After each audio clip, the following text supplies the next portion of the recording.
And meteorologist Bill Murray live in Studio A here at the Alabama Weather Network with meteorologist Emily Kirk. And we've got a flash flood warning now for the Birmingham metro area. This flash flood warning is in effect for Jefferson and Shelby counties, and it goes until 12:45. We've got strong thunderstorms lifting into the Birmingham metro area right now, and you can see those on our Birmingham radar.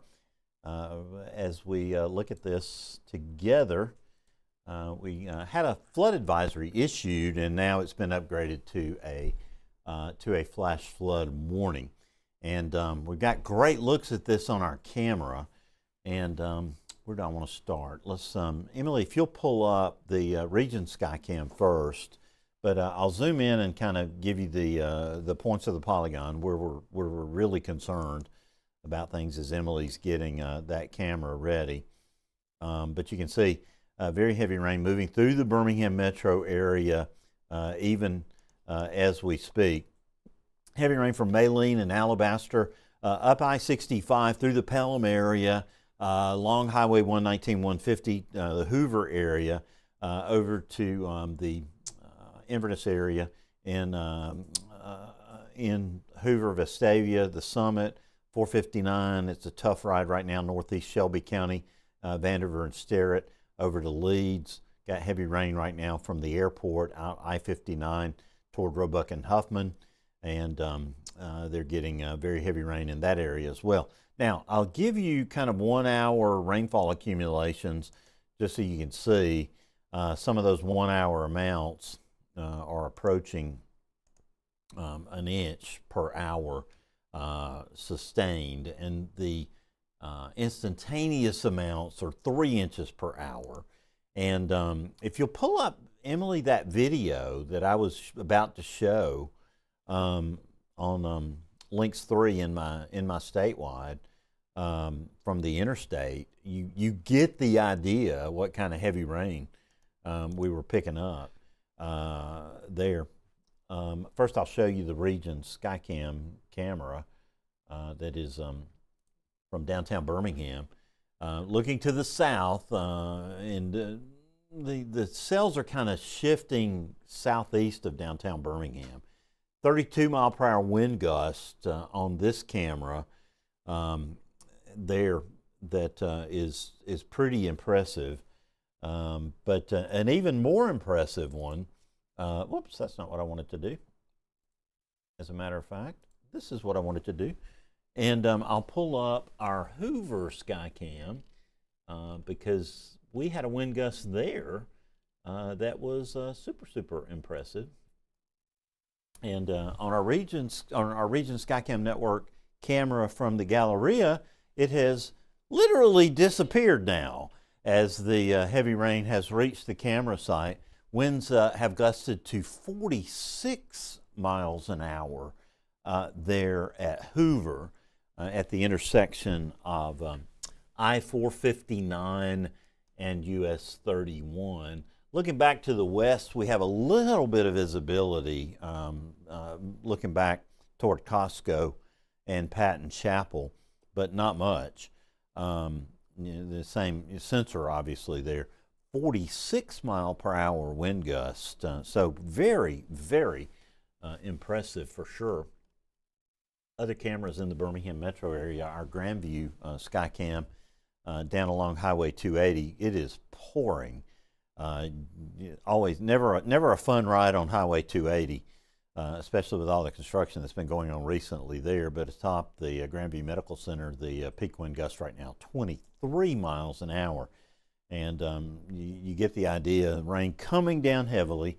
And of course, we've had a lot of rain recently in the Birmingham metro area, and that is setting the stage, all this antecedent rainfall, for the threat for flash flooding. So we please want to remind you at this point, the critical message is turn around, don't drown. Above all else right now, we want you to remember that. Turn around, don't drown is the screaming message as we go through today.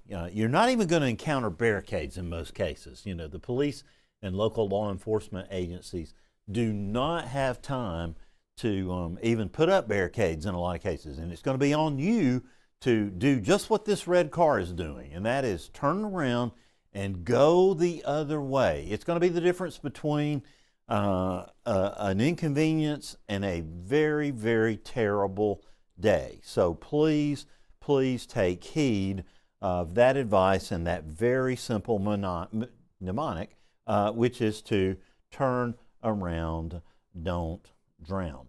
And let's see what I want to do now. I'll put you back on links 2 here with me. Maybe I will, maybe I won't. There we go.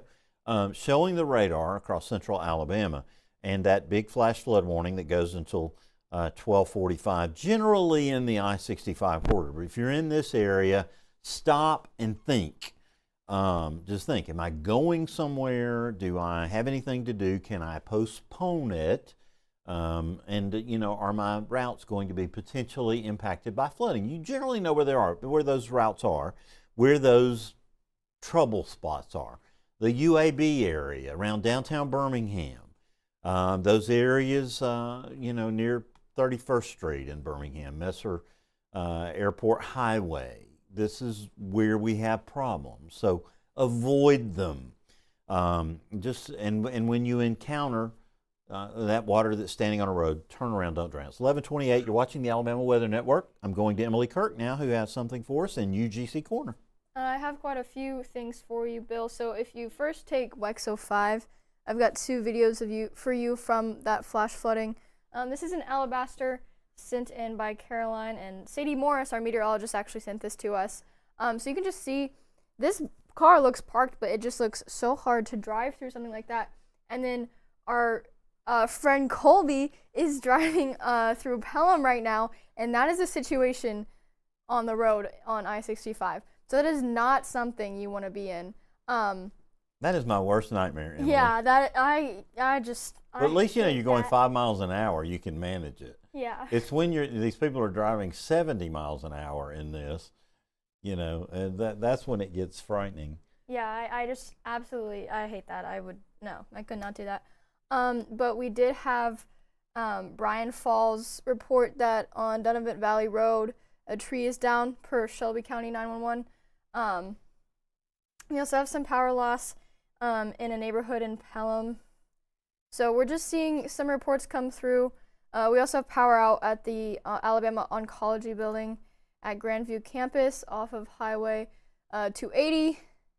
That was about 5 minutes. That was reported 5 minutes before 11:20. So it seems like it's still out on. I mean, we probably might have a few power outages by now. So. Yeah, with the ground as wet as it is, and with the gradient winds and the winds that were being reported, near thunderstorms, this is going to continue being a problem. Now, I'm going to give you a quick radar tour because I want you to know, and then we're going to go over to southern Mississippi because we have a very, very serious situation that is ongoing right now across southern Mississippi, including some new developments there. But first, let's just look at Alabama.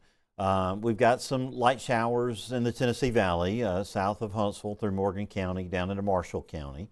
They extend down through eastern portions of Coleman County. We had some very impressive images on our Coleman Skycam a short time ago.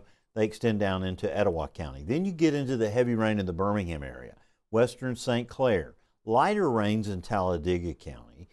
Coming down right now around Talladega, but not too much trouble there. Go over to Walker County. We got light to moderate rain around Jasper. You say, what are you talking about, Bill? It is pouring. Yeah, that's right. It doesn't show up very well on radar. It may look light to moderate, but you could tell by those videos that Sadie's friend sent and that our other meteorologist Colby sent in. It is anything but light if you're in the middle of it. These tropical air mass, very intense, very small raindrops that are they're like everywhere. You can't get away from them. You go down through, parts of Pickens County, into southwestern Tuscaloosa County. Still raining hard in Bibb County near Centerville. It's also raining extremely hard across parts of Sumter, Greene, and Hale counties through much of Marengo County. I bet our Demopolis camera is really wet now. You get into the next tier of counties there through Choctaw into Clark and Monroe, Conecuh counties pouring through portions of Butler County near Greenville, down through Covington County, lifting up into Crenshaw County now. But in Conecuh County, we've got a flood warning on Murder Creek and Bruton. Eastern part of Conecuh and Escambia getting extremely heavy rain now. That's about to move into Covington County, and very heavy rain has really increased last few minutes in the northern half of Baldwin County. Got more storms moving into Mobile County, southern Washington County. We're going to look at southern Mississippi, and that's where most of the problems are. And those are going to become our problems over the next few hours. We have a new flashing polygon there for Stone County, Mississippi. That is for a flash flood emergency for Stone County around Wiggins. At the Emergency Operations Center in Wiggins, they've had 10, I can't count any higher on my two hands, 10 inches of rain, and there are water rescues ongoing. Now, underlying that, you see an orange polygon. That is a severe thunderstorm for the eastern portion, severe thunderstorm warning for the eastern portion of Stone County that carries the probability of 60-mile-per-hour winds.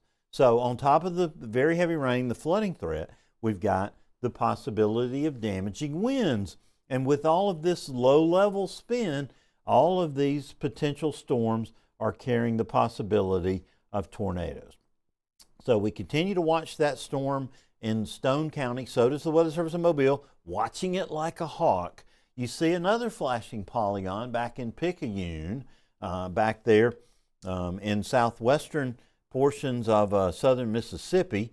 And that warning, I can't remember what time it goes to. It goes until 2 o'clock for Pearl River County. That was a flash flood warning, emergency warning issued earlier for areas around Picayune and Nicholson where severe flooding was going on. So you can tell it's a big mess, and activity has really ramped back up in the I-59 corridor now, back across the lake, across the high rise, into New Orleans, Slidell. It is pouring, moving back into southern portions of Hancock County. There around Bay St. Louis and US 98, not going to be any fun. Moving through Waveland and past Christiane, all of those areas. Getting into Harrison County now, getting ready to move into Gulfport. This is torrential rain, and look at these accumulations. Our 24-hour accumulations are going to be approaching 24 inches in some areas if we're not careful. As a matter of fact, taking some pixel queries, 13.6 inches of rain there in southwestern Stone County.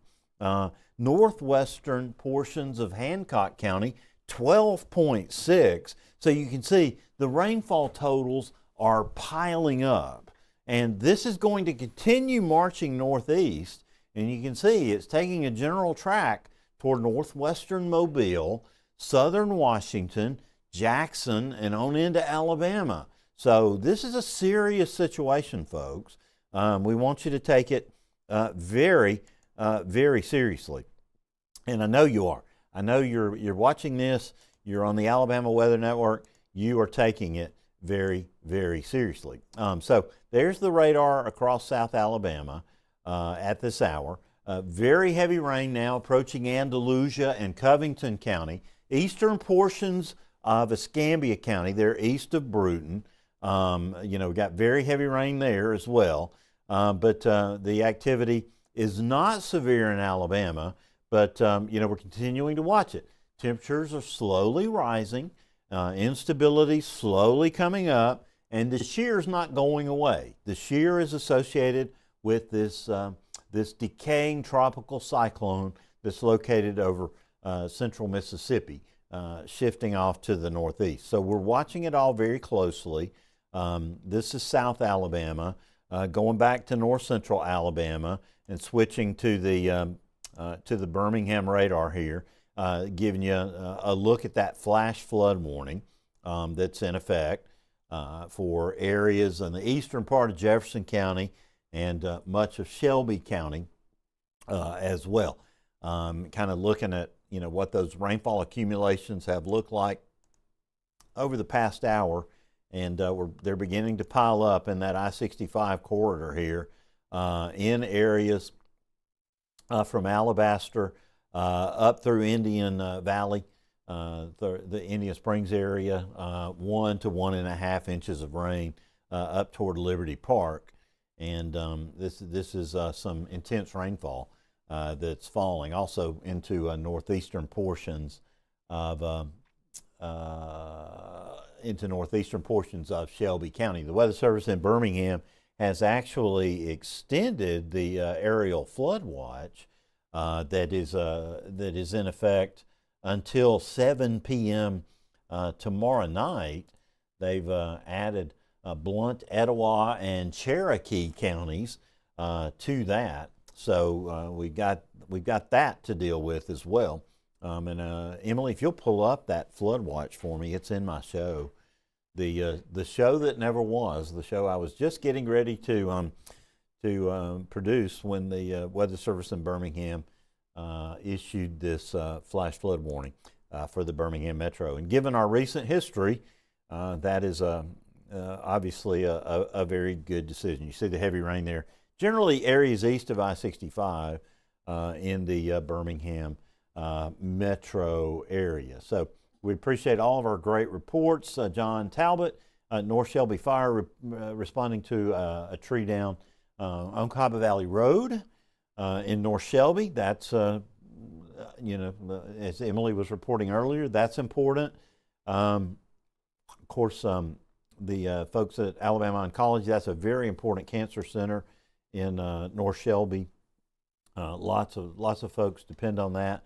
Power was out there. Don't know if it still is. Thank you, Hub Harvey, for reporting that from Shelby County Emergency Management. And that was in the Grandview Hospital area. As a matter of fact, we can, let's see what Emily got for me. She's got, I've got a flood watch graphics somewhere, I thought. Maybe I don't. Maybe I don't. Yeah, you could probably just create one. I don't.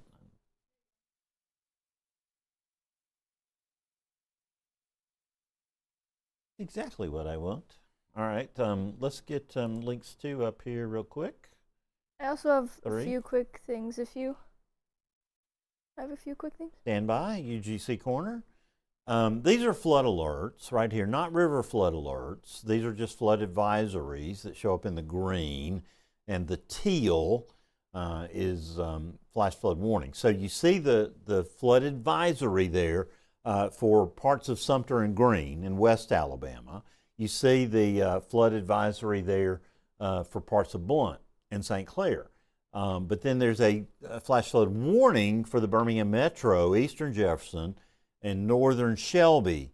There are lots of river flood warnings. I could turn those on, but it would look like a sea of green, and they're going to be there for a while. This is the flood watch, and I say flood watch. It's actually 3 flood watches in Alabama, and then numerous other Weather Service offices collaborating on that. But in Alabama, the Birmingham counties go till 7 p.m. Tomorrow night. The new SPS, Special Weather Statement, Significant Weather Advisory, that's one step below a severe thunderstorm warning for Blount, St. Clair, and Eastern Jefferson. So that's good, no severe thunderstorm warning, but expect gusty winds as these thunderstorms lift north. So that's those new counties that were added to the flash flood watch here this afternoon.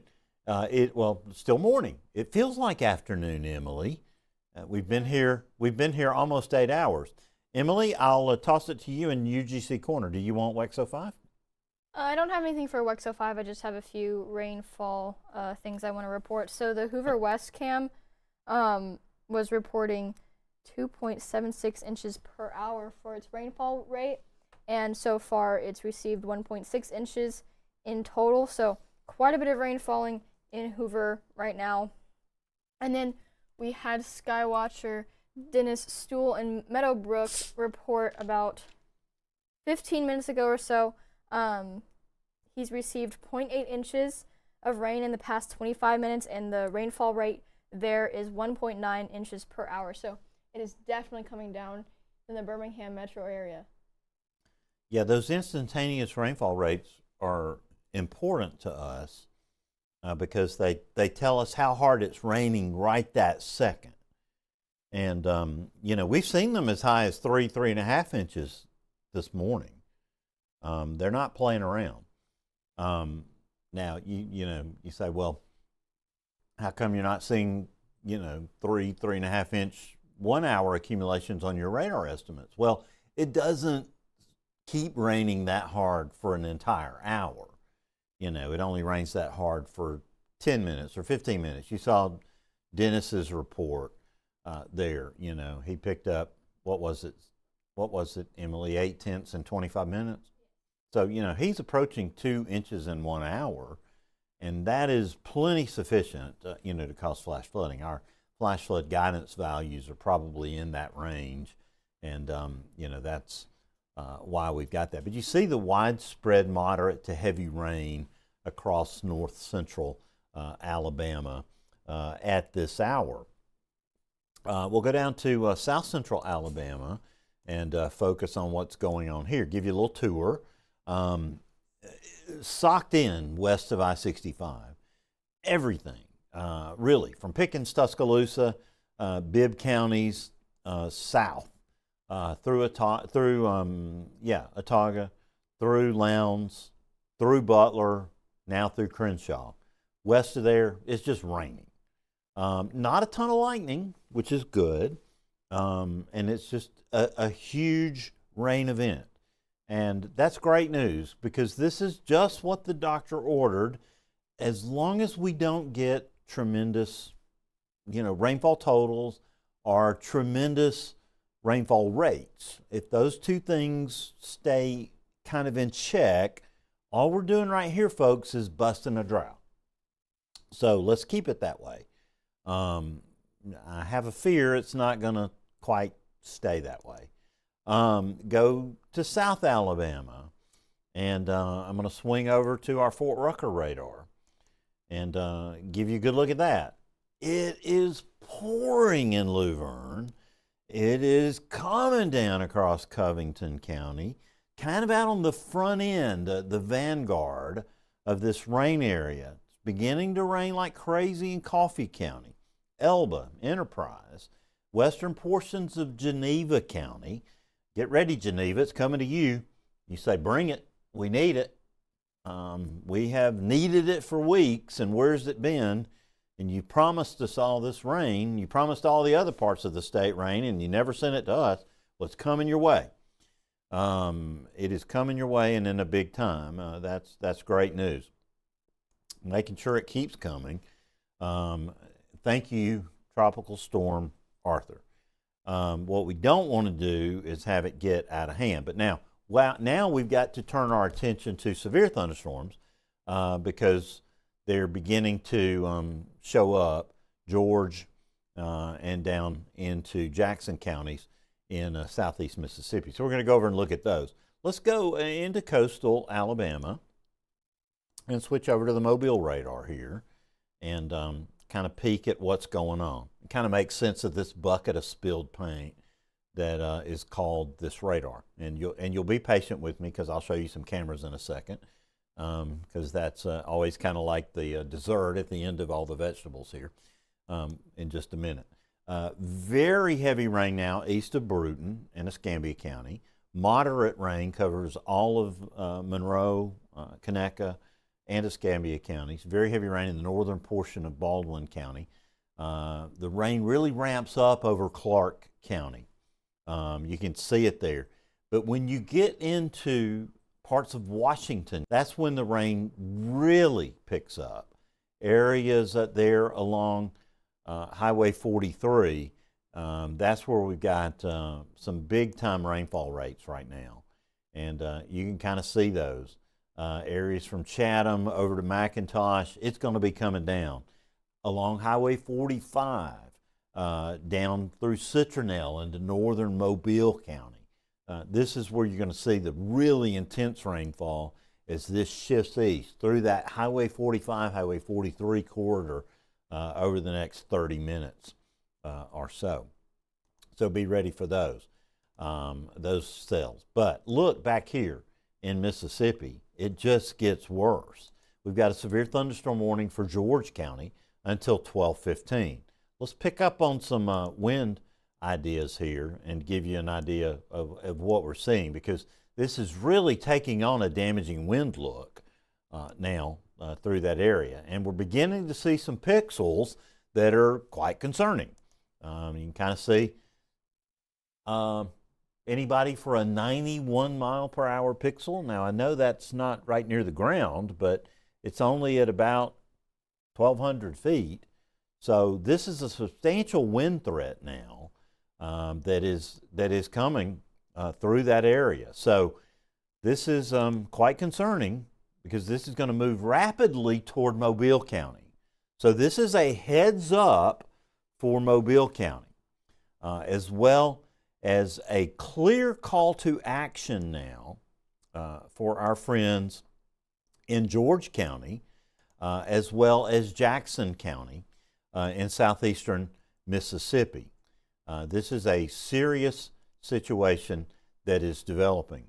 Strong winds. Wiggins has gotten it all day today. Stone County, it has been a mess. They've got a severe thunderstorm warning for the eastern portion of Stone County.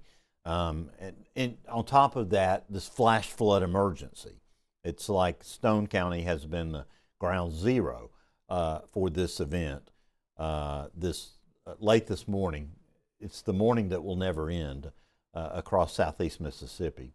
But you see those strong winds now, and we'll kind of zoom in to see, where they're going to go next, because this is pretty serious, and it's something we're going to have to watch very closely.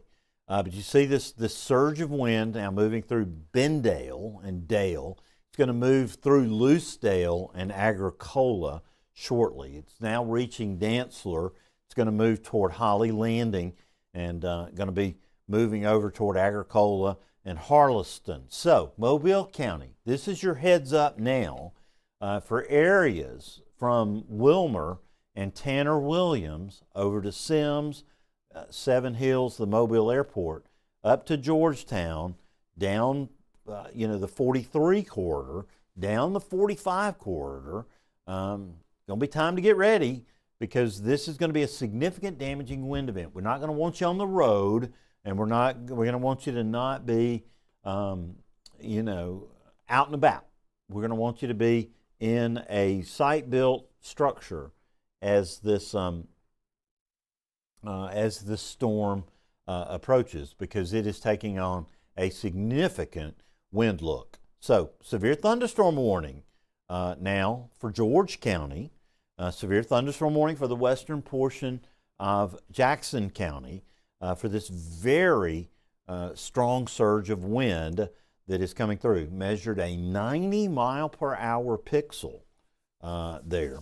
And that does not look impossible. They're around Ramsey Springs, Dantzler. This surge is moving east. It's not going to take it forever. Not going to take it very long at all to make it into western portions of Mobile County. That is for sure. So if I could kind of measure, let's see, we're currently at 11:51 on our radar scan here, and I'll go back, let's see, about 10 minutes, and just kind of get an idea, really kind of roughly how fast this is moving. It's moving pretty quickly. This surge is moving east at about 50, 60 miles an hour. From this area, say we say, it's moving at 40 miles an hour. It's less than 30 minutes from the Mobile County line. So we're going to need severe thunderstorm warnings for certainly the eastern portion of Jackson County and into western Mobile County within the next 20 or 30 minutes. So this is a heads up for Mobile County. We're going to start watching our Mobile camera as well. We're going to have multiple threats through the afternoon, not only in South Alabama, but across across north central Alabama, across the whole state. The entire state is in a flood risk today. Most of the state is in a severe weather risk, and we have a tornado watch until 5 o'clock today. So I'll kind of get prepared here to show you some more things. This is our tornado watch right now across the state. And there it is until 5 o'clock for areas across the southwestern quarter of Alabama. And that threat is there. This is our SPC Day 1 that I think has been even expanded further. Large slight risk covers a good bit of the I-85, I-65 corridor in South Alabama, almost the entire southern half. There's small marginal risk bordering each side of that. And as we said, we have a large aerial flood watch that goes until 7 o'clock tomorrow night. Emily Kirk, what you got for me? While you're showing that really quick, I believe the high risk for flash flooding has increased further north a little bit. Whew. Yeah, that is, this is a rare issuance, and we've been concerned about this, but it has been expanded substantially. When we last talked, and through the entire morning, this covered all of Mobile and Baldwin counties and portions of 2 other counties, ostensibly all of Mobile and Baldwin, parts of Washington, parts of Escambia. But you can see now it covers all of southwest Alabama. So the threat is not stagnant, it's increasing. And this is a serious, serious situation. And we need everybody to take this very seriously, not only in southwest Alabama. It would get our attention if we had this moderate risk, the area that's in red. That would get our attention on any given day. But the high risk excessive rainfall outlooks are only issued a handful of times every year. So this is an extremely serious situation for the state of Alabama, for southern Mississippi, and for southeast Louisiana, as the remnants of Tropical Storm Arthur bring beneficial but life-threatening rainfall to Alabama. And I'll take us back to the radar here and go back to the reflectivity from the Weather Service in Mobile. You can see we're getting this really hefty band of convection now across southern Mississippi that extends back into extreme southeastern Louisiana, and we've got big severe thunderstorm warnings that are in effect now as this begins this eastward march. Numerous reports of flooding back through Pearl River, through Hancock counties, and we'll kind of query some of those in just a minute. Matter of fact, right now, Bell Creek Bridge was underwater near Kiln there in Hancock County. Clearwater Drive impassable near Kiln as well. So Kiln really seems to be one of the areas that is extremely hard hit this morning. Highway 603 near Hoda Road impassable. So you can tell Rocky Hill, Dedeaux Road, impassable, and near Kiln as well. And back near Picayune, where flash flood warning is a flash flood emergency has been in effect.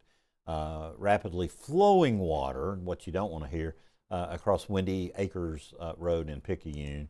I-59, this is worst case scenario. I-59 near Picayune was shut down due to high water from heavy rainfall.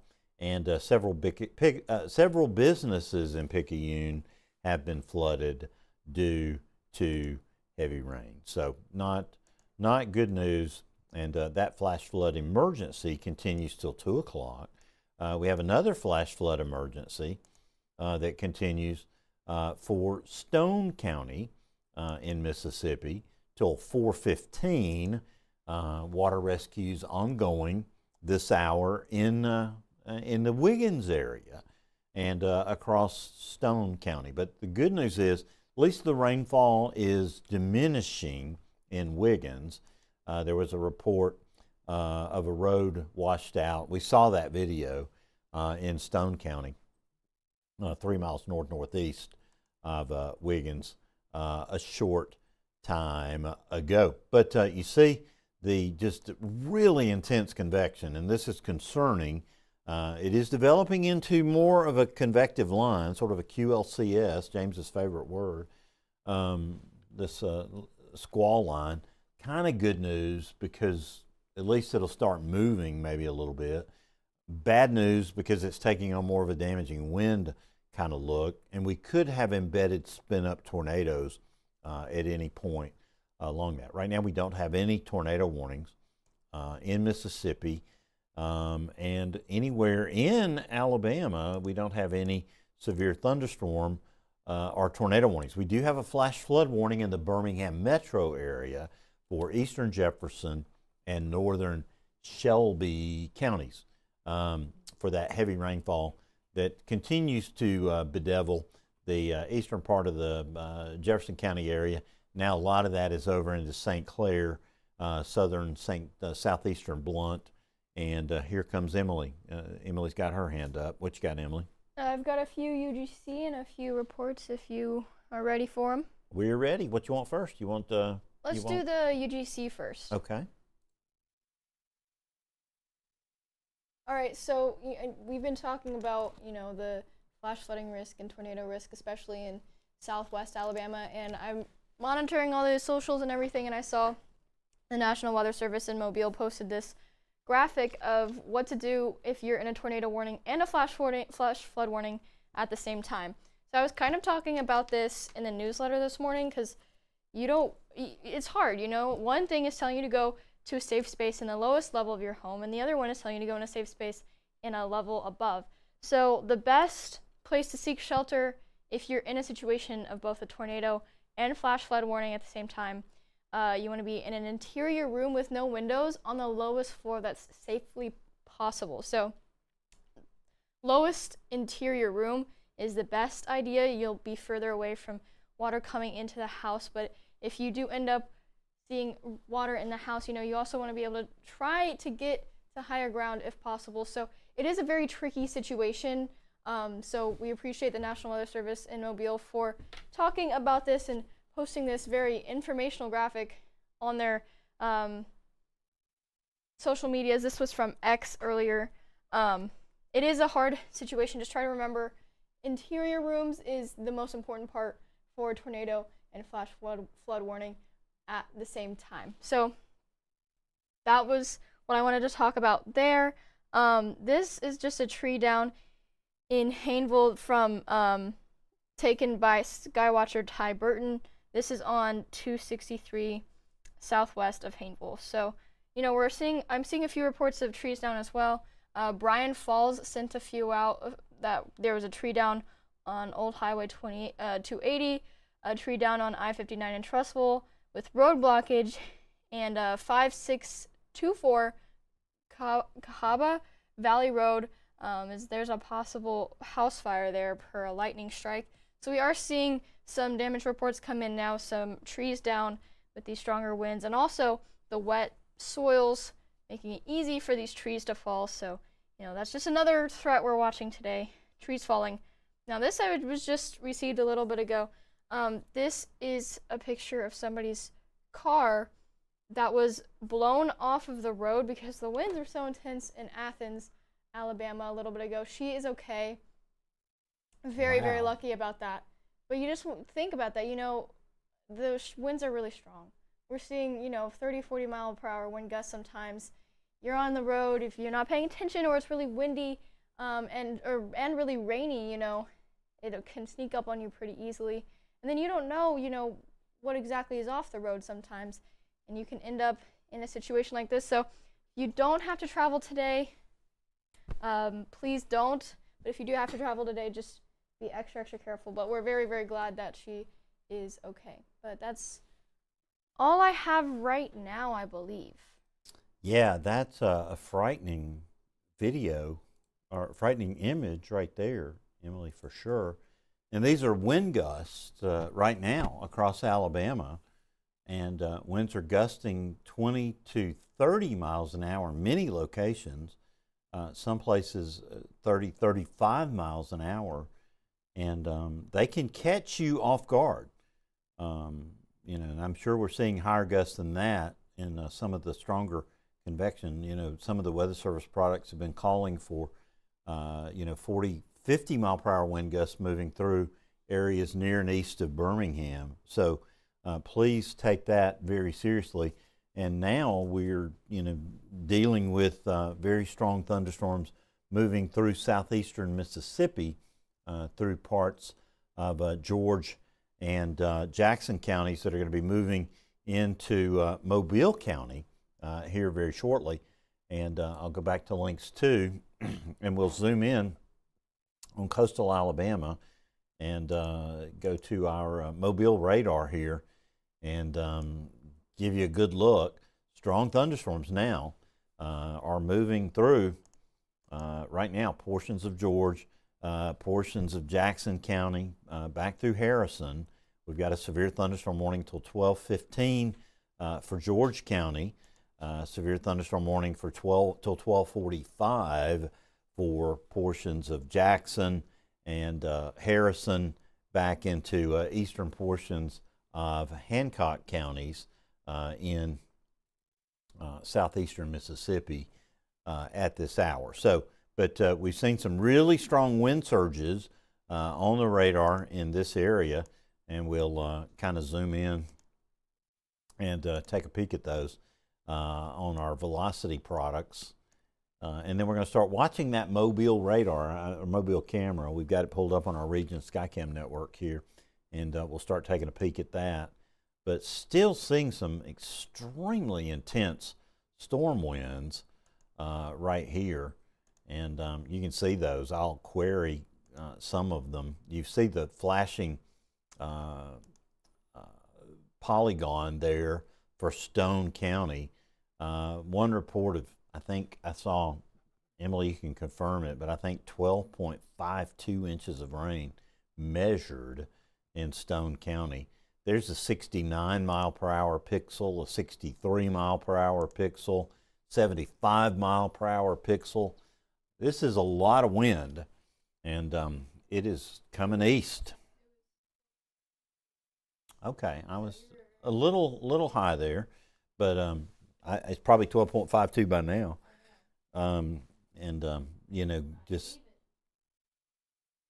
Just going to continue to increase. But these winds are surging east. You can see that, and they're not diminishing at all. They're going to be pushing into western portions of Mobile County here very shortly. I'll clear my pixel values, give us the best look, and we'll kind of zoom in here to give you an idea of where to expect it. But areas along the US 98 corridor from Wilmer down to Sims, over to the US 45, US 43 corridors, it's time now to start making plans because this is going to be really strong winds moving into the Mobile Metro here in the next hour. And areas from Creola down to Saraland, Satsuma, Pritchard, and the city of Mobile. Chickasaw, get ready. the Mobile Airport. They're going to experience winds of 60 miles per hour, possibly greater.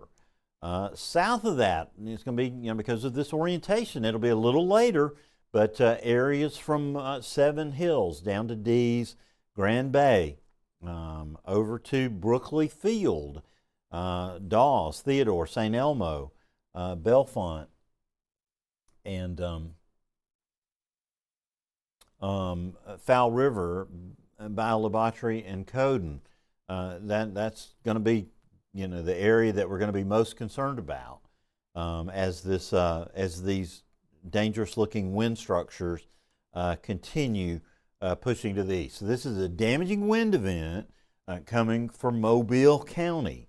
Right now, we don't see anything that screams tornado to us, but we know there's a lot of low-level helicity in the air, and it's not out of the question that you could see spin-up tornadoes wherever we get any little kinks in this QLCS. And we'll be watching that like a hawk along with the National Weather Service. But our debris detector, the correlation coefficient product on our Doppler radar, not showing us anything right there of any significant concern. Probably if we had any concern, it would be up here to the east of Loosedale, just along Highway 98. So that's our kind of heads up, where the algorithm thinks there might be a problem. So areas from Wilmer over to Georgetown, down from Gulf Crest to Chunchula, Malvilla, bit more of an elevated tornado threat through that area for sure. And so we'll watch that. And so the good news is the thing is progressing a little further east, and the more that it moves, that means the rainfall threat is diminishing. So we're trading one problem for another. We're trading heavy rain for wind, trading one danger for another, unfortunately. So I'll switch us over to Lynx 1, and we'll take a peek at the Region Skycam network from Mobile, from the RSA tower there. No, I keep saying that wrong. It's the Renaissance. It's the Renaissance Tower. 81 degrees. John Olshey will kill me. 79-degree dew point. Winds have gusted recently to 35 miles an hour there. And we're looking back to the west, and going to be watching that like a hawk as that comes over the camera there in Mobile County. 81 degrees in Mobile, 79. Cape values in this area are pretty substantial, and we've got plenty of Cape, we got plenty of shear. None of that is lacking today across Alabama for sure. The storms coming out of Mississippi, are dealing with 3,000 joules of Cape, and they're capitalizing on almost 50 knots of shear and 216 meters squared per second squared of helicity. So they've got all the tools in their tool belt, and really the only thing kind of in our favor is that they're really not able to get big, developed, sustained updrafts at this point. But if they develop into this QLCS, that's not good, because they're going to really be able to efficiently bring those mid-level strong winds to the surface. And, we're going to start seeing wind damage reports for sure as this continues pushing to the east. So it's already about to enter western portions of Mobile County. We're going to be paying attention to what the Weather Service in Mobile says here, and kind of reviewing back what they're talking about. We're looking at the algo cameras earlier. There was a big wreck at Alabama 59 exit on I-10 quite a bit earlier. That wreck has been cleared up now, fortunately. But things look good across the Bayway. I didn't see any problems there. When we looked earlier at the state docks, the water level was 1.5 feet above normal, and that's about what we expect. We have coastal flood advisories for Mobile Bay, for the southern parts of Mobile and Baldwin counties. We definitely saw inundation around Dauphin Island. As a matter of fact, we've got some video of that that someone sent us that was extremely impressive and just, heartbreaking.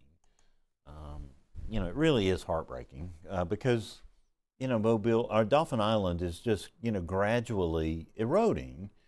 It's a fact.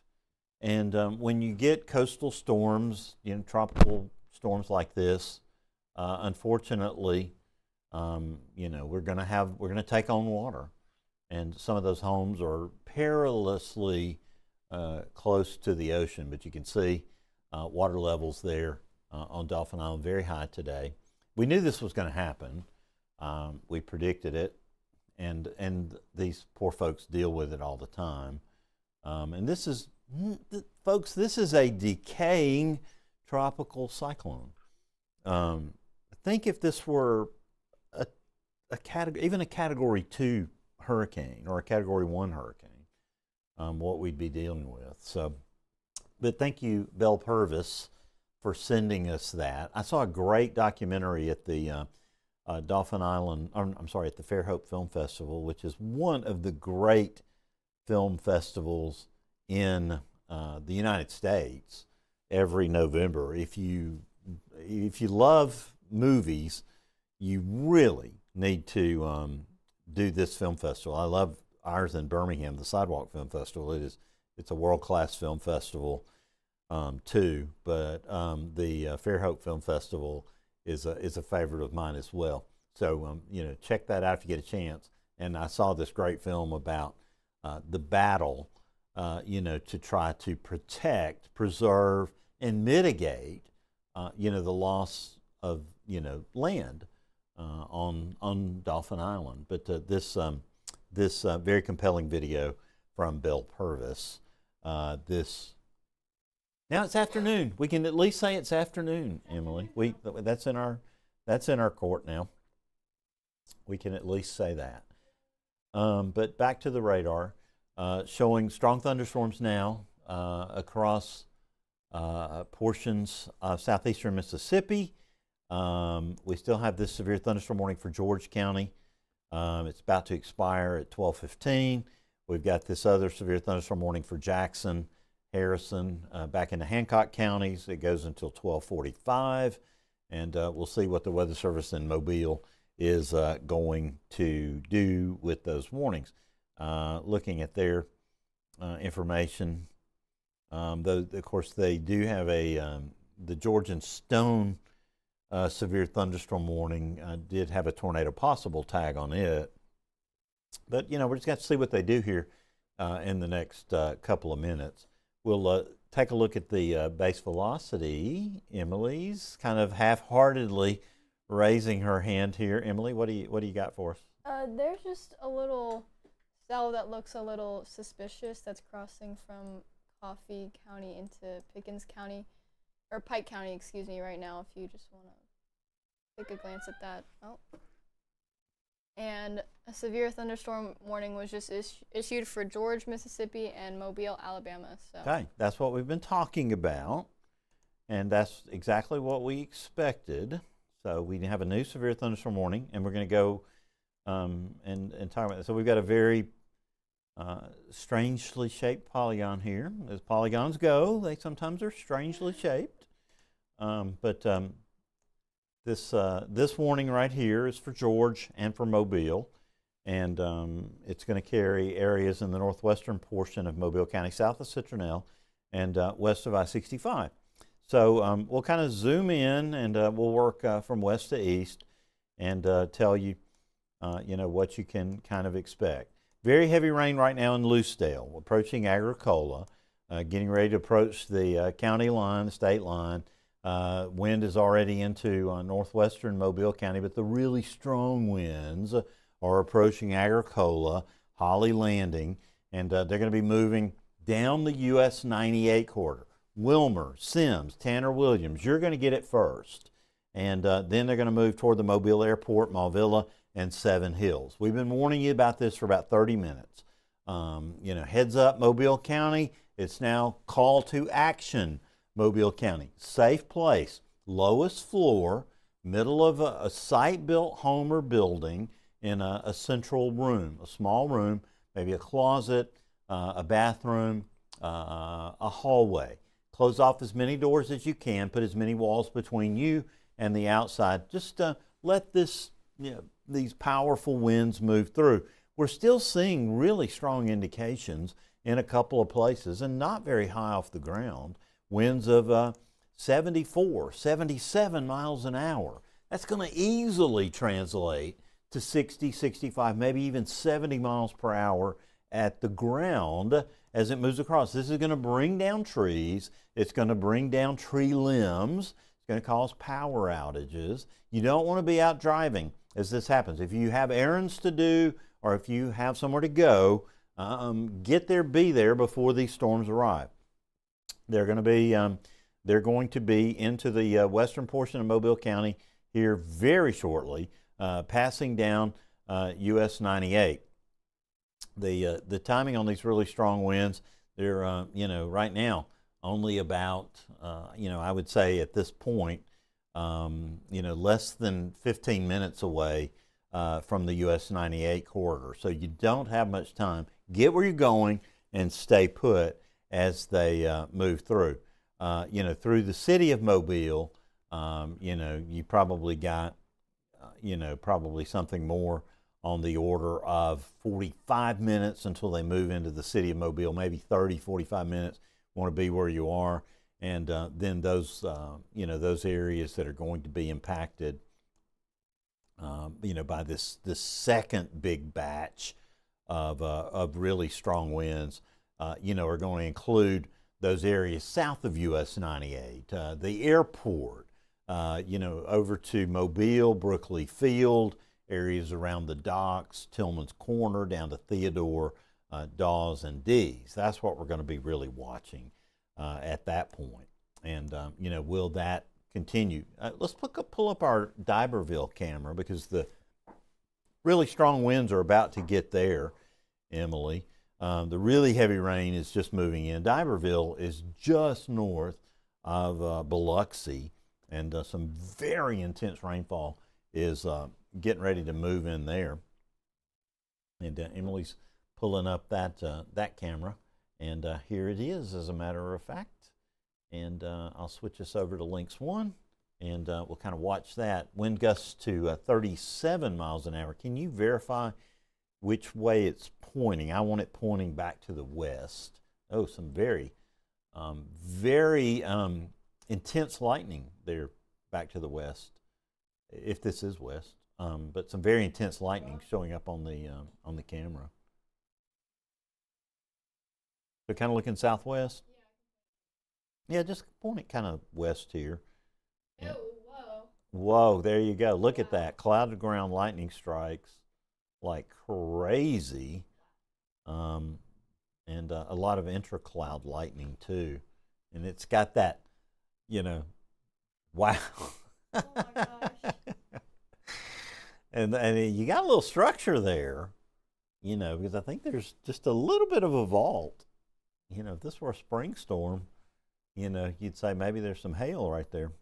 But there's probably probably a pretty serious updraft right there from our D'Iberville camera in Mississippi. You're looking at I-10. No, I'm sorry. I think it's I-110 in Biloxi. But boy, that lightning is hot.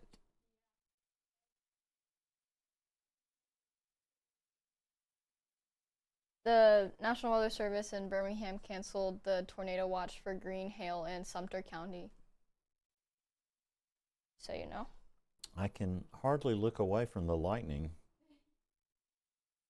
here in D'Iberville. Now I'm going to go up while y'all marvel at this lightning, and I'm just going to make sure what we've got going on elsewhere here in south central Alabama. Don't let anything sneak up on us for sure. Montgomery and Pike counties were included in the tornado watch as well. They were not in it before? No, or they were Okay. extended. It was extended into Montgomery and Pike. Okay, so an EXA was issued, which is the extension by area, and that includes Montgomery and Pike, which of course includes Troy. And the southeastern portion of Pike County right now is of some concern. And I'm watching that closely. So I'm going to keep it on the D'Iberville camera as the storm approaches. I want to see what the wind is going to do here.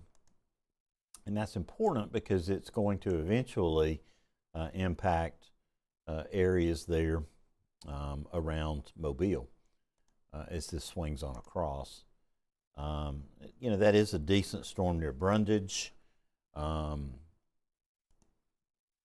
Got some really broad rotation, nothing to write home about.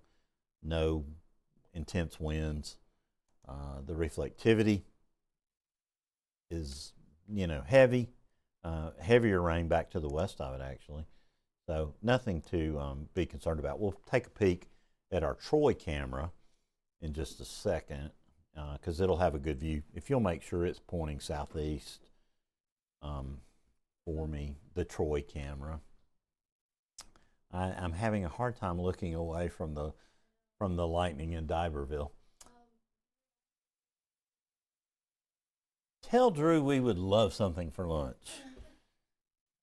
That's our colleagues are so thoughtful, and we would love something for lunch. Dealer's choice. Emily may be more picky than me, but Drew knows what I like. Not at this hour. That's true. That's true. You got the Troy camera for me? Okay. Outstanding. There's Troy looking southeast. Our baseball teams didn't fare as well as I wanted them to this year, but Troy made a decent showing in the Men's College World Series, and even Emily's team went down to defeat yesterday. But I know I got in trouble for talking about baseball a couple of weeks ago. But in any case, this is Troy looking southeast, and we've got a decent little storm. Now point it back to the west. I can't make up my mind. The worst weather is coming from the west out of Crenshaw County right now into Pike County. And very heavy rain, good bit of lightning there. And that's going to be sweeping east. I'll take a peek at that and show it to you in just a second. And nothing really very concerning. We'll take a peek at the base velocities. I'm on the Fort Rucker radar, and I'll move it over to links 2 so we can kind of look. A little bit of wind coming through Goshen right now. This wind is going to push south of Troy, affecting areas, kind of gauge. I can't put my words together. I think I picked every possibly wrong combination there. Lifting to the northeast, it is coming toward Troy. So Troy, little heads up for you. I'll query this. I don't think those winds are over 40 miles an hour, but you're going to see some strong winds, 30, 35 miles an hour, maybe gusting to 40 there in the Troy area. And we don't have sensor data there, though, do we, Emily? And so, unfortunately, we're not going to get a reading there. We'll watch the readings from the Troy Airport and other areas there. We have great coverage through Pike and Dale counties and into Coffee County as well there. So that's storm winds. You see the heavy rain coming in. It's heavy rain right now in Elba, Sampson. I totally steered Drew wrong yesterday and gave him the wrong pronunciation for Clio, and so I'm still apologizing. And 1,000 penances to Drew and the residents of Clio for yesterday. I'll try to make that up to you. But heavy rain falling across southern Alabama, the US 84 corridor now, and heavy rain in Escambia County, back through northern Baldwin, southern Clark, and now we're getting the really intense rain into northern Mobile County. We've got severe thunderstorm warning in effect until 1:15 for north central Mobile County, and that's where we'll put our focus now, and kind of keep an eye on a couple of things there. Watching this heavy wind coming down US 98. Doesn't look quite as organized as it did in Mobile County right now. It certainly doesn't, and that's good news. But the wind back to the south of that, west of Agricola, still packing a punch, but coming down. That's good news.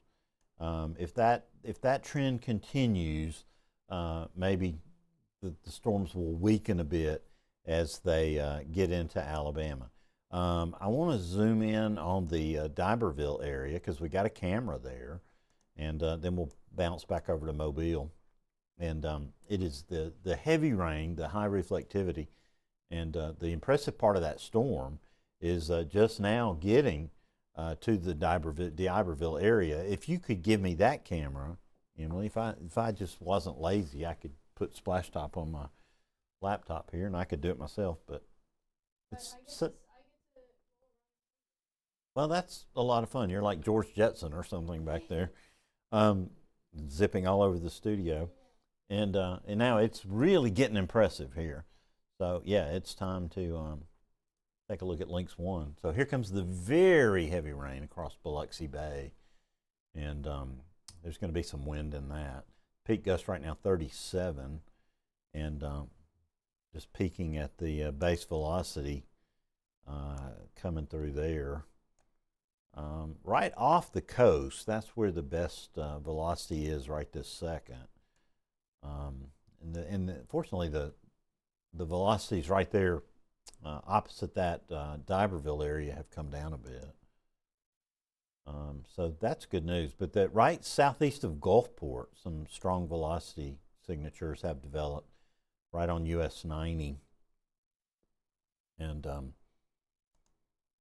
of querying that area. Wind's still about 70 miles an hour that have got to come on shore. Right there east of right east of Gulfport. Going to be moving over toward Ocean Springs, and just a beautiful part of the Mississippi Gulf Coast. And wow, look at that lightning, just incredible. Whew. That is something else. Emily, what you got? I've got a few UGCs as well as some reports. So I know this is a really awesome cam, but yeah, can I show you really quick? UGC trumps everything. What you got? All right. Also, Drew's no. asking Alabama what you want. State bird has taken flight. Yes. Also, Drew is asking what you want for lunch, so you might want to let him know. I'll do that. All right. So yes, unfortunately, the state bird has taken flight. It has another victim of Tropical Storm Arthur. This is in Calera from a little bit ago. So, you know, we got to figure out a way to secure these before these things happen. But luckily, looks like nobody was hurt with that. This was a tree that its branch kind of broke off there. It looks like this was in Clay County a little bit ago. It didn't fall on anybody's home, just in the yard, so that's really good to know. It's really great. And then this is in Gulfport, Mississippi from a little while ago as well. That's insane. It's really something else there. And then Ron Lipham, one of our sky watchers, he's given us the good news. South Baldwin County has a decent pecan crop, or pecan. I got in trouble for that last time. Pecan crop for the first time since Hurricane Sally, but unfortunately the bad news is that the trees are loaded because they are decent and limbs are falling everywhere. He says that's just the nature of pecans. pecans. I'm gonna get it. So, just thank you for reporting that. The pecan trees are having a hard time there, and then our emergency managers in Blount County are reporting a tree down across roadway 5728 5 Points Road in Blountsville. So we've got some trees down, unfortunately, right now, but besides that, I don't really have too much to report. But I'm not getting a crazy stream of UGC like I do with some of these systems, which is a really good sign, and I'm happy to report that. Because like Bill said, it's unfortunate, but the less we hear from you, the better. So. Well, this is an impressive video from an area that we remember all too well was devastated by Hurricane Katrina in 2005, and know that area all too well. That is for sure. A beautiful place, the Mississippi Gulf Coast, and that is impressive video for sure. So thank you for sharing all that, Emily. And what did Drew say? If I would just shut my mouth long enough to give him an order? Is that what he said? I can't believe it. No. He's awfully nice. So I do like some cookout. That is for sure. Can't beat that on an active day for sure. But here's the radar from Mobile across southeast Mississippi, southwestern Alabama. Strong thunderstorms now into northwestern Mobile County. Fortunately, they've weakened a bit. We have a severe thunderstorm warning for northwestern Mobile County. They're going to be approaching our Region Skycam camera here shortly in downtown Mobile. We're going to be watching that closely.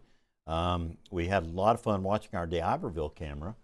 And if you'll turn on, well, you'd have to do the Watusi to do this, Emily. You have to play Houdini and climb between the cameras and turn, I don't remember what we named this television right here, or this gigantic touchscreen, but we haven't been giving it enough attention today, so it has gone to sleep.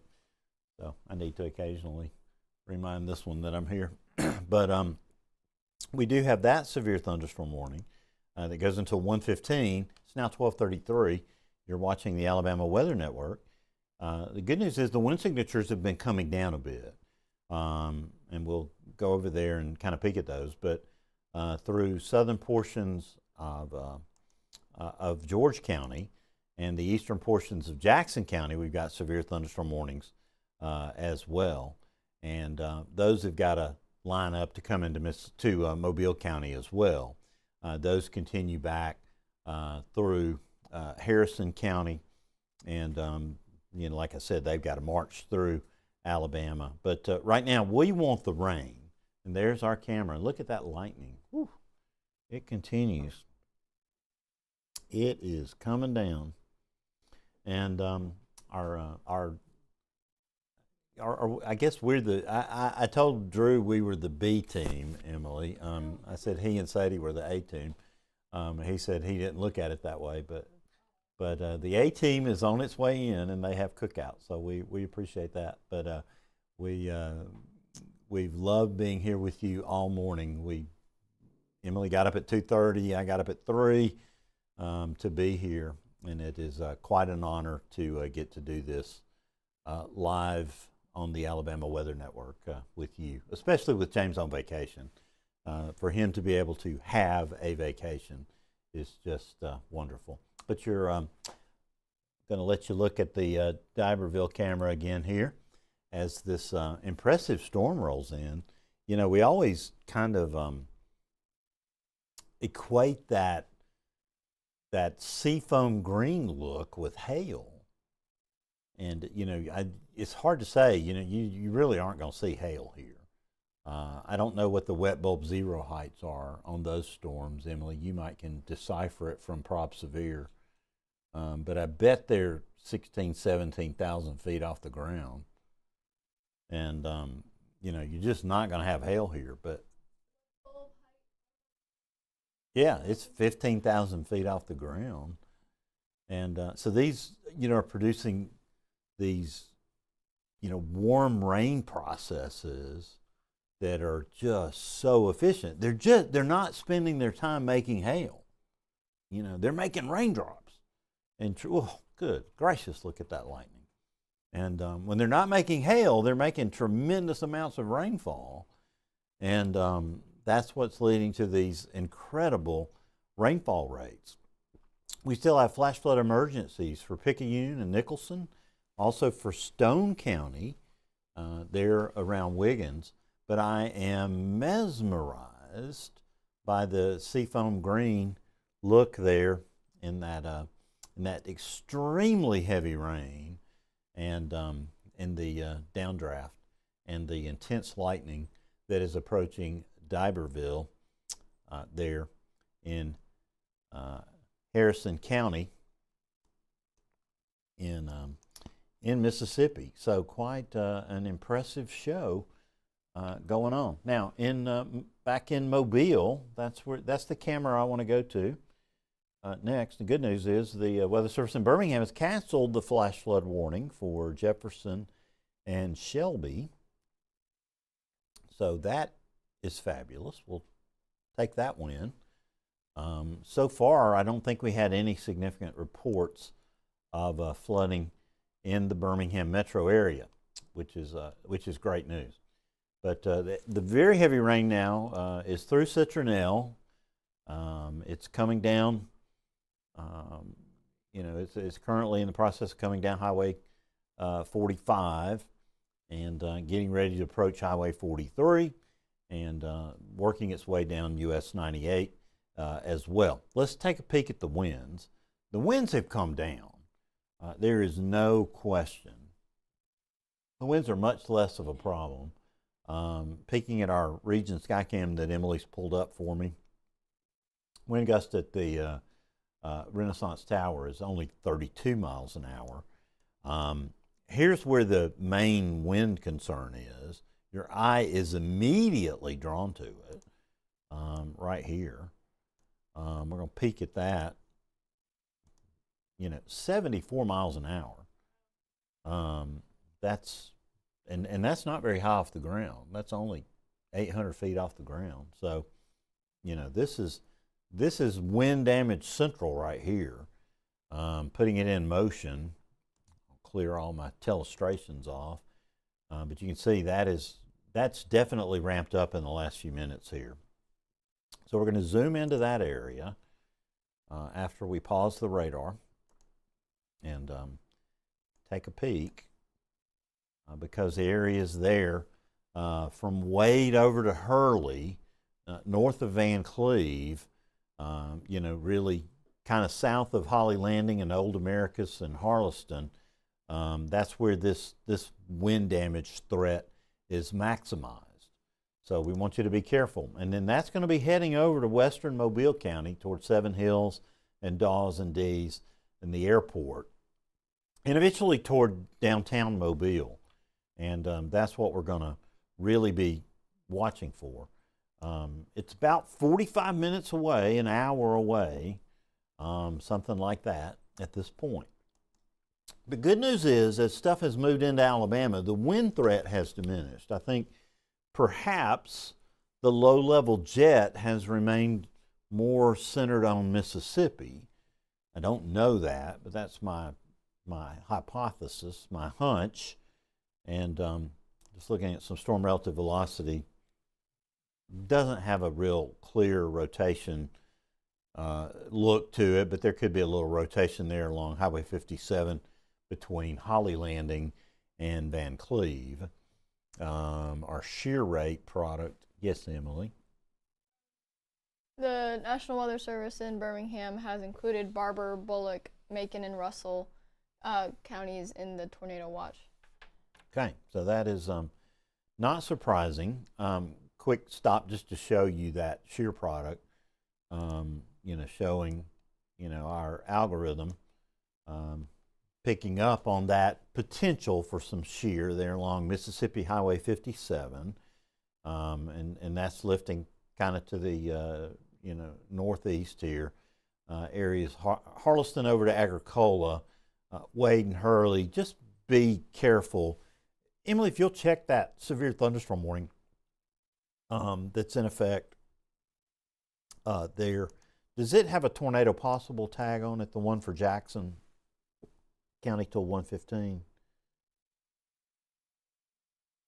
Okay, they don't have one, but I would treat all severe thunderstorm warnings today like there is that possibility for sure. And so I'll show you the tornado watch because it keeps growing.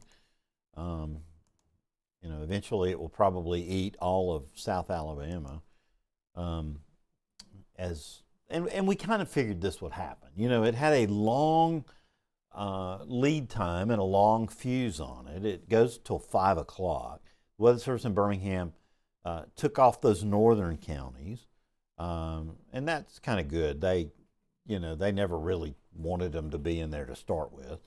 I'm not putting words in their mouth, but I think they really were kind of lobbying against much of a northward extent on this watch. We still got the 5 southeastern counties Tallahassee manages. You see that clearly right there. Coffeedale, Henry, Geneva, and Houston. We got to get through those. So tornado watch might be extended into those counties eventually. We've got plenty of time to watch it, and that'll be the what we're going to be looking for. It's 12:42. You're watching the Alabama Weather Network. I'm meteorologist Bill Murray here in studio with Emily Kirk, our meteorologist from the University of Georgia. Go Bulldogs, Emily. And you will get in trouble for saying that? No, we love all of our meteorology schools. We have great schools. Dr. John Knox, a proud graduate of the University of Alabama in Birmingham. And one of my friends, a graduate of Huffman High School, my alma mater as well. And we both were famous for science projects. This week I was supposed to be in San Antonio, Texas. 1979, first time I ever got to fly on an airplane was to go to the International Science Fair. And with the science project that stopped hurricanes. Of course, you see we're still having them.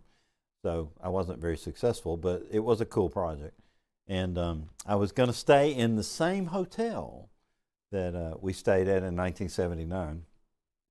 And I was looking forward to that. But with James on vacation and all of this weather, it just was not a good idea. So you can see where priorities lie. We've got flash flood warnings, southeastern Mississippi.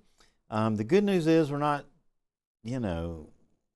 maybe we're getting a little more progressive movement of the storms at this point, but we're piling up the rainfall totals.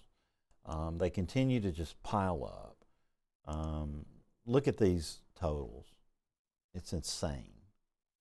We knew this was going to happen, but I'm almost afraid to query them because every time I query them, they just get worse. 14.1 inches now in southwestern portions of Stone County. That's terrifying. Now 13.9 inches, in Hancock County. Pearl River, there around Picayune, 9 inches. Back into St. Tammany Parish in southeast Louisiana, 10.2. I really would like to know if the Amtrak made it out of New Orleans. I'm a train nut. I will show you.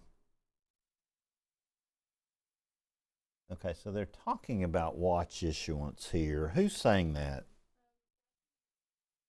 That's in Tallahassee, so So it's going to be a new watch? they're talking in the next hour or so. So I guess they're going to issue a whole new watch instead of these.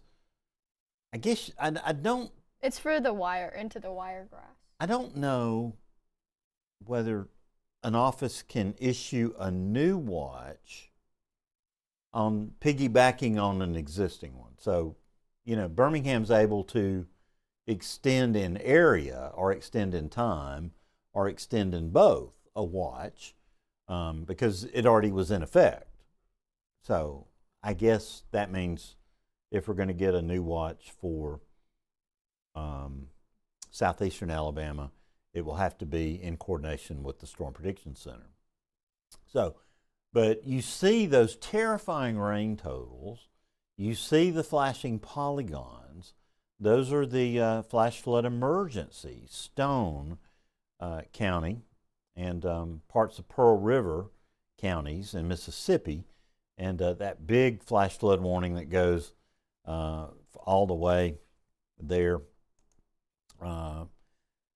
from portions of St. Tammany back through Hancock and Harrison counties, and then additional warnings along the coastal zone, Hancock and Harrison counties in Mississippi as well. So, you know, it's not getting any better. The one hopeful thing is that maybe this thing is sort of progressing eastward a little bit, and we'll take that because that may help reduce the rainfall rates just a bit. I'll go full screen on links 2 here. Let you look at the whole radar. I'm focused primarily from Mobile County back through southeastern Mississippi, so I'll kind of move it back into Alabama. Very heavy rain now, southern parts of Clark County. That's going to move into southwestern Monroe County and northern Baldwin. Good news is nothing from Skywatchers, right, Emily, on anything in southwest Alabama?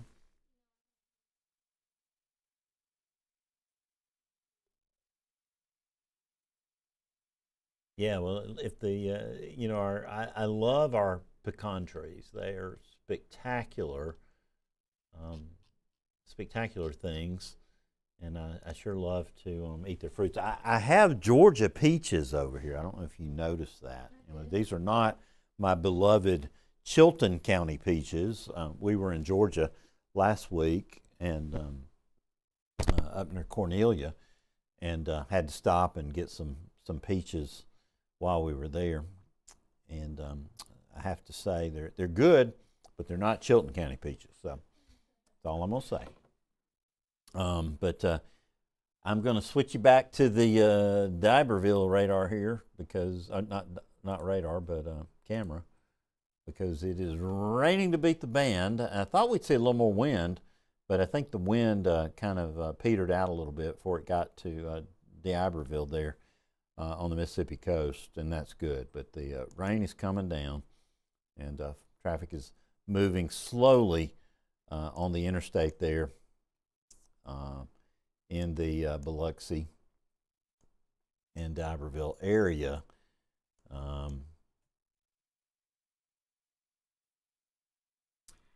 In eastern Harrison County in Mississippi. Boy, look at that lightning. It is just, that's something else. Whoops, I need to get myself off of the, if I'm going to walk away from the camera, I need to get myself off of it. So I will just put you full screen on D'Iberville there for a second. You know, creaky bones here. I need something out of this. I don't know what this is going to sound like on the air, so I apologize to you in advance. But make sure I still got sound. Yes, we still have sound. That's good.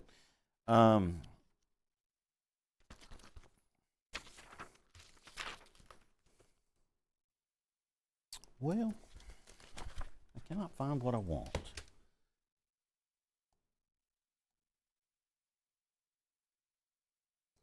That is some rain right there. I mean, that is some tropical rain. Anything you got, you can throw it in. Let me know when you got them ready. You can't even see I-110 now. Barely. It is coming down. But you see the slow movement because we were watching that rain for a long time before it got there. All right, you want WEX 05? Yes, please. All right, so this video is from Loosedale, Mississippi. A little bird is trying to take shelter from. Look how hard that rain is coming down, though. I would be sheltered too. Remember earlier I was talking about, oh, the birds are having a field day. Well, they're not anymore. That one. That one is agree. not having a field day. That one is trying to stay away. It's a really cute bird. We appreciate you sending that in. This is a fun way to enjoy the flooding. This is in Dauphin Island. I love when people safely enjoy and make the best of the bad weather we have. So this is a funny one. Just if you are venturing out into waters like that, just be extra careful because you don't know what's in the waters. But thought this was a fun video. And then this is not such a fun video. So this is a video from eastbound I-10, the Bayway Bridge. The eastbound lanes of the causeway between Mobile and Baldwin County are shut down due to flooding and waves crashing over the retaining walls. So I knew it. You knew it. I predicted it. You predicted it. I just was looking for evidence of it. Yep. And our fabulous contributors have provided it. They have indeed. So we really appreciate this kind of content. They said that Alabama Department of Transportation is currently clearing remaining traffic from the causeway. So unfortunately, the causeway is such a low-lying, thoroughfare. I was actually, I know you'll sound like I'm the old guy, but the day they opened the Bayway, my family was on vacation on Dauphin Island, and we got to drive across it the day they opened it. And now it's kind of obsolete and old, and they're all kind of, there's all kind of talk about plans to replace it and things, but back then it was, 50 years ago, it was a modern wonder. But now that the causeway is still an issue, because the waters of the bay, anytime we have rising waters, become a problem. And so there's an example of it and exactly what we were talking about today. And that's why we have coastal flood advisories in effect today across coastal Mobile and Baldwin counties in Alabama. And kind of walk through some of these coastal alerts for you, just so you can see what we're seeing.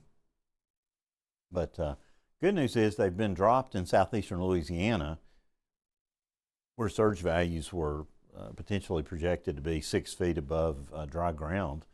We're expecting 1.5, 2 feet in the Mobile Bay area, and that is happening. It's been borne out by the buoy reports from the state docks. And so this coastal flood advisory remains in effect until 7 o'clock tonight.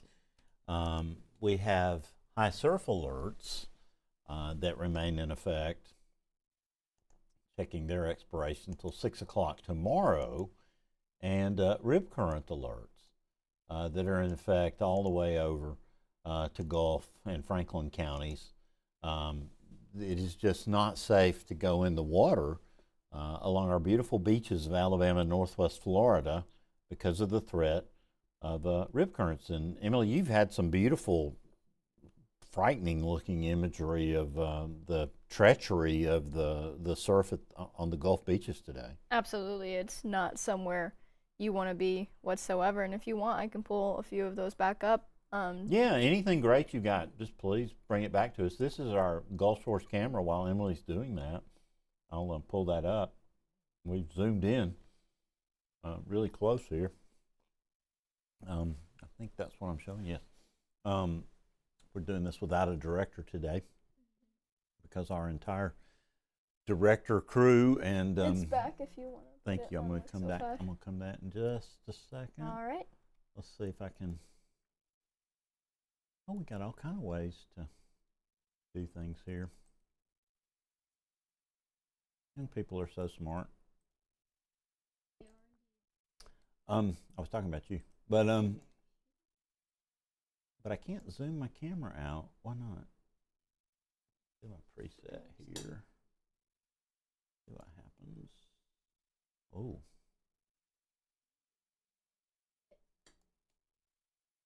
I want to zoom. There we go. That's what I want right there.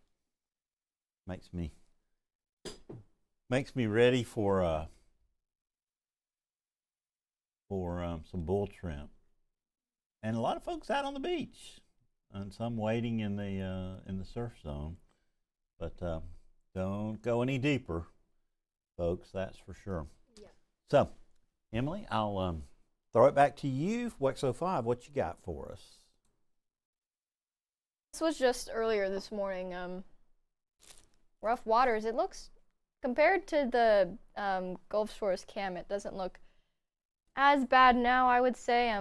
And when the rain isn't around, I mean, honestly, I would go out there and walk on that beach too, in the breaks between the rains. But you can see this morning at 9 a.m. there was nobody out on the beach there. So, but just a reminder, you don't want to be in the waters. Maybe get your feet wet, your toes wet. But it's just a good idea to not go any further. It's actually illegal to go further, yes? It is. So at least in Gulf Shores and Orange Beach, it is. Yep. So no arrests today, please. No fines today, please. That's for sure. No, I would be out there if I were not, devouring weather information. I'm the crazy one who is dragging, their family to the beach when there's a tropical storm coming. We'll take you along with us, Emily. We went in 2018 for Tropical Storm Alberto, and I think my children thought I was insane, but they loved it, and ended up having a great time. We ended up, I don't know if you remember the storm, but it, almost became a hurricane right before it made landfall near Panama City, and we sort of nailed the landfall perfectly, and it was just an awesome experience that Monday morning as it came ashore, getting to monitor it, and then this sort of quasi-eye came across just after lunch, and we went over, I think the little place is called Schooners on the kind of the east end of Thomas Drive. And it was just, it's kind of this open air place, and it was open, and they were, serving food, and it was just spectacular. Oh, look at the wind and everything now at D'Iberville. I think we're going to see a stronger gust for sure. It seems like that's much stronger than any wind we've seen on that camera in the last several minutes, and the lightning is really intense as well. That is really, really coming down. I want to get an idea. Let's see what our mobile camera is looking like. Make sure it's pointed in a good direction. We're looking west on our mobile camera. We'll take a peek at it in a minute, but boy, may just be raindrops getting buffeted around. Still a gust to 34 in D'Iberville, north of Biloxi. But strong thunderstorms now into all of northern Mobile County. We've got a severe thunderstorm warning that continues until 1:15 for a pie-sliced section of Mobile County here. And you see that area that is included in the polygon at this point. Bad drawing practices there, sorry. Areas from Celeste and Chanchula back through Malvilla and Georgetown to Sims and Wilmer, back to Big Creek Lake and Tanner Williams. This is severe thunderstorm warnings for the next 15 minutes. It's 1 o'clock. You're watching the Alabama Weather Network. I'm meteorologist Bill Murray and Emily Kirk here in Studio A as we watch storms roll through D'Iberville, Mississippi. And now we take you to a strong thunderstorm that is rolling into Mobile County. Emily? Just really quickly, the National Weather Service in Birmingham has canceled the tornado watch for Marengo and Perry counties. And let's see if our system has updated that, and it has. So that's good news. But we've taken Marengo and Perry counties out of the watch. They're slowly eating at it here. We still have all these counties in yellow until 5 o'clock, and the SPC and Weather Service in Tallahassee is currently coordinating a watch that'll include southeastern Alabama and the eastern portions of the Florida Panhandle, I would imagine, and most likely some portion of southwestern Georgia. The severe thunderstorm warning is canceled for Mobile and George, and that's good news. So all of my beating a drum about the wind is apparently the storm has weakened substantially. So that is really, really good news. You know. Now, here's some reports. Highway 26 at River Road in George County is underwater in Loosedale. So the severe weather, the flooding threat is here, even when the wind threat is diminishing. So the heavy rain is diminishing in Loosedale right now, but intense rainfall has fallen in that area. And you can see those totals are beginning to come up. Right around Loosedale, our rainfall estimates now are already over 4 inches, and that very heavy band just back to the west is 8 to 12 inches, and it's going to be sliding over that area. We've already got a flash flood emergency for Wiggins and Stone County, and that continues. But you can kind of see at least the rainfall, the intense rainfall has shifted southeast. It's down into Mobile County. No warnings for Alabama now. That's great news. It is still pouring into Iberville. Traffic crawling on I-110. Lots of lightning there. There were trees reported down near Bendale at the Stone County border, and water covering Fortner Road, thanks to Tyler Graham from WLOX in Biloxi.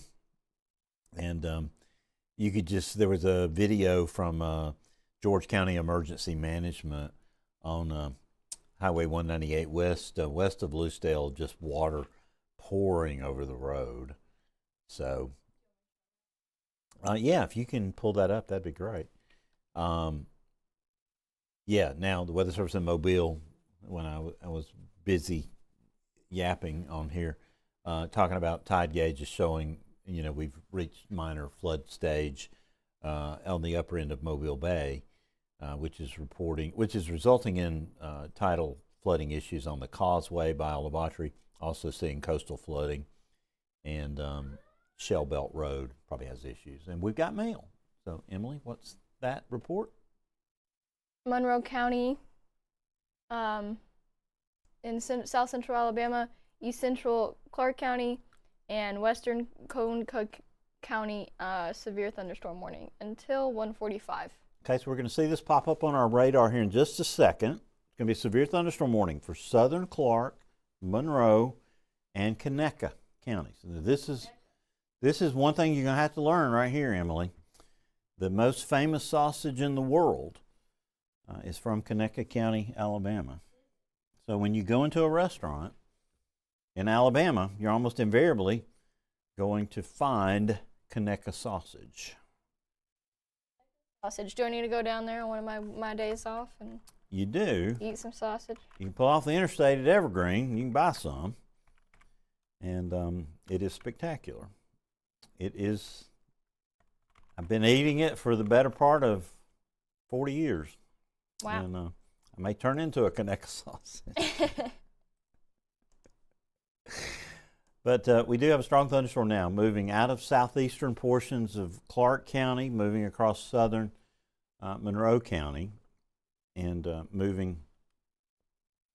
It's going to be moving into the southwestern portions of Connecticut County. And you kind of see why the Weather Service is concerned about it, because it's bowing out. That's that structure that you're looking for. You say, Murray, what are you talking about? It's a bucket of spilled paint. Well, here it is, right there. That bowing out indicates to us that the wind is a problem. And here's our base velocity. This is just wind right here. And we'll put it in motion over the last 15 minutes and kind of show you that really getting its act together, pushing to the east. The Weather Service is issuing that severe thunderstorm warning. We'll zoom in and talk about the communities that are most affected. It's going to be areas there from Chrysler over to Uri on Alabama 59. See that community right there? When it comes up right here, Emily, how you say that? Right above Huxford. Uriah? Nope. Uri. Yeah, it's not a cheer at a football game, although it probably is a cheer in Monroe County. But Uri. That's one of those pronunciations in the James Spann pronunciation guide back here. Monroe County has per capita probably as many pronunciation deals in that book as anything else. McGargle, Ollie, Mexie, Repton, but I'm not naming the places where this is going. But Uri is up next, and you see those winds now moving through that area right there, and we're going to be watching that very closely. Really, it's out of Clark County at this point. Maybe the tiny part in the southeastern portion of Clark County. Y'all be careful because Emily may attack. Drew brought in Cookout here, and I think she's hungry. But southeastern Clark County, and you can't rule out a little spin-up tornado right there. We'll kind of check that on our storm relative velocity. Not out of the question you could get a little spin-up tornado right there. So heading toward Frisco City, Monroeville, toward Mexie, along US 84. I want you to be monitoring this very carefully. Be in your safe place. You're in a severe thunderstorm warning polygon. Emily, you can check for me and see if it had a tornado possible tag. But it's certainly got some wind surges along it here. And I just would really watch this area, right here for the possibility of a brief spin-up tornado. It is definitely moving to the east or east-northeast at this point. When you come in the studio, you get to play Henry Houdini as you walk between our cameras, or otherwise you end up on TV here.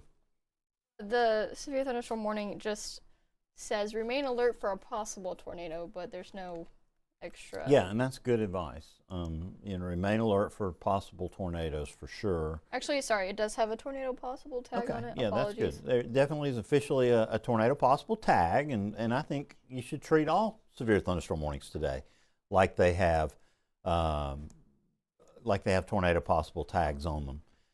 So this is a severe thunderstorm warning with a tornado possible tag on it.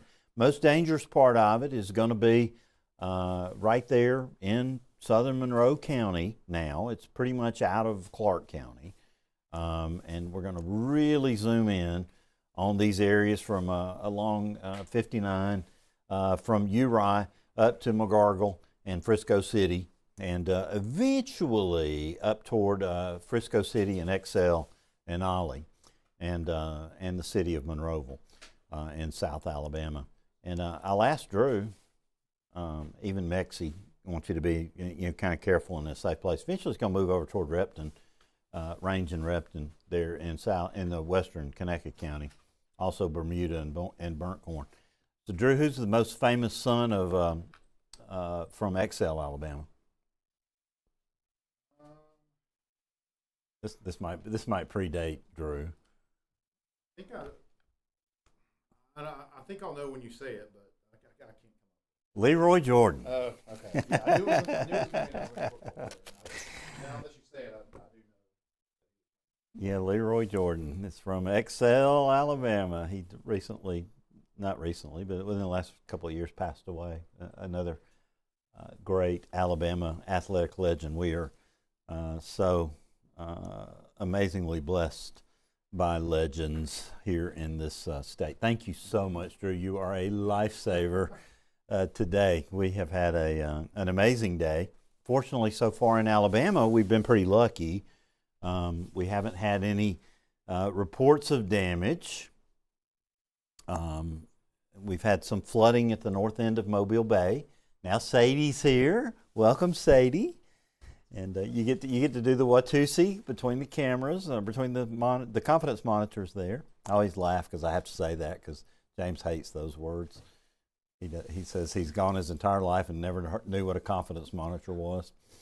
But he's in Alaska, so he can't say anything today. So, but you see the situation over South Alabama at this hour. Strong thunderstorms moving through the southern part of the state. We've got a severe thunderstorm warning now from Monroe and the western portion of Conecuh County, famous for its sausage. And strong thunderstorms moving through there with the potential for 60-mile-per-hour winds and the possibility of a small tornado. We're going to be watching that very closely. The activity that moved into northern Mobile County, fortunately the wind signatures kind of weakened. We're watching the activity in Jackson County because it is still extremely intense, and we'll kind of zoom down there on the Mobile radar and take a peek at it. And you can see it now extending from Harleston down to Hurley and Wade, now approaching the Van Cleve area, and is trying to make its way past D'Iberville. It's been pouring there for a long time. Emily and I have been tracking that camera for an hour. Pouring in Biloxi at this point. It's taken its sweet time working its way across the bridge to Ocean Springs, and I can't tell you how many lightning strikes we've counted in that area. I'll let you look at that camera for a second because it is impressive, and you can see traffic there on I-110 is just crawling along. But so far, the strongest wind gust we've seen has been 34 miles an hour, and we'll take that. We will absolutely take it. You saw that right there as I switched the camera view. It was a huge lightning flash. But I'll take you over and show you our Mobile camera at this hour. Well, at least I think I will. There we go. That's what I want. And we're coming to you from the Renaissance Tower, looking west from downtown Mobile, 81 degrees. It's air you can wear in Mobile. It's 81 over 79. Right now, our peak wind gusts in the last few minutes, 35 miles an hour. We've seen some impressive cloud formations on the region's Skycam network camera here today. And one of my favorite cities, the city of Mobile, Alabama. So getting a little structure on that storm down around D'Iberville. There's a severe thunderstorm warning to the north of that. We'll go back and look at the radar again and kind of peek at what the winds are doing in this area. Make sure we're not getting anything crazy. We've seen some, fairly strong wind, displays, kind of taking some pixel values there northeast. We've still got winds in that 50 to 60 mile an hour range. So that severe thunderstorm warning has just been allowed, or has just expired. It went through 1:15. So now no severe thunderstorm warnings for southern Mississippi. That's great news. But you're going to have 40, 50 mile an hour winds as this stuff moves through. So be ready for that. We've got flash flood emergencies for Stone County. Water rescues were ongoing a couple of hours ago in Wiggins. We've had flash flood emergencies since early morning in the Picayune and Nicholson areas back in Pearl River County, and other flash flood warnings. I say we have no severe thunderstorm warnings. We have a severe thunderstorm warning for Hancock County till 1:30 for areas around Waveland. So kind of buried down there in southwestern portions of southern Mississippi. But back to the reflectivity, this intense rainfall now extends from Lake Pontchartrain, really Lake Maurepas, east of the high rise, I-10, back through the eastern portions of the New Orleans metro area through the Mississippi coast. It is pouring to beat the band right now in places like Bay St. Louis and Claremont Harbor, over to Delisle and along US 90. Some of my favorite places, beautiful spots along the Mississippi coast. The very heavy rain is just working its way into Gulfport now. Would be spectacular rainfall rates right now along I-10 and along US 90, over to D'Iberville and Biloxi. New severe thunderstorm warning, even as we're talking, till 2 o'clock, just issued for, I think, what am I looking at there? That's for portions of Harrison and Hancock counties in Mississippi. So it's a very active day. Going to zoom out and take a look at the whole state of Alabama real quick. Put everything together here, composite radar. Generally, the entire state is filled in now, except for western portions of the Tennessee Valley. Sorry to leave you out, Tennessee Valley. Southeastern Alabama, the Wiregrass gradually filling in. Parts of Geneva and Houston counties still to go. It's going to get there eventually. You see where we've got more sunshine over southern Georgia. We've got a severe thunderstorm warning now north of Albany, but they're going to have even probably bigger problems as all of the sunshine, the heating of the day, eventually as these feeder bands work their way into the Peach State through the afternoon and into the evening hours. There are going to be lots of problems. Big convective band developing back in central Mississippi, and I'll kind of zoom in on that because we've had flood problems east of Jackson. Had a big flash flood warning here that covers areas along I-20 back through Scott and Smith, Simpson, southeastern portions of Rankin counties till 2:45. And we've had reports of flooding in Scott County near Forest. Intersection of Highway 35 and Highway 80 was underwater. 2 cars stranded. Turnaround don't drown didn't work there. And then in Scott County, exit 77 in Morton, off of I-20 underwater. That was from 11:30 today. So lots of reports in this area east of Jackson, and that rainfall has only intensified. It's moving into the Meridian area. If you're watching us from Meridian, they don't do well with water in that area. So I would look for flooding to begin in the Meridian area with this heavy rain moving in. Now, fortunately, the good news is this rainfall is rather progressive. It is moving to the east, at, I won't say a pretty good clip, but at least it's moving. And we will take that as a victory. So there in eastern Mississippi, maybe we won't kind of have the flood problems now, but that's going to move into parts of Sumter and Greene where we already have a flood advisory in effect at this hour. Now, you remember earlier we had a flood warning, flash flood warning for the Birmingham metro area.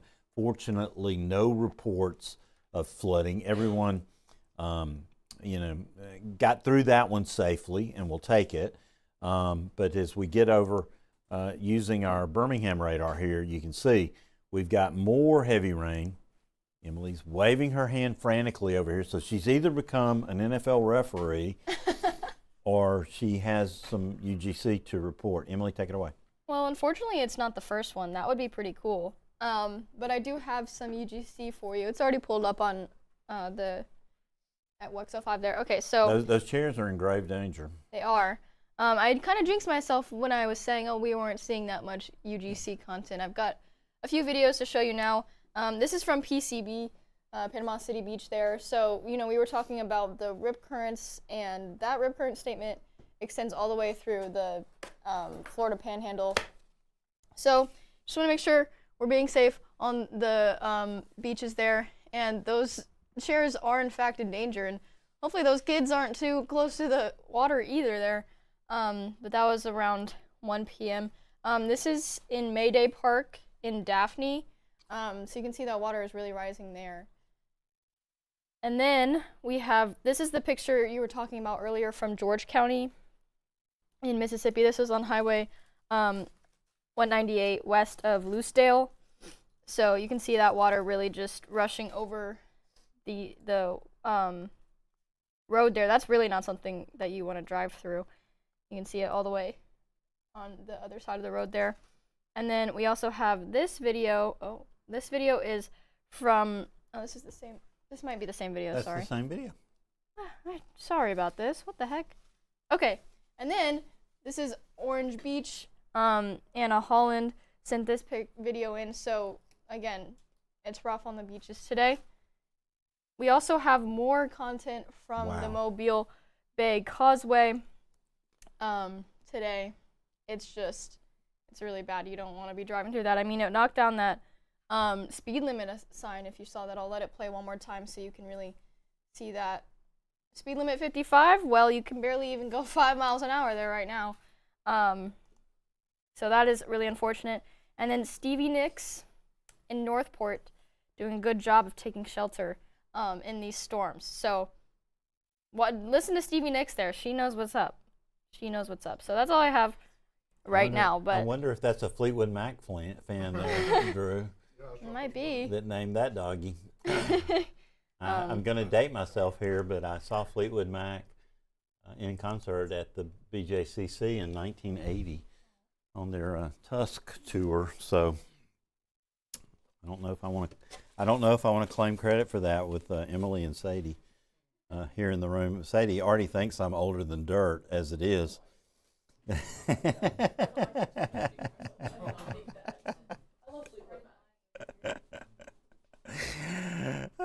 Where do I want to go now?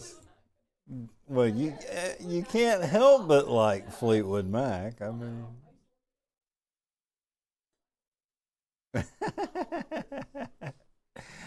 we are so blessed to have Emily and Sadie and Colby that have joined our team. They have brought so much energy and enthusiasm and brilliance this year, this summer. Now that we're not even into summer will be here shortly, but it feels like. The exciting, well, I think if I had to find something meteorologically exciting, I think I see the center of the remnants of the circulation here north of Meridian. And all my other meteorological friends here could kind of agree or disagree, but I think that might be a little bit of rotation showing up right there. So it looks like it. That might be the center of the circulation. Now, it left its true center back in Texas. They parted company sometime during the night. They had unreconcilable differences and split up. But we got the dirty end of the deal here in Mississippi and Alabama. But if we get through this without lots more reports, and I'm not predicting that's going to happen. But so far so good. This could just really turn out to be a tremendously beneficial rainfall event for Alabama. Now, having said that, we have one of the biggest high-risk excessive rainfall outlooks I've ever seen for the state of Alabama in place, and that's very concerning. And we still have, a 10% chance of tornadoes across South Alabama through the afternoon hours and overnight tonight. And, obviously we've had some incredible rainfall amounts. And I just checked a minute ago. I think I pretty much can tell the northbound crescent was scratched coming out of New Orleans today. I did not check the Amtrak alerts, but that was a smart move. That train should never have left New Orleans, and I think that's indeed what happened. But I don't know if Sadie and Drew have looked, but these crazy rainfall totals over the last 24 hours, are just amazing. We've seen some 14-inch amounts, Drew, in southwestern Stone County. and had water rescues going on around Wiggins just before lunchtime. And we came out of the gate early, Sadie, with a flash flood emergency for parts of Pearl River County there around Nicholson and Picayune. And of course, the Amtrak has to go through Picayune, and their businesses were flooded in downtown Picayune as well. And it looks like there in Rapides Parish, back in Louisiana, they had all kinds of problems there too. Lots of flooding reports there in Avoyles and Mansoura. Car floating on Main Street. You never want to hear that, Drew. And near Letworth and Point Coupé, and near Hesmer in Avoyles, water entering multiple homes there today at 11:30. So, that was from that secondary convective band that we really haven't been paying attention to. And I'll kind of go back over there and, take a peek at what might or might not still be going on in that area. I guess all that's really, well, no, it's still happening. Look at there. We got very heavy rain in areas southeastern Rapides over into Avoyles, and even a tornado reported in DuPont in Avoyles Parish just before 12 o'clock. So active weather over a wide area thanks to this dying tropical cyclone. Emily is really trying hard to get my attention. Emily, take it away. Just quickly, the Mobile National Weather Service has canceled the tornado watch for Choctaw and Washington counties, as well as some southeastern Mississippi counties, George, Stone, Greene, Wayne, and Perry counties, which are really the ones we've been talking about all day. So maybe we're almost out of the weeds, at least for the tornado threat for these counties, but rain threat is definitely still an issue there. So yeah, I don't want to pass it off too quickly, but definitely we still have a long way to go. I know Drew and Sadie don't want to hear that, but we have a new tornado watch now for southwestern Georgia and the southeastern part of Alabama that goes until 10 o'clock. And so that includes our 5 southeastern Alabama counties that are serviced by the National Weather Service in Tallahassee, including Coffee, Dale, and Henry, Geneva, and Houston, and Panhandle counties over to Bay, and as well as Jackson County in Florida. So you see the status of the tornado watch right now. It includes, we've just taken out few counties in West Alabama, as Emily said, but now we've got new counties, Southeast Alabama into Western Georgia, including the city of Atlanta. And I would not want to be flying through Hartsfield today. It would be interesting to look at flight delays for Atlanta Hartsfield International today, because I bet they are not very fun. So, I'm probably talking for no reason here, Drew. You could talk me down off of the. Well, no, I have a severe thunderstorm warning, so I'm not paying enough attention to it. Now that sorry to break in, but this is the storm that had those 90-mile-per-hour winds on radar back in Mississippi. Is that the same cell, or is that a different one? Well. No. Okay. It's kind of developed to the north out of that was further same south, wave. Yeah. Okay. I would say, I guess maybe I would have thought this would have been the activity here. Yeah. So was there ever a severe thunderstorm warning? But this is obviously developing into some little MCV right here. Yeah. Drew, but we were petrified when we saw those strong wind signatures, 75, 80, 90 miles an hour, back through George and, Harrison, Jackson counties. It really had my attention. And, I was given a lot of heads up, for Mobile County you know, as that was coming over, and Washington County too. But yeah, this seems to almost be like a little MCV to me, and maybe it's the circulation. I don't know, Drew. Maybe that's, I don't know. It's hard to say. I haven't really looked at it analysis-wise, but you may be right. This might be that. But we do still have a severe thunderstorm warning until 1:45 for Monroe County and for southwestern portions of Conecuh County in southwest Alabama, which is in a unfortunately profound radar hole right here. But we'll do the best we can. And I'm going to start out. I'll first look at it. I'll look at it from Maxwell just to see. I know I'm going to be ridiculously high, about 12,000 feet in this area. I'll look at it from Mobile, and I'm a little better. Yeah, way better. I'm 3,000 feet in this area. Drew would have known that off the top of his head. But we still got decent wind structure, and you're at the comma head here. This is the comma head. You know, we found it. And, you know, this is moving through Frisco. It's moved through Frisco City. It's coming through Monroeville right now. It's coming through Mexie, coming through Ollie, and coming down Highway 84. And it's going to be approaching Evergreen here shortly. So, you know, if you're on the interstate, run in Conecuh Sausage and get some sausage there at the Evergreen exit. At least you come away from this event with something good to eat. Now, Sadie, here's your question. Have you had Conecuh sausage yet? No. Okay, Sadie says no. No, I have not. So that is our homework project to make sure Sadie has Conecuh sausage here shortly.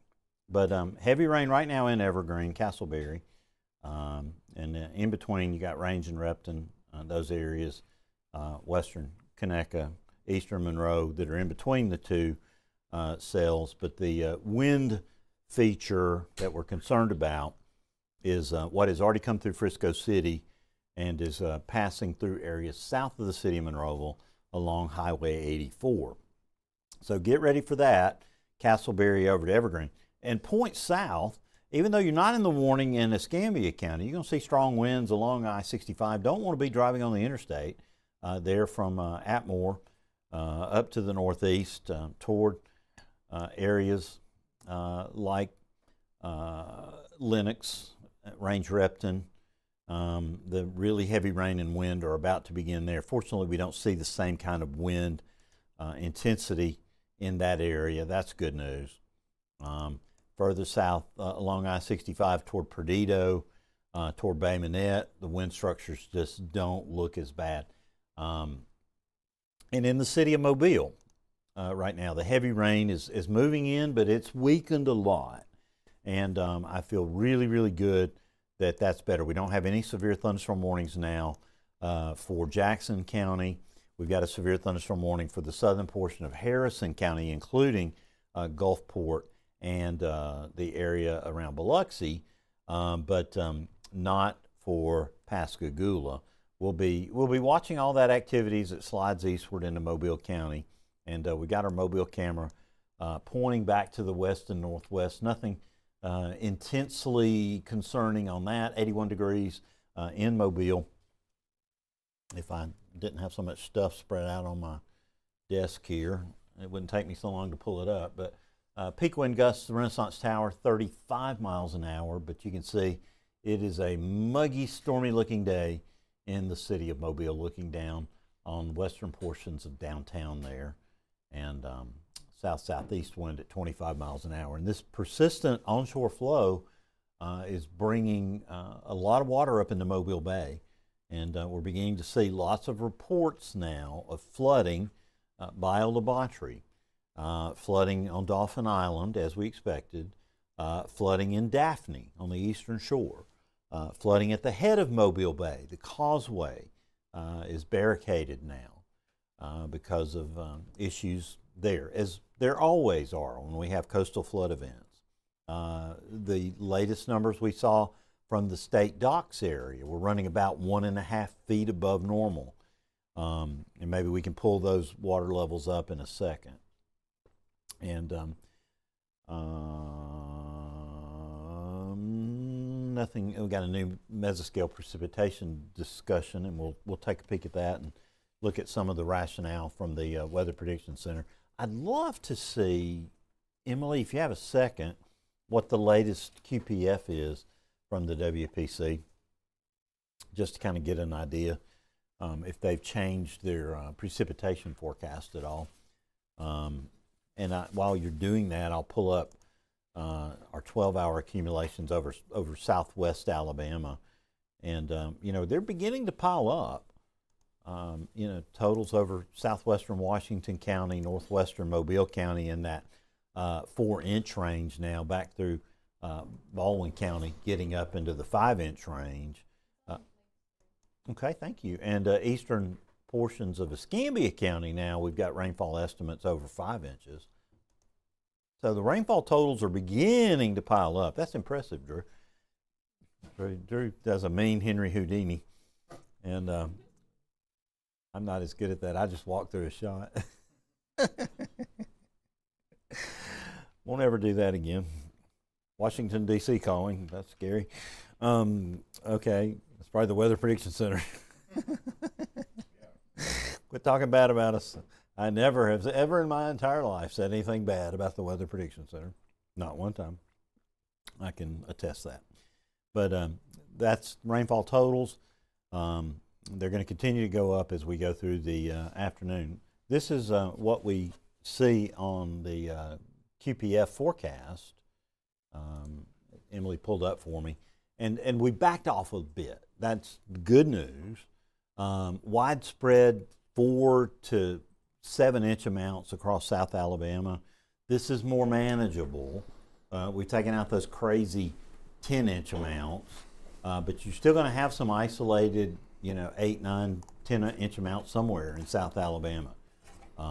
But this is good. This is drought-busting rainfall right here.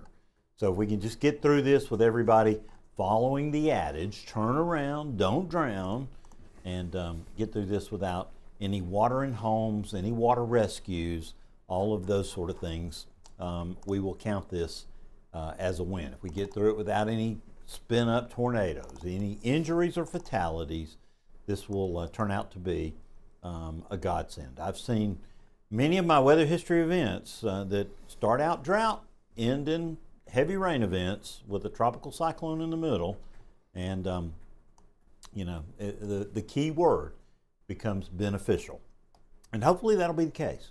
Hopefully that'll be the case, but we're not out of the woods yet. We still have plenty going on. We've got, thank you, Drew. That's great. Fantastic. Yep. Drew, that is fabulous. Yep. Go through that for us. This is our meteorologist, Colby Sheehan, has done such a spectacular job. We've made a big investment in this Tempest Neighborhood Weather Network. Drew, why don't you take it away? Yeah, Bill. So just pulling up. So yeah, this is the Tempest Neighborhood Weather Network, and we've been starting to use it here just in the last week or so. Like you mentioned, since our intern Colby Sheehan has helped to get some of these templates finished up and online, and done a lot of back end stuff to help get it ready for prime time here. So we're basically kind of breaking up the state into basically 5 different zones, which if you watched our channel during times when we're not live, you'll see that we have forecasts for 5 different zones of the state. So this is kind of what you're seeing here. So this is the coastal zone, which is basically just Mobile and Baldwin counties. So what you can see there is that, again, the northern end of the county, so far, this is rainfall today, has certainly gotten the most, it looks like, the northern end of both Mobile and Baldwin counties. So you can see there just to the north of Creola, I've got over 2 inches so far today. South Street there, it looks like in Mobile itself, approaching 1.5 inches. Looks like, again, forgive my pronunciation, that may be, Ketchy Road, potentially there near the state line, is at 1.96, so almost 2 inches there. Steelwood Hole 8, I'm assuming that is a gauge at the Steelwood golf course would be my guess. And looks like that's the winner. Again, I don't know if it's necessarily a winner on a day like today. If you get more than that, then we could have some issues. But over 2 inches there. So that's looking at the coastal section here, and then we'll kind of move it up to the next one to the north. And so this is what we kind of call our south zone, and you can see near south, or basically at South Dozier Street. This is a gauge that we've seen quite a bit of rain, and just in the last week or so, since we've been starting to look at these maps and start to get them ready. I'm pretty sure that it had at least a couple, maybe 3, 4, 5 inches back several days ago, when some areas back to the southwest of Mississippi got a lot more rain. I'm pretty sure this gauge also, which I believe is near Chatham, it's in Washington County, has received a bunch of rain as well, right there kind of on the eastern edge of the heavier rain band. It's now got more than 2 inches. So that's not going to be, good for that area, probably, as far as just the amount of saturation that's already there. Clark County EMA, 1.23. Looks like we've got one there that's just, the exact location looks like it's northwest of Andalusia in Covington County, a tempest station that is nearing 3 inches. And it looks like we don't have one currently turned on near Bruton. We may have one there, but this map is just kind of set to be static locations. And actually, I may put on the one that we actually can see if we have a location there. But you can see east of Bruton looks like there's even more potential that's falling in Escambia County. But as you move further to the east, you can see that the precip totals for today trail off quite a bit, and that's because if you look at the radar, we don't have much rain that's gotten there quite yet. It's starting to get there. The lighter showers are starting to make it into southeastern Alabama, and a little bit further to the north, you've got some heavier rain that's certainly falling as you get into Coffee, or actually north of that, and parts of Bullock County and up towards Barber County, and over towards Russell County, and even into Macon counties and places like that. But in southeastern Alabama so far, have not gotten much yet, but that should be changing here over the next little bit of time. I'm going to try to throw in the one here, and forgive me again, we're still new to these, but I'm going to try to get the one in that we can see if we've got anything around Bruton or east of Bruton. So let's see. You're getting to watch how the sausage is made by the master here. Let's see. Because Drew is so spectacular with his ability to manipulate the incredible bearing system that we have. So this one doesn't look like we've got one right there in the eastern part of Escambia County. Now, we'll say, of course, we'll probably be doing some promotions of this here in the near term as well to kind of get out some of this kind of information. But, the idea here is that if you get a Tempest weather station, you can show up on this network as well. So in these areas where we don't have as many stations, so basically what you see on all those dots that are on the map, and some of them may be hard to see, they're kind of blending in a little bit. See a bunch of yellow dots on the eastern side of the map there. You've got some red ones here and there. The dots are representing locations for Tempest weather stations in Alabama. So we've got some data sparse regions in some of these counties in South Alabama. So again, as we kind of ramp this up, we'll be doing some promotions where you'll be able to, I believe, correct me, Bill, quickly if I'm wrong, I'm pretty sure there would be a discount potentially available where you could get a station at a discounted price that you could then become part of this Tempest Neighborhood Weather Network. So, yeah, we're working on that part of the program right now, Drew. This network is going to be so valuable to us on days like this, mm-hmm. because the stations are just too widely spaced, mm-hmm. and here we can, in the rainfall department, you've been working on winds, you've been working on temperature, and this is spectacular. There you got a nice report from the southern part of Escambia County. Yeah, so basically now what I'm doing is I'm just clicking, and so we can basically interact with this map here. And so that one station there on Wilkerson Street there in the kind of southern part of Escambia County, that's one we didn't have on the map previously, so I've just been able to easily turn that on. You can see also Walker Springs Solar there, which looks like that's kind of in east of Jackson and Clark County. You can see it's got over 2.5, and it looks like we have another one in southeastern Washington County, and look at that. So it has received almost 4 inches there near East Plymouth Road, which again is kind of southeast of Chatham, but you're really close to Malcolm and Calvert there along US 13, just to the west of that. So that looks like that's the biggest total we've seen, at least on the Tempest network so far. But yeah, this is kind of the power of this is seeing those totals and being able to easily go find all the ones that are available to us. Warwick Creek there, up into just to the southwest of Troy and Pike County, that's almost or over 2.5 inches there. So yeah, we can really get a little bit more granular with our rain totals. Yeah, I'm so excited with the Tempest network here about this system because I think it's going to add so much value to what we do. And you are really exhibiting the value of that right here, Drew. Thank you so much for that. Yep. Thanks to Colby for all the hard work he's done. You know, yep, 'cause absolutely. you and I just don't have all the time in the world. And now that we're getting all these new valuable team members, Drew, we can do a lot of cool stuff. Yep, absolutely. Just going to throw one more in there that because we had a flash flood warning earlier in, I believe, Jefferson and Shelby counties. Yeah, and it's right there where that green is, just east of I-65. Yeah, which at least the ones, again, that we've got preloaded onto this map, you don't see really big totals, but we don't have one right there in that we're showing right there in that stripe east of Hoover. But in fact, let's just go ahead and throw on the auto version, and we'll see if we've got anything over there real quick.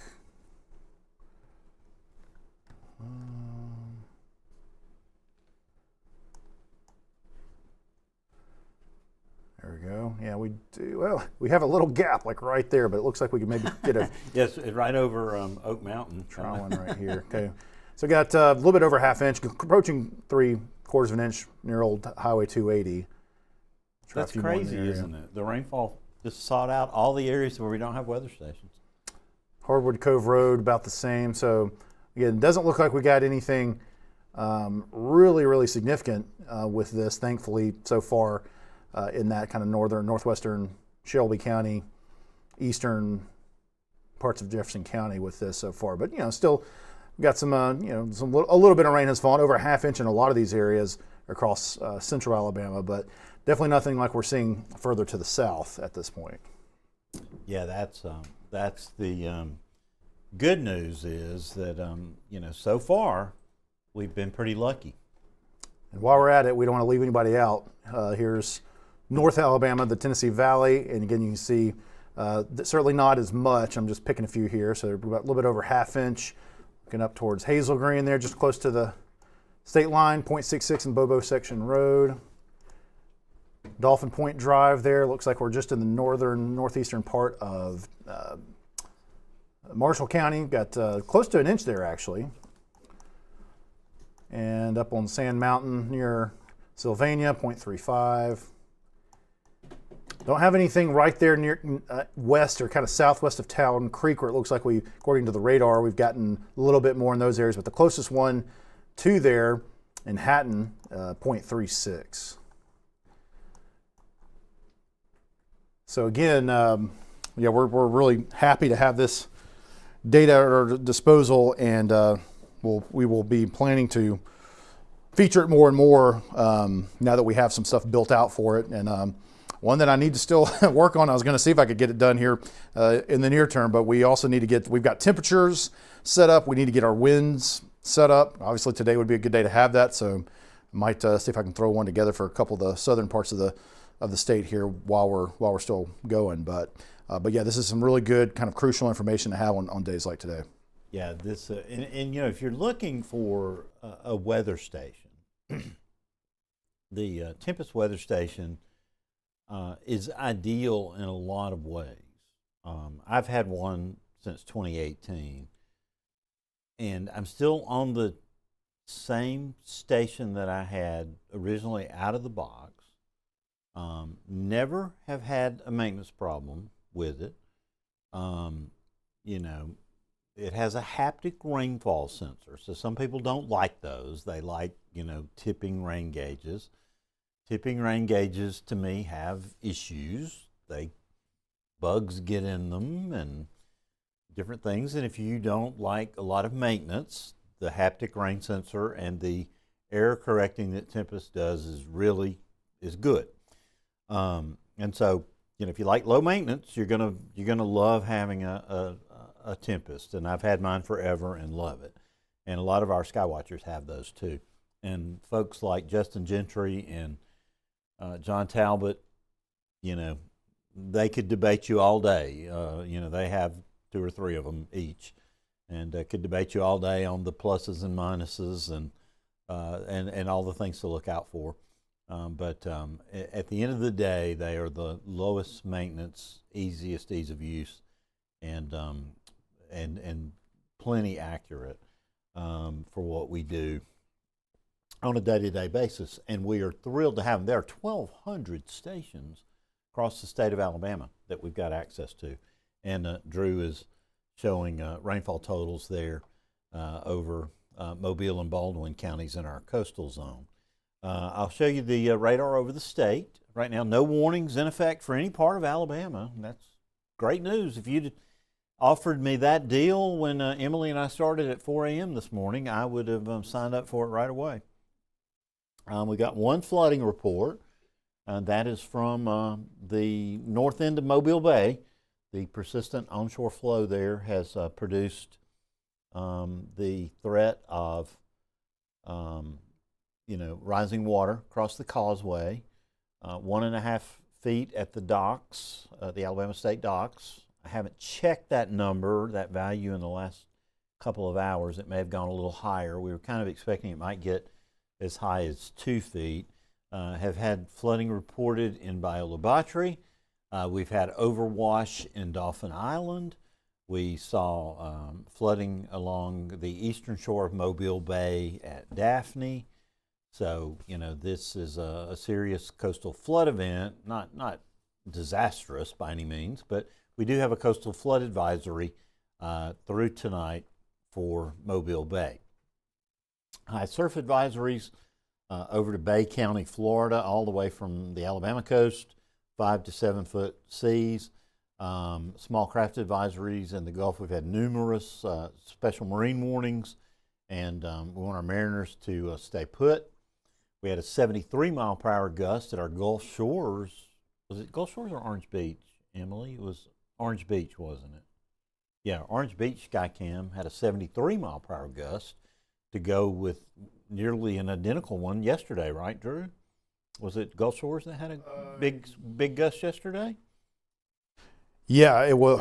I'm losing track of my days. Was it the day before yesterday? Okay. Yeah, but we had like up to like 73, I think. Our current wind gust at Dauphin Island is 43. So, you know, coming off of the water, we've got, you know, significant, you know, gradient winds still, even outside of thunderstorms. Strong thunderstorms now moving through Jackson County, Mississippi, where we've got a severe thunderstorm warning for the southeastern portion of Harrison and Jackson counties. That's got to move into Mobile County.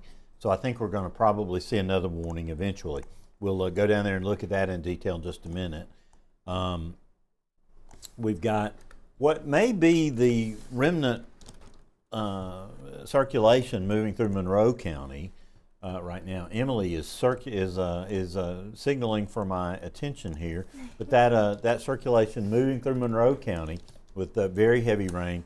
We had a severe thunderstorm warning there for Conecuh and Monroe. It has expired. Emily, what you got for me? If you take WEXO 5, I just have a few pictures and videos to show you really quick. All right, so this is in Gulf Shores. Just a while ago, people are on the shore, which is fine, but I think they've found a workaround of not being in the water. They've set up a volleyball net in a tidal pool, I guess you can say, and are playing in the tidal pool. So there will be no undertows in that. No rip currents. No rip currents So in that. I guess I'm the only one that still says undertows, Drew. This is terrible. I used to always say it, and now, but I guess that's basically what it always was. Yeah, it was called it the undertow when I was a kid. It was never a rip current. Now it's a rip current. Just like I'm like Spann. Squall lines have become QLCSs. Exactly. You might see a rip current out there, Emily, if you look hard enough. It's looking pretty rough out there, so, you know, maybe the undertow is really, you know, strong there, but it's certainly not in that pool. So, you know, love to see the creativity. And then also, oh boy, We've got this tree down in Coleman, unfortunately. This was on, oh, I don't know if this was, it fell down kind of on their fence there. It does look awfully like a Bradford pear, which sometimes, not that it's good, but it sometimes takes a little bit less wind to take those down. Okay. But yeah, still, that's not good when that's coming down. Not when it's on your fence. No, No. certainly not. And then this is just a video of the storms coming through Long Beach, Mississippi earlier. If we watch for a little bit, you can see a pretty bright light of lightning there. Just a second, maybe. I don't know, I thought I saw one. Maybe I didn't see one.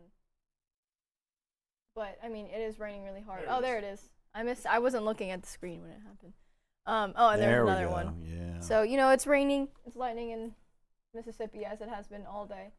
But that's all I have right now. So. Yeah, we're starting to get a few reports from Talladega County. Emergency Manager Leanne Butler reporting a tree blocking the roadway in Sylacauga, 585 Mountain View Lane, or Mountain View Lake Road, and power line down 1300 Odin's Mill Road in Sylacauga.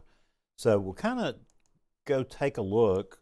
And Drew, I don't want to take away from your time. I know, we were going to pass this thing off at 2 o'clock, so we're getting close. You tell me when you want to, take over. If you want to take over. You know me. I do want to let you go home here. I'll go like the Energizer Bunny here. I am. So what I'm doing is I've gotten current winds and wind gusts that I'm getting ready so that we can show for coastal, and I was going to try to at least get it for south as well. Please feel free. Keep doing that. Let me. In fact, I'll pull up. Let's see. I think I've got this one done. So if you just want to, and I'll go back and do the other ones take your time. Keep going. If you want to show, if you wanted to pull up links 3 right now, that's right, current. That's wind gusts. Talk about these storms moving through Talladega, and then I'll pull links 3 up. Okay. Quick. Yep. That sounds good. Strong thunderstorms lifting north right now through eastern portions of Shelby County, through southern Talladega, moving through the city of Talladega right now. When they came through Sylacauga, they brought down a power line. So, we've got active thunderstorms here. We'll take a look at the wind velocities just to give you kind of an idea. We've got some pretty strong winds there, just near and southwest of Talladega. So just, be cognizant of that. Areas from Harpersville and Childersburg along Highway 280 up to Talladega. That's where the strongest winds are as a part of the storm. 40, 45 mile per hour winds. It's not going to take much. Like Drew said, Bradford pears especially vulnerable. Those invasive species that have taken over Alabama. And so now I'm going to pull up links 3 and see what surprises Drew might have for us here. So, nope, not yet. Back to the radar. He's moved on. I got to be quick around here. If I'm not quick, you don't get a prize. You don't get a prize. But those are interesting to watch that northward motion of these storms. They're going to be lifting north over the next 30 minutes in the I-20 corridor there, from Leeds over to Pell City, Lincoln, and Riverside, and eventually into the Anniston and Oxford areas. Actually, a bit of an outflow boundary pushing out in front of that. And so some storms in southern Cleveland County, approaching the Heflin area, coming up out of Ranburne, and going toward Tallapoosa, Georgia at this hour. So kind of zooming back out over north central Alabama. We're on our Birmingham radar here. Good light to moderate rainfall now across a good bit of Lamar and Fayette County. So hello to our friends over at the Alabama Newswire. It was fun putting together your content this morning. That Walker County, raining over the entire county. A good bit of rain in Coleman County, Blount County. Good bit of Jefferson County. Some heavier showers over the western parts of the Birmingham metro area, around Bessemer, Midfield, Fairfield, out through West End. Then you get into some heavier showers in western Shelby County, to the west of Calera. They're going to be lifting up into the Alabaster area toward Columbiana in the next 15, 20 minutes or so. Stopping the radar here, sliding down into the south central part of the state and picking up our Maxwell radar. We've been getting some reports of some nuisance flooding in the Auburn area. You can imagine that with all that heavy rain in Lee County. Ton of rain falling in Russell County. Phoenix City, we'll kind of zoom in on that just to kind of peek at what's going on. Eastern portions of Bullitt County, raining really hard right now in Hurtsboro. From Phoenix City down to Seal and Pittsview, the rain is really coming down, and the rainfall rates in this area are going to probably be in that 1.5 to 2 inch per hour instantaneously. 1 hour rainfall amounts are already approaching 1 inch in many areas. As a matter of fact, some of the rainfall accumulations, according to our radar estimates, southeast of Phoenix City are already approaching 1 inch. Areas west of Hurtsboro, there in the southeastern portion of Macon County, are already at 1.2 inches. And to the east of Union Springs and Bullitt County, we've got 1 hour rainfall rates of 1.4 inches. So the day is just full of warm rain processes. Hey, Sadie, you need anything? You got anything you want to? Yeah, I was just looking that there are some road closures actually near Dauphin Island, Benefield Boulevard from Strand to the west end. One of the emergency management in the NWS had said that there's a lot of deteriorating roads just right along the coast there, Dauphin Island, and then they also said Shell Belt Road and Coden Belt Road have been closed due to deteriorating road conditions. So quite a bit of just flooding right there along the coast, and where they've just seen that continuous rainfall. So these are the usual suspects in these coastal flood events. We had some video, and maybe Emily can rack it again because Sadie needs her introduction to Dauphin Island. This is a barrier island, Sadie, unfortunately. And the western end of it floods when we have any coastal flooding event. I saw a great movie at the Fairhope Film Festival a couple of years ago about it. A lot of those homes are endangered. You know, it's like you see on the Outer Banks, North Carolina. It's just a sad situation. It's a barrier island, and it's one of those things when we build close to the ocean. So, Emily, you got that on WEXO 5? Pulled up now, yes. Okay. So, yeah, let's share this with Sadie. Tell her about it, Emily. This was Dauphin Island this morning at 10:46 a.m. That feels like years ago. But you can see, it's just, it comes down into, their front yards. I mean, it's not really a yard, it's a lot of sand, but, it goes all the way down, and it just keeps going. And we've seen quite a few videos from Dauphin Island today of, high surf and some. Now, can you imagine, Sadie, if this were a Category 1 or a Category 2 hurricane? yeah, the fact that it wasn't even a tropical storm at all at this point. So yeah, I can't imagine when it actually is just how much the impacts are. So some of our pain points around the bay on days like this, you were talking about areas around Biola Botry and Coden on the southern side of Mobile County. Those are always a problem. On the eastern shore, we saw some flooding around Daphne. But I don't know if you can pull up and rack that the video from the causeway. There are two ways, Sadie, to get from Mobile to the eastern shore. There's the US 90, US 98, which is a low-lying bridge that until 1976 was the only way to get across there. And then they built the I-10 bridge, and it's raised and fine. But this is what happens every time there's coastal flooding right here.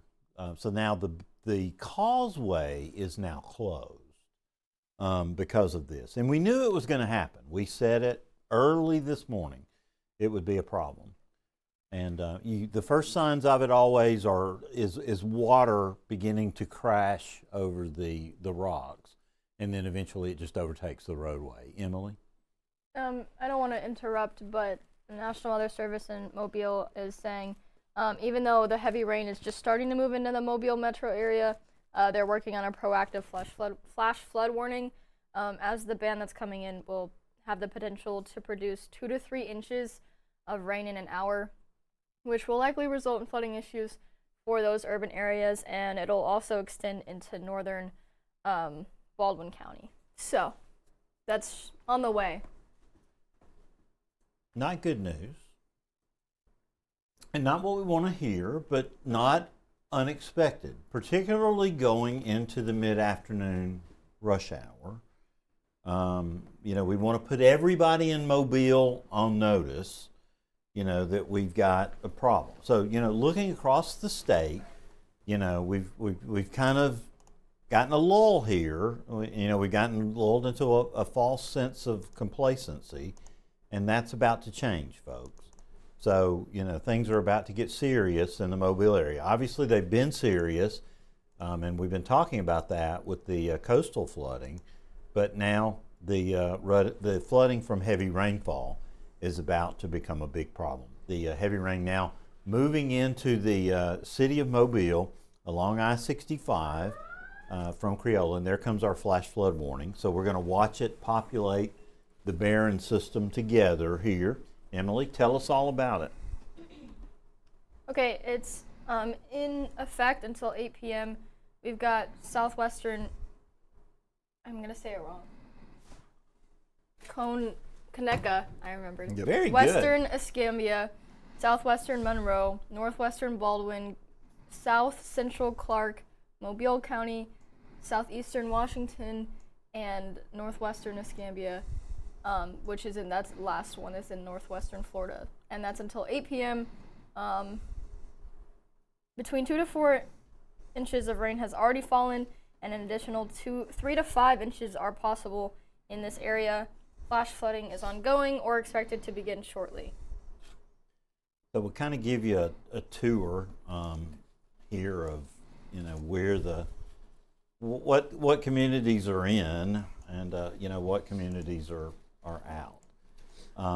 But everything from Citronelle on the western side down to D's and Dawes, and everything in between on the western side of Mobile County, along the US 45 corridor, from Citronelle down to Pritchard and Mobile, up the Highway 43 corridor to Malcolm and Calvert in southern Washington, over into northern Baldwin, all through the Delta, up to Blacksher, Chrysler.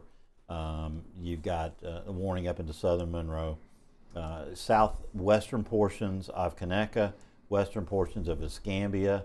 The warning includes Frisco City, Repton. It gets range in Escambia County. It gets places like Barnett's Crossroads, Foshee, Huxford, down to Atmore and Canute.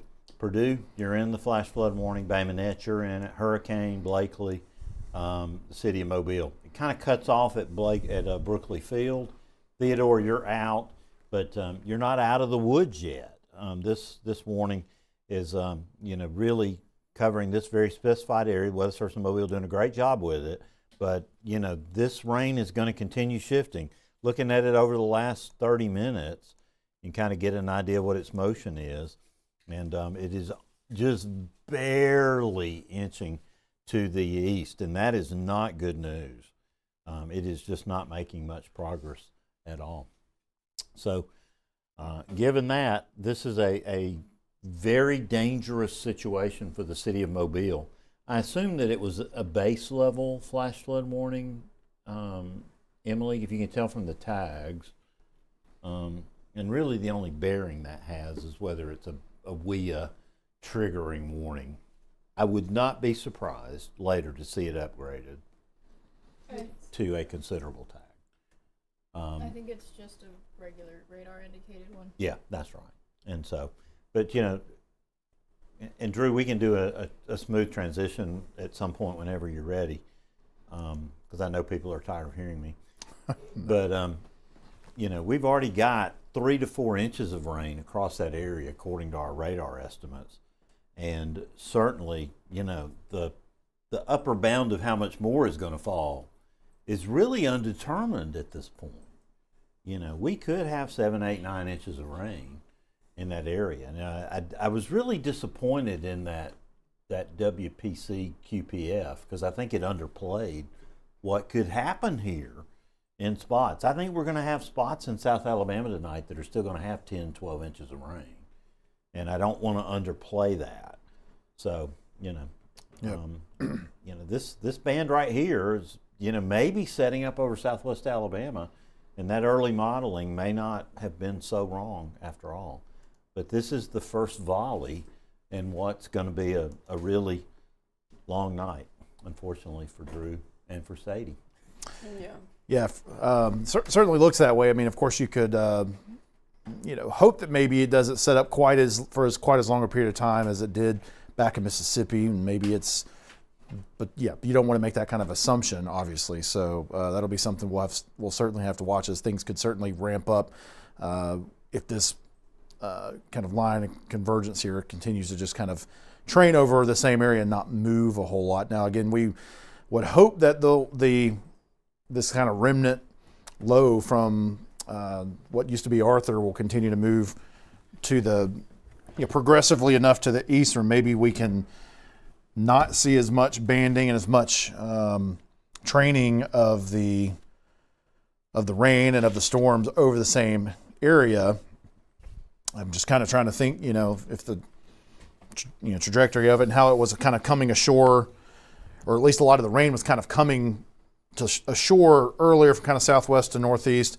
And, you know, I don't know. I have to kind of, and then honestly, I think what I'll do is I'll just kind of switch.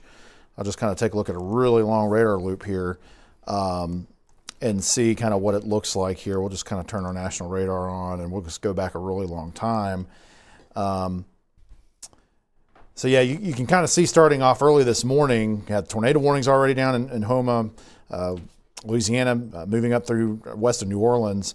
And then you had that big band that set up and kind of pushed ashore here and set up over, you know, parts of eastern Louisiana, southeastern Louisiana, and especially South Mississippi. And then it just kind of, that same band stayed in a similar area for a while and really dropped some major rain. And so, and as we keep watching it, I mean, the southern end of it, you know, you can kind of see a little bit more progressive action, kind of more in the northern side of this. Let's kind of draw it here. It kind of, to me, it looks like this part of the band is moving a little bit faster, but I'm a little more, I feel like I'm a little more concerned that this more southern end of it is kind of hanging up, and we might see a little bit more training over parts of Mobile County for a little bit longer. Again, we're just kind of looking at it as things are happening, but yeah, I could see where that could be more of a problem area in Mobile County potentially versus further to the north. But again, we don't want to discount anything. You know, if you're in that flash flood warning, of course, we also, you know, we trust what our friends at the Mobile Weather Service office are doing with that warning as well. So they're obviously concerned about those areas further to the northeast, up including Atmore, again, like we've already said, western Escambia County, southwestern Conecuh, southern Monroe, very southern tip of Clark, kind of very southern sliver of Washington, but primarily the kind of northern 2/3 of Mobile County and kind of the northern roughly half or so of Baldwin County. And a lot of that along 65 coming down, you know, basically Evergreen's not in the polygon currently. You're getting some heavy rain though there for sure, but kind of extending from roughly around Evergreen on 65 down all the way to Mobile. So needless to say, and I kind of said this a few times yesterday, and I would say the same thing now. If you don't need to be out driving today, if you don't have something you have to do, or if you've got a way that you can postpone things, then I would certainly do that and not be trying to get out and drive. You know, right now along 65 in this area, the flash flood warning, you know, that's going to be a rough go. So the less driving that's happening out there, the better for everyone, for you and for everyone else. If we can have less issues with just with all this rain falling, not even just the flooding part of it, hydroplaning, things like that. We could be seeing some wrecks and stuff just from that kind of thing, just with this really heavy, persistent rain over a major interstate that is usually pretty busy this time of year. And again, as we get closer to the main part of rush hour in the next couple of hours, again, hopefully some of this will be moving off and moving to the east a little bit further before then. But still, there could be some major issues with that afternoon, evening commute in this part of the state and other parts of the state too, but especially here where we've got this training, really heavy rain with a history of producing extreme rainfall totals. We certainly, hopefully that will move on to the east, but just be aware of that. If you're at work, just know that you could encounter some problems in the next couple hours as you try to go home in this part of the state and southwestern part of the state, and be prepared for running into issues, running into potentially some flooded roadways, and that you're going to need to be able to be prepared to react to that. And of course, as we always say, we turn around, don't drown. Don't be trying to get through an area of flooded roadway, things like that. Because you never know how little amount of water sometimes it takes to potentially start to pull your car away, to start to move your car. So again, we just want to continue to hit that here. So again, that flash flood warning is we just take a look at the whole state here. I know sometimes we get some comments of people in other parts of the state wanting to know what's happening and why aren't we talking about them. So just to kind of mention again what the current situation is. The heavy rain, the main brunt of the heavy flooding rain at this point is really in this area where we have the flash flood warning. But there are some heavier cells and heavier rain, certainly, or heavy rain falling further towards the north as well. So further along 65, even out of that flash flood warning, up around Evergreen and up towards Greenville, you've got really heavy rain falling there, around Georgiana along US 31. So there's really heavy rain falling in those areas. There's some heavy rain near Luverne right now. Further to the east, Troy, you've had some heavy band move through, and I'll go ahead and switch back over to our local radar here so we can get a little bit better resolution on things.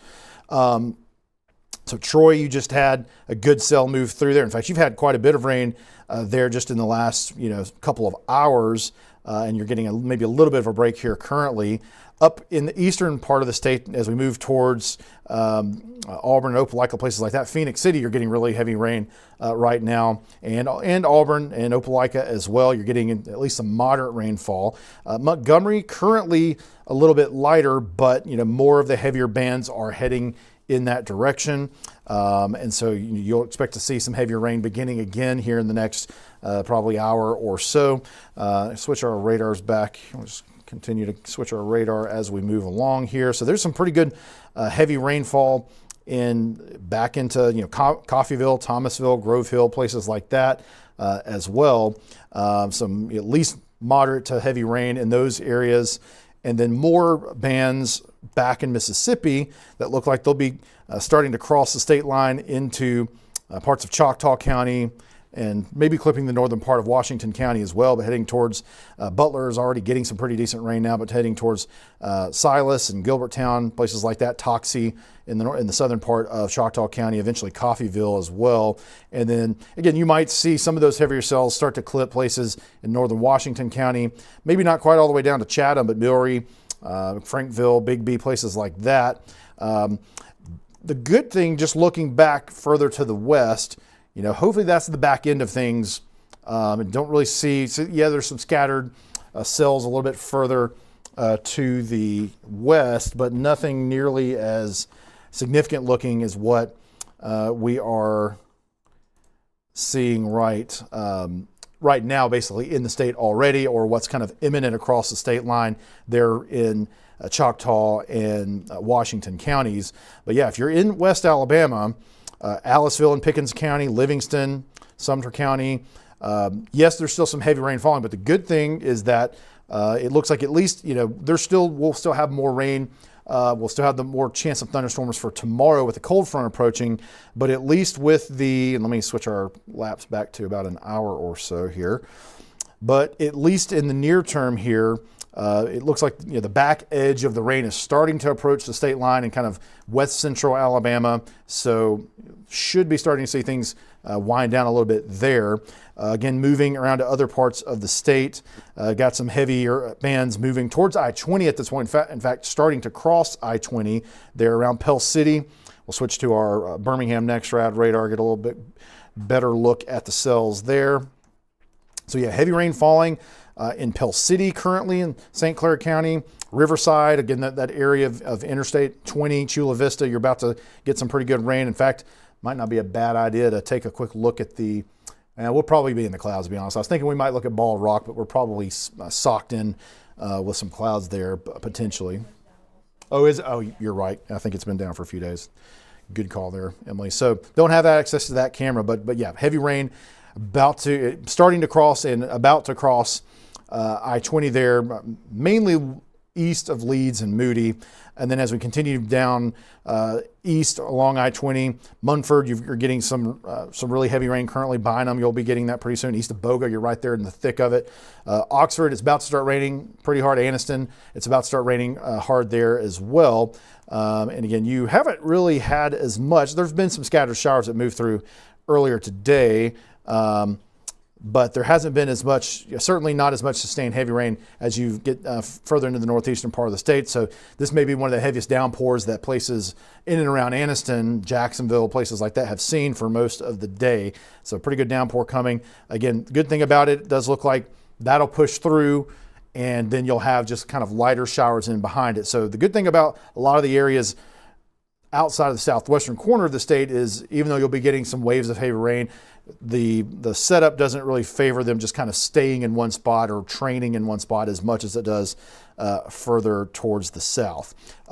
As we move up a little bit further to the north into the Tennessee Valley, again, you've got really, the northwestern part of the state has obviously not seen as much action in recent times. There were a few showers and thunderstorms that moved through earlier this morning, had actually some lightning with them and stuff. So you actually had a decent little round of storms that moved through this morning, but then it's stayed mainly quiet the last a little bit of time here in northwestern Alabama, and it looks like it should stay that way for a little while. And so things are kind of fairly calm there, but you do see that you have some decent rain falling in Jackson County, Scottsboro getting some moderate rain at this point, down towards the northeastern part of Marshall County. And then we got some heavier showers there in the eastern part of Cherokee County, right along the state line east of Cedar Bluff.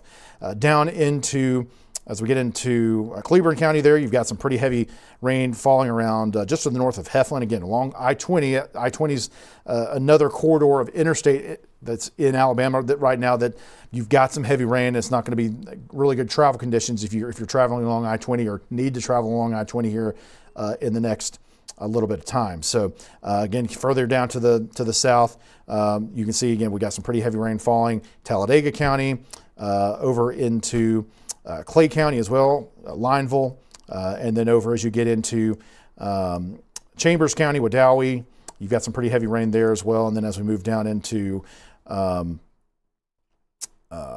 Randolph County as well, you've got some pretty heavy rain there. So that's just kind of a quick look around the state.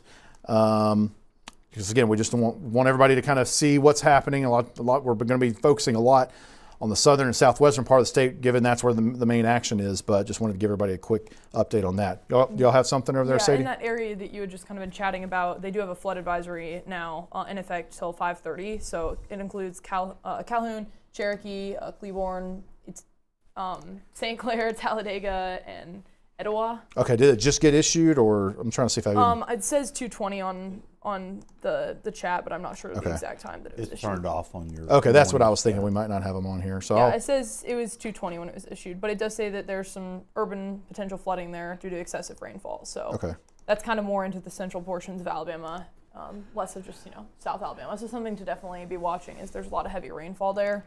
It says especially for like low-lying areas. So yeah, so I'll zoom back into that. So of course, we don't always turn these on all the time because you get into a situation like this and you end up having them everywhere. And it can be kind of hard to keep track of it. But yeah, since this one just got issued, I've turned it back on and you can see, there's your new flood advisory that covers, like you said, Cleburne, Calhoun, counties. It does look like it cuts off. It's not quite further to the south than that, but it's you've got parts of Etowah County in there as well, Cherokee. But again, that's where you've got that heaviest rain right now, right around Oxford and Anniston, Raglan, places like that, and then continuing to move towards the north. So again, that's not a flash flood warning, so it's not quite as serious. And again, a lot of it has to do with the fact that it's really heavy rain, but it's moving enough to not be able to have enough time to drop really significant amounts of rain, but enough, that it can fall quickly enough and stay around long enough that you can certainly get some ponding of water and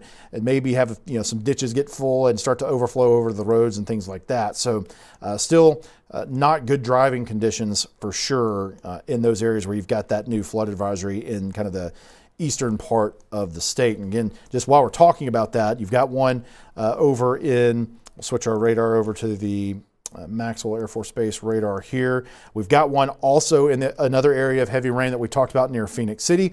A lot of that starting to push it over into Georgia, but you can see we've got the flood advisory for Russell County, Lee County, down into Barber County. It looks like kind of the eastern part of Macon County as well. And so that's for that really heavy rain. And again, that's been moving through there just in the last basically hour or so. And then it should be tapering off here fairly soon. So that will help in that area. But you also have some flood advisories down in Bullock, Barber, and Pike counties for some of the heavier rain that came through there earlier. And you still do have some decent cells in those areas. And then you have the main kind of band that we're most worried about back to the southwest that will likely be coming through there, in the coming hours.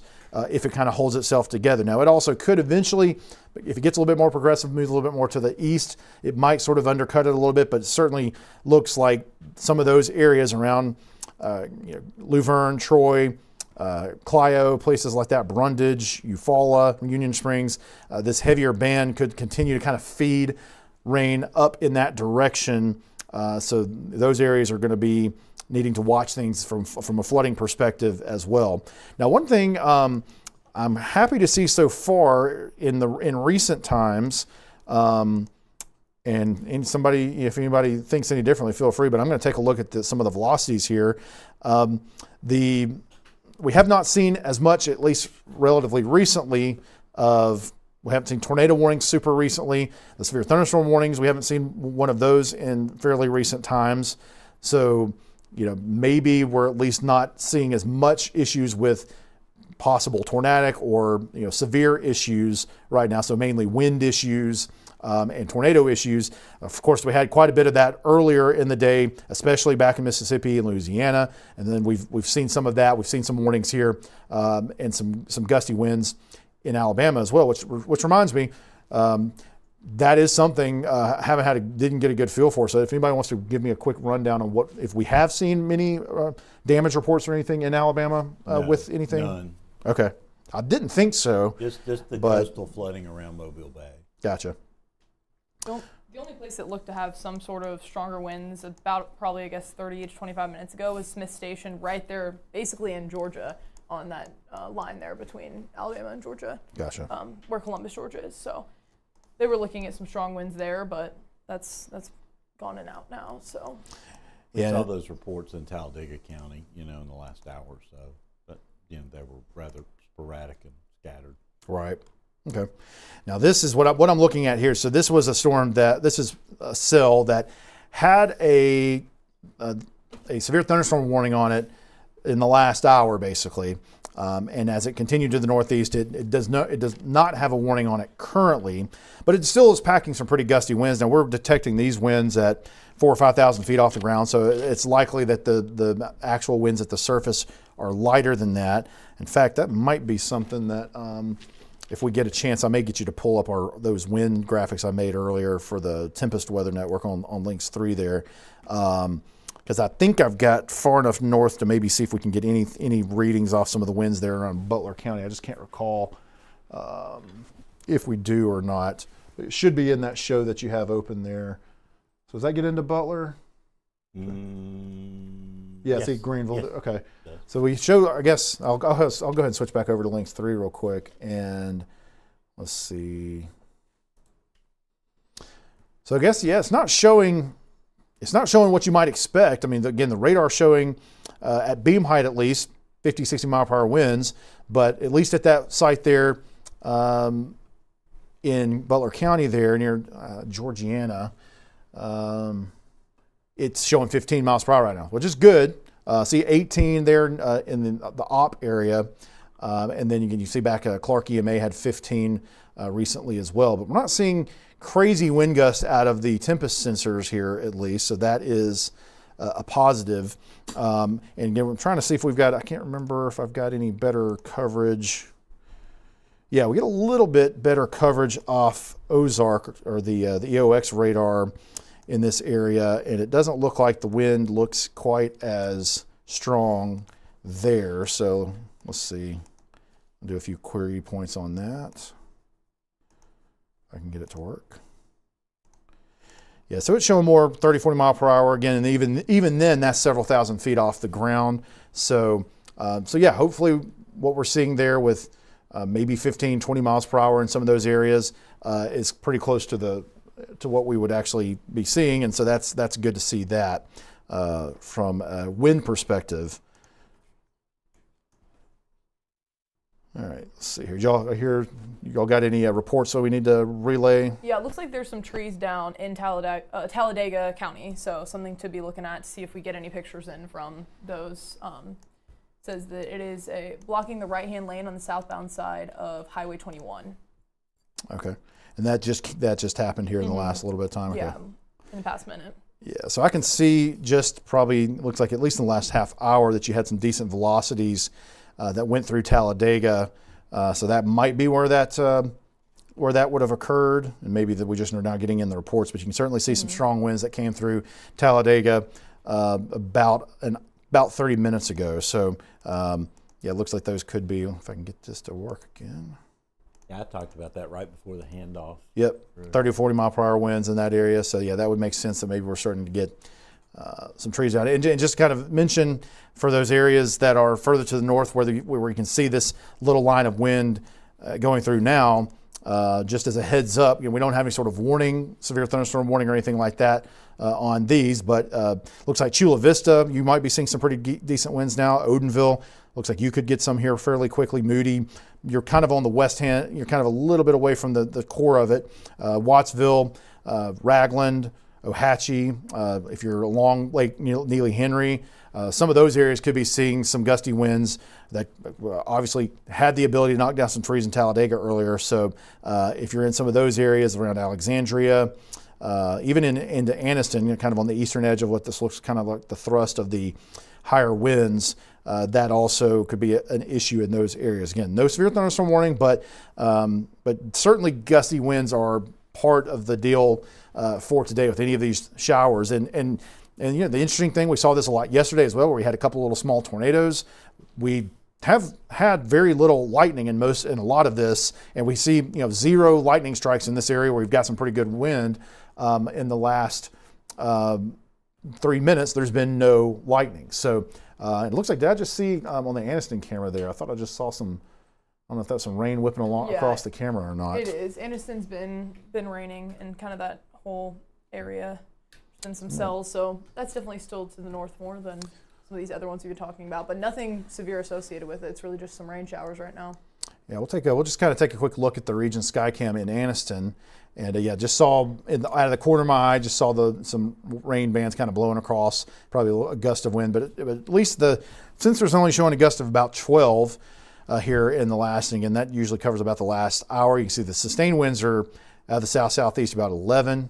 Temperatures in the upper 70s. But, no super heavy rain right at the camera site. Doesn't look like quite yet, but may pick up. It looks like it should start to pick up a little bit as that the main band is not quite to downtown Anniston yet. So it looks like it'll be moving across the camera here fairly shortly. All right, so that is the current situation in kind of the east central part of the state. We'll kind of take a look back down at the flash flood warning again here, and I haven't had a chance here to see if I don't know if anybody has seen any additional comments or anything with the Weather Service in Mobile about that flash flood warning, or what they're seeing with that so far? They've not been talking about that, but they did say they're looking at an area near red level, or I guess Okay. some people are trying to like eye it for what it's doing as far as like the structure and a little bit of curvature to it. So. Okay. Yep, so we'll kind of keep an eye on that. And again, there's still some gusty winds. And I just mentioned there wasn't a lot of lightning. There's actually quite a bit of lightning in the southwestern part of the state here. So I should probably broad brush that a little bit too much. But yeah, actually closer to the center of the remnants of the storm here in this band, you actually do have quite a bit of lightning. So that the northern edge of it, we're not getting nearly as much, but we're actually seeing a decent amount of lightning in this main convective band that's producing the really heavy rainfall right now that we've got the flash flood warning for. So yeah, don't want to downplay the lightning too much, because it certainly looks like we've got some of that. Now, I'll go ahead and move over to red level. That was where they were kind of taking a look at the, this looks like right here, maybe where you got a little burst of lightning. Oh, I need to switch back over so you can see what I'm doing on the radar. By the way, Anniston, looks like things are picking up a little bit there. You can see the rain falling a little bit harder. The rain sheet, the rain curtain there getting closer. Winds are now gusted up to about 19, so we'll continue to keep an eye on that for that part of the state as well. But I'll switch back over to our radar here so you can see what I'm looking at here near red level. We'll switch over, might need to switch over to our Fort Rucker radar. Yeah, that gives a little bit of a better look at that product. And yeah, there's a little bit of rotation with this. It doesn't look to be extremely compact at this point. But certainly I would expect some gusty winds. You've got a good bit of lightning in these areas. Could see some gusts up to 30, 40 miles per hour with this, but no warning on this at this point. No severe thunderstorm warning, no tornado warning or anything, but it just looks like it's something that they'll obviously continue to watch there in the northwestern part of Covington County near red level, and that's moving in the direction of southern Butler County there towards Industry and Okie Street, places like that. So heavy rain falling in those areas as well. And as you move over into Crenshaw County, again, you get some really heavy rain near Norville, and moving towards Highland home along US 331. And then you've got some heavier rain falling along US or Alabama 10 there between Crenshaw and Butler counties. So again, that heavy rain band is starting, trying to progress a little bit further to the northeast. But you still have a little bit of an eastward component, especially on the northern edge of that band. But we're still getting some really heavy rain banding through Mobile County. So I'm going to go ahead and take a look back down there and then also into northern Baldwin and Escambia counties as well. We'll just kind of lapse it over the last hour or so. And what I'll do here, I'll take this back to about an hour ago. I'm going to draw a line kind of along the back edge of the heaviest part of this rain band. And then we'll just kind of watch how that progresses as we lapse it. So it's moving a little bit. It's not moving really fast. If we put it now to about an hour in past that where I drew that first line, here's another line that we're drawing here. So we haven't made a ton of progress. We've made some, and I'll even measure that distance. So it looks like we've progressed about 10 miles. So these, we're moving about 10 miles an hour, it looks like here, as far as the overall band, which is, it's not stationary, but it's not moving extremely fast either. We'd like to see it kind of push along a little bit better than it is currently. So hopefully we'll be able to kind of kick it out of here a little bit faster in the future, but currently not moving extremely fast. But some. So we'll take what we can get. You have something, Emily? Yeah, just really quickly, our Skywatcher Wallace Williams just wanted to send this to us as it might be weather related. Highway 69 in Tuscaloosa County is closed. A dump truck has lost its load of heavy gravel on that road. It's from Martin Road to Mitt Larry, or maybe Mitt Lane.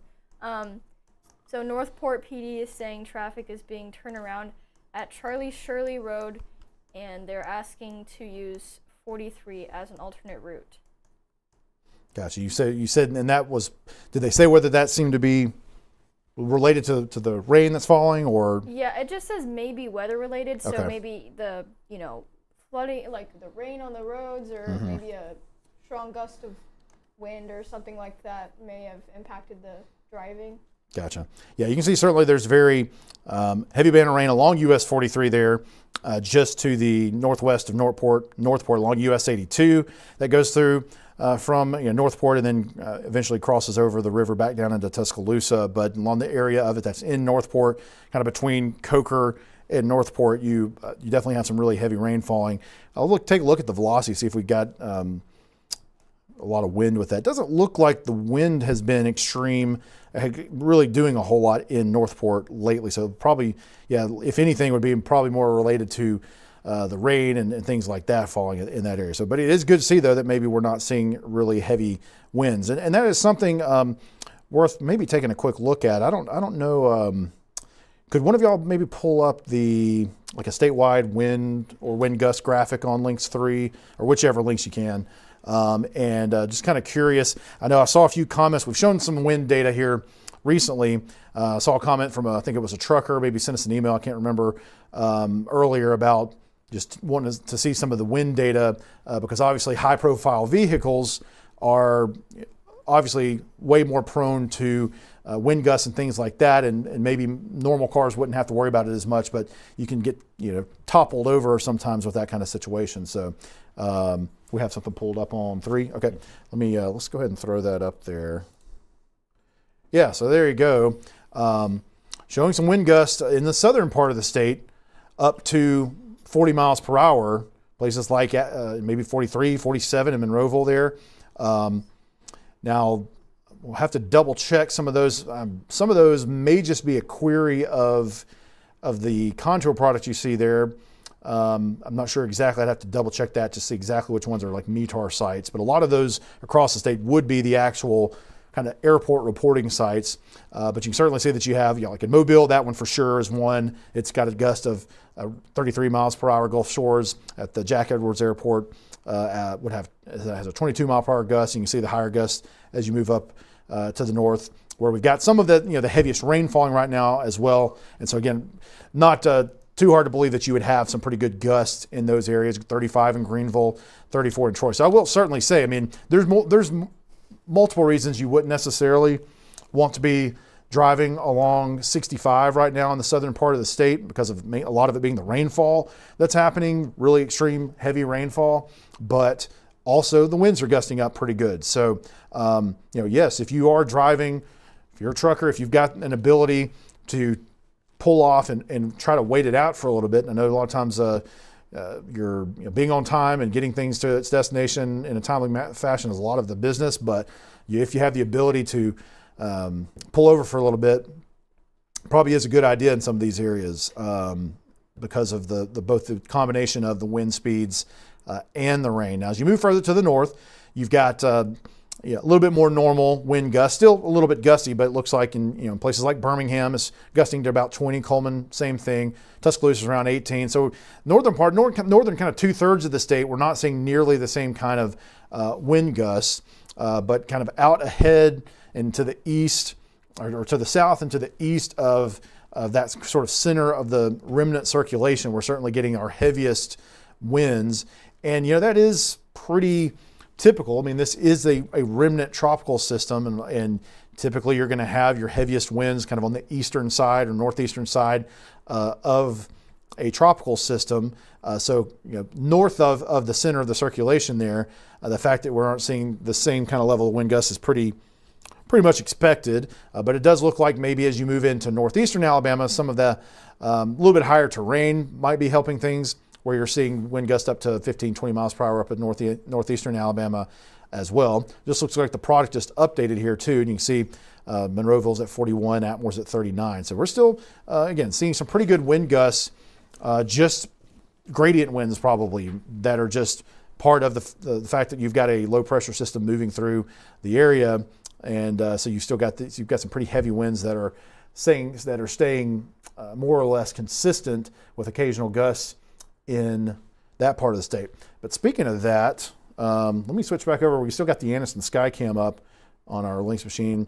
So it looks like the heavier rain might have started to end there, but you can see that we got a gust up to almost 30 miles per hour in Anniston. Sustained winds that 11 miles per hour, but this is right there next to I-20. So we talked about earlier, I-20 east of Birmingham, kind of going towards Atlanta, is another corridor that has a rough travel corridor during that time period. Looks like the heaviest rain and hopefully the heaviest wind has moved mainly north of I-20 at this point. There's still plenty of lingering rain, but looks like at least the thrust of what we were talking about a little while ago has moved north of there, so that hopefully things are starting to calm down, get a little bit better along I-20, but still plenty of rain. I'm sure the winds are still at least gusty, but not quite as bad as they were earlier, most likely. So that is kind of the situation as we look at Anniston.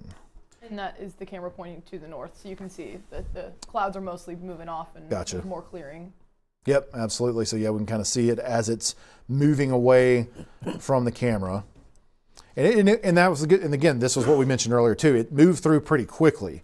And that's the positive thing about some of the cells and some of the rain and the storms we're seeing in the northern part of the state is that it's moving fast enough to not cause major flooding issues generally. I guess we've still got some flood advisories that'll still cause some kind of short fuse issues with potentially temporary road flooding, but it's moving fast enough out and you're getting some breaks in the action enough to probably not have the same kind of flooding that we're going to be expecting in southwestern Alabama. Now, speaking of that, and I haven't had a chance to glance yet, and feel free to interrupt me or let me know if y'all are seeing anything, but I don't know if we started to see any flooding reports coming out of, or video or anything like that coming out of where we had the flash flood warning in Mobile and Baldwin and Escambia. Are we seeing anything starting to come in from there yet? Anyone? I haven't really seen anything. Okay. That's good. Yeah, it's still just those roads being closed, but no video footage of it now. Gotcha. Well, that hopefully that's a a good sign that maybe somehow, some way we're doing a little bit better than we thought in some of those areas. And the good thing again, you can see in the northern part of Mobile County, Citronelle, places like that are, yes, you still got some leftover rain. You're in the flash flood warning polygon, but the heaviest rain has moved away, and you're kind of getting close to the back edge of the rain shield, so that looks like you hopefully will get a pretty decent break from rain for a little while after the back edge continues to move through. So that would include places like Citronelle, down towards Chunchula, Mount Vernon, Creola, even down to Satsuma and Saraland. Things have kind of backed off a good bit. Now even in Saraland, places like that, yeah, you're kind of in a little bit of a lull, but you might get back into some heavier rain as this band continues to kind of slowly move east, but also kind of train from the southwest to the northeast. So we'll kind of put it into motion here again just to kind of see the progression of that. And by the way, downtown Mobile, in fact, we might want to take a look at that camera right now because we're in the thick of it in downtown Mobile. And you're just, Mobile's just right in the edge of the flash flood warning polygon, but it should be coming down pretty good in downtown Mobile at this point. And we'll go ahead and take a look at the sky cam there. So there we go. Mobile is getting good rain for sure. You can see that the wind is sustained at 26. Again, you're right there along the bay. A lot of times that can help where you get a little bit higher winds because you're close to the bay, which allows there's less friction happening with the winds coming in and everything. But you're getting a sustained wind from the west-southwest at 21 miles per hour and the gusts up to 42. Of course, we're on top of a building here as well, so I apologize. I was trying to that's okay. I was trying to point it to where the heavier parts of the cell are because, believe it or not, this actually isn't looking towards where the worst of the rain would be. So yep. This is looking southwest, but the worst is kind of the northeast. So that's why I was trying to point it that way, but unfortunately we've got a tower. Got in a tower and other parts of the building yeah. in the way. Yeah, that's the one thing. It's like these things can't just float, in the air. That'd be nice if we could find a way to. Yeah, I sure would. Or just have a permanent drone that just hovers in the same spot. Maybe that's something somebody John can get on that. Yeah, we need some drone operators if anybody out there has one. But Gus there. Definitely Gus. Mm-hmm. Yeah. Yep, and again, that should be in the last hour, I believe, of wind gusts. So that may not have occurred right here recently, but still in the last hour or so, we've seen a gust of that level. And you can see, we've got some traffic down there in the bottom left part of the screen. And so that, of course, it's 251. That could be fairly typical. I'm not an expert on the traffic flow in Mobile at this time of day, but you've definitely got some good bit of traffic out there. So just be aware. It's going to be maybe kind of a rough go this afternoon if you're getting out there. And like I've said a few times, if you can somehow not travel, if you can postpone your travel, probably not a bad idea to not try to get out in it, because it's going to be a little bit rough out there with just the rain, some of that lightning kind of popping around everywhere, but a lot of it, of course, the flooding will be the main thing we're worried about. And again, looking at the velocity here, I'll switch back to the radar. Yeah, and there are actually some active severe thunderstorm warnings in Georgia now, so that all had kind of pushed past us, luckily.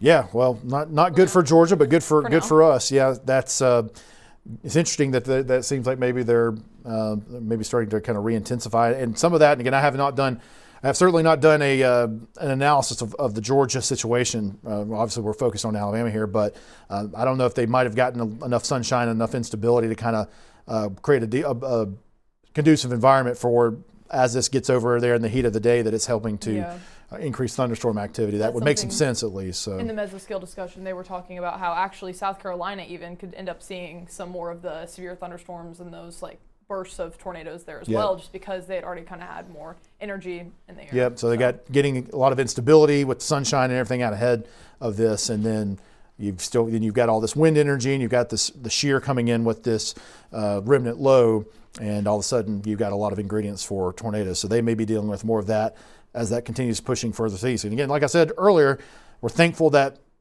at this point in the recent past, we haven't been dealing with that as much in Alabama. I will mention though, we're looking at the Mobile radar, and if you're, it's already kind of passed through Bay Minette, but there's some pretty decent looking winds that probably were that gust that our Skycam in Mobile is showing is likely from this when it came through earlier, showing 67 mile per hour velocity there just east of Bay Minette. This is just about a little bit less than 1,000 feet off the ground. So there's a pretty good gust front of, kind of a line of winds embedded within the leading edge. Let me just kind of switch. Yeah, so this is the leading edge of this rain band, the heavy rain band. You've got some pretty good velocity showing up just a little bit less than 1,000 feet off the ground. So again, Bay Minette, it's already kind of pushed through there, but down towards Stapleton along US 31. If you're in those areas, you're probably going to get some pretty gusty wind here. It's already kind of, again, I think you're kind of on the tail end of it in Spanish Fort anyway, but you might have gotten some decent wind from that. And again, Stapleton looks like it's going to be getting it here. Walnut Hill eventually over into Florida. But thankfully, at least this will be, at least for our friends in Alabama, in Baldwin County, this is going to be moving out of there pretty soon. But again, Atmore, you're probably getting some pretty gusty winds currently, Perdido as well, with the edge of this major rain band. So again, we're continuing to keep an eye on that. We'll take a look at our storm relative velocity here. But yeah, it's mainly just looking like it's a straight line wind situation with these currently.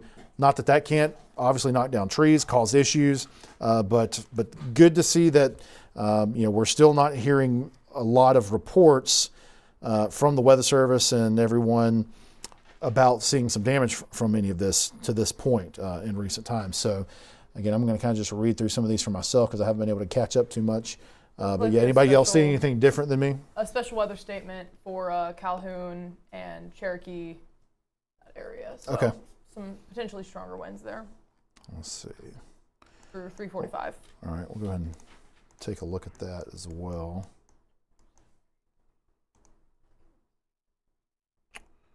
Switch over to our Birmingham radar here. Yes, I would assume that would be right here around Jacksonville. So yes, I think you said Calhoun County, right? Yes, Calhoun and Cherokee and a little bit of Cleburne. Yeah, Cleburne County. So yeah, I'll turn those on real quick. Again, we've got so much going on the radar that we're not going to show these all the time. In fact, I may go ahead and turn our flood advisories off to not clutter things too much. So we'll turn off the flood advisory. We've got a lot of flood advisories in that area right now as well, which again are kind of a step below flash flood warnings. And so that's good to see there. But that white polygon you see is the special weather statement that Sadie just mentioned. And again, this is that same area that had winds that were able to knock down some trees in Talladega earlier. So again, if you're in Jacksonville, if you're in Piedmont, Hoax Bluff, Gadsden, it looks like things are a little bit maybe not quite as organized around there, but you're still within the special weather statement. Reese City, eventually up towards Center and Cedar Bluff, there are gusty winds, heavy rain, and also some gusty winds heading your direction with this cell. So again, we've got a possibility of maybe some 30, 40 mile per hour winds with this, not severe level, it doesn't look like, but at least enough to be a gusty area for a little bit of time, maybe could knock some trees down. And like we've talked about a lot with these recent events, we've had times where it has not taken severe level winds to 58 miles per hour to knock down trees. So keep that in mind if you're in these areas that, again, just be inside if you can, if you're in these areas until that passes. And Emily, you got something? Yeah, I've just got a few videos and photos to share with you if you want to take Wexo 5 really quickly. Let's get you pulled up here. All right, you can go. All right, this is Creola, Alabama. So this is kind of in that, I believe it's in that flash flood watch or warning. I mean, or if it's not, it's a little bit above that. Yeah, it's inside the flash flood polygon. All right, that's what I thought. So there is some flooding starting to happen in this person's front yard. It looks like so there is a little bit going on. I haven't really seen too much from this flash flood warning here, but this is one of the reports that I've seen. This picture is from Mississippi. That was from a while ago now. I just didn't have enough to bother you with. This was in Mississippi. Highway 26 had a pond dam breach at River Road, so there was some flooding there. And then this is also in Mississippi. This is in Biloxi on Highway 90. So this is, after all that flooding that came through, look at how flooded that road is, and we're probably expecting similar situations in that Mobile area over the next few hours. So hopefully it doesn't get that bad, but it is something to think about because that is what they are saying in Mississippi. So yeah, that's definitely a lot of roadway flooding. Now when you look at that kind of thing, you see people driving through some big puddles and water flying out everywhere, which certainly is not the can be dangerous, but for a lot of it being hydroplaning. Now, when you start to see water running over the roadway there, you got to be a little bit careful. And a lot of times it's going to be, that you've got a creek or a stream right there, or a big culvert or something where you've got water that has gotten up over its banks in a ditch or something like that. That's really where it becomes even more dangerous if it's water going through a ditch that's got up above the road, or like I said, a creek or a river, things like that. If it's just kind of stuff that's kind of running along the side of the road that's not really part of a waterway, that doesn't usually pose the same kind of issues with getting your car stranded or whatever. Not to say that it can't, but something like this, a lot of it's probably more just the hydroplaning issues, not driving too fast, but still, the adage we always go with turn around, don't drown still applies. And so hopefully, like you said, we won't be seeing that level in Alabama, and we haven't seen pictures of it or video of it quite yet, but I'd be surprised if we don't see some of that starting to come in, especially with the orientation of it now, and with it going through the Mobile area and in some of the most populated parts of the state, especially in Baldwin County as well. So we've got a lot of population in this part of the state that we likely would start to see some reports from if we were getting some major things happening. But let me go ahead and switch back to our radar here. Looking at reports from the Mobile Weather Service, still again not seeing anything recent that's coming in outside of what I see, what you showed with that pond breach, but you're not getting floods of reports coming in, no pun intended, coming into the chat. So we'll take it. It seems kind of hard to believe sometimes that we're not seeing a little bit more, but if maybe this is going to be a little bit more progressive in our area in Alabama, that would certainly help things here. But I will say again, just kind of looking up in the northern part of the polygon, it does kind of look like up in western Escambia County around Atmore and Perdido and Canoe and Bruton has not gotten as much yet, but heavier rain is kind of moving in the direction of Bruton. But Porch there around the casinos, the casino, McCullough, Barnett Crossroads. Again, a lot of these areas along 65. It's still not a good drive along 65 in Escambia County right now. Heavy rain, lots of lightning, and I have a hard time believing that the road conditions are not pretty rough and making it pretty dangerous to travel. And I would assume you've got some, hopefully, people slowing down and taking it easy through there at a minimum.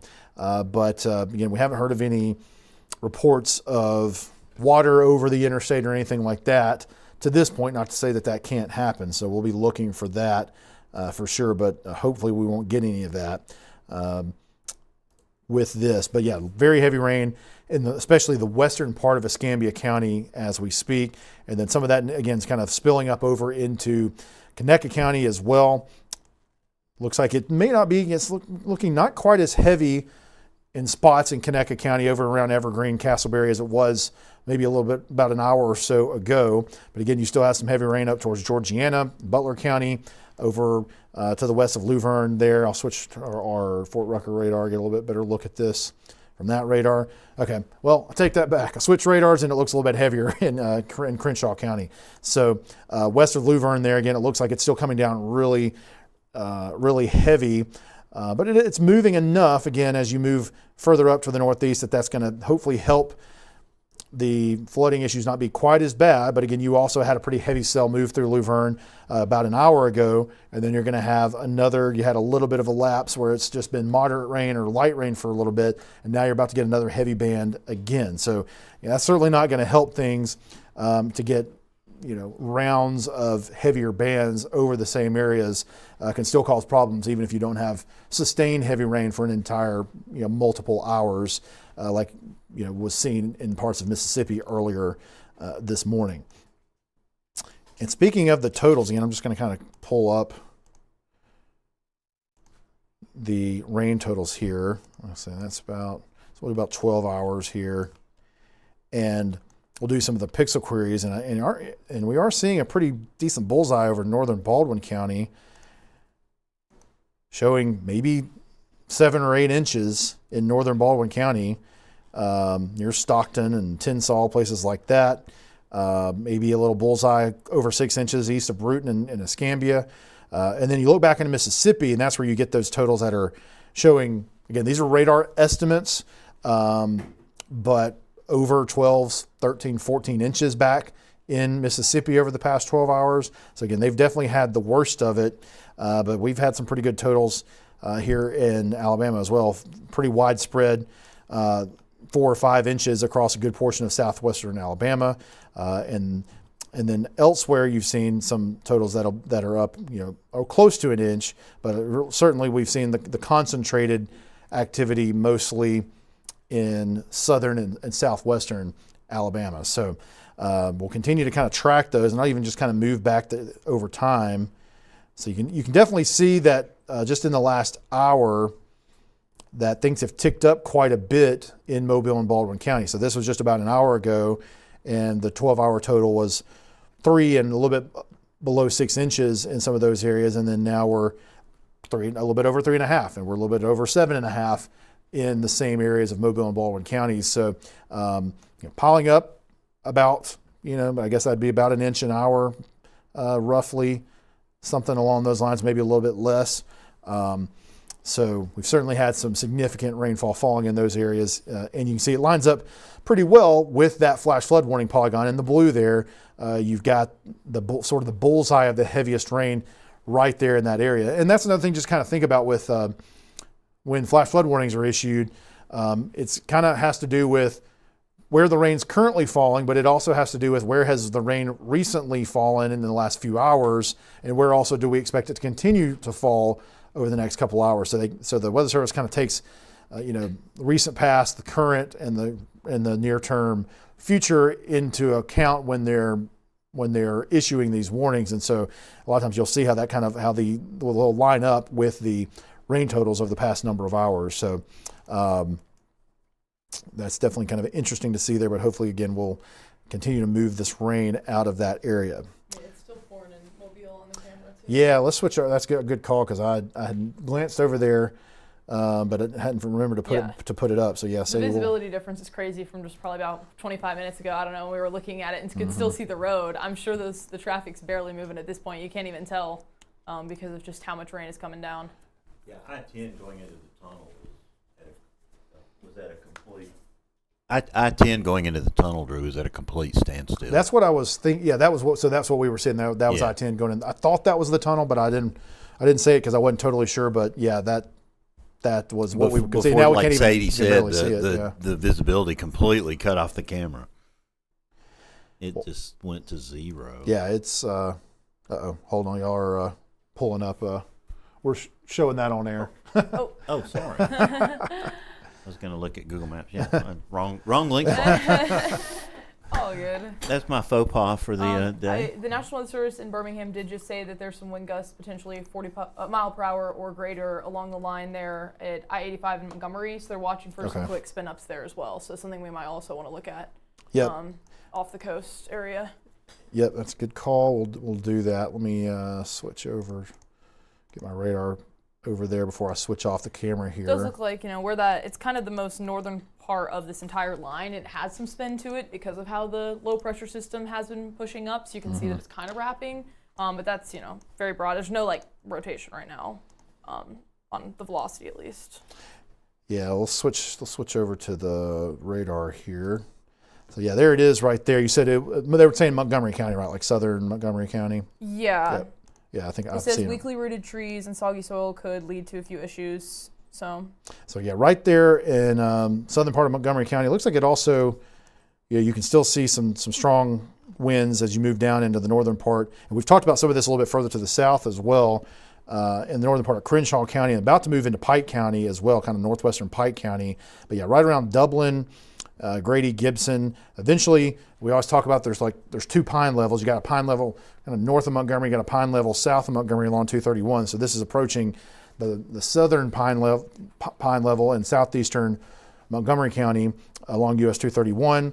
And so yeah, we've got some decent looking wind there. And yeah, if we switch to our storm relative velocity, you can see some areas where you have some red and green together, which is what we're looking for, but they're not really close together. Notice you've got some gray here, which the gray basically just means, I don't want to get too deep into radar meteorology here, but it basically, you're not really getting any inbound or outbound wind in those areas, which a lot of it has to do with kind of the orientation of the storms compared to the radar and things in the wind direction and things like that. But yeah, normally if you're looking for an actual tornado, then you would have the green and the red, right there next to each other. And thankfully, we're not seeing that right now with this. But when you see them like this, you at least can kind of see that there's kind of a gradient. There may be a little bit of weak rotation or broad rotation, which can certainly then lead to tighter rotation over time. So that'll be something. That's why they're talking about they're watching it. And you can see, looking at the wind velocity, that there are winds being detected at about 2,000 feet off the ground, or over 60 miles per hour. Again, we would expect with that you're going to get some good gusts of 40, 50 miles per hour potentially with these storms as they move through southeastern Montgomery County towards Pine Level and towards Downing and places like that along US 231, southeastern Montgomery County. And again, that would also be US 82 in eastern Montgomery County, heading over into Pike County as well. So, and again, just to kind of Montgomery camera has quite a bit of raindrops starting to fall on it as well, and but you can actually see some of those trees in the wind. So it's just kind of continuously been getting the rainfall. Yeah, absolutely. You can certainly see we've got. Thankfully, I'm glad to see the wind gusts isn't crazy there right now. and I guess it kind of mainly moved through there already. So at least that's a good sign, but I still would think kind of a little bit further to the south that you'd be seeing a little bit more gusts than what we're seeing there at the Montgomery camera itself. Yeah, at least we're not anywhere in that severe level. It's really just some, stronger showers, a lot of rainfall coming down at once, and temperature and dew point obviously so close together. There's just a lot of moisture in the air, 75, a dew point of 73, and a little bit gusty, but yeah, not near any level that we'd expect for a severe weather level. So just something that's been watching. There's no active warnings on this by any means, but that line pushing through, and that's kind of mostly to the east there of downtown Montgomery and starting to approach Troy. So we'll have to watch it as we get closer to Troy as well. We'll see if I can pull up the Troy camera and just see what that's looking like as we get closer. Yeah, so Troy, a lot of cloud cover. It's really quiet, but you can see the rain falling. But it's overall very quiet. We don't have gusts on this camera right now, but at least it's starting to approach Troy. It's not near as many raindrops on the camera as it is in Montgomery. Yeah, but we'll keep an eye on it. I wish, unfortunate thing with the Troy, I'll double check, but I think that's one that we still, our sensor is not currently up. And I think looking at the dew point, that probably tells me that that's true, that's not current data. So we won't be able to get good wind data off of Troy, but we at least be able to see it coming in. It's still ahead of that kind of line that we're looking at, but I just wanted to see if it's seeing anything. Yeah, so we should at least be able to see the heavy rain coming in here in a little bit, so we'll be able to watch it from there. But yeah, and speaking of that, where it's currently located west of Troy, you've got again Luverne. You're kind of right in the thick of it right now. Again, that's if you're in Luverne or if you're in and around there along US 331 up to Vern Ledge, Brantley, you're south of there, but you're going to be getting heavier rain moving in there here fairly shortly. Vidette, east of Luverne there along US 29, you'll be getting some pretty heavy rain with this pretty soon as well. And again, the wind, and in fact, looking at it now, I'll switch back over to the radar. Looks like the wind is starting to come into Vidette and start to actually kind of move past Luverne at this point. So again, we're seeing these are gusts that are not at the surface. This is actually about 4,000 feet off the ground. So good chance that the gusts, like we've seen with what we saw at the Montgomery camera, they're not quite as high as what you see up above the ground. The Weather Service is looking at that area around Troy to have a flash flood warning. So that is not yet, there is no flash flood warning yet, but just a lot of rain that's about to fall really quickly in that area. So something to watch. Gotcha. Emily? I do have a few more pictures and videos for WEX 05 if you want to take those. Yep. Let's throw that up there. All right, you're good to go. All right, this is a video from Fort McClellan in Anniston. I know we were talking about Anniston a little while ago. Just seeing some wind and rain in that area, so I just wanted to show some, ground truth of that happening. Flash flood warning, Pike County until 4:30 p.m. So yeah, gotcha. That area we've been looking at. Yeah. Yep. So and then this picture really quick. This was from this was sent at 1:50 or taken at 1:50 p.m. today. The Oyster House parking lot on the causeway between Mobile and Spanish Fort. So we were seeing a lot of flooding on the Mobile Bay Causeway, and this is just another example of it. That's quite a bit of flooding there. Yep. Definitely. What we've been kind of waiting to see almost, these reports finally coming in. And then this is Connecticut County just a little bit ago, so seeing some flooding there as well in that neighborhood. Yeah, it's a lot of standing water. Definitely a lot of standing water. Yeah, I was trying to tell, is that next to that house, is that a little pond of water? I couldn't tell if that was a driveway or pavement. I think that first beginning of the video is... That's actually water. Yeah, I think that's all water there, yes. So it's hard to tell if that's actually like an existing little pond or if that's just standing water in the grass. It probably is just in the grass. I mean, I think at least the portion just out of front, of it is probably some. Yeah. Not not a pond. Yeah. Maybe its own little stream that's forming, but yeah. Mm-hmm. Yeah. Definitely seeing a lot there, but that's all I have for now. So. Okay. Thank you, Emily. So I'll switch back to the radar here. We'll show the new flash flood warning that Sadie had mentioned. Just been issued here, and this came from the, this is from the Birmingham office. From the Birmingham office for Pike County. Flash flood warning. We'll go ahead and just read off the the warning here. So flash flood warning for Pike County and southeastern Alabama goes until 4:30. Let me go ahead and click into there so you can kind of see that. So that goes until 4:30, and basically indicated heavy rain across this area between 1.5 and 3 inches. 3 inches of rain has already fallen in this area, but additional rainfall amounts of 1 to 3 inches are possible as this band of heavy rain moves in to Pike County. And flash flooding is ongoing or expected to begin shortly in this area.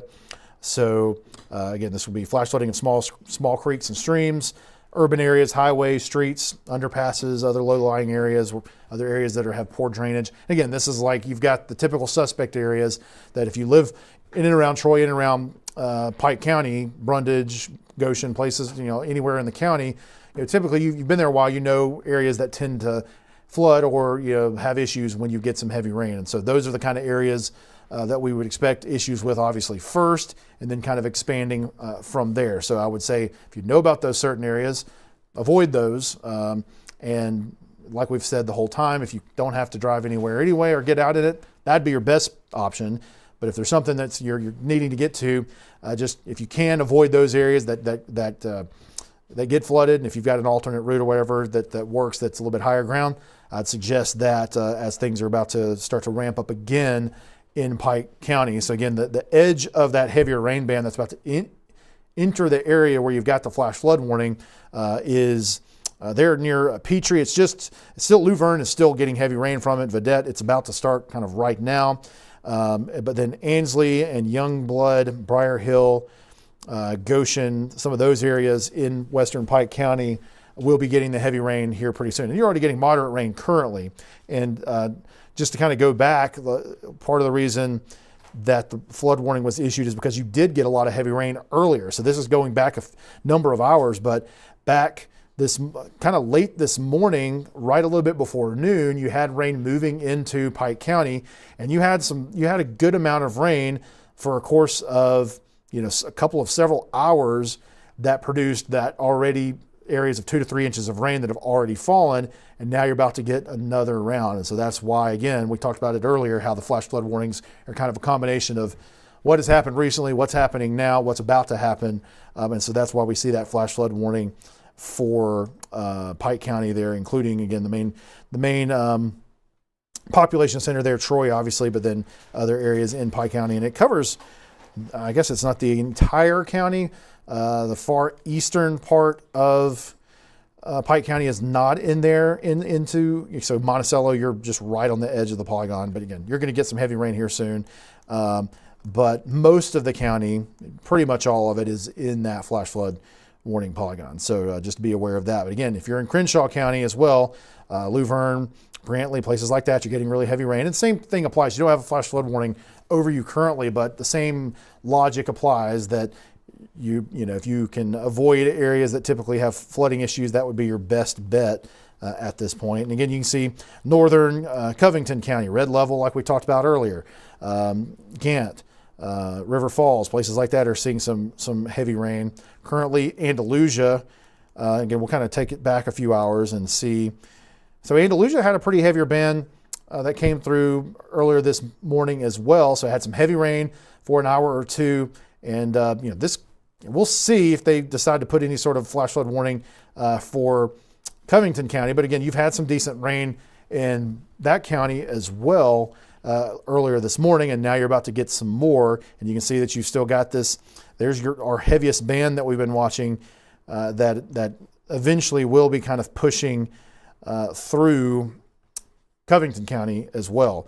And it just, things have been relatively quiet recently, but, eventually you're going to have this heavier band heading towards the kind of far southeastern corner of the state. So areas that are pretty quiet currently, Dothan, Abbeville, Ozark, Hartford, Geneva, Headland, Enterprise, Ozark, those areas, we'll be expecting to get this heavier rain over into your area here in the next few hours. Again, it just kind of depends on how fast things are progressing. But we certainly would expect as we get into the evening that we'll start to get some of the heavier rain over into southeastern Alabama. Now, the good thing would be that, again, we have not seen as much sustained rain there earlier today, like we've seen in other places further to the west. So that will hopefully help for when this comes through southeastern Alabama, that it maybe flooding issues hopefully will not be quite to the same level. And again, I didn't mention this earlier, but thankfully we're getting Bill and Emily to go ahead and take a break and get out of here for the day. So thank you again, Emily, and even though Bill already is out of here, thanks again to both of you. Yep, thank you for kind of manning the helm here for many hours, starting early this morning and through the afternoon. So they did a great job, and we really appreciate what they did to get this started so early. Because again, we got an early start today for sure, especially back in Mississippi. You had a really early start, and then southwestern Alabama not too far behind there as well. So again, we appreciate all the work that they did and the coverage that they did to keep everyone informed. So all right here, so I'm going to kind of so we got that new flash flood warning. We've got 2 flash flood warnings in effect across the state. Just kind of do a quick reset here, let you kind of see where the current warnings are. I've said this a few times here recently, but I'll say it again. A good positive thing, or negative thing, is that we got heavy flooding rains moving through the state. But a positive at this point, at least, is that no severe thunderstorm warnings, no tornado warnings. Again, we're still watching some areas where we've got some gusty winds. We've had some trees get knocked down in spots, so that's still probably going to happen more. But if we can kind of keep the really high end wind and then tornadoes at bay, that would be helpful, because we certainly were thinking, and again, I don't want to speak, I don't got to knock on wood with this, but I think around this time of the afternoon was kind of when we thought there could be some of that possibility. And I will say, looking just into southeastern Alabama, we're going to have to watch it there, because it's not seen as much, or has had a whole lot less rain to kind of mess with the atmosphere. And you can see even some of the severe thunderstorm warnings pushing off into the Carolinas. So South Carolina and a lot of Georgia under those as well. So they're kind of the culprit that have been stuck in that position. So hopefully that doesn't happen for southeast Alabama, but definitely something to watch. Yep, exactly. Sadie, you can see that a bunch of severe thunderstorm warnings across Georgia at this point. And so things have intensified over there. And so it's possible we could see some intensification in southeastern Alabama, because they haven't seen as much activity earlier. Now there was, you had a little bit of a wave late this morning that kind of glanced through southeastern Alabama, but might have helped overturn things a little bit as far as the atmospheric profile, but not like having a big complex of rain come through.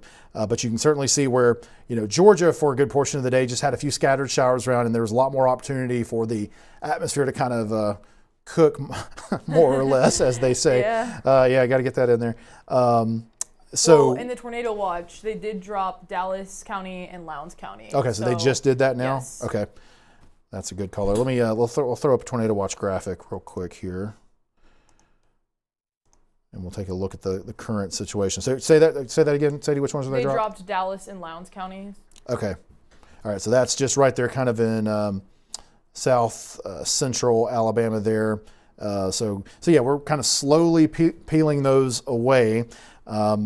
Good chance that they could probably start pulling a few of the other counties, like Clark and Wilcox counties as well. Hopefully that'll happen here pretty soon as well. So we'll be kind of slowly peeling those away as we move this thing out of the state over the course of the next number of hours, hopefully. But we'll continue to kind of keep you updated on that as we go through time here. So, and just to kind of don't know if we've really talked about the current watch in super recently. I think Bill did a little while ago, but basically we'll just kind of call out the counties here that are in the watch currently, or at least the kind of the northern edge of it. So the northern edge of it is Randolph County in East Alabama, and then you go down into Chambers and Tallapoosa, and then down into Elmore County, Montgomery County, and then again we just got Lowndes County cleared from it, but Butler County, you're still in the watch.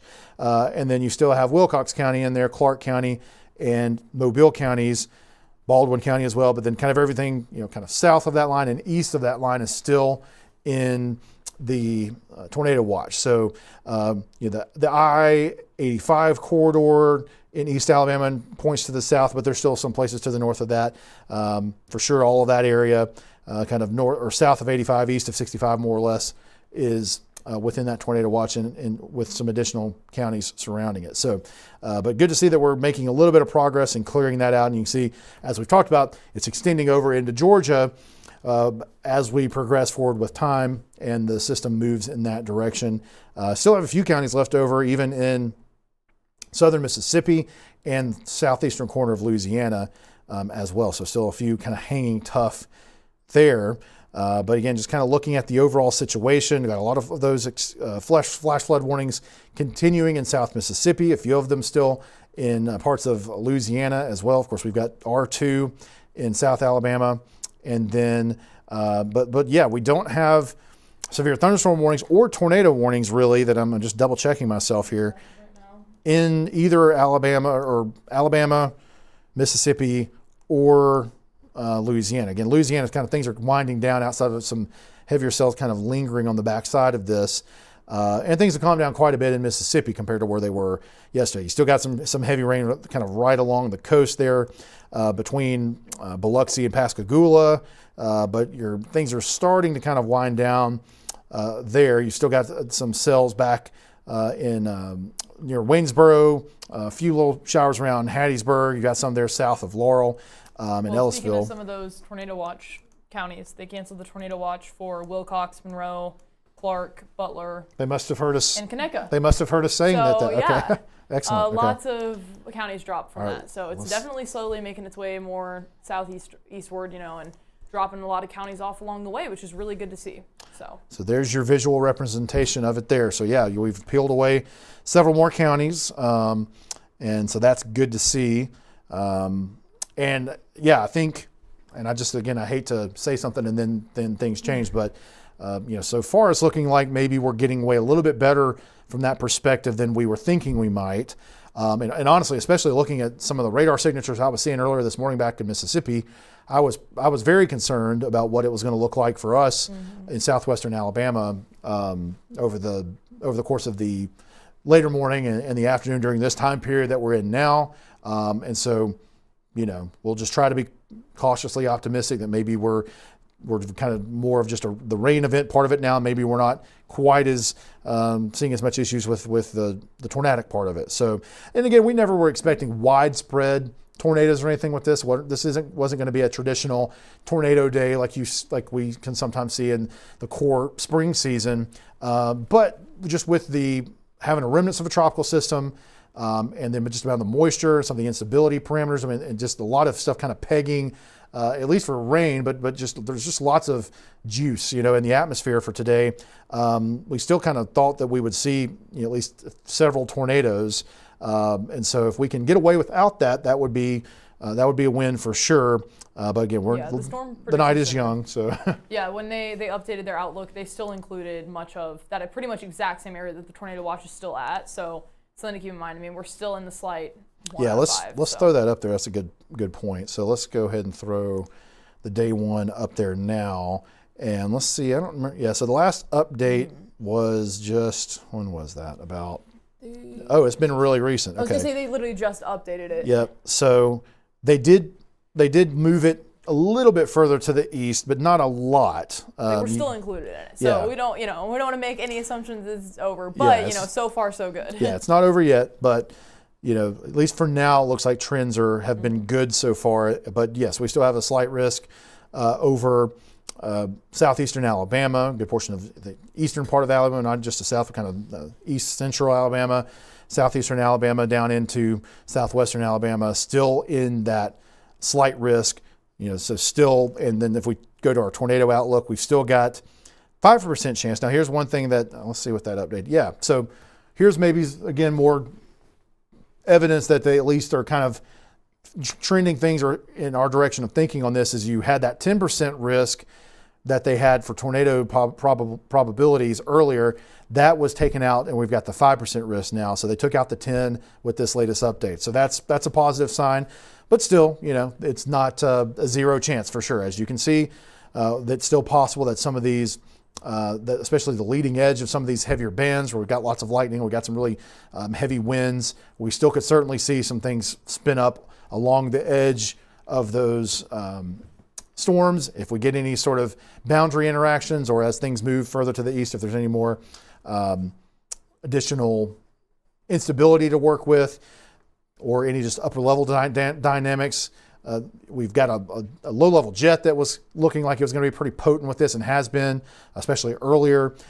So there's still stuff in play that could change things here. So, but we'll just try to be cautiously optimistic that maybe we're not seeing as much of that as we could have. So that will be kind of our story for now, but we'll continue to watch the radar, obviously, as we continue to do our coverage here.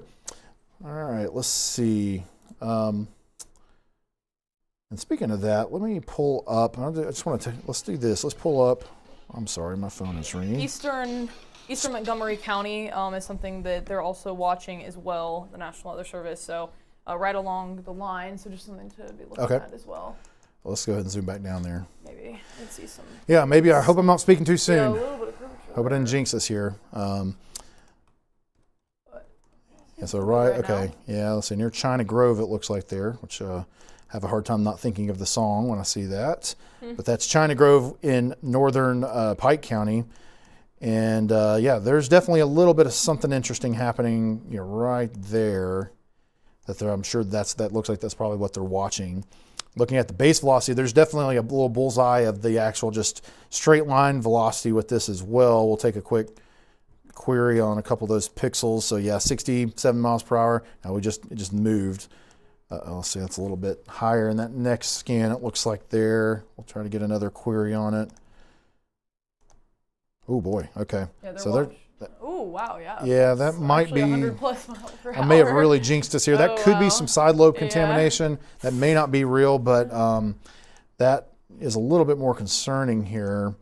Don't see anything in the debris detector or anything like that, but that'll definitely be one they've got to watch. So we'll continue to kind of stay in this area here because there's definitely some kinks in the line here.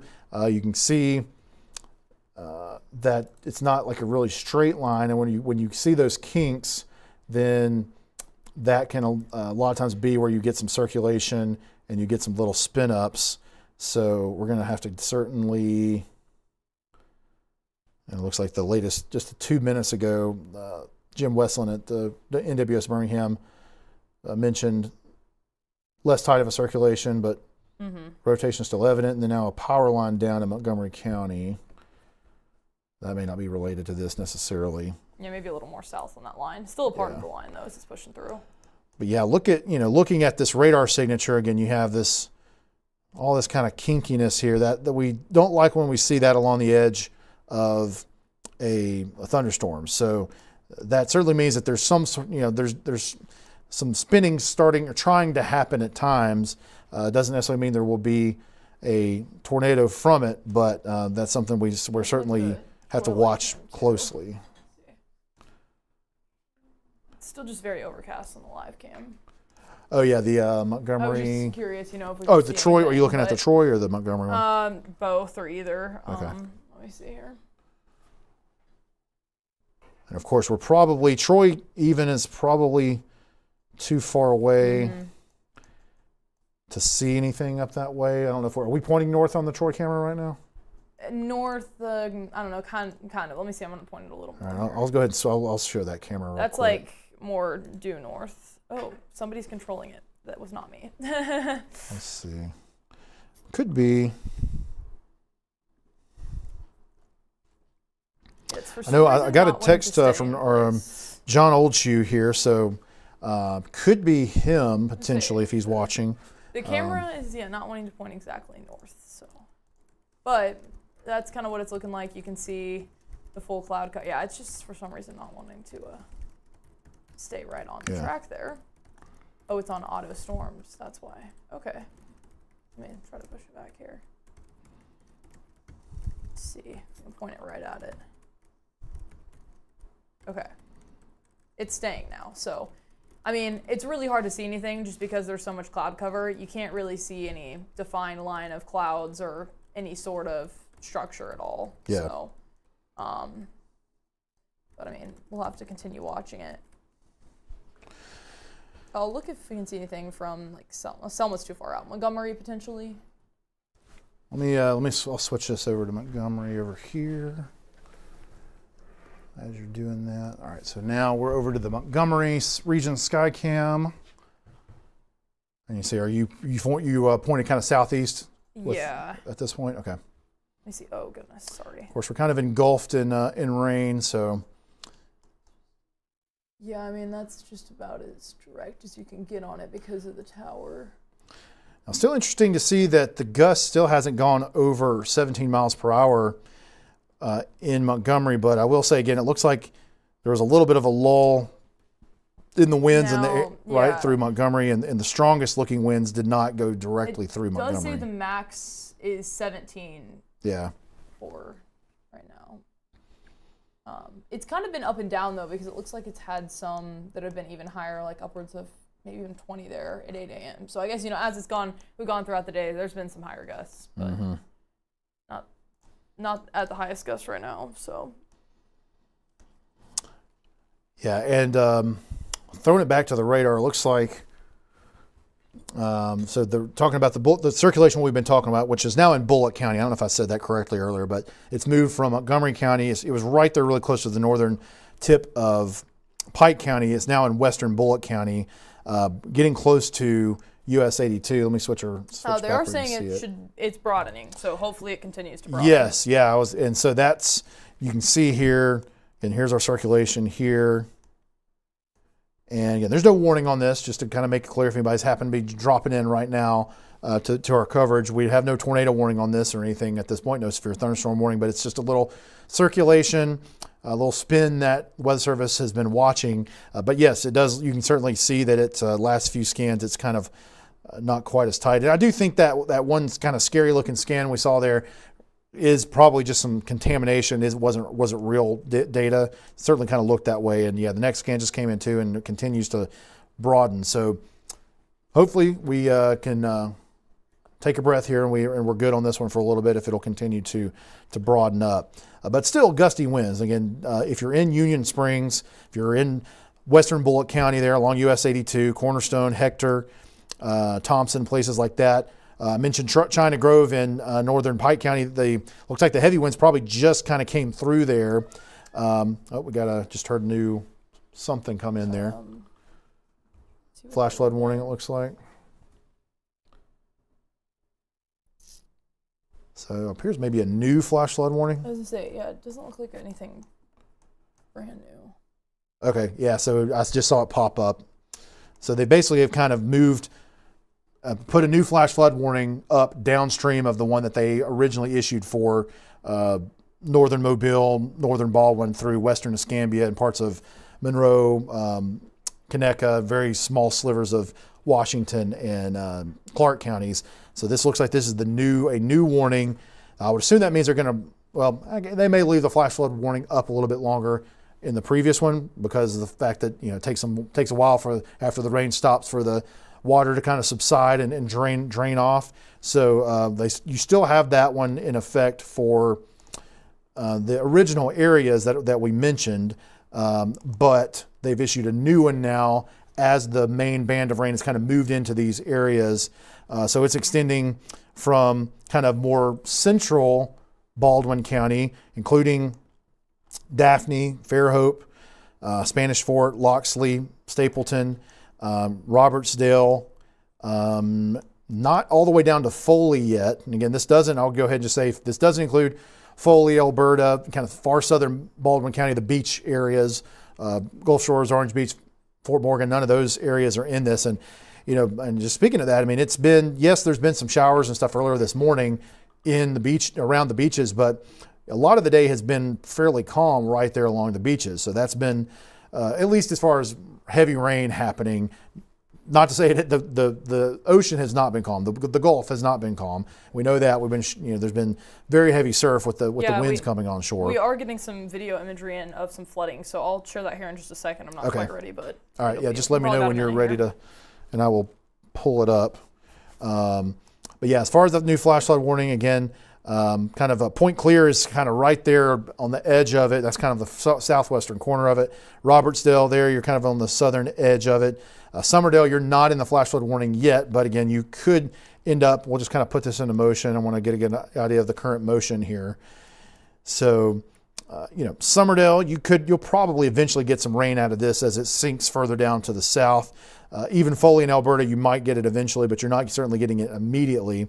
And then again, Century and Jay. Now I'm over in Florida now, but some of those areas, Walnut Hill, places like that, in Escambia County, Florida, and over into Santa Rosa County, Florida, and then extends up back into Alabama, into Escambia County, Alabama, including Bruton, Pollard, Flomaton, and Parker Springs, Dixonville, basically along the US 29 corridor that goes through Escambia, that goes through Bruton, the US or the Alabama 41 corridor, US 31 corridor, and so that's kind of the area that we have now in this new flash flood warning that goes until 7:45. And I will also mention the previous one actually even goes a little bit longer. It's till 8. Now they might, again, it's possible that over time, if there's no additional heavy rain in this area, that they'll let it expire here in the next couple hours or trim it or something. But it's for now, that one's still there. So again, if you still want to kind of take it easy, you got it. 2 pieces of content here that we got from Mobile Bay. This is at Pelican Point. So right, let me get up. Yep. So you're up now. Bit of flooding. You can see the road drop off there. I'm not sure that's, I think that's supposed to be the rest of a road. Yeah. So definitely a lot of flooding, and then is a video here as well of what appears to be quite a bit of flooding of structures that have been. Yeah, that looks like so that I would assume that's the bay. Did they say whether that's a Mobile Bay? Yeah, they said it's Mobile Bay, Pelican Point. So this is probably, I would say this is kind of some of that coastal flooding sort of that we were seeing on the northern end of the bay that has caused issues with the causeway, and then you're seeing the water rise over some of the piers and stuff like that. The birds there having a little bit left to perch on there, but they may have to move at some point. They might need to fly away soon. At least on the lower, maybe the two are the pillars there might be okay, but the actual deck of the pier might eventually get swamped. We'll see, but watch. And then on some good news, though, on a good note, it does look like the National Weather Service Birmingham is on the same page with us, thinking that tornado threat is now very, very minimal here as we go throughout the rest of the evening. So hopefully that does stay the way we've been talking about it trending. Good. Yeah, that is really encouraging to see that they're on board with that thinking as well. Yeah, but it does look like there's some flash flood warnings in Baldwin and Escambia. I think you were potentially just talking about those, but yep. Yeah, so that's kind of what we're showing now. So that's still going to be, kind of our main concern area in the state. Again, not to say that there's not heavy rain and other heavy storms in other parts of the state, but this is definitely where probably the most extreme flooding possibilities are. So that'll continue to be our focus. Now, again, kind of looking at the recent radar trends here. I think I may do the same thing I did about I think I was about an hour ago. I'll try to stop this and go back about an hour, and we'll kind of see what kind of progress that we've made here with maybe just do it along the back edge. I'm going to draw a little line here, kind of along the back edge of the heaviest precipitation. We'll move it on to about now, and so it kind of depends on where you are. Again, and we kind of talked about this. Further to the northeast, you've got a little bit more of a gap. So you're getting a little bit more progressive movement of the cells further to the north than you are to the south. You can see that we've got a gap of, we can do a quick measurement here. We've got, we might have moved the heavier rain off 15, 20 miles towards the north, whereas some spots there near Mobile, it hadn't moved more than just a few miles in the last hour or so. We did have a question in the live stream about Gulf Shores, Alabama. They said they've got some thunder there, so this is probably help answering that question. Hopefully they're showing how it's progressing. But. Yeah, so they just kind of asking what to expect. This line likely will eventually sink down into Gulf Shores. Again, we'll kind of take a look at the progression here. I would be surprised if you don't get anything out of it, but it does kind of look like the southwestern edge of it could start to be kind of diminishing a little bit. You can see the end of it basically there. Well, let me make sure if I turn on another, the U.S. radar here. So, yeah, there's still some cells kind of trying to build back into southeastern Louisiana near New Orleans. So, I still think it's probably more likely that eventually Gulf Shores will see some rain out of this and some thunderstorm activity, but maybe not to the level that places to the north are currently. But it's certainly within the realm of possibility that this will sink ever so slowly down and eventually impact the beaches. But it's not as high of a chance as places obviously where it's currently happening or a little bit further towards the north. So I would still be prepared if you're in the Alabama Gulf Coast beaches. It still could be a rainy evening, and it's probably worth looking at some model data with that. So let's switch over to. I'm going to switch to one of our sky cams real quick, and then maybe, I don't know, Sadie, if you want to pull up like a future cast on Lynx 3 or something. Yes, in fact, it looks like we have one up right now. Tell me when you're ready and I can switch to that. For the future cast or the? Yeah, future cast. You can go ahead. You good now? Okay. Show, yeah. Let's see. I'll switch over to. This is the HER. It Okay. does look like it might be a little bit behind though, because this is kind of what we're already seeing, and it's showing this at 7 p.m. and it's only about 4 p.m. Let's see. So. Switch over. Yeah. You know what? That is like an older run. It looks like it's the 6Z potential. Unless now Bill might have changed it, even though it says 6Z. Yeah, it looks to be a little bit. If you want to switch to a Skycam, I can. Okay. But yeah, Montgomery's still seeing a little bit of storms too. But let me see. We'll find a Gulf Shore Skycam. It looks like they're getting kind of some activity as well. We can switch to that and then we can mess with the futurecast. Just looking at Montgomery again real quick, it's 20. Okay, so we still didn't get higher than 20 mile per hour wind gusts, so that's good to see. And there we go, Gulf Shores. So this is where we're going to be trying to pull up some model data for you. Dark there in the sky. So the skies look dark, and a lot of it's probably it's because of that rain that's not too far away. But again, it's not just like. It may look like it's really close, and it is, but it's not moving fast enough that it's going to be right up on you really, really quick. Still may be, an hour or two before you really get it right there. We can definitely see that the surf is rough, and as we've continued to talk about with rip currents and just the rough surf in general, you don't want to be out in the water. Good thing at least that a lot of the day hasn't been just raining the whole time, so you've at least maybe been able to get out on the beach and just kind of sit around and like we saw some people kind of getting creative and swimming in some of the, I don't know, tidal pools or whatever we want to call it, pools that have formed on the beach. And it's looking like the model here, the latest HER, is, Gulf Shores is going to see some rain and some showers, thunderstorms potentially now, but it kind of just keeps it all just north of Gulf Shores, so. As it pushes out. Yeah, so swing it back to about where it's going. So that's showing about an hour or so. Yeah. Now again, that sometimes the model data isn't quite initialized exactly where the current radar is showing. So there can be some times where it's going to be those first few hours won't be exactly right. But I'd still say that at least kind of gives me more confidence that the models are thinking that the rain, it will eventually get down there most likely, but I would think just looking at the radar now that it may be diminishing or may not be quite as much of it when it gets to or stay around as long maybe. But now if you keep going a little bit, just kind of interesting to see there. This is something the models have been showing, especially for tomorrow morning, but kind of almost where you still get some lingering kind of a boundary sort of setting up there where you keep getting kind of some training, rain and thunderstorms into the overnight period and into tomorrow morning. Not necessarily in Gulf Shores, but further towards the north. It's one of those main, southern places we've already been talking about so much, Troy and some even northward of Montgomery, but it looks to be just the most very southern counties there that are off the shore. Yeah, so, Greenville, Monroeville, Chatham, Andalusia, Dothan, Geneva, that some of those areas we may have to be watching for some training, rain and thunderstorms kind of in the overnight period into tomorrow morning. So again, that's continued. That's been a pretty consistent thing on the models, and so that's something I think we'll be continuing to watch as we move through the rest of today and into tomorrow morning is that we could get another little band that kind of sets up there.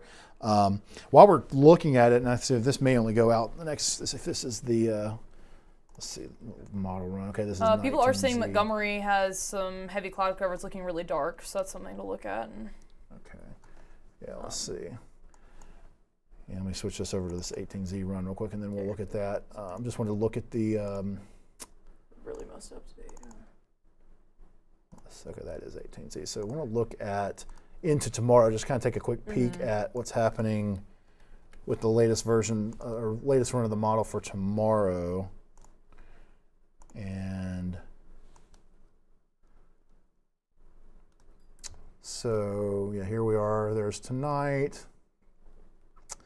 Talking about seeing some of that redeveloping storms, and again, that could create some more issues with some flooding. And then sinking kind of to the south, and then as we get into tomorrow afternoon and evening, still going to have some scattered storms around, especially South Alabama. It looks like some of that could make it into kind of Central Alabama as well. But really, at least this model run showing not much else happening in the Tennessee Valley, like in the northern part of the state, even for tomorrow. And then as we get into Saturday, yeah, there's still going to probably be some scattered storms around, maybe some heavy ones at times, but generally less activity, more, probably standard summer kind of activity, a little bit more, but at least not nearly as widespread. And we wouldn't be worried about flooding and things like that as much, and really not the severe weather part of it as much either by the time we get to Saturday as the overall setup starts to calm down a little bit. So. Yeah, I will say with Montgomery, it could still be dark just because there's still some showers in the area, but it looks like the brunt of the storms in the line are kind of all pushed towards the east now. So, obviously there's still going to be some on the back end of it, but that stronger line that we're seeing with the stronger showers is mostly past Montgomery now. So yeah, so we'll take a look at the radar real quick, and you can see what Sadie's saying there. Yeah, so yeah, if you're in Montgomery right now, you're good. You're getting rain, but even if it's low clouds and stuff, there's nothing as far as anything to worry about with wind or tornadoes or anything like that in Montgomery proper. East of there is kind of where we're still watching the possibility of something trying to spin up along the leading edge of the heavier rain that's now moved over basically out of Montgomery County at this point. Really, that's now into Bullock County and over into Macon County and also down into Pike County as well. So in fact, we've got some of that moving right over the Maxwell Air Force Base radar right now.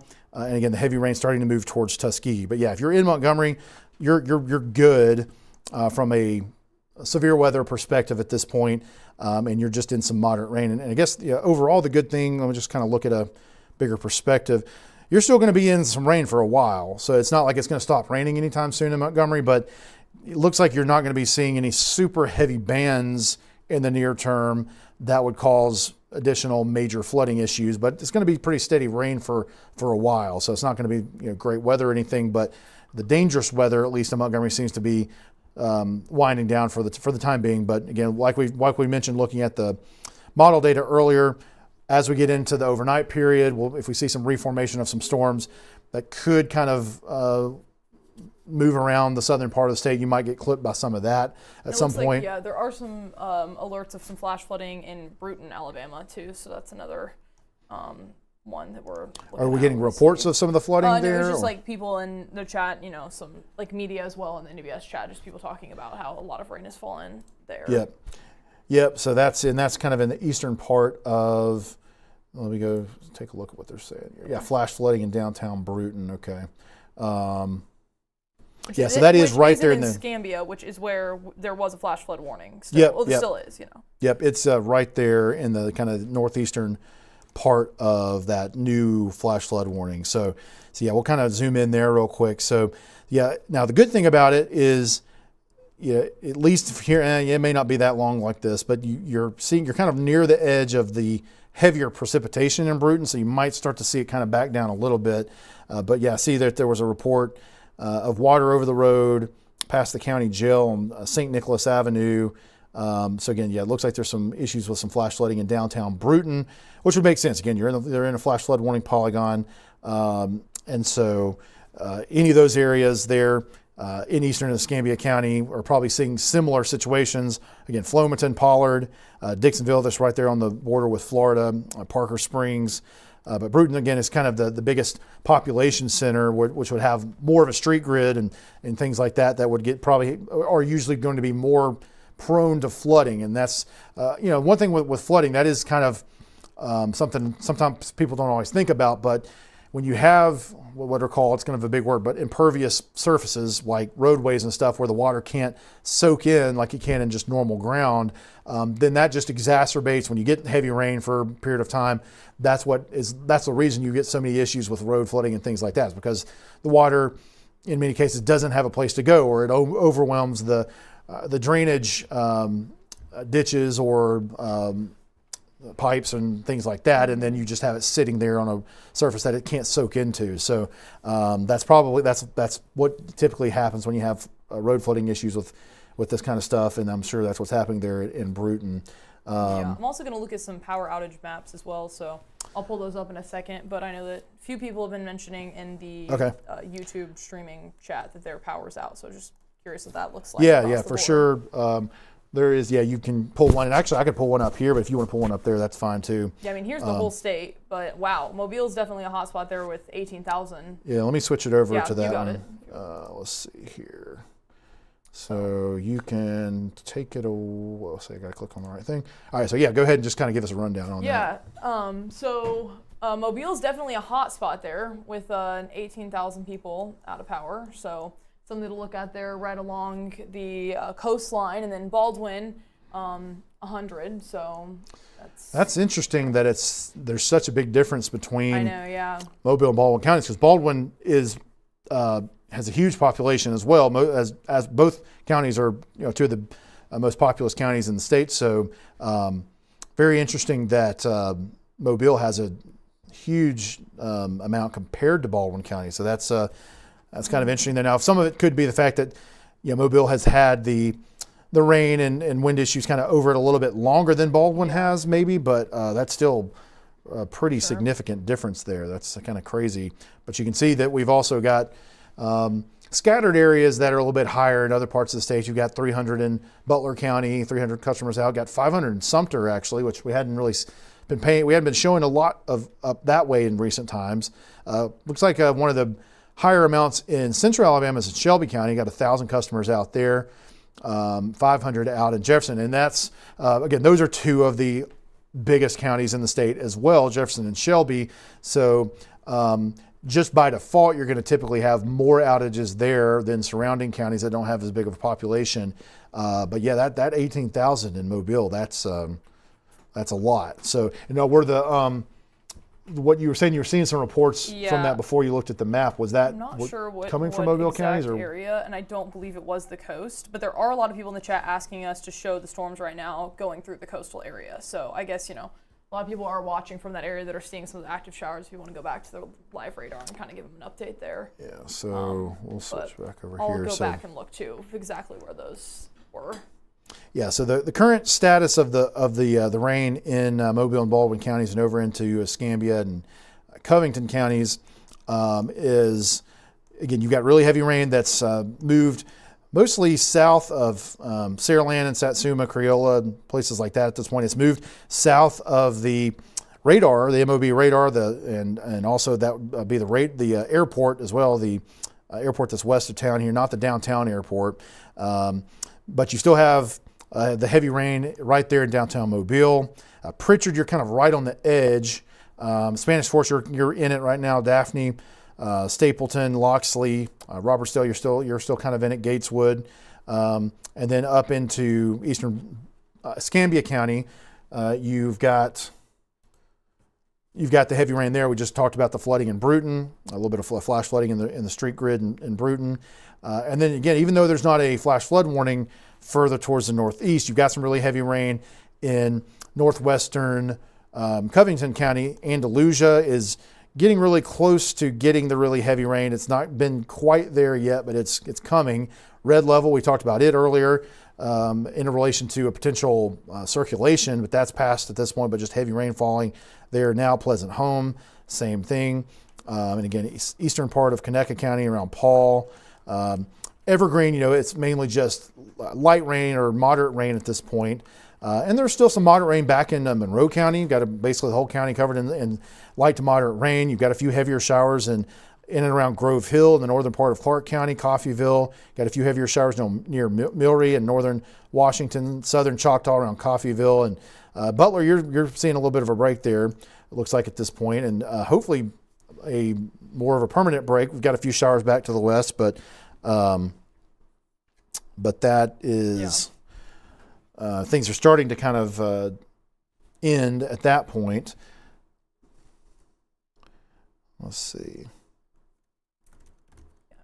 I'm not sure exactly where those power reports were, but just a lot of people looking at the coastal areas, and then somebody asking about Pascagoula, Mississippi, but 20 minutes east of there. But we are. So Pascagoula looks like,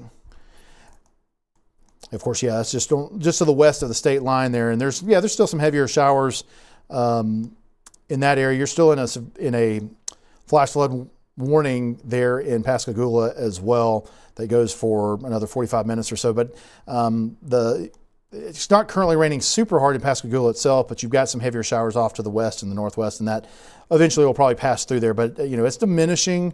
The intensity of it is kind of diminishing on that southwestern side of the band here. So I wouldn't expect it will be as rough there in Pascagoula. You've got some lightning around.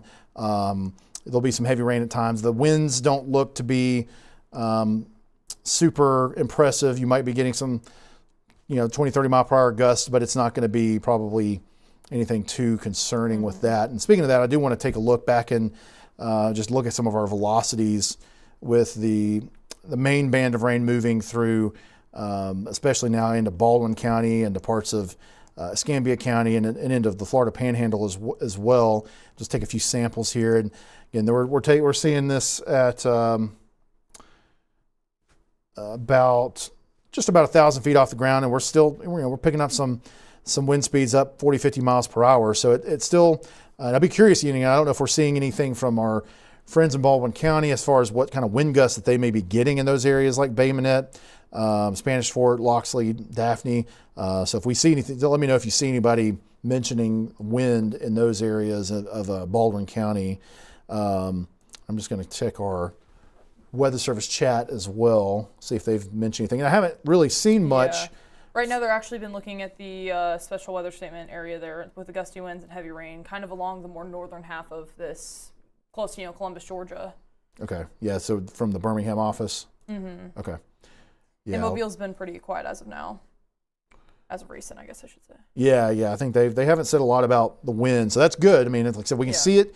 There's a lot of wind aloft, but it doesn't look like we've consistently seen it making it down to the ground like it could have, and that's a good thing. There's certainly been some trees knocked down in spots. There's been some issues with it, but if we would have had more of this kind of wind making it to the ground, I think we would have had a lot more widespread reports of wind issues, of trees being down in wider swaths, and than I think what we've seen so far. So that's a good sign, I think, so far, that we have not seen as much of that. And even just looking at that power outage map now, again, Mobile is the aberration there with a really big number, but we're not seeing big numbers of power outages in other parts of South Alabama where we've seen some pretty gusty looking winds on the radar. So, so far maybe the winds have been not as much as they could have been, but yeah, we'll take a jog to the north here and take a look at some of those storms in eastern Alabama.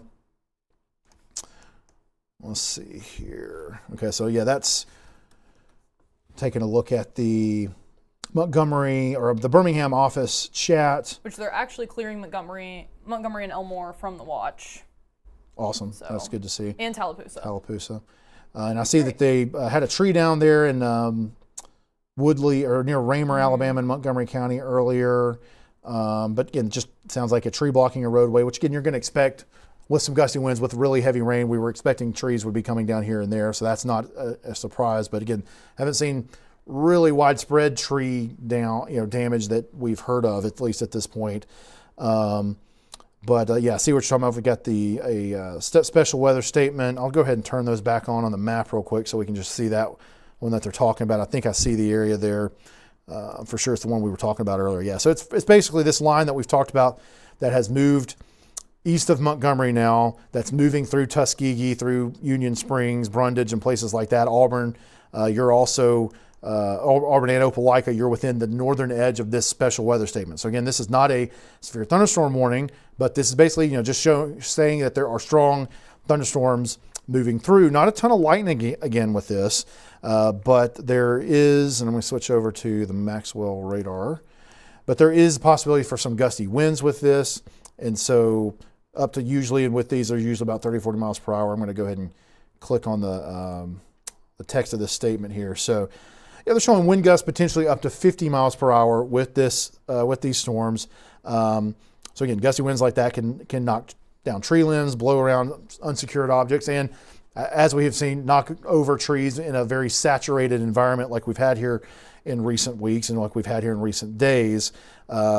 So again, this is not the type of, when it's not a warning, we're not telling you to go take shelter in your safe place like we would for a big severe thunderstorm warning or a tornado warning, but it's still good to be inside. It's not usually a good idea to be out in 50-mile-per-hour winds. You still could get hit by something, getting blown around, so you don't want to mess with that if you can avoid it. But yeah, we're seeing some along the edge of this, maybe some 30, 40, maybe 50-mile-per-hour winds, but still even then not seeing anything too crazy on our velocity. So that's all good. That's what we want to see, is not overly rough looking winds. And the area that we'd been watching for rotation earlier, still does not look anything like it did there further back to the west where the Weather Service was kind of paying attention to it for a little bit. It has continued to stay broad enough where the tornadic part of it doesn't look to be a big issue. So again, we're just looking at heavy rains moving into Union Springs, moving through Tuskegee at this point, approaching Auburn. Lochapoka, you're about to get it there here pretty soon with the heavier rain. Notasulga, you're right there in the middle of the heaviest rain. Society Hill, you'll be getting it pretty soon. Warrior Stand, along US 82 east of Union Springs. Get a severe thunderstorm warning in Covington and Crenshaw. So winds 60 mile per hour. Yep, there we go. So maybe the southeastern or southern end of this, they're maybe seeing a little bit better winds. And this is also switching over into, this may be still, is that from the Birmingham office? Mobile. That's from Mobile. So yeah. We're getting that area. Sometimes I have to second guess myself on which office is who in this part of the state here, because you've got a confluence of three different Weather Service offices, Tallahassee, Mobile, and Birmingham. So yeah, the Mobile office then has issued this severe thunderstorm warning for this. So we'll go ahead and let me switch over to a radar that is close by here. So this they is are watching for some potential rotations. There's something to buy. So that's going to be, it's basically right over Andalusia at this point, the heaviest part of the storm. You're kind of right out ahead of it. Again, the warning goes for mostly for Covington County, extends down into Florida across the state line. It also extends into far southern Crenshaw County. Luverne, you're not in it. You're north of there. Brantley, you're just right in the northern edge of the polygon. Yeah, a lot of people commenting that the winds are picking up a lot in Covington. So. And actually, if you could switch over to the camera, go to Dozier. Okay. That will give it. We do have a Dozier camera. We've got heavy rain over Dozier right now. Probably should have thought to look at it a little bit earlier, but as the storm was approaching, that would have given us a better view of it. But yeah, Gant, Andalusia, again, you're kind of right out ahead of it. Horn Hill, Libertyville, Carolina, Pleasant Home, you're getting a lot of heavy rain with that. Out ahead of it in southern and eastern Covington County, again, I mentioned but Green Bay, Florala, along US 331 there. It is pretty hard to see in Dozier right now. It's just a lot of rain on the camera. Okay. I'll switch over. We'll take a look at it. Okay, I see you got it pulled up there.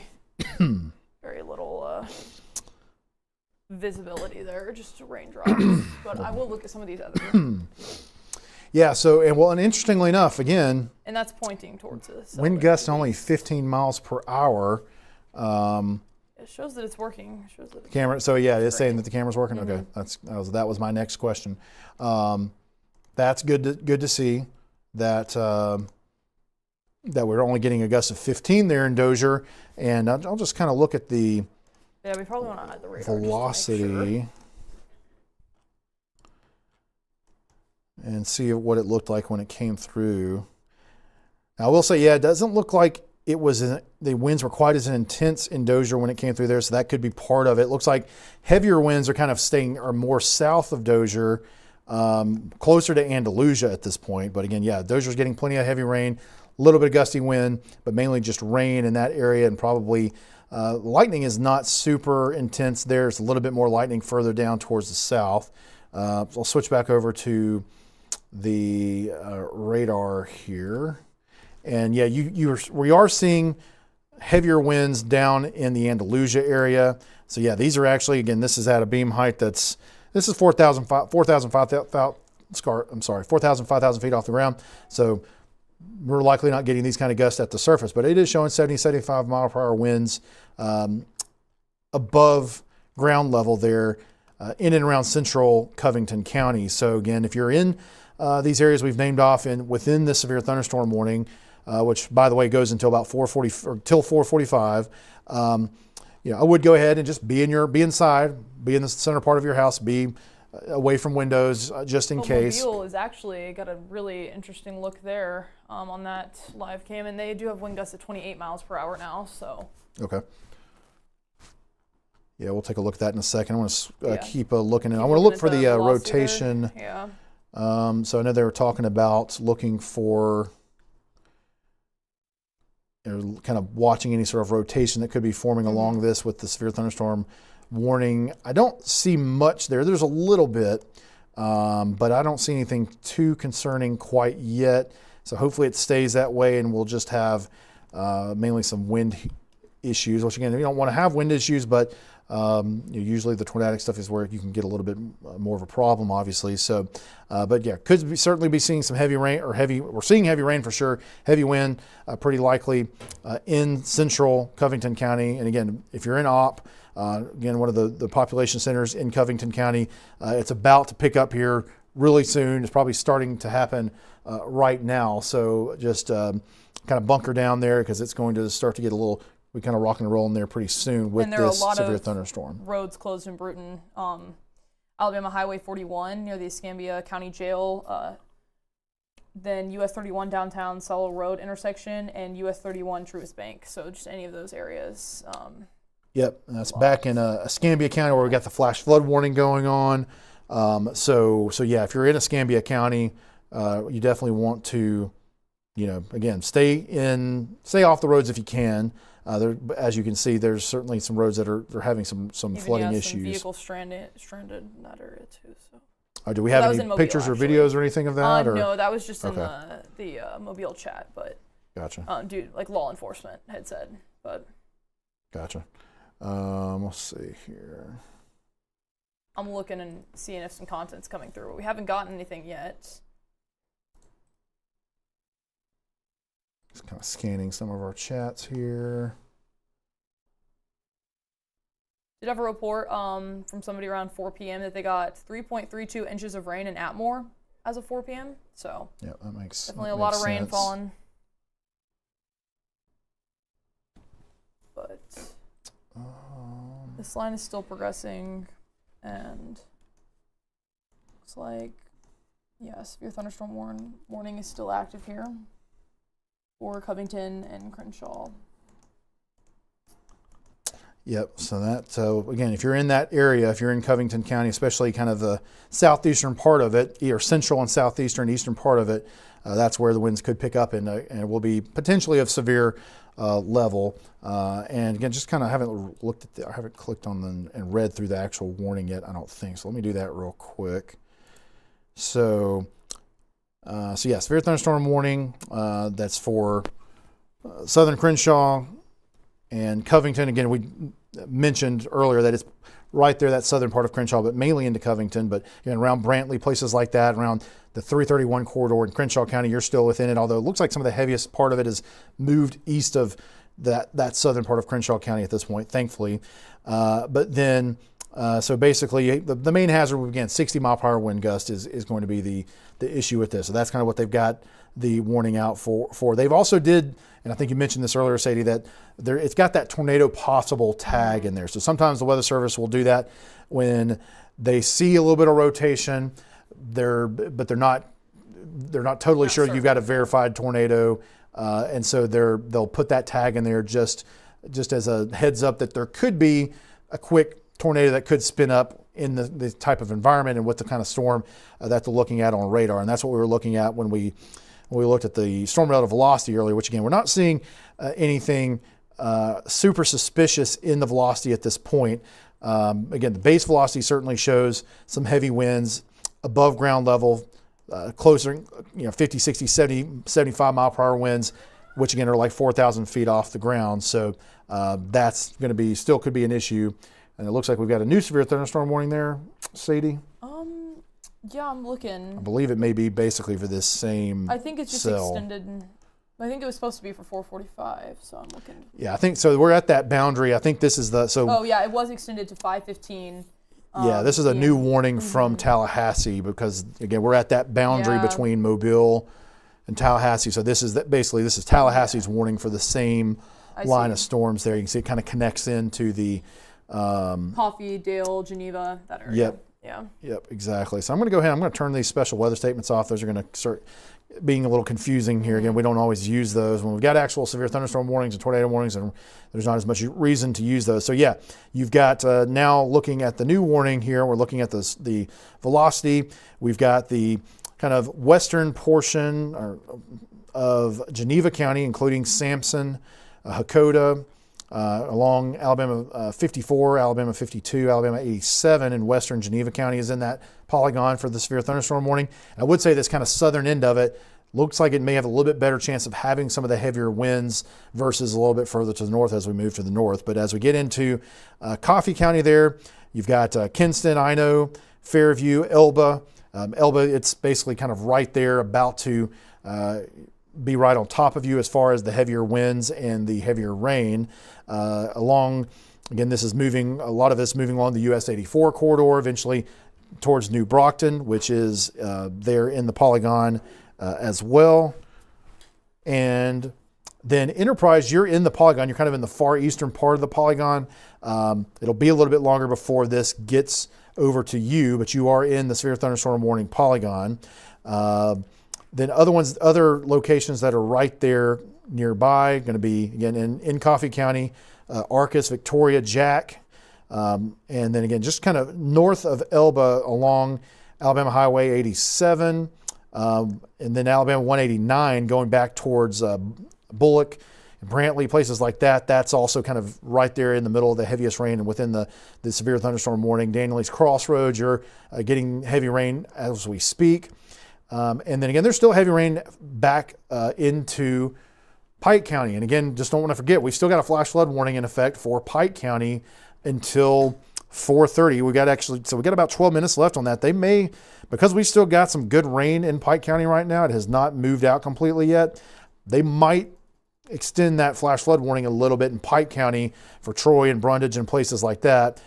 So just be aware of that. The flooding threat in that county is not over quite yet. You still got some really heavy rain in especially the central and eastern and southern part of the county.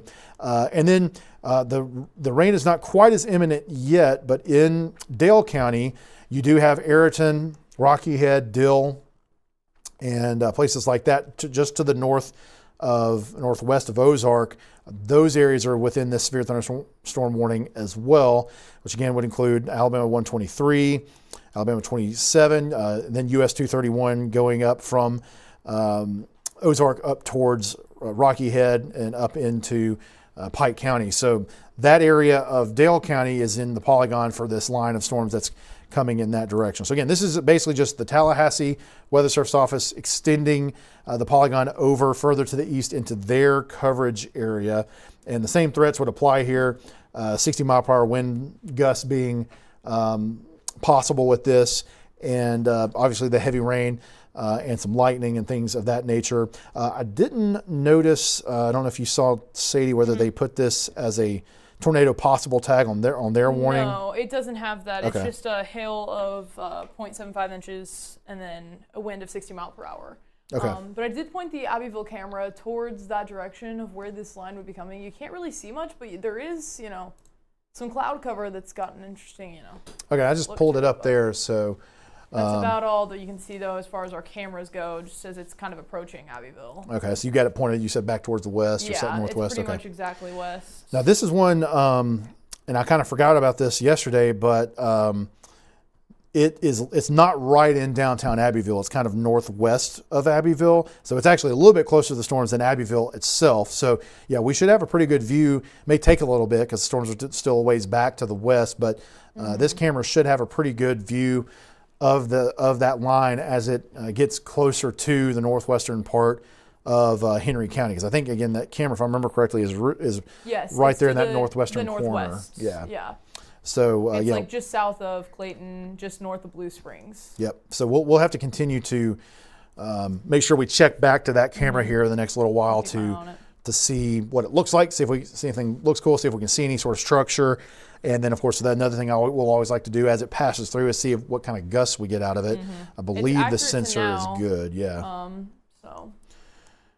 So that the lightning distance is 22 miles. It says. Oh, I forget we have that sometimes. We should mention that more often. I know because it's not built into the graphics, so we don't put it on our graphics. Maybe we should. Probably not a bad thing to have in there. It's kind of a cool little tidbit to have in there. So yeah, I'm glad you mentioned that because I kind of forget that's even. There are a lot of people talking about Mobile on show. and comments, Twitter, YouTube, all the sorts of just how much the wind is going there. So if we want to see what the wind's like, maybe let's switch back to the Mobile Skycam. I'll leave that up and you can just switch it back there on Links 1, and I'll take a look at the radar too while we're at it. Does look like there's still some heavy rain, especially just north of downtown and some south of downtown. Good bit of lightning. Look at the traffic. The rain is just coming down on the camera. Oh my gosh. Well, there you go. Gust of 72. Yeah. I don't know if that's up to date. Let me check. That should be in the last hour. Be curious, but yeah, you should be able to look on the graph and see. Yeah, it's green. It shows that it's Can you tell on the graph about what time that occurred? I think if you click on wind gusts, it'll bring up a little graph and then you can kind of hover along it. Oh, wow. It was actually very recently. Like that was, it says 422 and it's 422 now. So yeah, that actually is very accurate it's 72. So expecting potentially a severe thunderstorm warning there. Because they're not under one currently, are they? They are not. Yeah, I don't see that they are. But we probably wouldn't hurt. I'll make a message in the chat. Okay, you can throw that in the Mobile chat? Mm-hmm. Okay. Yeah, that'd be good to kind of throw that in there. And yeah, because you can kind of see on the radar that this little bow kind of just went through Mobile. And I can see the velocity looks pretty elevated right there over downtown. Yeah, so I think and they're querying the velocity and we're getting 72 miles per hour there too. So I think that's something they may have to end up issuing. Now, it might have, the velocity is still looking decent as it moves. Basically, the higher velocity has now moved into the delta, just to the east of, northeast of downtown Mobile, moving towards Blakely. So if you're in Blakely, again, there's not a severe thunderstorm warning on this right now, but if you're even Spanish Fort, but especially Blakely, you're about to get some good wind here. You're going to get probably maybe 60, 70 mile per hour gusts possible. Now, I will say the gusts that we're detecting here is on top of a pretty tall building, so at the ground level it might have been in the 60s. And when we were detecting on radar, we were detecting it a few hundred feet off the ground as well. So just be aware of that. But yeah, we'll see if they decide that they need to issue a warning, severe thunderstorm warning, with this little bow. Because this is, it's interesting because mainly this has just been a sort of a just big band of heavy rain. But as the tail end of it, because actually we're starting to see, and this is good in some ways, but it's bad in that we saw some crazy wind with this, and hopefully we didn't get too much damage or anything Yeah, I'm gonna with start it. looking through some of the But chats. yeah, it'd be good to kind of check and see if we got any reports or any video of that. But the rain behind that little bow. Let me just go ahead and I hate to switch away from the camera, but by the way, I'll just note the winds are still sustained around 21 miles per hour, even though they're not gusting to 72 currently, and that main brunt of that has moved to the northeast. It is located, I mean, it's right there on top of like I don't know if it's the Renaissance Tower. I just saw that question. I can't remember if it's exactly the Renaissance, but it's on the map. something like that. Yeah, it says Renaissance. Okay, yeah, I would just say that. It's right, I mean, it's right there downtown. But yeah, if you say it's on top of that tower, that'll help them as well. Yeah. But yeah, I'll switch over to the radar real quick here so I can kind of see what I'm talking about. So here's that bow right here, that where it's currently located. Blakely, Spanish Fort. It's moving pretty fast. Daphne, you've probably gotten some pretty good wind out of this here very recently as well. Stapleton, it's coming in your direction. Loxley, same thing. Belforest, it's right there on top of you. Bay Minette, you may eventually get some of this if it kind of holds itself together. Loxley as well. Robertsdale maybe, but it's quickly crossed the bay. Of course, the bay is narrower in the northern reaches of it there, but it went through downtown here in just the last few minutes and then just blasted across the bay. So we've got some really heavy wind with that. It might be diminishing a little bit as it's moving east, which is hopefully the case, broadening out a little bit there. Yeah, we're still seeing 40, 50 miles per hour potentially. Whereas right over downtown, we were able to see earlier, 60, 70 miles per hour, lots of lightning. So it got pretty intense right over downtown Mobile here just in the last, let's see, that was just about 7 or 8 minutes ago. So this thing is booking it. But you can see, as I was mentioning, behind that, the rain is thinning out quite a bit. You've got some more cells back to the southwest, but we don't have that solid line of rain quite as much, or not nearly as much as we did earlier. So again, that is a good thing from a rain perspective, but the fact that it's helping to kind of, we're seeing some wind energy kind of stirred up and creating some issues on the back edge of that. That's not great, obviously. And hopefully this will sort of die down here pretty quickly and be a fairly transient thing.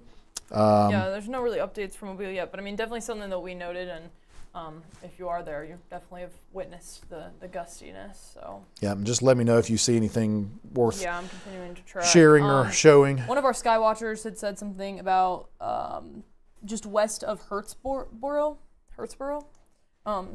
for some potential just broader rotation is what he had saw. So on velocity there. Okay. So yeah, that's over in Russell County. So that's right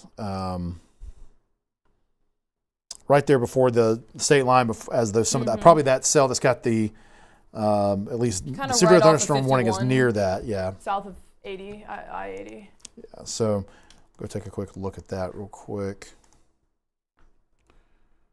And I don't want to forget, we don't have a severe thunderstorm warning currently for Mobile. We just, of course, certainly have gotten evidence of some really strong winds here recently, so we're kind of investigating that. But we do still have the severe thunderstorm warning in effect for the eastern parts of Covington County and then over into Coffee, western Geneva, and into northwestern Dale County. So we still have that, and I'm going to just check the velocity on it real quick. It still looks velocity is still looking pretty hefty in those areas as well. We are detecting that 2,000 or 3,000 feet off the ground. But we'll need to be looking out for stuff. It looks like OP, again, if you're in OP, you've got the heavy wind, the rain over you right now. So again, if you've got any reports you want to send us, if you're in OP, we'll take those for sure. Elba, same thing. Florala, it's going to be getting to you pretty quickly as well. So Kinston also is in Coffee County there. And then I'll move up to the area there in Russell County, switch over to our Maxwell Air Force Base radar.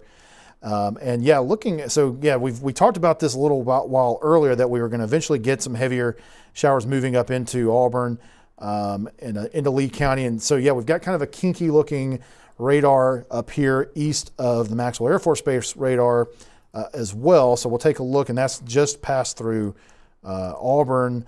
Basically, the heaviest rain is in between Auburn and Opelika at this point. Looking at the wind, we'll kind of play through time here. Thankfully, doesn't look like it was maybe ever too strong, but let's clear a few of these. So maybe 30, 40 miles per hour. We're seeing this pretty close to the radar, so we could have gotten 20, 30 mile per hour gusts potentially out of that. I'm going down to Hurtsboro now. And yeah, there was a little, really in kind of that southeastern part of Macon County there, west of Hurtsboro. That's a little interesting. Maybe not tight enough to be an actual tornado, and it looks like it started to weaken. But yeah, for a few scans there, south of Warrior Stand, you had a little something trying to happen right there that it does look like it started to kind of broaden back out a little bit. So, but you do have a little bit of a bowing structure though with that as well. So again, if you're around Society Hill, Marvin, Uchi, around Alabama 51, Hurtsboro, like we've mentioned, Hatchetchubby there in the central part of Russell County.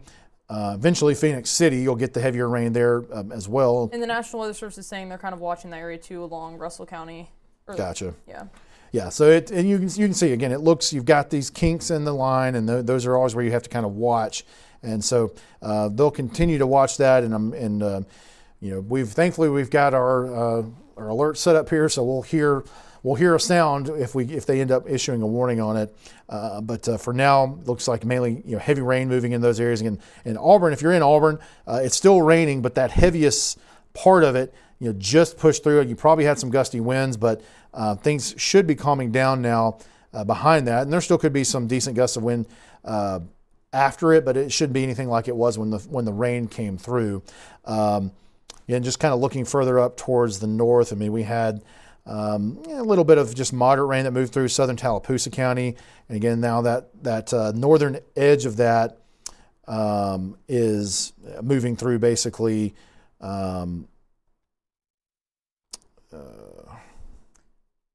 through Chambers County here. Sorry, I was going to help you out there. Yeah, sorry. I was reading, yeah. But also mainly Lee County is where the heaviest part of it right now is, and then down into kind of eastern Macon County, about to move right there on the edge of Russell County. And then we still have that heavy rain there kind of now moving east of Union Springs in Bullitt County. And we still have good rain in Pike County, but they did allow that flash flood warning to expire, it looks like there. So it's no longer there. So that's good. I'm glad to see that they didn't feel the need to extend that any further. I don't know if Sadie, if you saw whether they made any comment about that or not in the They chat. haven't yet, no. Okay. But I think it's just due to the wind. The wind is still pretty strong, I believe, to the severe thunderstorm level.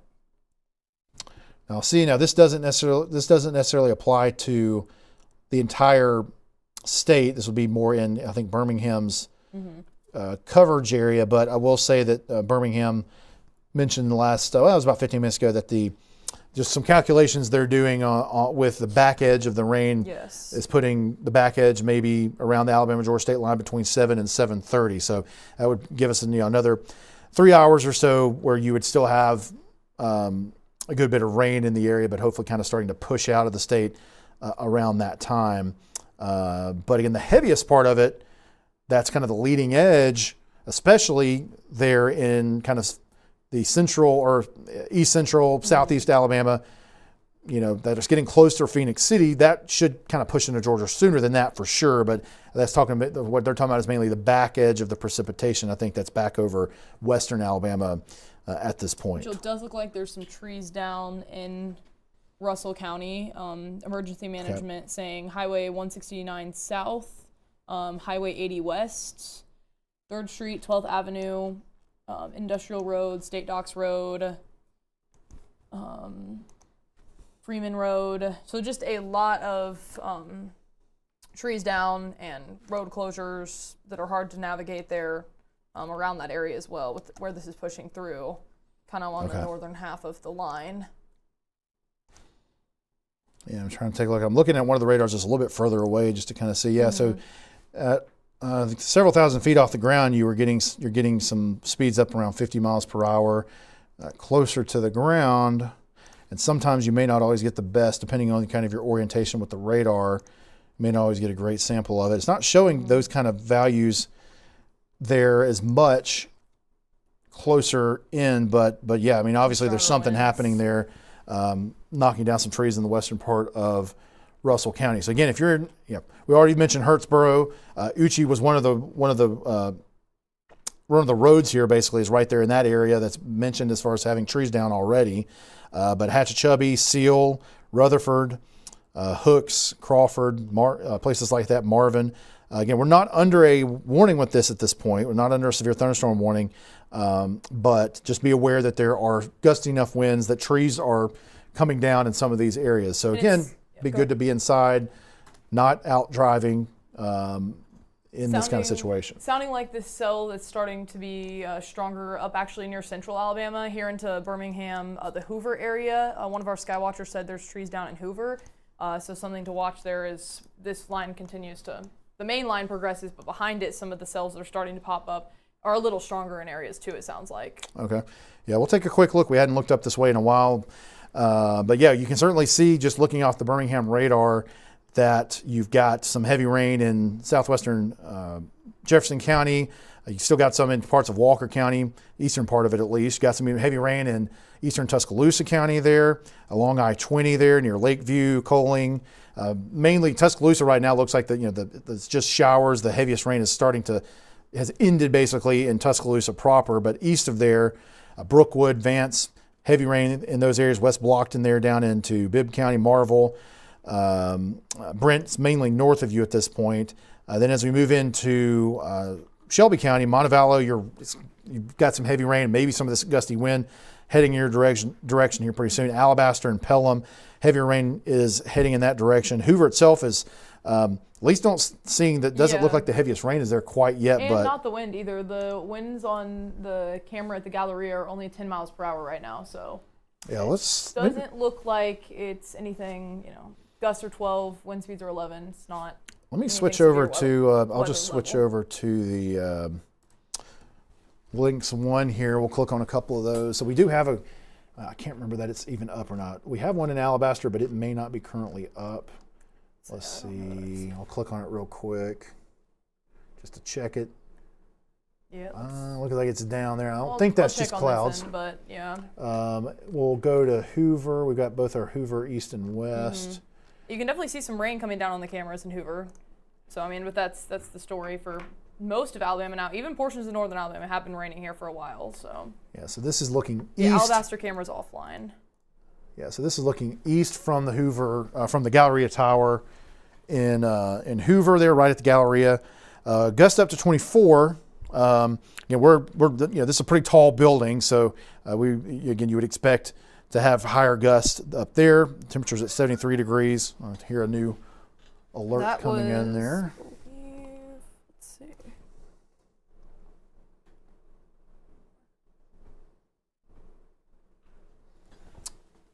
And that's the Hoover West camera. That's flash flood that just came. Okay. Let's see. So your thunderstorm warning, actually.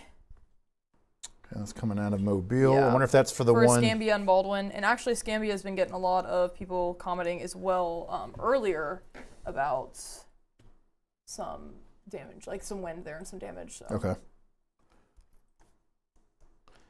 And I'm still looking at. I've got the Hoover camp. We'll jog down there to South Alabama here soon. But just again, I haven't talked a lot about Central Alabama recently, so I just want to make sure we do some due diligence there. Yeah, actually, it says that the left lane is blocked on I-20 westbound near Buc-ee's due to an accident. So near Leeds and Moody, I guess. Yeah. Yep. And I'm just looking at the velocity over the last couple of hours, and it looked like there was a little gust of wind a couple of hours ago that went through Hoover. I don't know if that would have been when that was Actually, reported yeah, or not? we had, it looks like up to 45-mile-per-hour wind gusts around, oh, well, that was actually 11:19 a.m., so it was a hot second ago. But even, 2:40 p.m., 25-mile-per-hour wind gusts. Okay, yeah, that's probably what I'm seeing on the radar at there. 3:30, yeah, that kind of range. But Yeah, about an since hour ago then, it now. hadn't been as much there, it doesn't look like. But certainly still, yeah, there is more heavy rain. Yeah, About moving to into the drop, western yeah. part. Yeah, it's moving into the western part of Hoover, about to kind of go right through the Galleria area here. You can see the rain's already there, but it'll be probably getting even a little bit heavier here soon. And really looking at, I'll switch back over to the radar, and because we got a little lapse going on here. And I know Bill earlier, a few hours ago, was talking about identifying the kind of the remnant circulation here. I'm sorry, I'm noticing I've got a bunch of TVs going to sleep on me and everything behind me and elsewhere. So I'll try to get those turned back on. But you can see, I almost feel like I'm seeing a little bit of that. Yeah, it has a circulation to it. That remnant circulation kind of right there starting to come, that I think this area of heavier rain there that's in western Shelby and into western Jefferson and Bibb County and Bibb counties, northern Chilton County, eastern Tuscaloosa County, that looks to me like that is kind of the leftover circulation from the low that was associated with Arthur before it dissipated here. So so that's good. We want to get that thing on out of here, so we can see it. It's kind of about halfway across the state, and if we can go ahead and push that further east, that helps Baldwin County us. starting to get some really strong winds, 70 mile per hour potentially. Is what Okay, and that that's probably not confirmed, but that's just one of the people. that chatting. probably is having to do with our probably the cell we were talking about earlier that came through downtown Mobile. And I see, okay, there's that new severe thunderstorm warning. So yeah, we'll let's head down to Mobile and Baldwin counties here. Let me see if I can get my radar to switch. Oh, that's not good. Oh, we may have an issue here. Let's see. All right, let's do this. Okay, I guess, can you switch over to, I guess, the Mobile, either the Mobile camera or any of the other cameras that are kind of in that area. Yeah. And I'm going to switch us to links 1. I'm going to need to do a reset on our radar links here. We're still in the Hoover, but you can go ahead and switch it over. All right, I'll switch it over, and if you can, trying to check a few cameras around there, and I'm going to. Hoover's starting to have some showers build in, is more of North Alabama, but I'm getting up Mobile right now. Here is Mobile. So it's still sitting at gusts of 72, but that's because it's tracking the highest gust for like the last hour. And so it doesn't necessarily mean the gusts there are still that high. In fact, it doesn't look like it's actually actively raining as much, but you can see that the traffic is still backed up on the main roads there. Still some raindrops on the camera. And let's see what else we got here in this area.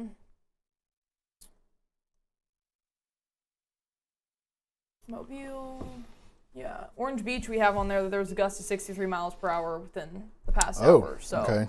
I don't know. I have to look if that's still up to date. But another one that you can actually barely see from the camera at all. It looks to be fogged up, or there's just so much moisture on the actual camera itself that you can't even see clearly. And looking at point clear too. And I think that's it's point clear believable. Is the winds are whipping. That's believable with the Orange Beach. I think just with the gradient winds there there hasn't been any rain right there immediately recently, but like we were talking about earlier, how it's going to take a little while to get down there. But you had sustained winds of 30 miles per hour on that camera as well. So yeah, actually, the sustained winds were upwards of 62 miles per hour at 4:36. So that was only about 10 minutes ago on the Orange Beach camera, and it's green. So you said sustained at 60? Yeah, that wasn't the gust. That was the actual wind. Oh man. So some very strong wind along the coast as this last bit of the line is starting to push through. Yeah. So again, just be aware if you are. Yeah, I was in the 50s and 60s there from 3:30 to even now. So yeah, even if you're wind at speed. Yeah, even if you're at, or if you're at the beach, if you're right there in Gulf Shores, Orange Beach, you don't have a storm on top of you right now, but just the gradient winds with this are still going to be somewhat, could be dangerous. It's still not necessarily, 30 mile per hour wind isn't necessarily a dangerous wind, but gusts up to 60 some miles per hour can knock some things around. So certainly you don't want to be out in the water like we keep talking about. But yeah, the ocean looks it's kind of roiling around out there. I wish the view was a little bit better. We'll see if we have a few others, potentially, I'd say maybe even Fairhope. We could probably get something from there. Yeah, it looks like it's kind of right on the tail end of Fairhope cameras, right there on the tail end of the shower, or the rain that's moving east. That's got the severe thunderstorm warning on it now. Pulling that up now. Fairhope says gusts of 20 miles. Oh wow, but look at the water in Fairhope. That is, yeah, it's definitely, see why the red flags are definitely flying there. Yeah, see, I'm trying to look. Okay, there's that little. Yeah, so just kind of confirming, and I was pretty sure this was the case. I'll go ahead and switch back to the radar now. So the severe thunderstorm warning that is now in eastern Baldwin County, and then moving over into Escambia County, Florida, it goes until 6, which I don't think it'll probably last that long, but that's what it's going to at this point.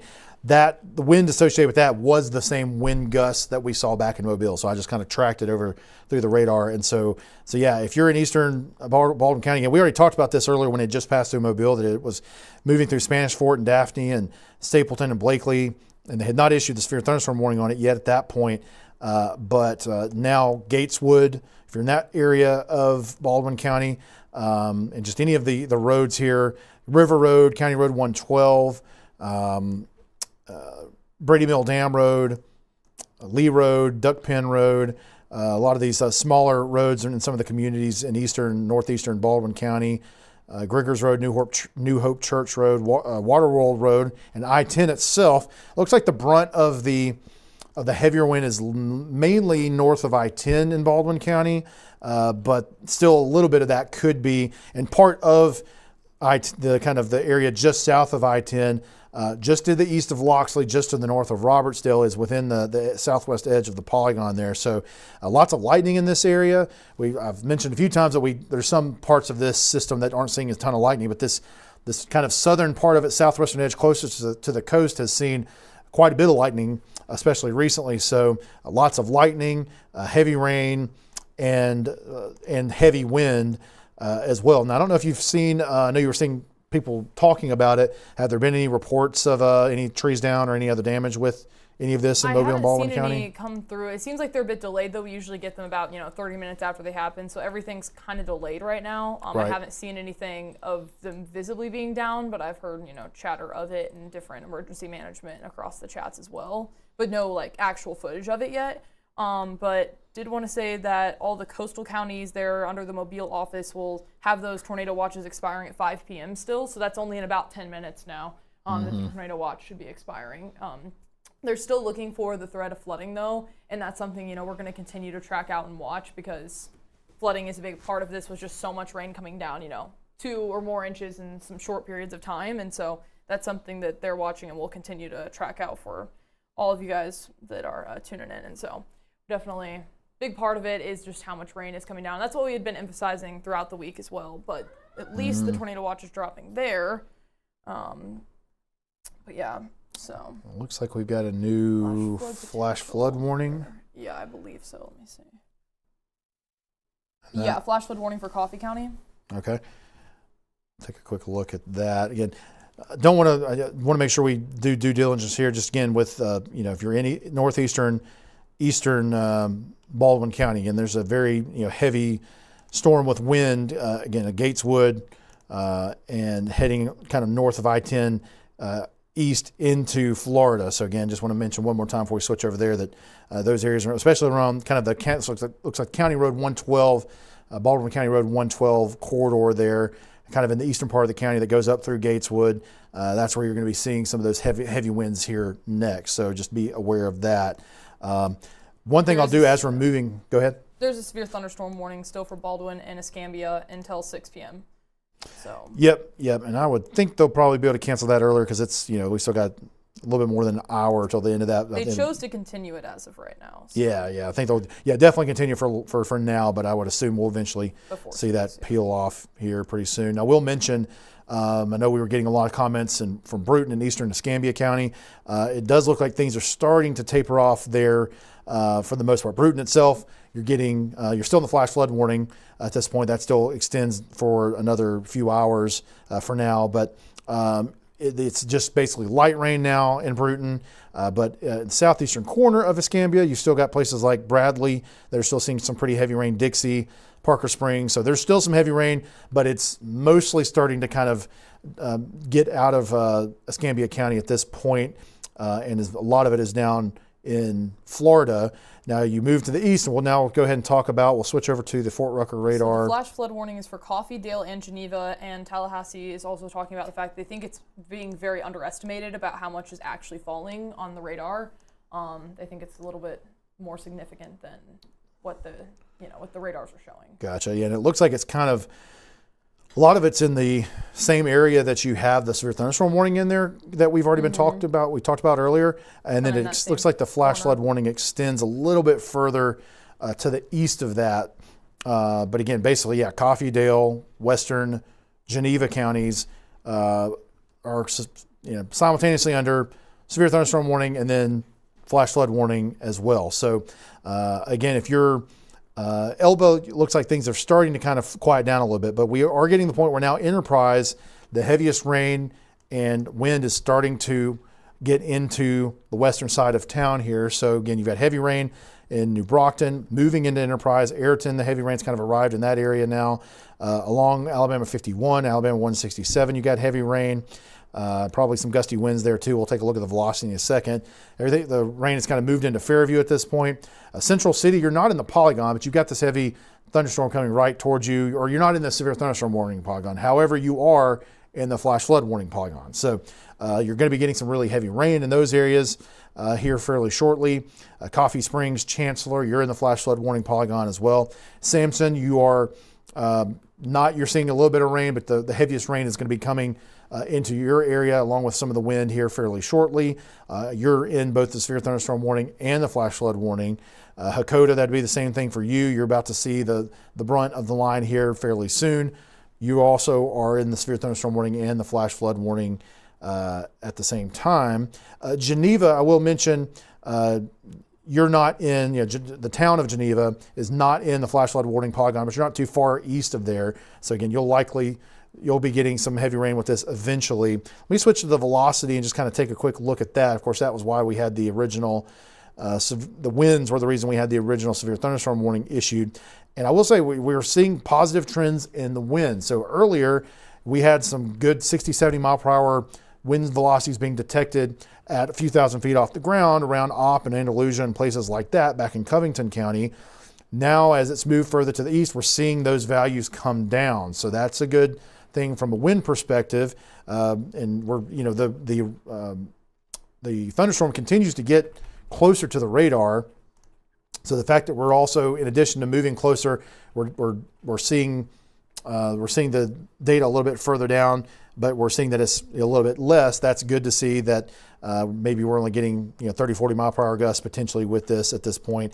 And I don't guess, I'm going to click over to the Tallahassee office here, but I don't know, Sadie, if we've seen any reports about trees down with this. Actually, all the videos I've been getting in are from Tuscaloosa County, and actually some of the eastern portions of that are still seeing a lot of rain, but I guess there's quite a bit of flooding and on some roadways in Tuscaloosa. The people had sent in a few videos there as well. So okay. It's not near, it's not the severe level that we're looking at in the southern counties. So, we don't have to shift gears, but just something to also think about is that there's a lot of rain coming down fast. And that's up there. The metro there. That's where we were talking about, basically kind of the center of the remnant circulation of the tropical system looks to be moving through that area right now, through eastern Tuscaloosa County, Jefferson County, Shelby County, Bibb counties. So yeah, if you're in those areas, you're getting heavy rain again, probably some gusty winds again as well. So still want to be kind of and we've said this a lot, and it just sounds like it may be, you may think it sounds like it's overkill, but as this continues to move through,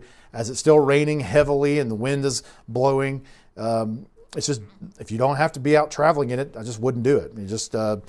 If something can wait a day, probably would be a good idea, just to avoid any sort of issues you might have if you get out in it and have issues get out on the roads and things like that. So, if we're, and I'm looking at the Tallahassee chat here.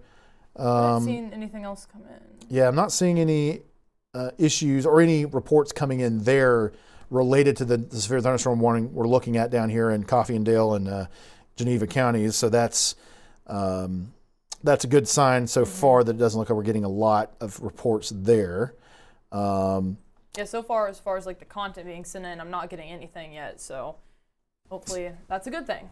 Yeah, that's very good. That's what we want to hear. We want we're looking for the reports, and we want your reports. But if there aren't any reports, that's good. Do have some skywatchers good thing. though, saying that some power is out in Mobile. So that's another thing. You know, after it's passing, power outages across the area, which we were already seeing some, and now I'm sure there's even more. Well, I'm gonna switch over. I can pull it up here actually. You don't have to. It's one of the ones I can launch from the toolbar here. So let's take a look at that real quick. And still showing 18,000, which that may be true. It just seems like it's such an aberration. And I think when we first saw that number, it was before the big wind gust. So I would have thought it would have made more sense to me if it would have been that way after the big wind came through there. I guess a few hundred could be added to that, you know, that we can't see by just the 1,000 mark. But you at least do see that Baldwin has 3K now. So certainly that's evidence, I think, of that severe wind that pushed through the northern part of the county that's kind of starting to move out, which we need to jump back over there pretty soon probably to take a look at it. I will note that Tallapoosa now has 1,000 customers without power. Looks like Shelby's number has come down a little bit, which is good to see. But you can see there's quite a few counties around the state, especially central and southern Alabama, that do have at least a few hundred customers without. But again, we don't have widespread thousands of customers in counties, so that's good. But we're definitely still seeing some impacts to the power for sure, which is what we would certainly expect with something like this. But yeah, still interested to see if that Mobile number is something that's confirmed, and it may just be good to kind of get some more explanation on that. Let's see. I think we have John Olshoe now. I'm going to see if I can get him in here. And he's out in the car, and I think he's going to go towards the causeway here. Let me kind of as the cell is moving through the Jefferson County area. Yeah, actually, no, he's down in Mobile. Oh, he is. So he's near the Mobile Causeway, and I'm gonna pull his stream up here and then get him to tell me exactly where he is. I don't know that I've got him set up where I can hear him necessarily. I can't. I may just have to get him just to tell me through our text thread here where he's at. But let me see if I can pull him up. That's not the right thing. Nope, that's not what I want. Hold on one second. Sorry about that. So for a second here, I'm going to leave you on our Region Skycam here. That's a fair hope, but I'm going to see if I can get John pulled up in our system here. Which there is a coastal flood advisory still in effect until 7 p.m. for Baldwin Central and Mobile Central. So. And you said a flood advisory? Yes, flood advisory, coastal flood advisory. Coastal flood, okay. Which would make where the causeway is and we're getting that flooding. Which, looking at Fairhope, you can just see how much the currents there are just pretty strong. So it's still a bit windy at times, but most of the wind is now past, and so has most of the rain for that area as well, but obviously not forever. We're going to have some more rain coming through the same area over these next few days, so something to be watching. Yeah, we don't have the camera pointed towards the pier, but and I can see that pier. I can see this pier, this little smaller pier. This is when you look at the main pier, a lot of times during low tide, you can see really low tides, especially you can see the actual bottom of the bay. I'm sure now that obviously we would see it would be much higher, but it doesn't look like it at least is trying to come up over the pier, this little small pier that we're pointing at now. But let me switch now. I'm going to switch over to John's feed. So we've got John Oldshoe here, and he is on 181 north of Fairhope. Let me just tell him.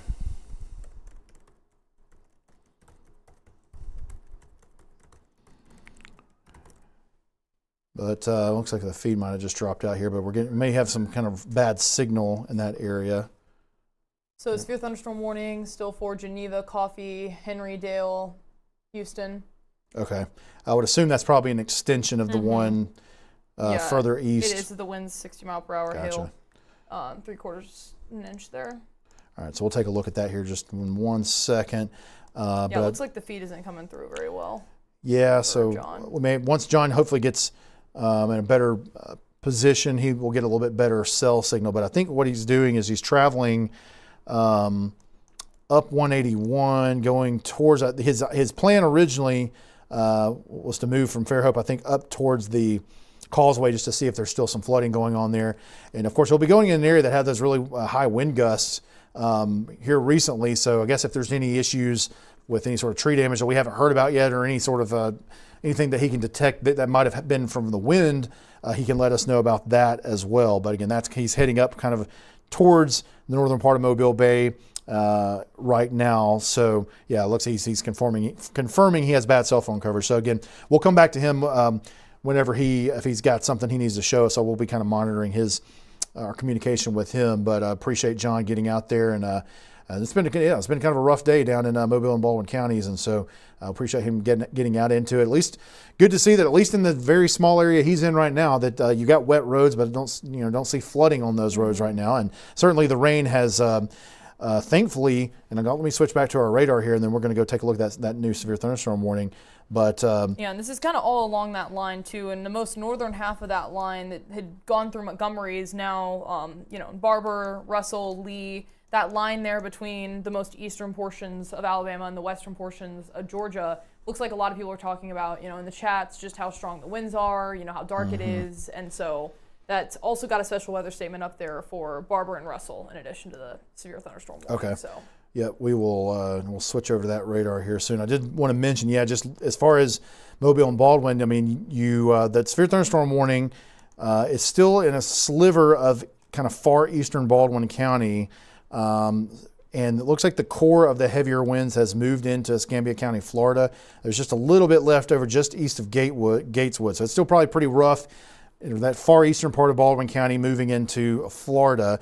But I did want to mention that the rest of Mobile and Baldwin County, at least the southern part of it, everything's kind of starting to fall apart. So maybe Gulf shores or around the beaches, you may not get a lot of this out of this. This is kind of what I was thinking could happen, where this started to fall apart, and you might not end up getting much at all, at least anytime soon. Now, let me just mention, I'm not going to go too much into it yet because we need to go talk about these warnings, but notice that there is a new little line that looks pretty heavy at this point. Good bit of lightning that has started to form back to the northwest. Actually, now heavy rain and thunderstorm activity in southern Washington County. No warnings on any of this, but heavy rain and lightning around Vinegar Bend there, Burbank, Tibby, places like that south of Chatham, kind of starting to extend over into Clark County and over towards Butler County as well. So again, that might be kind of the next thing that we have to pay attention to after this first wave gets through here, and how that kind of hangs around and what it does as we move further on to the evening. But yeah, let's move to the east here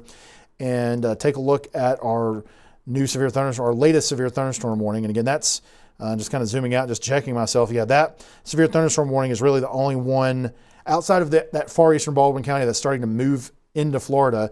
This will be the main severe thunderstorm warning that's still in effect for Alabama at this point. So again, that goes until 6 o'clock, so another hour or so. It includes most of Geneva County, including Geneva itself, Hartford, Enterprise. You're still in. In fact, the heaviest rain and wind is moving into Enterprise as we speak. Daleville, Clayhatchie, Midland City, Waterford, Ewell. Some of these areas that yesterday we were talking about, little spin-up tornadoes in a couple of spots in Coffee and Dale County. This is the same area that we're in now, talking about severe thunderstorm warning and some straight line winds that could be an issue. So again, Ozark, Dill, Echo, Skipperville, Bertha, Clopton, and then over into Henry County, you have Abbeville, Capps, Edwin, and Lawrenceville within the polygon there. So again, that line moving through those areas. And again, as we speak, and I'm going to turn the velocity on here, Sampson, you're getting the heaviest rain and winds here as we speak. And Coffee Springs, you'll be getting it very shortly. Up in Enterprise, you're getting the heavy rain and the winds now as well. Again, I'm querying some of these. We're about 1,000 feet off the ground, and I'm seeing some values up 30, 40, close to 50 miles per hour. So we could be seeing some 30, 40 mile per hour wind gusts in these areas right there along the edge of the thunderstorms. and up towards Dill, Ewell, Ozark, trying to get a few more queries in here. Yeah, so still 30, 40, 50 miles per hour above, at 1,000 feet or so above ground level.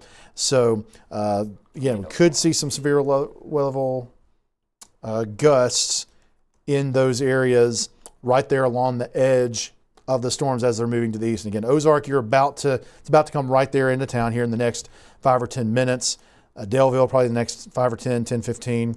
The good news as well. is that a lot of counties were canceled from the tornado watch. Bullock, Chambers, Macon, Pike, Randolph are all canceled from the tornado watch, and Russell, Excellent. Lee, and Barber are still in the tornado watch. So Okay. that's kind of the area that we've been looking at.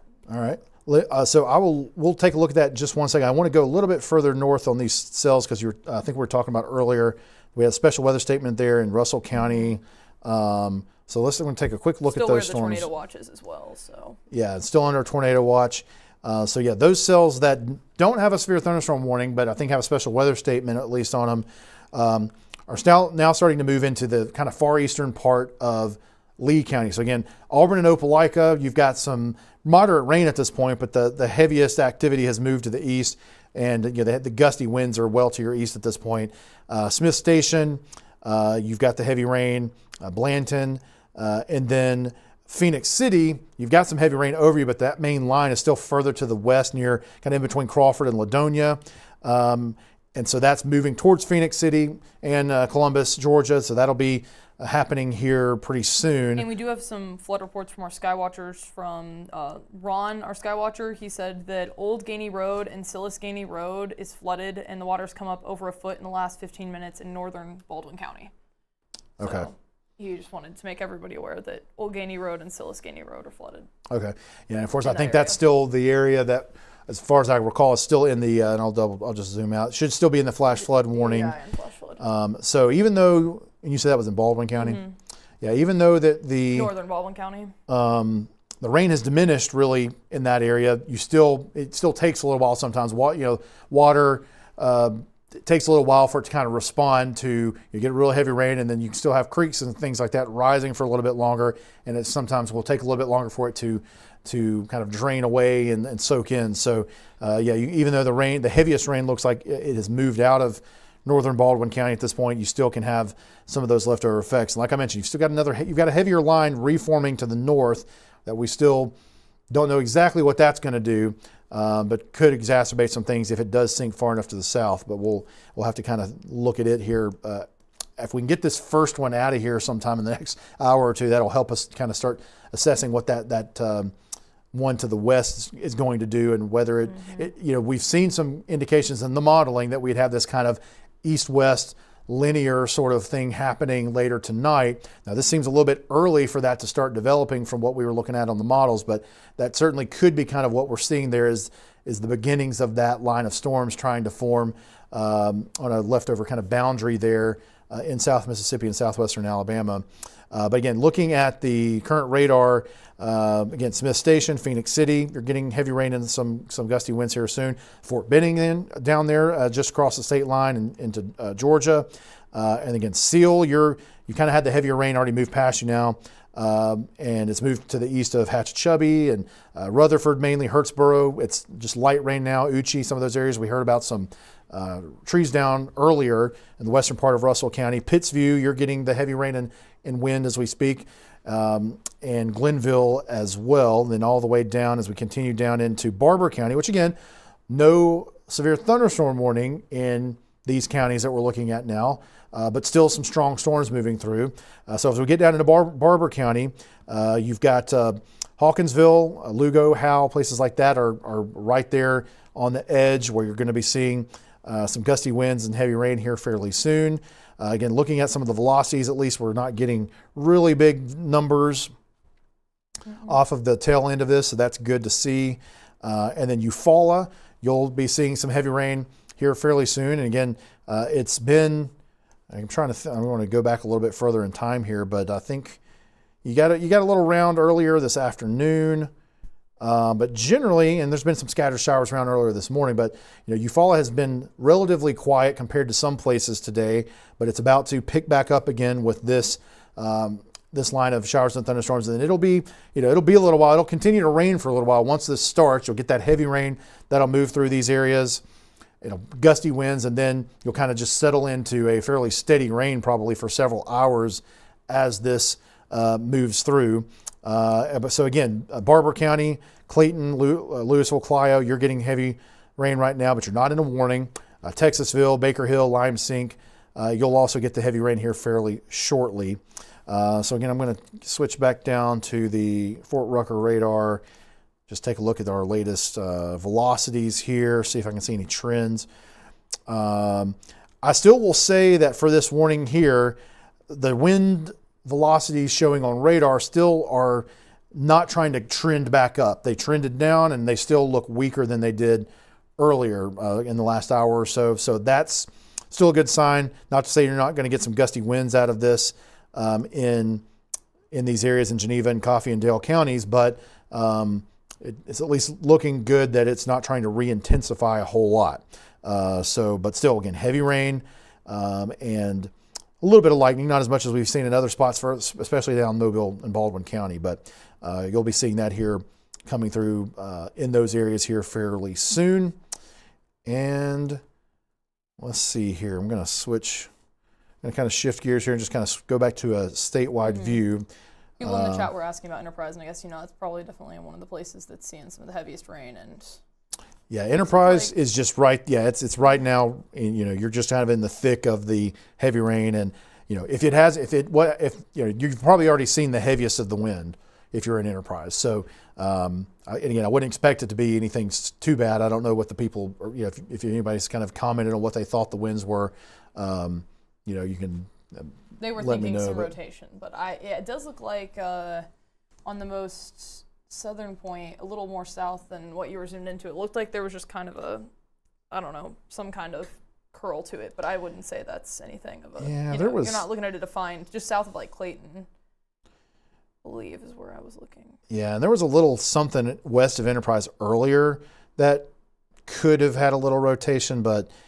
I doubt it was anything like that was on the ground. But on the leading edge, you can get, and we saw it yesterday, really, you can get little spin-ups along the leading edge of this type of activity sometimes. And so a lot of times it's going to be really, really brief and hard to warn for, hard to detect until it's already happened.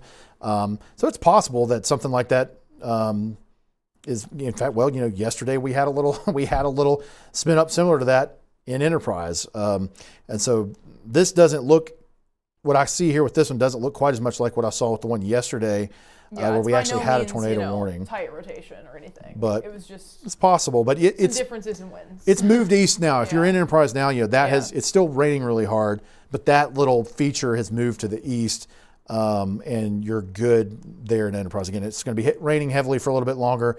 Rain should start to back down a little bit here in the next 30 minutes or so, and then you'll be in steady rain for a while, and then I can't guarantee you it's not going to start raining heavily again later on, because we still have some moderate rain and some heavier rain further back to the west. It's just a matter of how long does that kind of hold together? Does it start to diminish any as we get further into the evening, the sun goes down?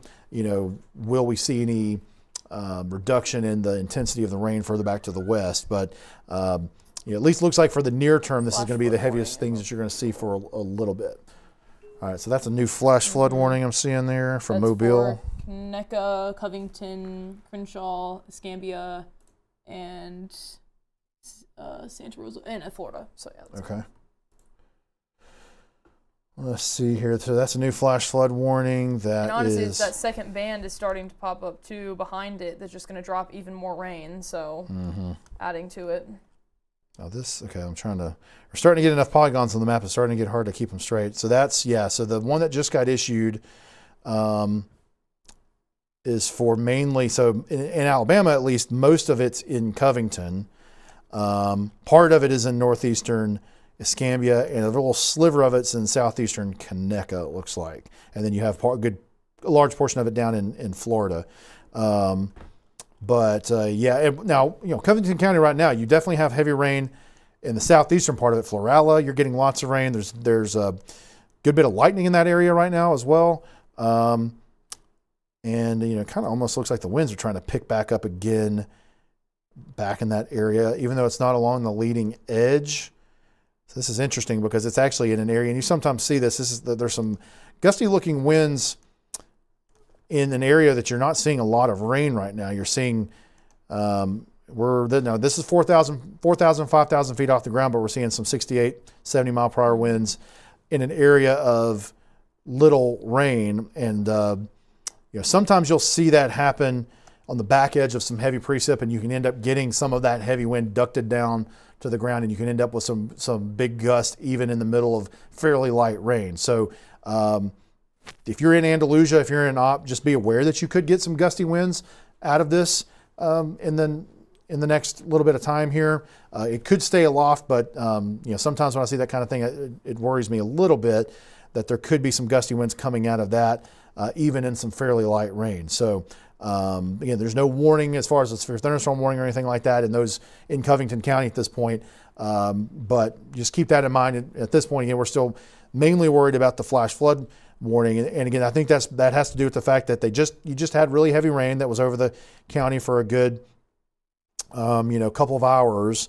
And then you still have at least some pretty decent moderate rain back towards the west, which will be moving through this area pretty soon over the next couple of hours. And so I think that's why you've got that new flash flood warning for those areas. So even though it's not raining really heavy in Andalusia right now, it will likely start raining heavily again. And so just again, be aware, avoid those typical areas that are poor drainage areas and low-lying areas.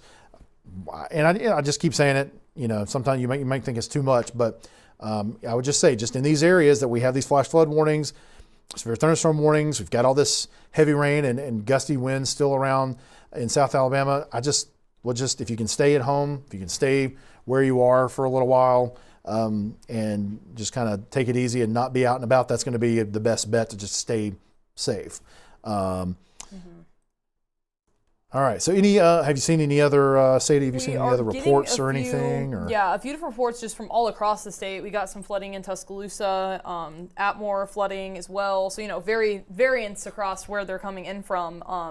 And then a Skywatcher just sent in an image from just north of Montgomery with a tree down. So just all over the state, various different things.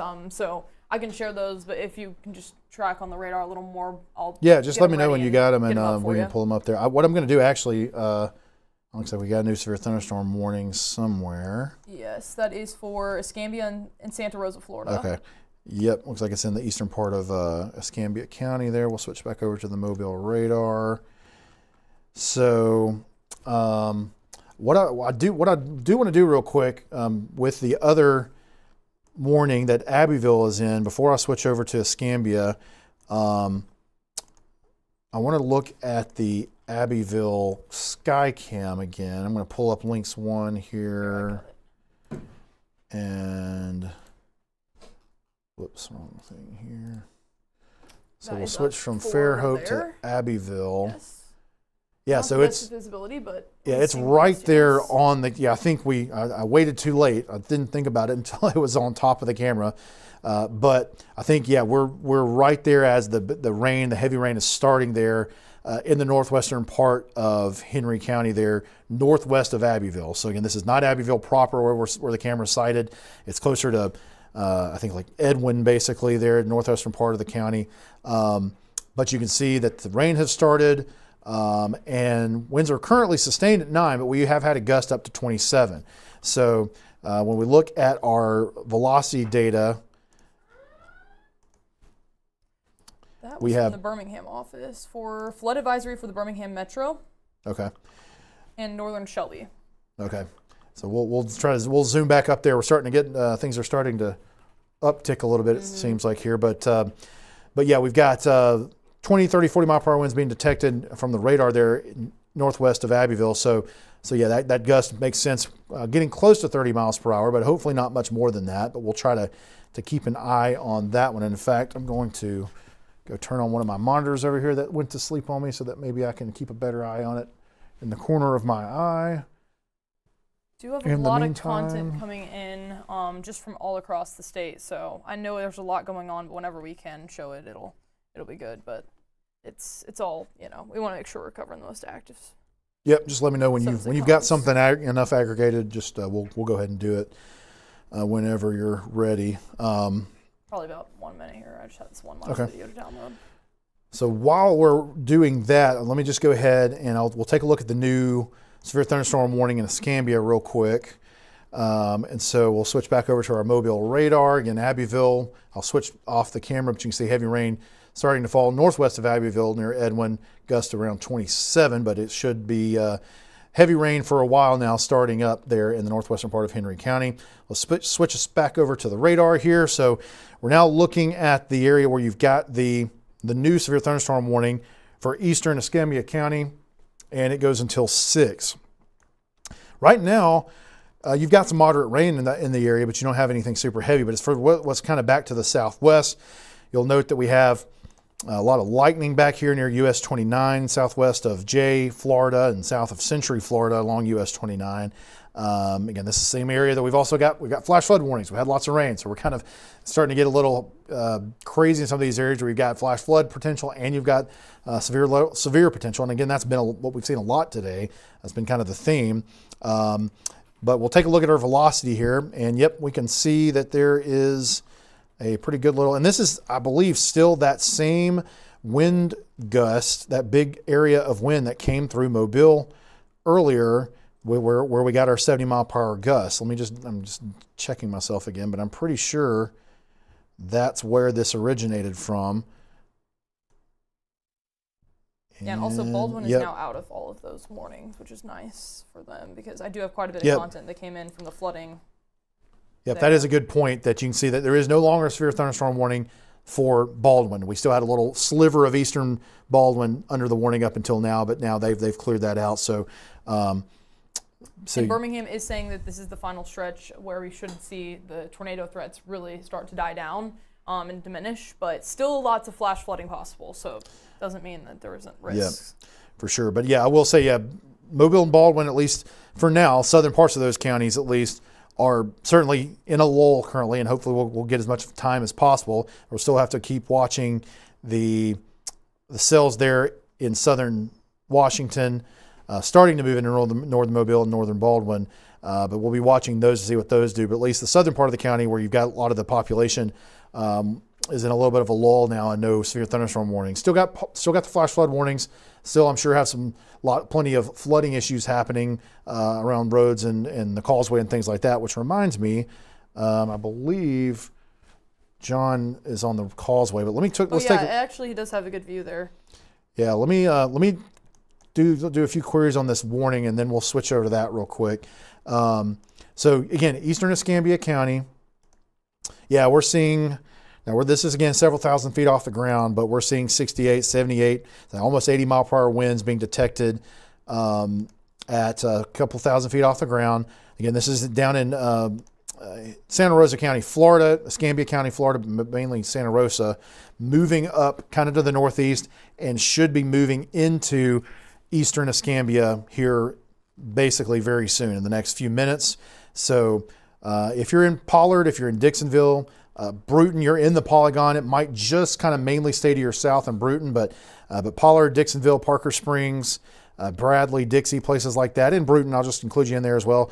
US 29 corridor and places especially to the south of there in Escambia County. You want to be inside. This has had a history of producing 60, 70 mile per hour wind gusts.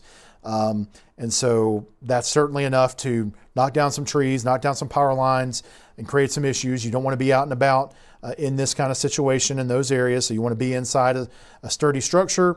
Again, this isn't a tornado warning, but still, if you're in your house, it'd be good to just be in the center part of your house, be away from windows and things like that, just in case any trees decide to go down, because trees can kill you. I love trees; they're beautiful, but they can be deadly if they're falling, obviously. So you just be aware of that if you're in eastern, especially kind of southeastern, eastern Escambia County, Alabama.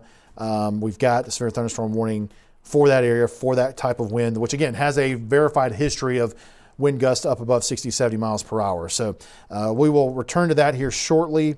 Let's take a quick look at John's I also have all of the video content here. up, but John has some good video going right now, so we can jump to him. Yeah, we'll switch over to John. So John is now on, looks like the causeway, about to get up on the bridge. You can see the USS Alabama, see downtown Mobile.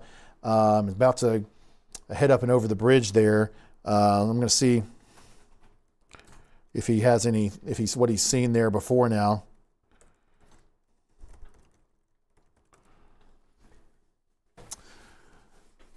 But hoping the fact that he's driving through it here, I don't know if he's, I'm trying to see exactly how far along he is along the causeway there, and whether he's in an area which was previously flooded or not. You can see those flags whipping there. Certainly still got a good wind. You can see some standing water on the roadway. Let me see if I'm going to see about getting my earpiece and stuff going, so maybe we could potentially talk to him. Okay, he said it is closed westbound. So I guess you still do have some closure there on the causeway where, okay, wait, I think he meant eastbound because I think he is westbound. So, so it looks like he is going westbound and it's eastbound. And I don't think I see many cars coming that way except maybe some emergency vehicles. So, John, can you hear me?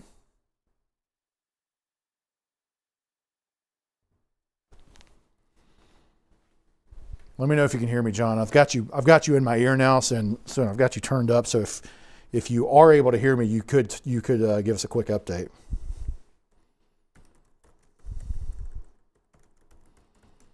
He may not be able to hear us. Yeah, it's not sounding like he can, but hey, at least it doesn't look like there, is flooding on the side of the road he's on, but I guess if the westbound side is closed. Or I guess eastbound, my bad. One of the other side of the road. Yeah, I think, eastbound is the one that's closed, but he's going westbound. But yeah, you can see now kind of a line of cars there trying to go eastbound, so I don't know if that's where they've got them stopped. Let's see here. I'm still not hearing him, making sure I don't have him muted or anything. I don't believe I do. So, but he just may not be able to hear us here. Let's see. Just double checking my audio levels here. It's pushed south of I-20. Most of all of the kind of stronger cells we've been looking at in Jefferson County and Tuscaloosa, that area, are all now dry. There's no active rain, so that's nice. Yep, absolutely. Well, I didn't ever hear John, so I went ahead and turned him off for now. But yeah, you can just looking at the video there, you can certainly see the long line of traffic trying to go eastbound. But will he be down there, I guess, again, to where we could pull him if that next line that comes through after it could be helpful to see what that's going to do? Yeah, we'll see how that goes. And you can see there's some, you can certainly see some standing water along the right-hand side of the road there. So there's still some issues with, that looks like that whole right-hand lane is covered in water, and he's just kind of having to hug the fast lane there to not be plowing through the water the entire time there. So you can certainly see where there's some issues still. I see some people just kind of parked there in the And if we jump more eastward, it does look like there's about to be a flash flood warning. There it is for George, Greene, Perry, and Stone, Mississippi. I guess that's more westward. My bad. They're like this as that second band is pushing through. So. Yep. I see that there too. But I was also looking eastward at kind of the strengthening near. Coming into Dothan. That's what I was originally looking at, and then the other one popped up. So, on both ends there of the most western portion of this and also the eastern portion are kind of where they're getting the strongest storms right now. All right, let's see here. All right, so we'll go ahead and so again, thanks to John for getting out there in the flooded roads and giving us a quick look at what's happening now currently. In Mobile and Baldwin counties there along the causeway. We'll go ahead and switch back over and look at The storms are there over there in southeastern Alabama. So let me switch back to our Ooh, it looks like he's getting into some radar flooding here. there, Oh, actually. sorry, I didn't even see it. Oh, Hold no, on. it just, I was looking over and noticed that Let's see. actually as the roads are starting to look a little more flooded. Yeah, so yeah, you definitely have patches of worse standing water there for sure. So again, this is not a time to be, if you can avoid getting out in that. Do you want to get out in that traffic right now? But I guess I know it's 5:29, so I know people are trying to get home, and that's a lot of what's happening there. So again, this is just kind of a heads up. If you're trying to go eastbound on the causeway, trying to get back over to Baldwin County from Mobile, it's going to be difficult there for a while. You can see now he finally just got to the end of the cars there. If you can avoid having to do that, if you've got, I know there's not many alternate routes. I say that's part of the problem is that you barely have alternate routes in that kind of situation around the bay. But the good news is Escambia County is now out of the severe thunderstorm warning, so that's good. Oh, really? The eastern part of the county? Yeah. Huh. Okay. Oh wait, that's Escambia, Florida. My bad. Okay. Yeah. Okay. Wrong. Speaking Yeah, that's wrongly. it's My bad. I was confusing. gonna say it says Escambia on here, but it is for Florida. So. Yeah, it's Yeah. kind of confusing. Not You've our got 'em- Escambia County. You've got them right next to each other. Oh yes. My assumption would be that the history would be that they actually were part of the same county at some point, but I don't know that for sure. I apologize. It didn't clarify that it was Florida, so I had to look into that. But I will say, for eastern Escambia County, Alabama, just to reiterate, let me go ahead and, looks like John's getting up on the bridge there. I'm going to switch back over to the radar now. You've still got it. It looks like the intensity may be waning, hopefully. It certainly looks like the velocity values are coming down a bit, but I would still say, again, Bruton, Dixonville, Pollard, Dixie, Bradley, Eastern Escambia, you're still under that severe thunderstorm warning. So we still want you to be inside because the winds are probably about to get pretty rough there in that southeastern part of the state. Now let's go ahead and we'll shift over to southeastern Alabama. Escambia still does have the severe thunderstorm warning there. Yep. As well as Santa Rosa, Florida. So looking at the severe thunderstorm warning in southeastern Alabama, I will note, I'm glad to see that it's not in Alabama at this point. We do have a tornado warning that's been issued for that little line that came through Lee and Russell counties here earlier. They've gone ahead and put a tornado warning on actually a couple of the parts of that as it crossed the line. in Georgia. So that's Wow. and you can definitely see now. I'm not on a good radar for that. Let's go back to Maxwell. But yeah, it looks like we've seen just kind of as they crossed into Georgia, all of a sudden you've got some decent rotation on these things, which kind of goes back to what we were saying. Because they've had less activity over the course of the day, rain passing through, the environment's probably a little bit more primed. It's still 5:32, so you still got the sun up, and so that's probably helping these start to rotate and have a little bit better chance of producing tornadoes as they move further to the east. There's your storm relative velocity there, and I can definitely see where it kind of picked up there just as it crossed the state line. So again, for our friends in Georgia, just be aware of that. That's Muskogee County, Georgia, which is kind of east of Columbus, Talbot, Georgia, Harris, Georgia, and then we got the northern one in the first one is southeastern Harris, the other one is in northeastern Harris, Georgia. Then you got Talbot, Georgia, northwestern part of Talbot, Georgia, along with the southwestern part of Talbot, Georgia. So you have two different rotations that these two warnings are right there next to each other for, and then Meriwether, Georgia, kind of the southeastern part of it. But again, nowhere in Alabama. It has just kind of crossed over there east of Phoenix City. So there's not a tornado warning in Alabama. Just wanted to note that, though, if you saw that little red polygon flashing. But let's turn our attention back down to actually, there Fort seems to be Rucker. some flooding happening kind of more towards central parts of the state, too. They had a little bit of a lull, and now there's once again kind of that stronger rain coming in through there. So Okay.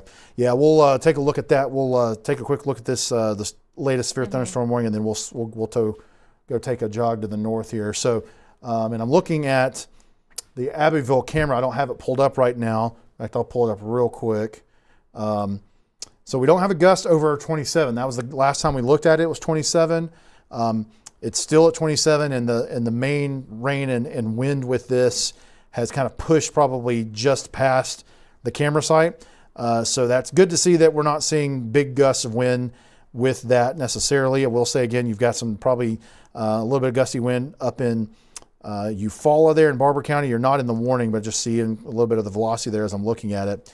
But we'll switch back over to the radar here, and that our camera again is northwest of Abbeville proper, but Abbeville downtown and kind of right in the central part of the community, you're still out ahead of the main rain, and it'll be getting there pretty soon. So again, some heavy rain, some gusty winds, but yeah, the winds definitely still with this generally don't look as strong as they did a little while ago. Let's see if that's I don't know if that's a little rotation or if that's an artifact. I'm just kind of doing a quick check. That may be some side lobing or something right there along the edge. Yeah, I'm not too concerned about that right now. But again, you still have potentially some gusty winds. You've got a severe thunderstorm warning. I don't know, Sadie, I don't guess there's been any other reports or anything out of this part of the state. I know we were going to show some of your stuff. I haven't seen anything so far. Okay. I've been watching pretty much every channel to see anything come in. But like I said, everything's pretty delayed. So I'm just now looking at things, that might have happened about an hour ago because, people are actively witnessing it. And thankfully, not sending me stuff in right as they're trying to navigate roadways and all the sorts. So, but yeah. Yeah, so yeah, that's good to see that we're not getting lots of reports from this severe thunderstorm warning. So that is good to see. I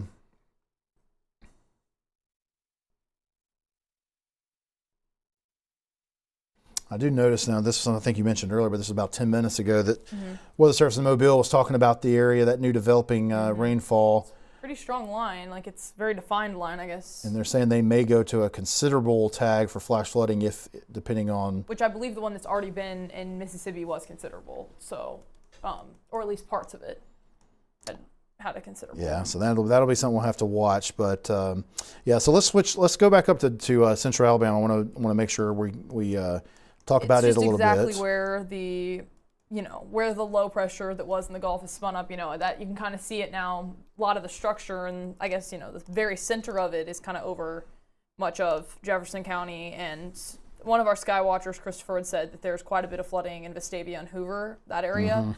But yeah, it was pretty quiet for a second, and then it just got a lot stronger really quickly. But it's just mostly strong rain, it looks like now. A lot of downpours. Yeah, and you can see there's the loop where we were talking about earlier. You can kind of see that rotation, counterclockwise spin there. So again, there's that kind of remnant circulation with the tropical system.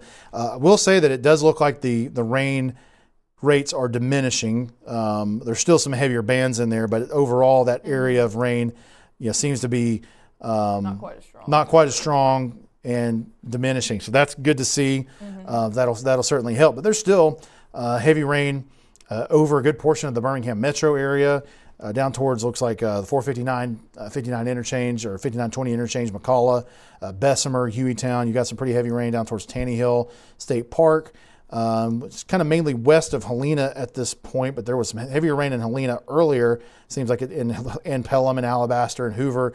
Things are starting to kind of settle down a little bit further to the south. Still decent rain in Hoover and Vestavia, over towards looks like also into Shelby County, Donovan, Sterrett, Highland Lakes, Greystone, places like that. A lot of southern Shelby County it's pretty light rain at this point. It's settled down a good bit from what it was a little while ago.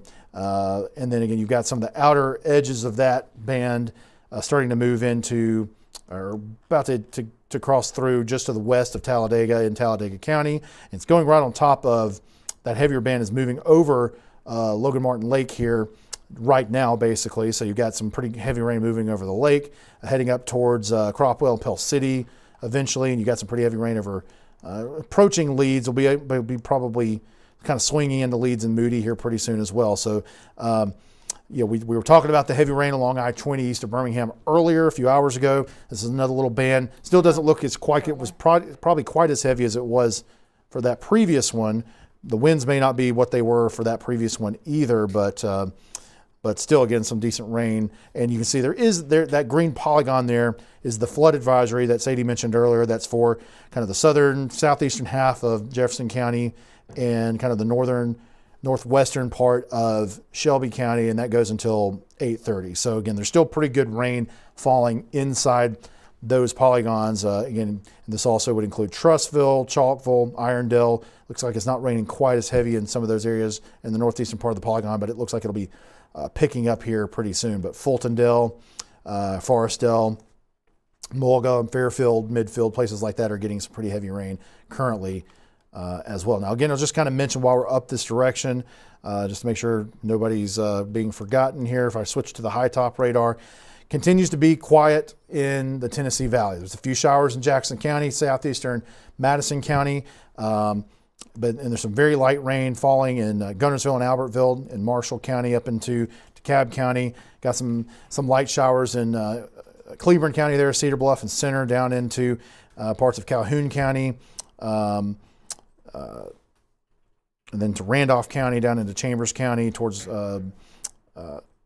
the eastern, kind of on the eastern side of the state, but that's all fairly light at this point. A lot of the heavier rain has started to move over into Georgia, but in these areas kind of east of this little circulation, and when I say circulation, I'm just meaning the spin of the remnant low here, you still probably will get some heavier showers starting to fall in Childersburg and Sylacauga and Lineville, Wadowee, Roanoke, places like that over the next hour or two. But that's kind of the story in north central. Actually, well, let me just zoom. I didn't notice this little band. So we got a little heavier band right there in the southwestern part of Bibb County, southwest of Brent, into Perry County, northeastern part of Perry County near Sprott and Perryville, and then it's kind of your east of Marion there. So it looks like Marion, you had some heavier rain earlier, but it's kind of moved through now and moved to the east. You still got some heavy rain in the northern part of Dallas County, and north of Selma. There's just a few little kind of sprinkles in Selma at this point. And then the southwestern part of Chilton County there, Plantersville, you're getting some heavy rain right now. And then it's moving towards US 82 near Billingsley, and places like that, Pletcher, Maplesville, and eventually Clanton, Jemison. You'll probably get a few of these showers moving through that area along I-65 south of Birmingham, between Montgomery and Birmingham as well. So again, just a little cell there that's kind of pushed through and gotten a little bit more organized probably in the recent past. But again, a lot of the issues still are in south and southeastern Alabama. Yeah, the very southeastern portions of Alabama just has a few notches, I'd say. It's nothing severe as of now, but still in the severe thunderstorm warning, but I guess I should say nothing tornadic as of now. Mm-hmm. But they do have some of those kind of little notches of what looks like could be some sort of differences. But I mean, velocity-wise, it's looking all right now.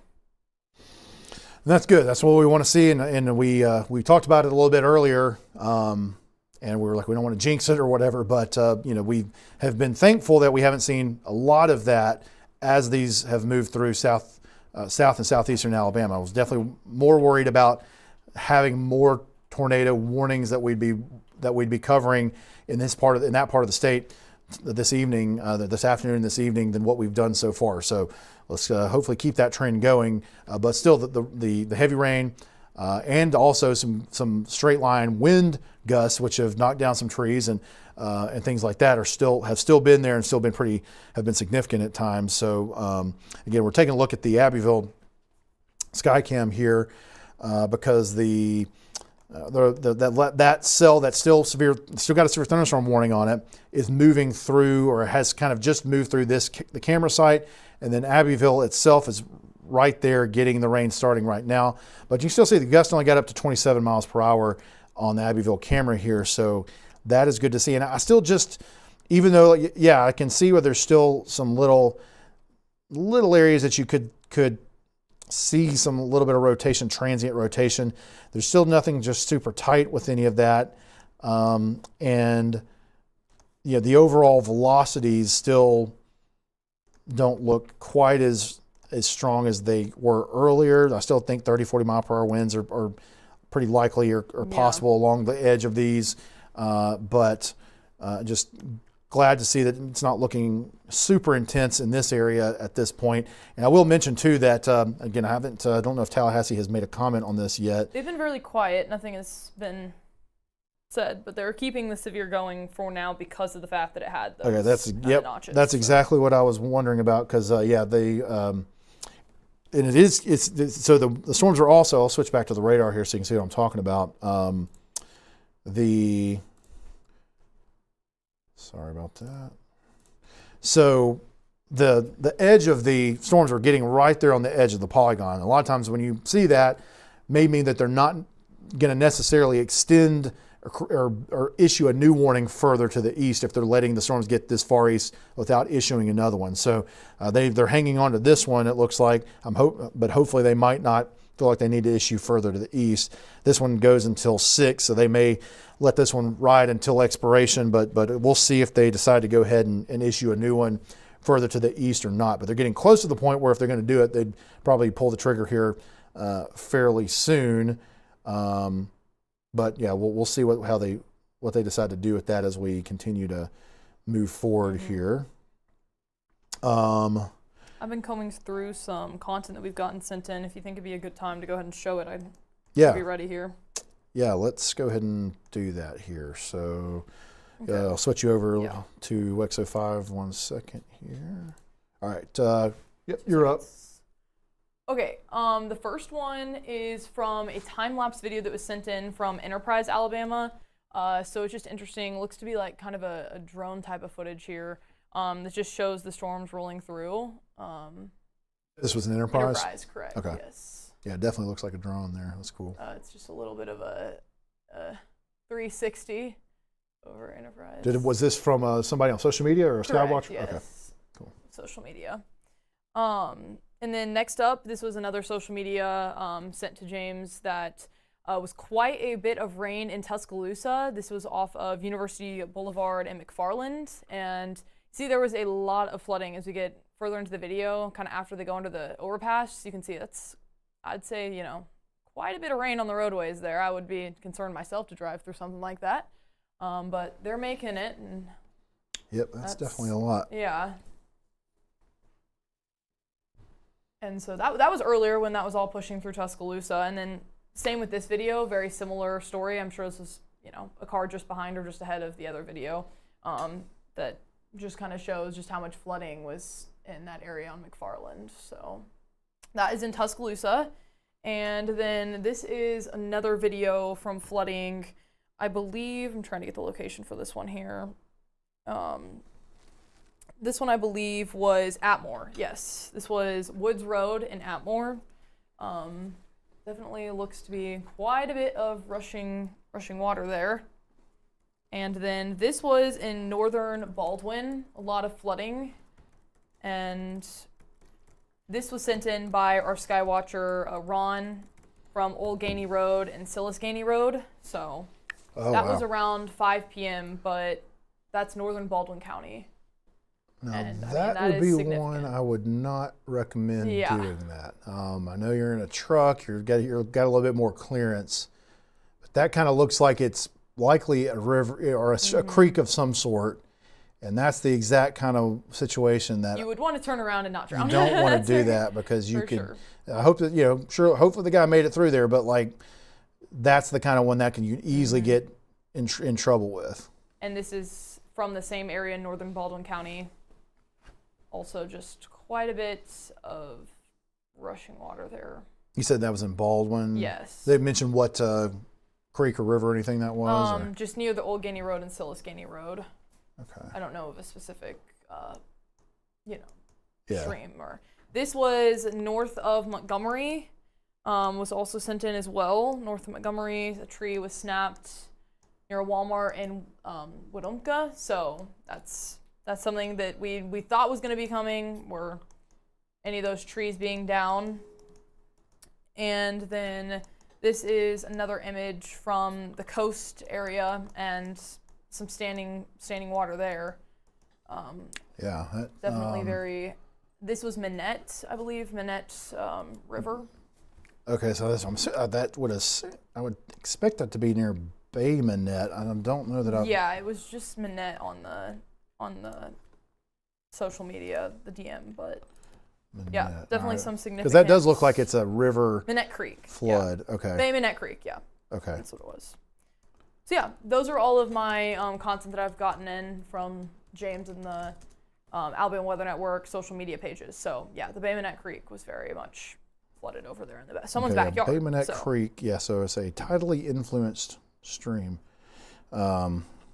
Yeah, so again, you've got, well, sometimes with all them, you've got a ton of waterways in that area in the Mobile Delta. There's creeks and rivers, running all through there. So there's lots of water to be, there's lots of areas where water is going to be flooding in that area. It's kind of, built for that. It's a huge drainage, but that certainly looked like it was associated with some sort of a creek. So for sure, got some new pictures in as well off of I-20 in Aiken. It says that there was so I don't know, somewhere along these, these storms have been getting quite a bit of rainfall, trees down, all the sorts. So. Okay, so that's another tree down. You're saying near I-20 or? Yes. Okay. So I'm looking at that right now. I'd have to download it and get it up there. I don't want to do anything crazy, but yeah, it looks like there's been a lot of storms just all along the I-20, across states too. I believe that could have been from. Actually, I think that's in South Carolina. So I'm looking now at the social media. I was about to say, yeah, Aiken. I was thinking. Yeah, I'm like that does. I know there's one in South Carolina. Oh yeah, okay. lots of images coming in. And content from across the country, but this has been, spanning across multiple states, and that's something that we looked at. It's talking about how Georgia and South Carolina were getting a brunt of the systems as well, and you can see even on the radar there some of those severe thunderstorm warnings in South Carolina. So. Yep, we'll just do a quick kind of reset here, just kind of putting the U.S. radar into motion here and kind of see what's going on across the state and also the southeast. So yeah, like we talked about earlier, you've got tornado warnings that waited until they got across the state line into Georgia before being issued, which again, that also has to do with the weather service offices. But yeah, looking at the radar, we could see where all of a sudden crossed into Georgia and you had a little bit more of a circulation than what we had seen in Alabama. You've got that remnant circulation kind of moving right through central Alabama at this point. See, the rain does look like it's diminishing there. We've still got the heavy line moving through southeastern Alabama, which does seem like it's maybe starting to diminish a little bit as well. We haven't certainly seen as much wind intensity with it in the velocity data lately. So got some pretty heavy rain associated with that, moving kind of along the border with Florida there, through parts of Escambia and southern Covington, southern Geneva counties. And then again, we've got that next little band starting to form from South Mississippi there, kind of south of Hattiesburg, sinking southward towards the coast, pushing over into Washington County and Clark County, Alabama, and eventually kind of looking like it's going to sink into it is starting to sink into northern Mobile and Baldwin counties here as well. And we did hear from the Weather Service earlier that they may go ahead and pull the trigger on a considerable flash flood warning, or I'm not sure if they might update the existing one with that once this rain gets a little bit further south, just because of the fact that they've seen so much rain already there, and then here comes some more heavy rain to kind of exacerbate things. And speaking of that, I'm going to pause this for a second. Let's take a look at the latest rainfall totals, and I'll do it. So I'm going to do it on the radar here, but yeah, Sadie, I don't know if you could pull up those rainfall total maps that we made earlier for the Tempest and take a look at those. We'll take a look at some of those, but I'm going to pull it up on the radar, and then you can let me know when you got it ready on Links 3. So let me turn on our 12-hour rain accumulation estimates here. In fact, we might even need to go 24-hour. I'm trying to think, what is 12 hours? So yeah, I mean, some of these probably areas. 12 hours, because that would put us at like 6 a.m. Yeah, so I guess they can still use that for a little bit longer. But some of these areas, especially Mississippi, you're kind of getting cut off about 12 hours ago now. But so yeah, some of the heavier totals are in southwestern Washington County, northern Baldwin County, into parts of northern Mobile County. We also have a pretty good stripe there in eastern Escambia County, up into northern Covington and parts of Pike and Crenshaw counties as well. So you can see again, estimates up to over 7 inches in a few spots, or near 7 inches in a few spots, in Washington and in northern Baldwin County, and where Yeah, I we. have those up now. Okay. Yeah. Well, I'll pull that up just in one second. Yeah. And that will be good to look at it on the coastal there. Yeah. So let me pull that up, because that's where that Bay Minette Creek that you were talking about earlier, that's right there in the middle of that. I'm like, that should be right there in the middle of that bullseye there. So let me switch over to links 3. Yeah, it's probably in the There we area go. that's almost gotten 5 inches. So it looks like Yep. that's Steelwood Hole area right there, just south of where Bay Minette is on the map. 4.74, so yeah, about 4 3/4 inch of rain, and then 4 and about a 1/4 inch of rain just north of there towards Atmore. And I know we've gotten a lot of Atmore totals in as well, but just along the coast, quite a bit of rain, almost over 5 inches actually, just north of Creola there. That's almost 6 inches actually. So Yeah, and you can see now we might throw on the and then we can go down. I was gonna say the I auto have them all. version. Let's see if I have it where we can just go up. let's see. Go back to the coastal one. I think we had an auto version of it where we could query. Yes. I think it was still in here somewhere. I don't know if really? it ended up getting moved or something at some point. Yeah, like so scroll. Yeah, this is all that's in this show. I'm not sure where it is in this show. I'm trying to grab it real quick, see if I can find No, it. you're good. But yeah, rain totals in just the most southern portions of the state. Definitely some areas seeing almost 5 to 6 inches, and that's what we had been seeing and expecting. So significant for just one day, not even through the whole day, and that's why we're still seeing some of the flash flooding possible, and a lot of videos coming in of just so many people reporting that they've had flooding on streets that they're driving across, and just across the area as well. So quite a bit of rain. Yeah, I'm gonna see if I can get that one. I may just switch I can find it for you, but yeah, we have a lot of them now, so which is a good thing, but we almost have too many. Yes, yesterday, today. There we go. That's what I'm trying to do, I think. And there is still a flood warning for Mobile, Alabama right now. So something. Oh, there we go. That's what I was looking for. So we do have a site. Yeah, we still got that pulled up. We have a site in the middle of the bullseye there of that highest kind of estimated rainfall total at Crosby Road, right there in the Delta, and it's almost 8 inches of rain. And again, that's an actual measurement from one of our Tempest neighborhood weather network stations. So that gives us really good information on the exact totals. And then again, I think this is so Bay Minette, right at Bay Minette or north of Bay Minette, almost north of 65. There, 5 1/4. Yep. So. And then this was that might be the one we already looked at. Yep, 5.72. Wow. Let's see, we've got 4.65 there near County Road 39.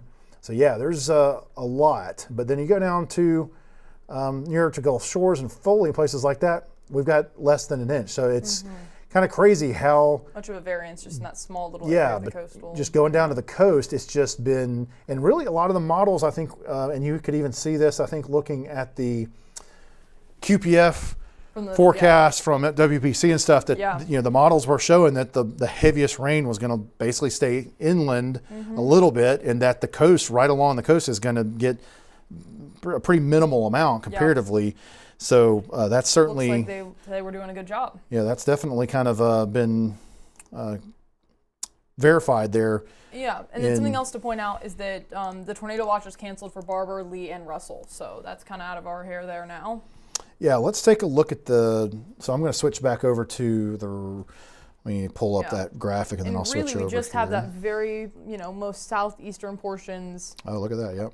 Of the, so barely in it now. Yeah, that's great to see. So we hadn't looked at it lately. I know you've given us Sadie's given us a few updates on it verbally, but we hadn't shown the graphic recently. But yeah, we've had quite a bit of change in the tornado watch from the last time we pulled this up. So now, just the counties that are covered by the Tallahassee Weather Service office. Coffeedale, Geneva, Henry, and Houston are the only counties left in Alabama in the tornado watch. So love to see that. And even in those areas, I would expect, because of the fact that the line of the kind of leading edge of that line that has a severe thunderstorm warning on it is moving, you're getting closer to being out of the state here in the near term. That I would assume they'll start to clear those out of here probably in the near future. For now, they still, I think, extend. I can't even remember. Oh yeah, so it still has it until 10, but yeah, it'll be gone before then. We'll have those off the board here, probably, hopefully, pretty soon.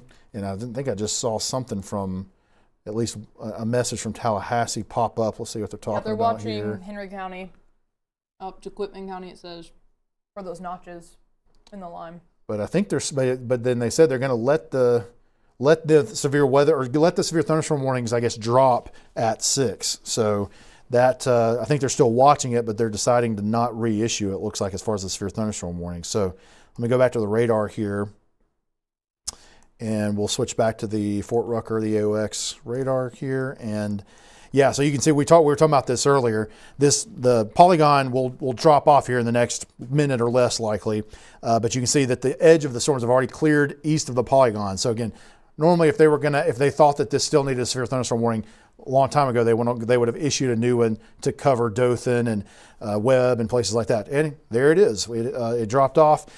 So again, you still got some heavy rain and some gusty winds, I'm sure, with this, but it's definitely not what it was a little while ago. We've seen a kind of a steady weakening trend. You can look back just, this is a little bit more than an hour ago, and you still had some heavy looking rain.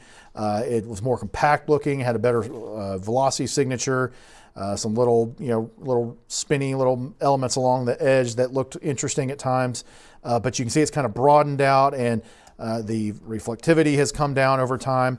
And you're seeing some of that clearing, or not clearing, but some of the really light precipitation happening kind of right behind the line, and then you have a little bit of moderate rain further to the west. Now this is, and I'm going to look back at the velocity, and I don't see anything too crazy there, but I still could see a case where you end up with some gusty winds in some of those areas of light precipitation, light rain. So don't be surprised if you're in Ozark, you're in Enterprise, in New Brockton, or somewhere like that, or anywhere, Daleville, places as the rain moves to the east, the heaviest rain, that you're getting kind of light rain, and all of a sudden the wind picks up and you get a really heavy gust of wind that knocks it, kind of has the trees waving around a little bit. So that's, you could even, I don't know if I'm not sitting here trying to assess it exactly as we're on the fly, but sometimes you'll get gravity waves, you'll get these bursts of wind on the backside of heavy precipitation that's usually still kind of embedded within light rain. So it could be something like that. Also could have to do with some of the processes that are happening with this kind of decaying low that's moving across the state right now as well. So lots of interesting things. With these tropical lows, they like to surprise you. They're never, there's like never. There's not two that are alike, basically. There's always kind of some surprises, some things that you think were going to happen that don't, or some things that you wouldn't think would happen that are going to happen.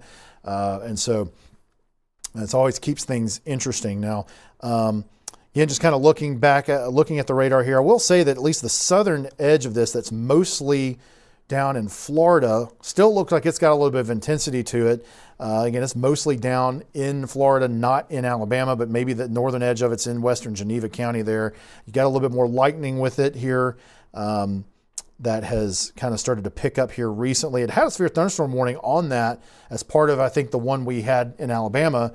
That looks like it also was able to expire right at 6. But there's a little bit more velocity there as far as some straight line winds, but again, nothing that looks severe. Now, I will say we're looking really high off the ground at this point. We're looking about 5,000 feet off the ground, but there's still some winds kind of cranking at the higher levels at 60, 70 miles per hour. This is 5,000 or 6,000 feet off the ground, in southwestern Covington County. You've got some decent winds, but if you look at the radar, there's just a little bit of moderate rain, light rain around. But there could be a case where you end up getting some of that trying to get down and give you some gusty winds. So this is another area, and it's kind of the same thing. You've got a little bit of a heavier band there in the eastern part of Covington County, and you've got some lighter rain to the west. Maybe you could get a few gusts kind of out of nowhere in the light rain in some of those areas of western Covington County as well. So just be kind of, don't be surprised if you end up with something like that. So. But it looks like that line that was kind of behind it isn't as much of a defined line. It's almost lost strength in some areas, but still, kept its strength in others. So Yeah. not as strong in a sense. Well, I guess I say that, but there's a lot of rain coming down with it, so it looks like there's. Well, but you're right. There's Flooding definitely a and- gap that's yeah. kind of that's kind of developed there near Centronel. So yeah, you still got some pretty good rain that's falling in northern Baldwin County, north of Bay Minette. Again, these are some of these areas that we were just looking at the rain totals up this way, so this is not helpful because you've already seen 7, 8 inches of rain in this area, and you're getting more rain right now. And you're still in a flash flood warning, just to be clear about it. I don't know if Mobile has had any recent comments on that. They didn't say anything. They haven't said anything further since they mentioned the possibility of. Oh, they did. Okay, so I think they did make this a considerable. That was for. Okay, that's That for was a while Mississippi. back, yeah. That was for Mississippi. Oh, okay. Gotcha. Okay, so they did that for the portion of it that was in Mississippi. They haven't done that for the portion of it in Alabama to this point, but we'll see if that happens. Hopefully not. With this, if this does kind of start to break up a little bit, but at least in northern Baldwin County right now, you're still in a flash flood warning. You're getting more heavy rain. I also would include southern Monroe County there near Frisco City, McGargle, Uriah. You're getting heavy rain there again after getting it recently. Excel as well. And then as we start moving back into western and northwestern Escambia County, Alabama, Huxford, McCullough, places like that, you're getting some heavy rain again. So just be aware, these are areas that have seen really heavy rain already. We just talked about it. More of it's is happening right now. So just still want to take it easy and try to avoid getting out on the roads if you're in these areas. And another thing we haven't talked about too much, and haven't seen too many of these getting issued recently, but I feel like they issued some of them this morning, would be some of the river flooding that certainly could start to happen over the next couple of days, where we see some of the creeks and rivers continue to kind of steadily rise, come out of their banks, and have maybe some minor and moderate flooding in some spots, especially the further downstream you get, closer to the coast and everything. So there's certainly likely we're going to see some of that in the next couple of days. I think they are still issuing them, because I've seen a few just kind of pop up over the past few hours. Yeah, and we don't usually. I'll turn on a few of those right now while we're talking about it, because we don't normally show all of them because it ends up making so much clutter on the map that it's hard to distinguish between things. Yeah.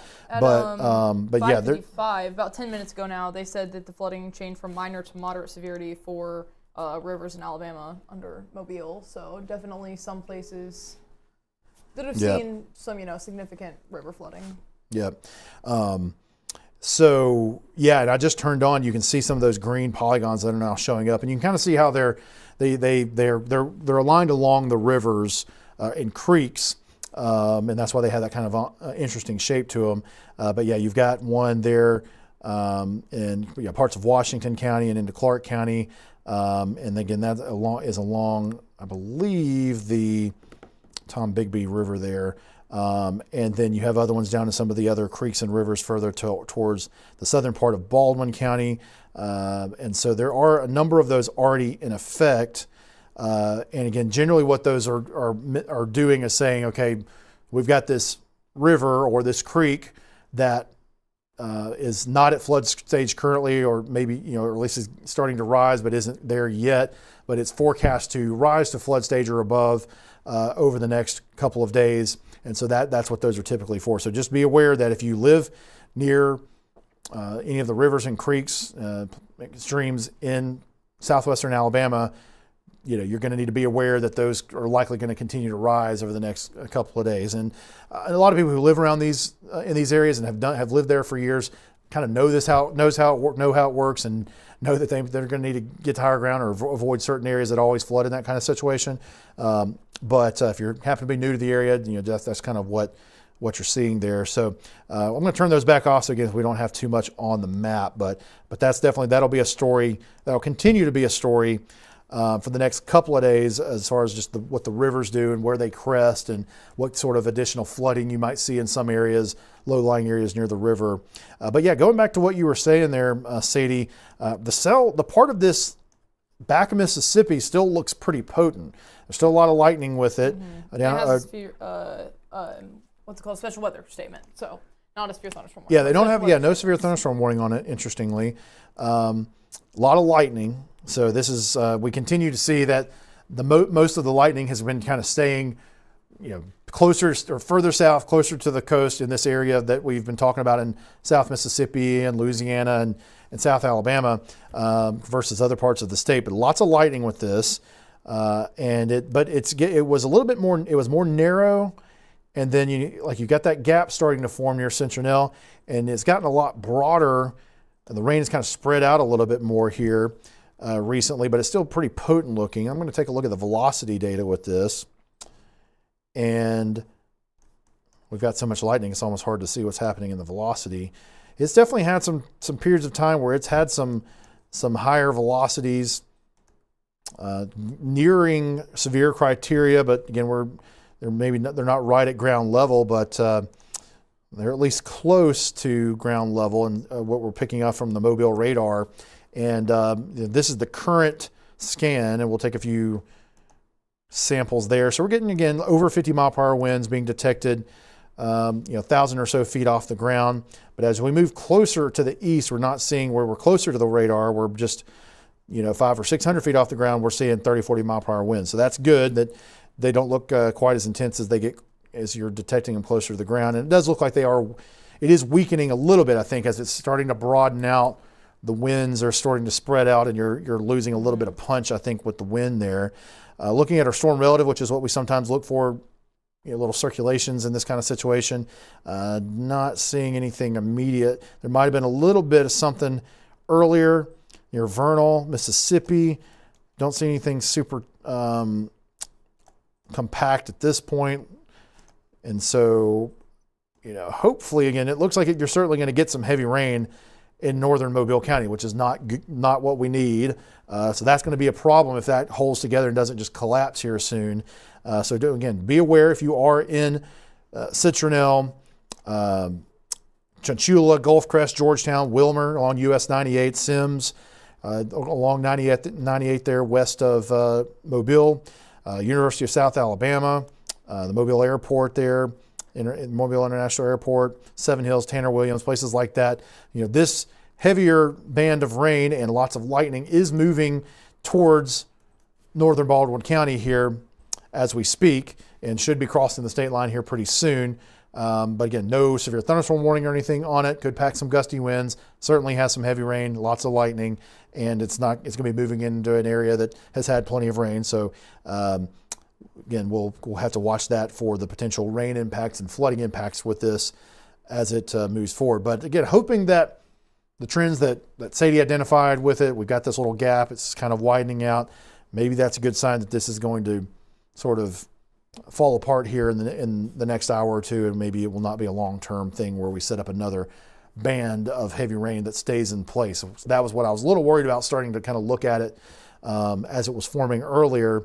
But hopefully that doesn't end up being the case with this. Yeah, definitely. I mean, it's been really quiet across the board as far as any content coming in. I haven't gotten any new things, and the National Weather Service has also been relatively quiet too. So it's really, hopefully, we're starting to get things out of our hair, and it's not getting any, not ramping up in any way. Yep, for now. That is what we want to see here. So let's take a look at.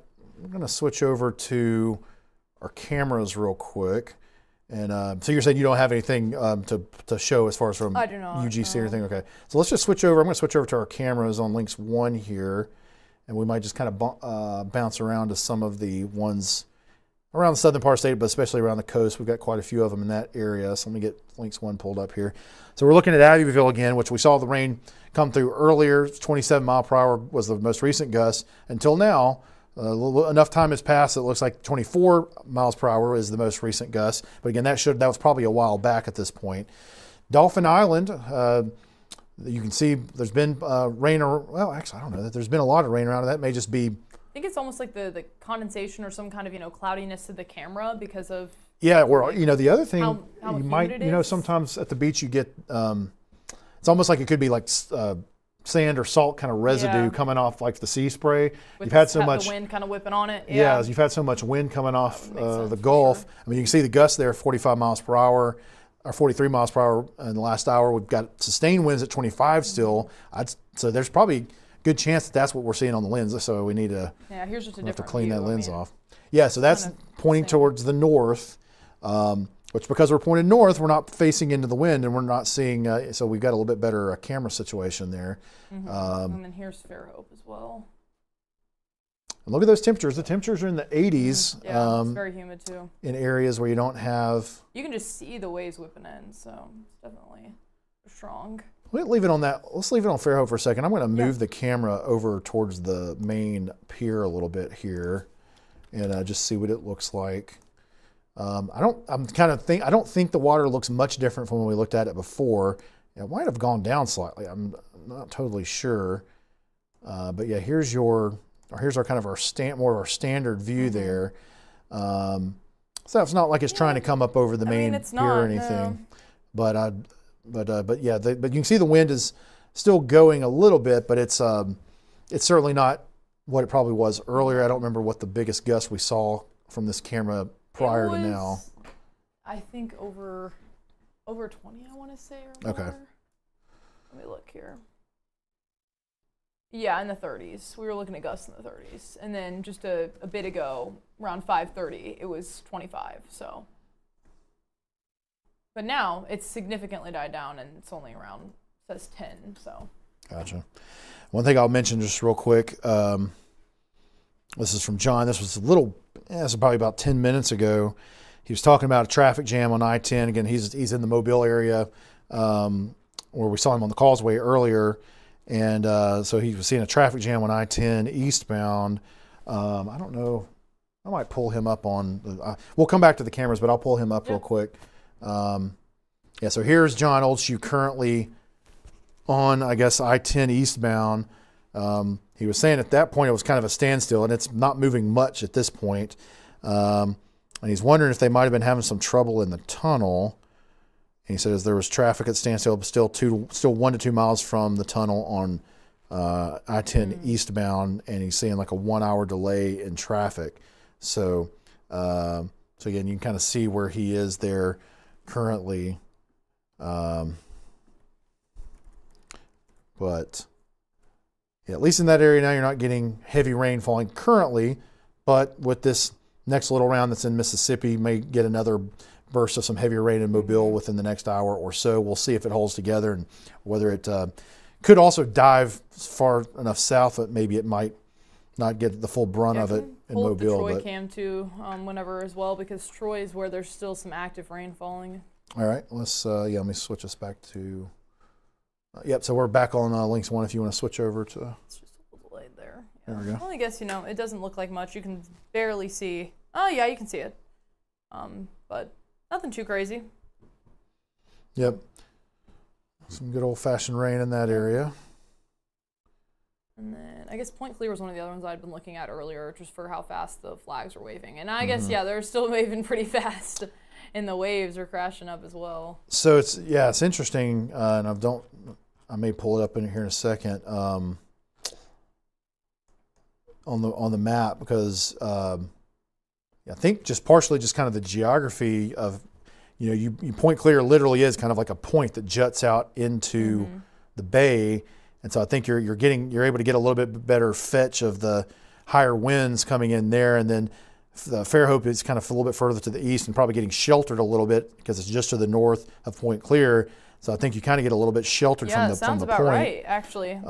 So you don't get quite the winds in a lot of cases, depending on the wind fetch in Fairhope that you might get in Point Clear when you've got this kind of southerly sort of Great wind. point. So. Yeah, that's interesting how much choppier the bay looks there in Point Clear. But so far, very quiet across, all the different warnings and watches. No new updates. Everything's just starting to quiet down for the most part. It's good news. Yeah, let's hope we can keep it that way. We want things to get less interesting over time, and I'll show you what I was talking about with the. So here's Point Clear. Let's see. So there's the actual edge of the point, and I believe that's where the camera is. Let me just double check that. because it's at the Grand Hotel, and I could probably zoom in and tell, but I'm just going to look real quick, try to get the exact location. Yeah, so I think that camera is either right at that point or really close to the point that you see there, because that's where the Grand Hotel property is. And then you can see there's Fairhope up here, and then again, I think the Fairhope Pier is, I believe, like right here.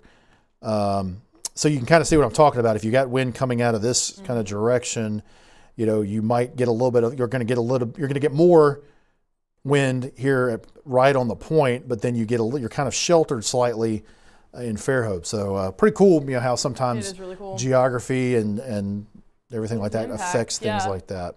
That's one of the things I like to geek out on when it comes to It's weather. really cool because it's just Yeah. like it looks small until you zoom into it and you realize it could have an impact. Mm-hmm. So Yep. yeah, we're kind of just waiting on these storms to cross over from Mississippi into Alabama to see what they're going to do. But right now they keep continuously kind of getting that gap once they're getting into Alabama where it's pretty quiet. Yeah, and I'm just kind of looking around, just looking back to the southeast and just kind of verifying again that things still continue to look not as organized in southeastern Alabama. Of course, you've had the heavy rain has kind of pushed through Dothan at this point. And we didn't forget you in Dothan. We just didn't have the severe thunderstorm warning anymore. And the winds kind of had died down. Everything has sort of died down. So probably didn't get a whole lot of gusty winds in Dothan. Maybe a little bit more up towards Abbeville and Fort Gaines and Haleburg and places like that up into Henry County. But yeah, things certainly don't look as organized still. The rain, the heavier rain pushing southeast steadily, hopefully starting to get mostly out of Alabama in the near term. Now, we'll say that you still have some heavy rain that's kind of built back into Geneva County. We talked about this a few minutes ago. We don't have a severe thunderstorm warning on it. But again, if you're in Geneva, if you're in Coffee Springs, you've got some rain on top of you right now, some decently heavy rain. The winds they looked a little bit more interesting earlier, but still nothing crazy. Maybe some 30, 40 mile per hour gusts could be in the mix there around Geneva. We've got a little bit more lightning south of the border in Florida. And then there's a little bit more heavier rain back in western Escambia there, west of Sampson, then down into or up into southwestern Coffee County near Kinston. And then you still have some rain left over in Covington as well. But Relatively quiet. There is a special weather statement on the storm moving in from Mississippi for Mobile. Okay. But it looks to be just for through 7 p.m. for windy conditions. It's not necessarily anything. They got for like 40 or 50 mile per hour winds? It doesn't have, let me read it here. Wind gusts up to 50, yeah. Okay.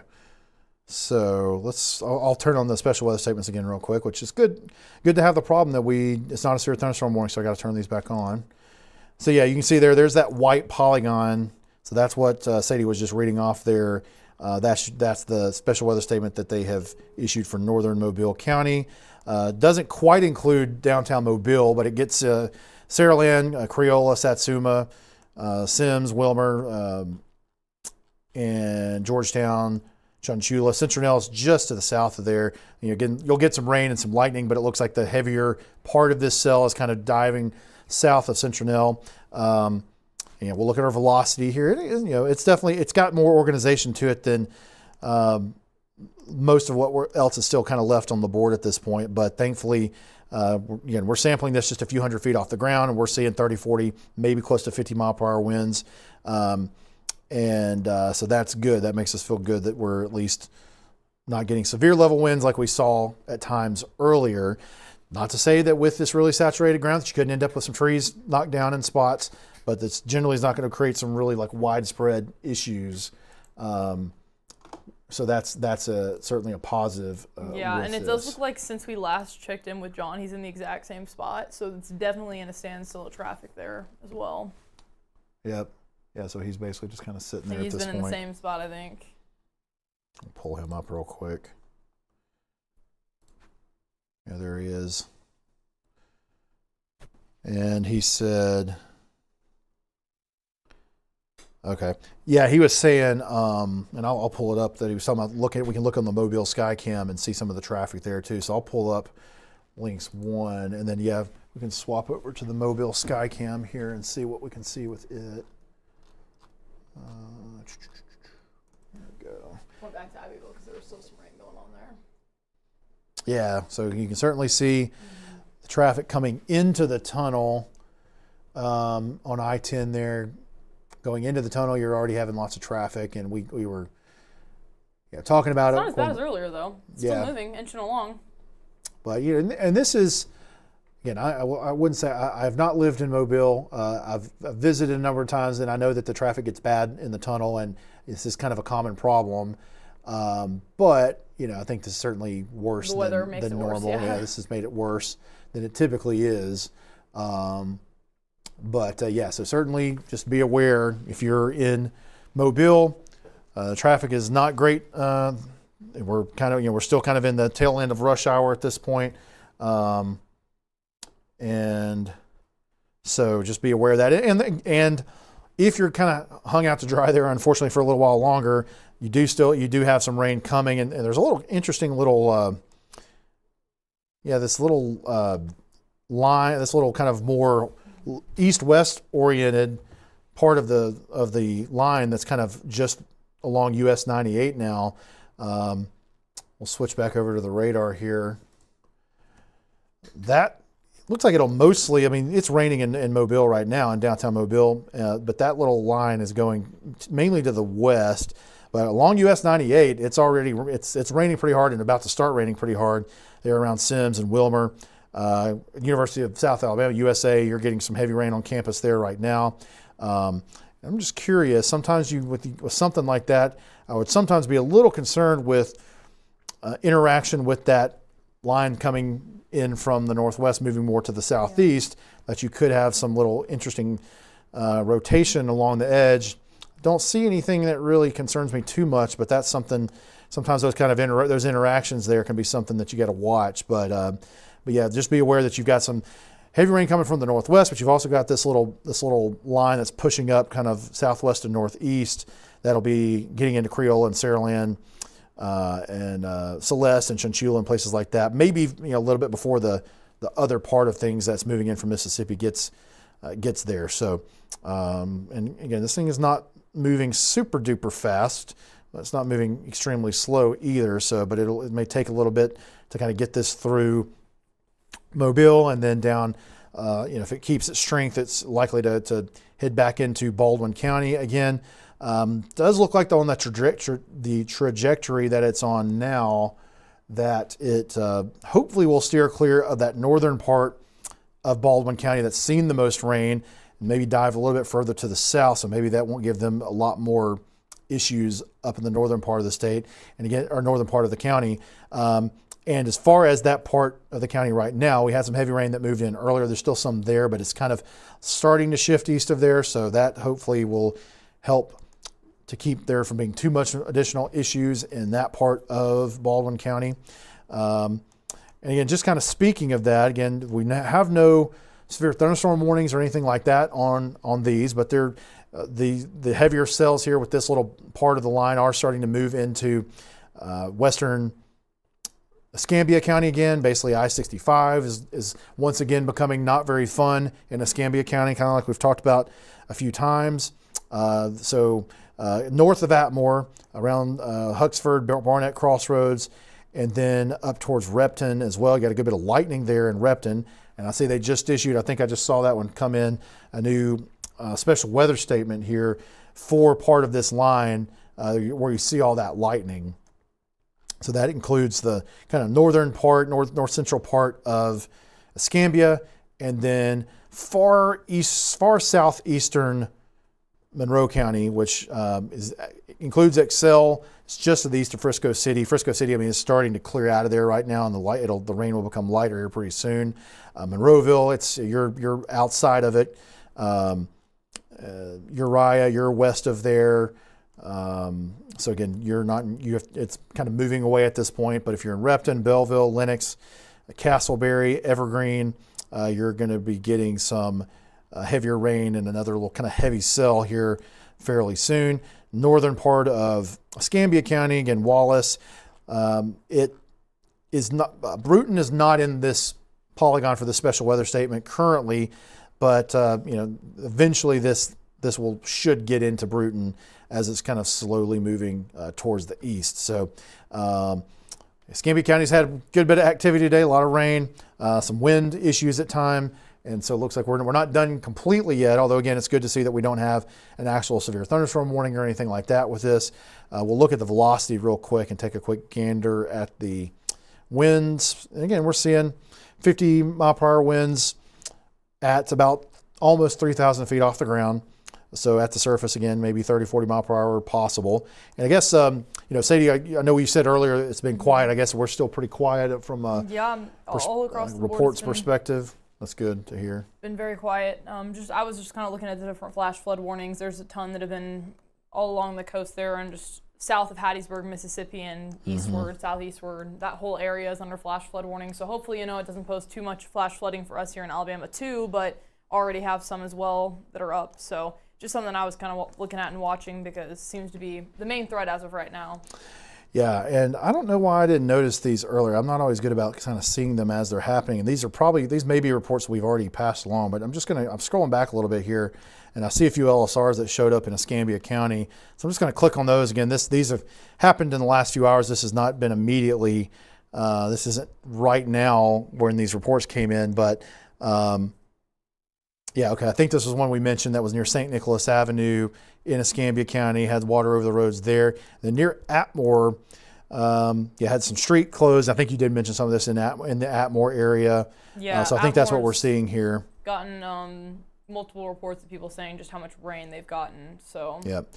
And this is another one. This was showing that the media reported Smith Dairy Road near Jack Springs Road was underwater in western Escambia County. So I just noticed those and we never thought to click on them before, and just wanted to make sure. But outside of that, and I'm going to switch the setting on our storm reports to show a little bit more time here, to kind of show what we've seen over the course of the last 12 hours or so. So this is the storm reports over the last 12 hours. And not every report that comes in doesn't immediately show in this stream here. This is basically kind of a very official storm report that the Weather Service issues. And so there can be a delay sometimes from when it's received and when it gets issued, especially if the weather's really active and they don't have to worry about issuing warnings and things like that.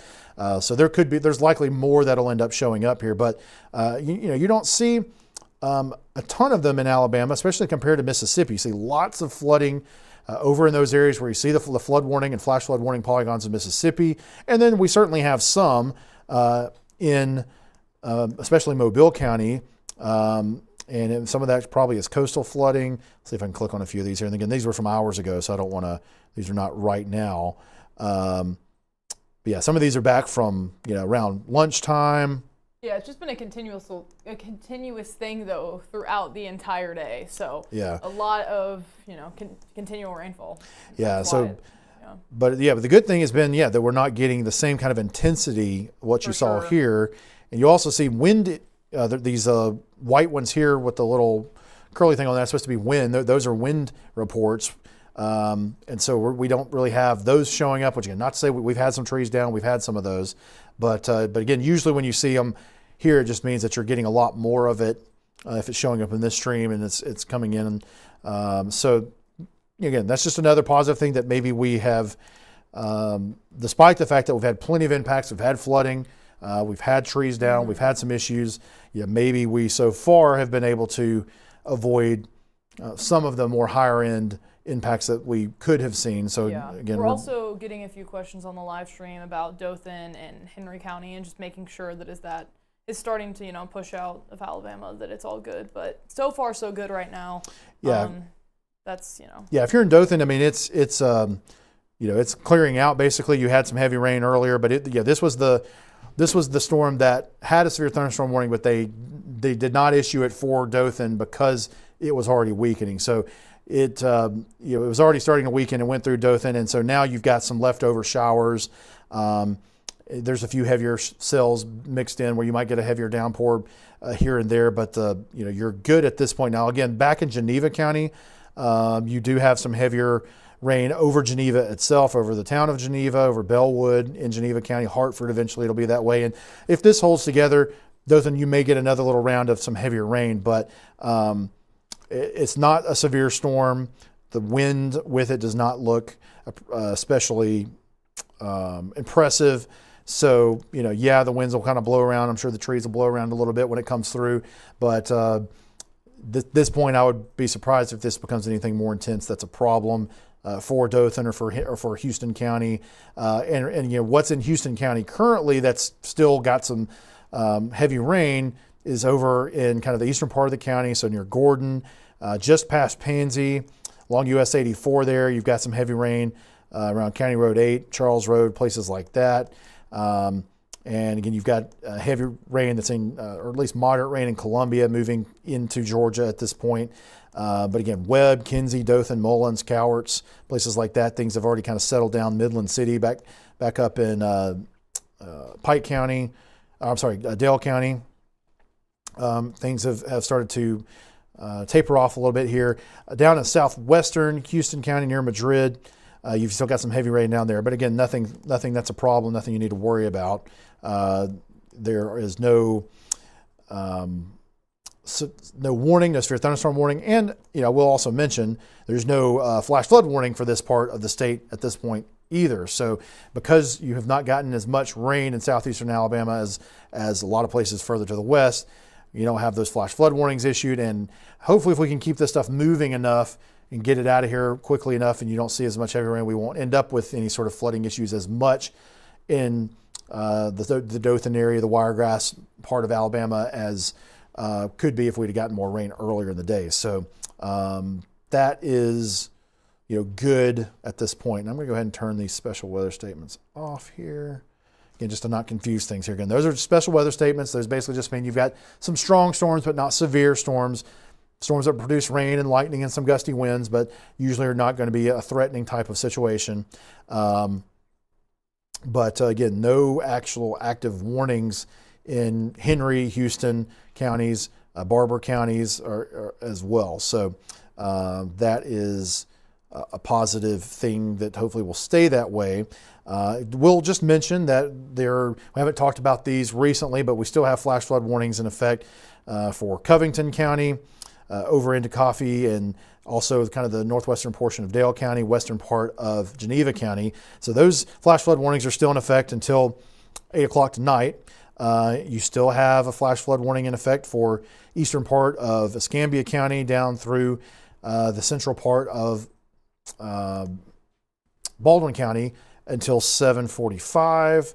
And then we also had the flash flood warning still in effect for northern Mobile, northern Baldwin, and small parts of South Washington, South Clark, southern Monroe, western Escambia, southwestern Conecuh. That goes until 8. Again, these are flash flood warnings for the flash flooding threat. And probably the one that I just mentioned that's been there for a while in the counties that I just finished naming off, that's the one that probably still has the most issues because of the rain that's currently, the band that's currently in that area, still within that polygon that has moved in here more recently. So again, you still have some heavy rain falling and quite a bit of lightning compared to what we've seen recently in western Escambia County, up into Conecuh County as well. In fact, Evergreen, you're about to get some pretty heavy rain and some lightning there. It's already kind of moved through Belleville, but a little bit of leftover rain kind of on the back edge still moving through there. Owasso, you'll be getting some heavy rain soon. Lenox, Range, it's kind of just moved through there. Castleberry, you'll be seeing some heavy rain soon. And again, gusty winds possible, but I don't see major problems with that. And then down into, again, Barnett Crossroads, Wallace, Foshee, Bruton eventually. You'll get some rain again with this. And so, again, that's not going to be helpful since you saw some flooding earlier in that area. And again, Atmore, you're getting heavy rain right now. And I mentioned this earlier, but 65 in Escambia County is not fun right now. Very heavy rain falling. You don't want to be... If you're traveling through there and you can hang out at the gas station for a little while, it wouldn't be a bad idea to not have to drive through all that. It extends, the heavy rain along 65 extends up into Conecuh County, basically through Evergreen, and then starts to taper off as you move further towards the north. Thankfully, Well, I'm about to say it, and then I'm seeing a slightly different story as I turn on the other when radars. you switched the radar, I had to do the same thing Yeah. earlier because I was like, oh, it's getting quiet, but yeah, it's just there is some stronger bands of Yeah, it's storms not as- there, even just mostly rain. Yeah, there's south still- of, I was gonna say like Alexander City there, but Yeah. besides that, I mean. You got, as long along 65, a lot of gaps here where you don't see a lot, but you do have some of that heavier band still around Clanton, Jemison, Thorsby, which some of these areas, I mean, it's, what is it, Thursday? I'm losing track of time here, but that isn't usually one of the biggest travel days. Now, if this was happening on a Saturday or something like that, that would be really rough for the beach crowds going to and from, because this area is a different story as Yeah, far as everybody. people are on the roads. This is a famous kind of bottleneck area. There's road construction happening there right now. They're trying to widen more of 65, but this is an area that is historically bad for traffic just because of beach traffic. Yeah. And so if this was happening over that area on one of those days, it would make it even worse. And I'm sure it's probably not good right now either, because we're kind of still on the tail end of rush hour, and it still gets busy there then as well. But yeah, still some rain falling there in a good portion of Chilton County. Nothing, again, no warnings, nothing threatening or anything like that. Moving There's over. a considerable flash flood damage threat for some of those areas in South Mississippi, though. So that's just something that hopefully Did something just come in about that, or Yeah, that was something recent in the National Weather Service. George, Greene, Perry Stone, Mississippi, all those counties. So hopefully it doesn't become considerable for us in Alabama as it's treading our way. But yeah, yeah. I mean, my guess at this point is that we're, as things are winding down, that it hopefully will not be. Now, the wild card would be, what kind of development do we see of this little potential new line of storms that might start to kind of develop later tonight, overnight. Models have been showing that. Will that come to fruition? How long will that last? Will it stay in the same place? That could be a wild card that could create some more issues later tonight. So we'll kind of hope that somehow that doesn't happen. And I haven't looked at the very latest model runs to see if anything's changed with their projections on that. But that'll be something we'll have to still be watching for late tonight. But at least what we're currently seeing, hopefully we're going to be not seeing quite to the level of impacts that a lot of South Mississippi has seen today. That'll be the hope, at least. So again, we're seeing some heavy rain there south of Rockford, over in Coosa County there near Pentonville, Kelly Crossroads, and then as you move down into parts of Elmore County there. Wetumpka, you're just seeing some showers. Montgomery itself, it's pretty quiet at this point, but you've got near Weoka and Central there in the northern part of Elmore County, you've got some heavier showers, and then extending back again into really just the eastern part of Bibb County at this point. 6 Mile, Ashby, Randolph, you got a few showers along the kind of the eastern side of the county there. As we look back, again, we've got a flood advisory still in effect for portions of Jefferson and Shelby County, but the rain has diminished quite a bit there. So again, I'll put a quick lapse on this.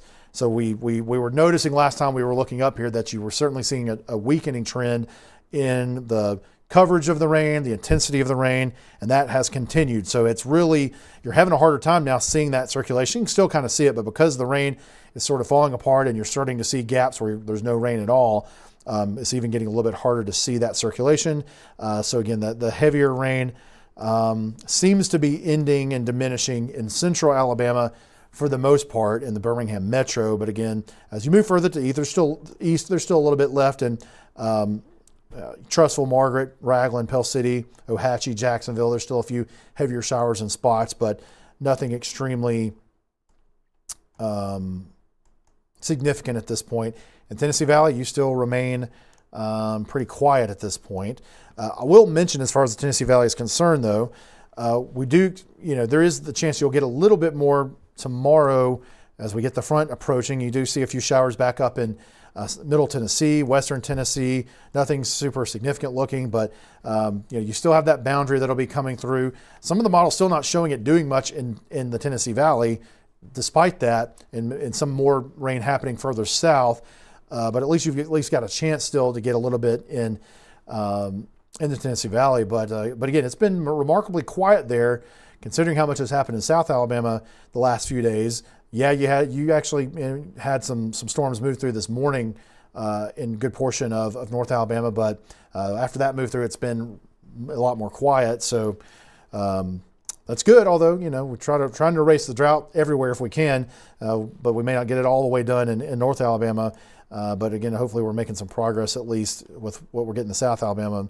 If we're going to get all this flooding, then we hopefully can knock the drought out completely if possible. But and speaking of that, we will. Oh no, today I didn't even look. Did we look at the drought monitor? Yeah, I haven't either. I wanted to do that so badly. We've been so busy. We were both working on this. We so haven't let me even take looked a look at that real quick for you. Yeah, so we'll get Sadie to pull that up because I'm just curious. We certainly should have made some progress. I've been talking about it all week. Can't wait to see it. Yeah. So let's see. Now keep in mind, again, we say this every time, but what's happened today, what's happened yesterday is not included in this. So it won't be reflected until next week what's happening now. I mean, if that's, let me make sure. But we still would expect to see some improvement.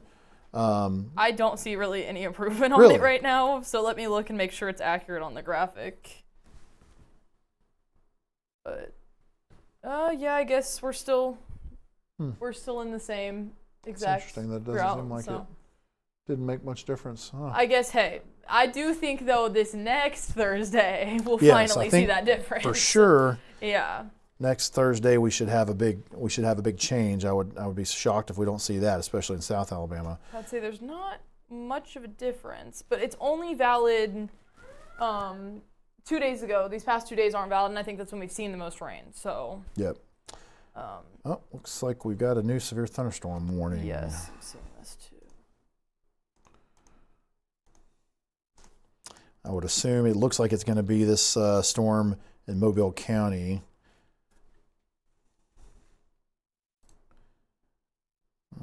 I think. It might be under the Tallahassee, actually. Is it? I'm thinking it is. Let me see.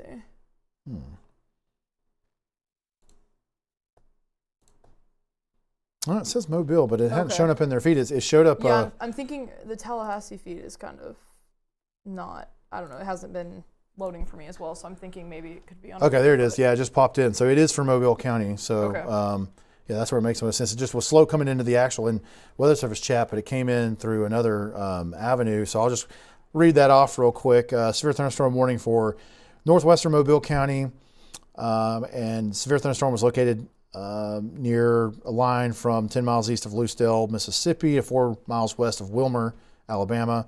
8 miles northwest of Hurley. It's moving east at 25. 60 mile per hour wind gust, which has been, again, that's pretty standard for a severe thunderstorm warning. And going to be impacting Chunchula, Sims, Tanner Williams, and Wilmer.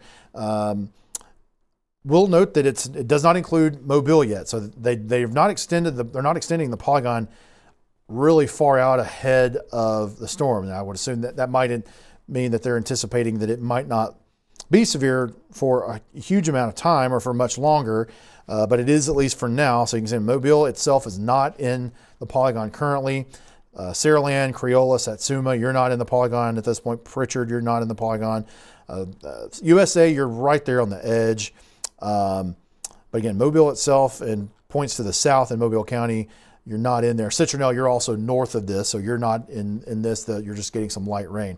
Okay, let's kind of zoom in and see here. Again, there's lots of lightning. There's been lots of lightning with this cell. And in fact, now that I think about it, I guess we might want to point here in a minute. We might want to point Mobile back in that direction. I know we have some tower blockage that might preclude us getting a good view in that direction, but we can at least kind of look and see if we see anything coming. But take a look at the velocity. And so, yeah, we still have a decent amount of velocity.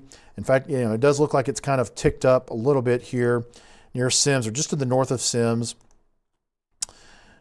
Getting some pixels close to 50 miles per hour. Really, the heavier looking velocities are further back in Mississippi, which some of that could be a function of how far up in the storm we're detecting it. Well, it's pretty close to the ground now that I think about it. It's this is a good view on the Mobile camera of the. Oh yeah, there we go. I'll pull that up real quick.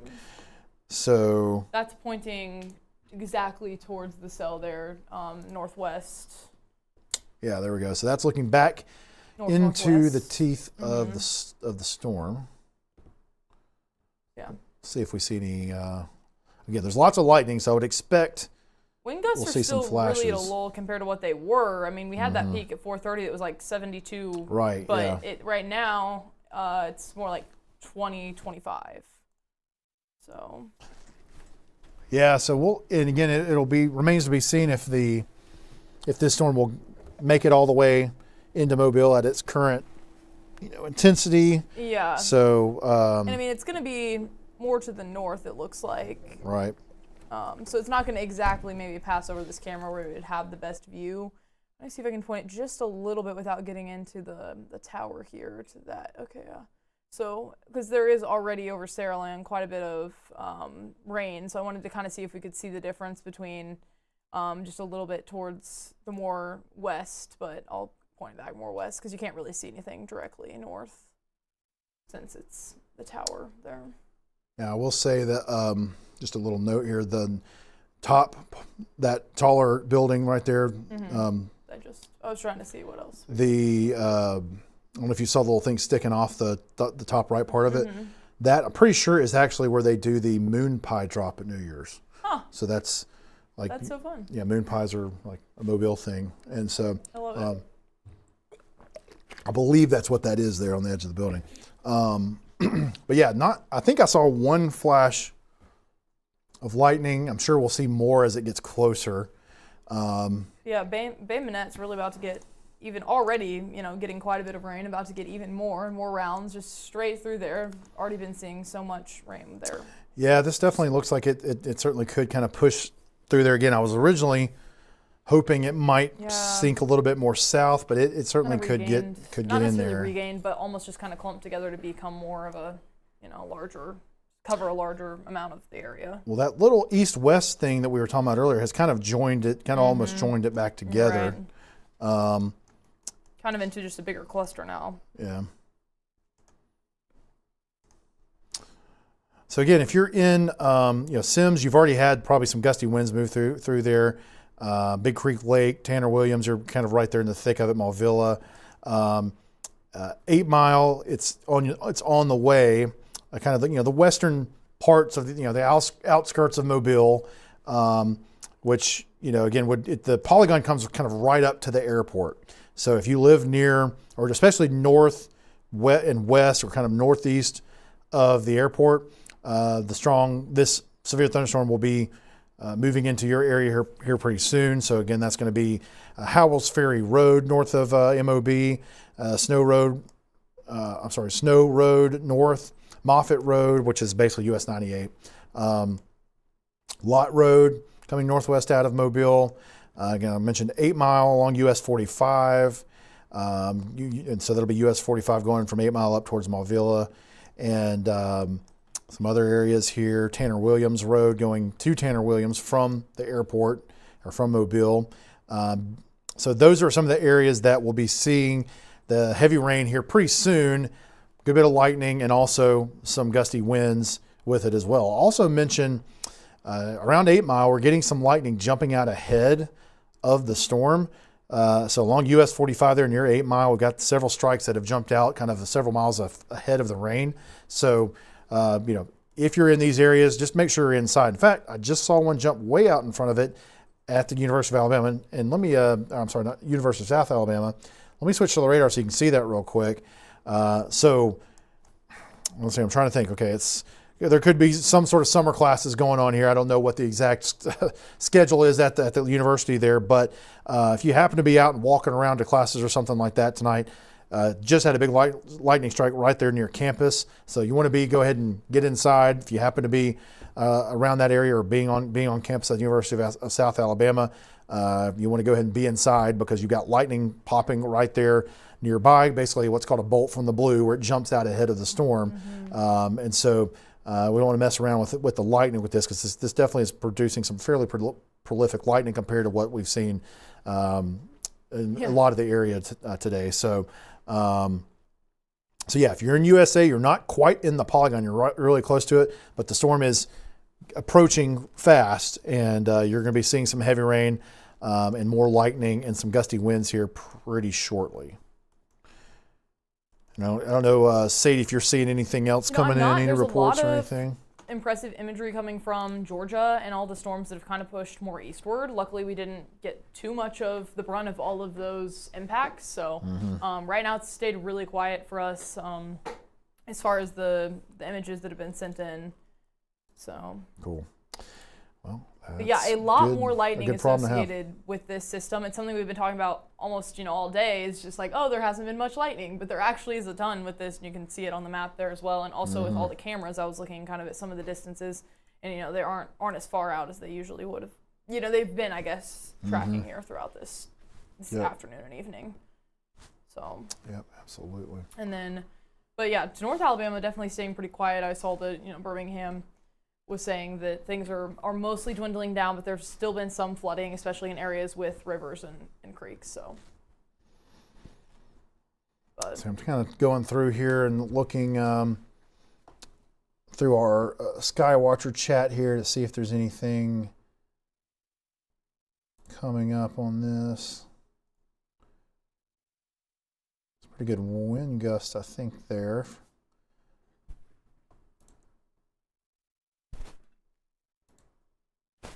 Not seeing any sort of issues with.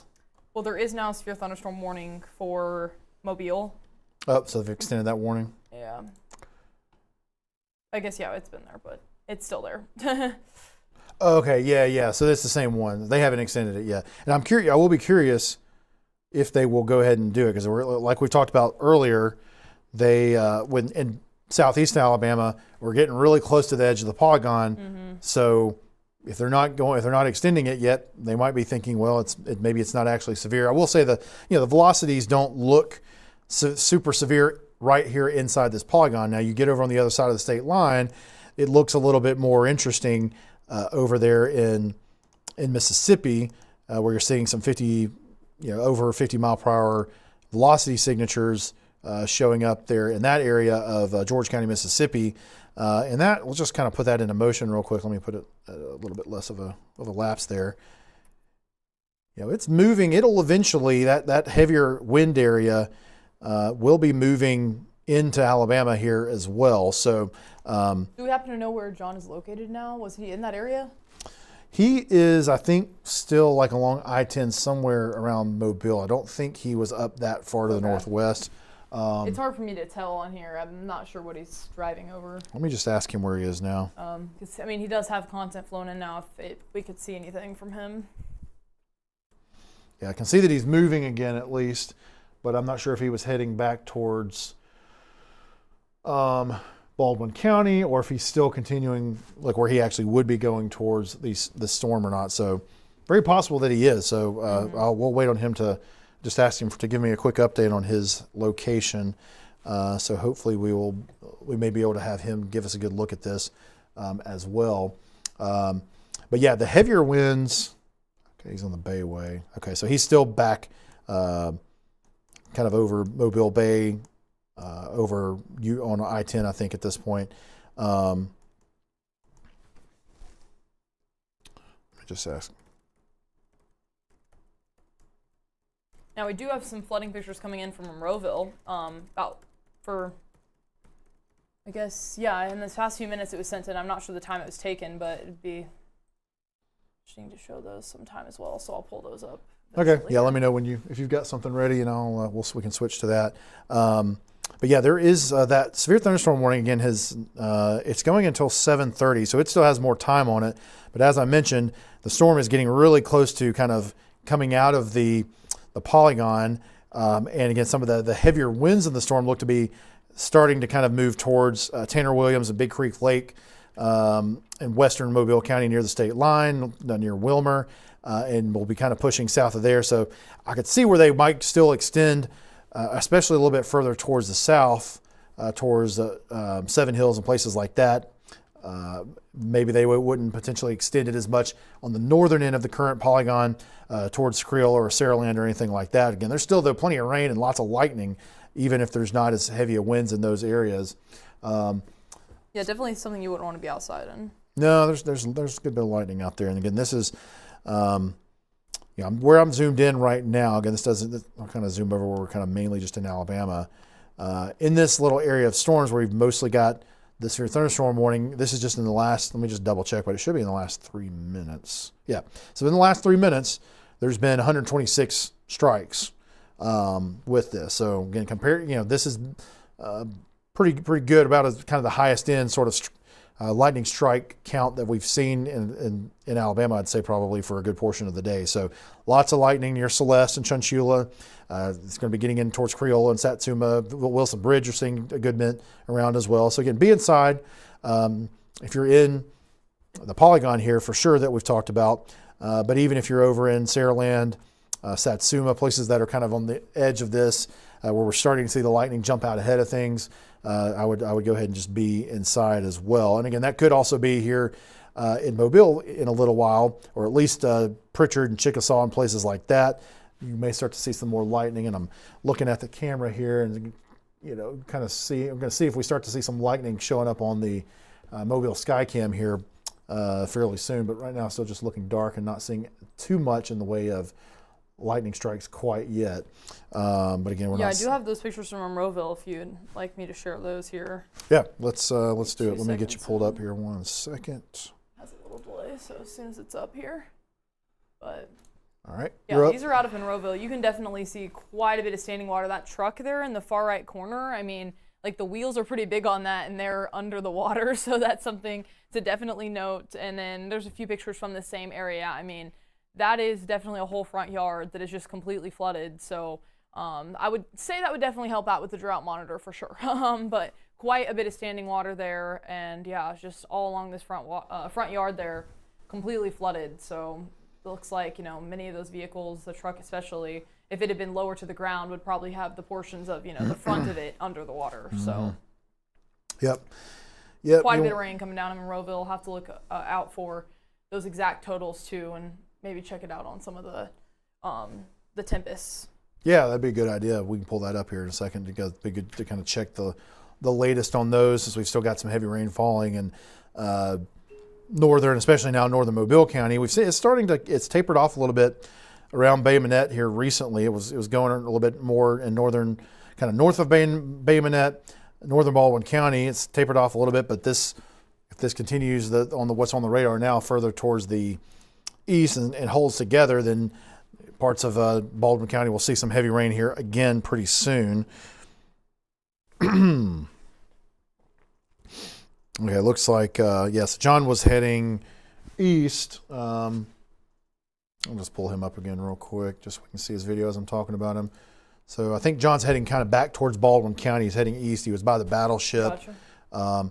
Looks like there's still a good bit of traffic, but at least like it's moving. At least it's moving some. Looks like he's exiting there, maybe somewhere around the causeway, maybe near the battleship there. But you can see the bay right there in front of him. Got some flashing lights around and stuff. Not sure what those are exactly though. May just be some road construction or something like that.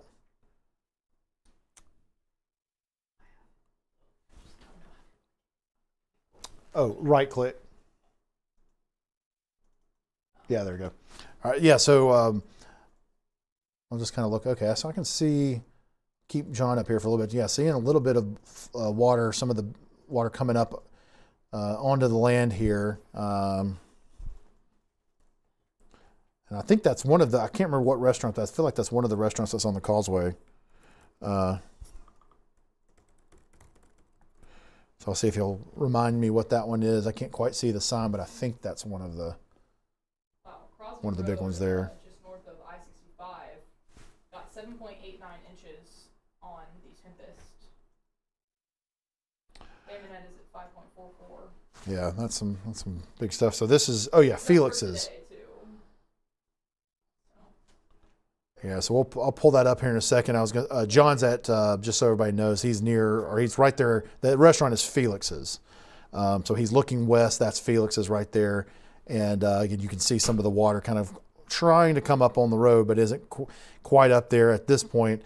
And I would assume there's a chance that was up over. Oh boy. Baldwin and Mobile. Yep, there you go. All right. Okay, we're gonna need to. Whoa. Okay, actually, if you can see if we can get a look on the camera here. Let me get us back over to the radar, but if you can move that camera and see if you can find that, that would be really helpful. Looks like it should be more or less west-northwest, but I think I'm pointing it actually already right at where the tornado warning is. So. And I saw what might have at least been lightning, but could be, could be a power flash if it was on the ground. But That's for sure. On this camera. yeah. So again, let me just kind of we'll just give you this information real quick. So we now have a tornado warning. See the lower clouds here. I'm just trying to get it to the point right. So tornado warning for downtown Mobile. If you're in downtown Mobile, you want to take cover now. Unfortunately, we've got a lot of traffic out and about right now. We have lots of issues with traffic. If you're able to get inside a building, I would recommend that. But we have a tornado warning right there for until 7:30 in downtown Mobile. So anywhere in downtown Mobile, anywhere kind of in the central core of Mobile, Definitely make sure be in your safe place right now. If you're inside of a building, be in your safe place. lowest floor of the building, most interior room. Yep, all our typical things that we would tell you about that. Pritchard as well, you're in the Polygon. Chickasaw, you're probably north of it, but Spring Hill College, you're in the Polygon. Old Shell Road, Dolphin Street, all those streets kind of heading into downtown Mobile. You're kind of imminently right there in the path of a potential tornado that looks like it's heading basically straight for the downtown, kind of business district there near the shipping channel and everything in downtown Mobile. So again, Definitely see a color difference on the live cam for sure. yeah, we'll see if I can read this off. Rotation and hook feature is developed near downtown Mobile. Tough given how close to the radar. They're erring on the side of caution. So they're issuing this. They're not totally sure about whether it's on the ground, which that's one thing that we're trying to look at with the camera here to see if we can You can see kind of the, oh wow, yeah. pan a little bit to the right, I was maybe. thinking the same. It's just every time I point it kind of, let me try to do it this way. Let me get it. Let me pull it up. Let me pull up the camera here real quick. So again, if you're in downtown Mobile, we want you in a safe place right now. We know we got a lot of people out in traffic. That's not helping anything here. Yeah, I would keep going, I think, to the right. Yeah, but as I go more to the right, yeah, it's really hard to see. Let me see here. Let me switch to, all right, so we've got that pulled up now here because I'm seeing, what it may be lightning, but I'm just trying to see if that's potentially power flashes. So I want to see if we can capture this, we can see it. We'll certainly get it. We'll tell the Weather Service that what we're seeing here, but You can, if you think you can better. yeah, I point just it. want to see if I can tell exactly which direction we're pointing towards. Yeah, we're pretty close. That's what I'm thinking. But I'm going to try to go a little bit Yeah. more to the right, see if we see I've been just anything. using the point feature because that's very delayed. And this building may be blocking us. Yeah. Let's see, but not. Yes, we have some low-hanging clouds here. Yeah, you can see the kind of drop off of the clouds in a sense, but I can't exactly see anything on the ground, I but think those are lower, but it's not. I was gonna say it doesn't look to be an actual, like Yeah. on the ground at the moment.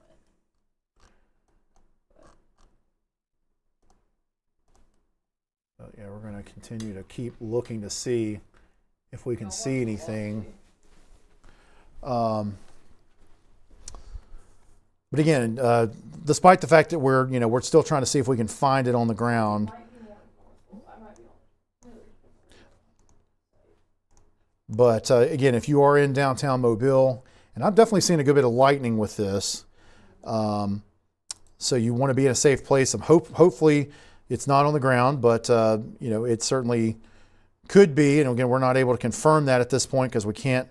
I think we've got some blockage with our camera here that's probably going to keep us from seeing it potentially. But the wind's certainly picking up there. So again, if you're in downtown Mobile, we see the wind is now 33 miles per hour. And I'm trying to think, we may need to, we're getting to the point where if we go any further to the right, I think we'll get complete blockage from the building. But we're seeing wind. Yeah, wind is up to 46 miles per hour, gust to 51. You can definitely see the camera shaking.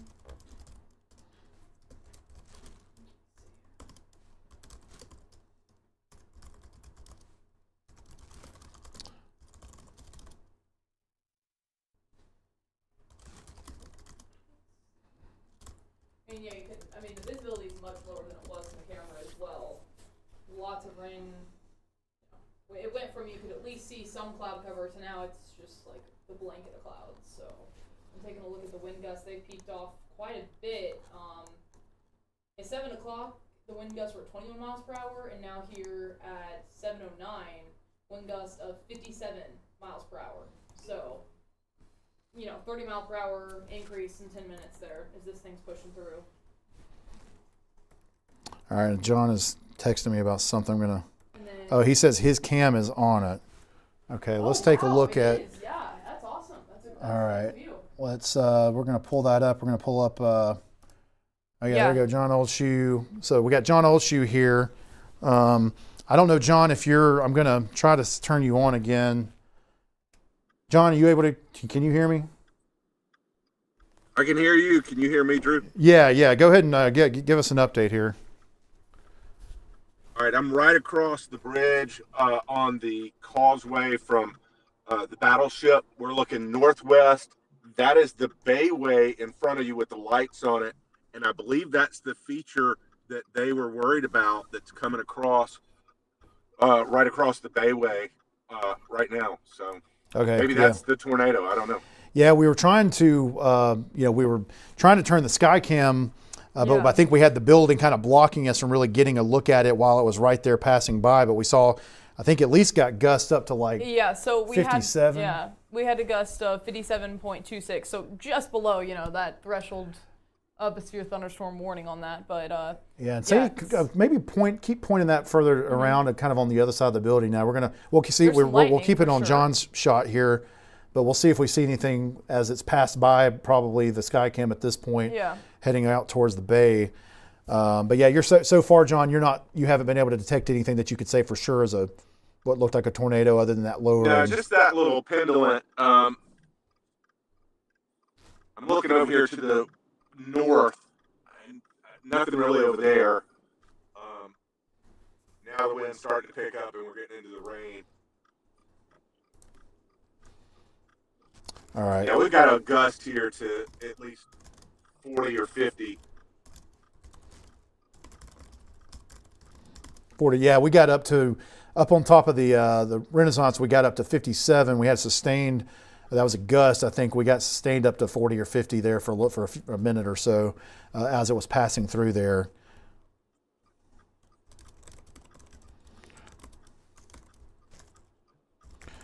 Okay, well, appreciate you. We'll kind of keep you up there, and you can just kind of let us know if anything changes or if you see anything coming out of there.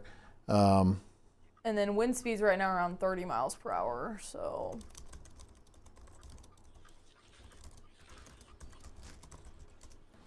not near as strong as they were when he had that other peak around 4:30. Yeah, it was kind of a quick burst of wind that came through there, and you can see the rain there starting right there where John is, and the wind whipping around as well there. You saying what do you think it's 40 or 50 mile per hour now at that point, John? Yeah, we're up at 50 or 55 now, and that I noticed there was a couplet or something right there at the tunnel, so we're probably going through it right now or we're close to it. The way the wind's blowing, it would be to my right. We're up at 60 right now. Yeah.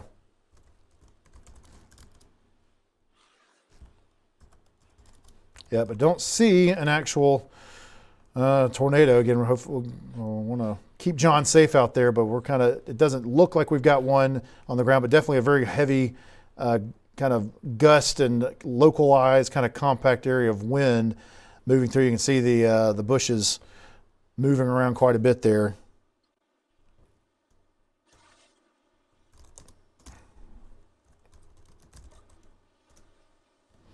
I'm passing some of this along to the Mobile Weather Service office. Yeah, that wind's I've been definitely. looking for any content. I haven't quite gotten any yet in, but some people asking questions about Spanish Fort and other areas near the coast.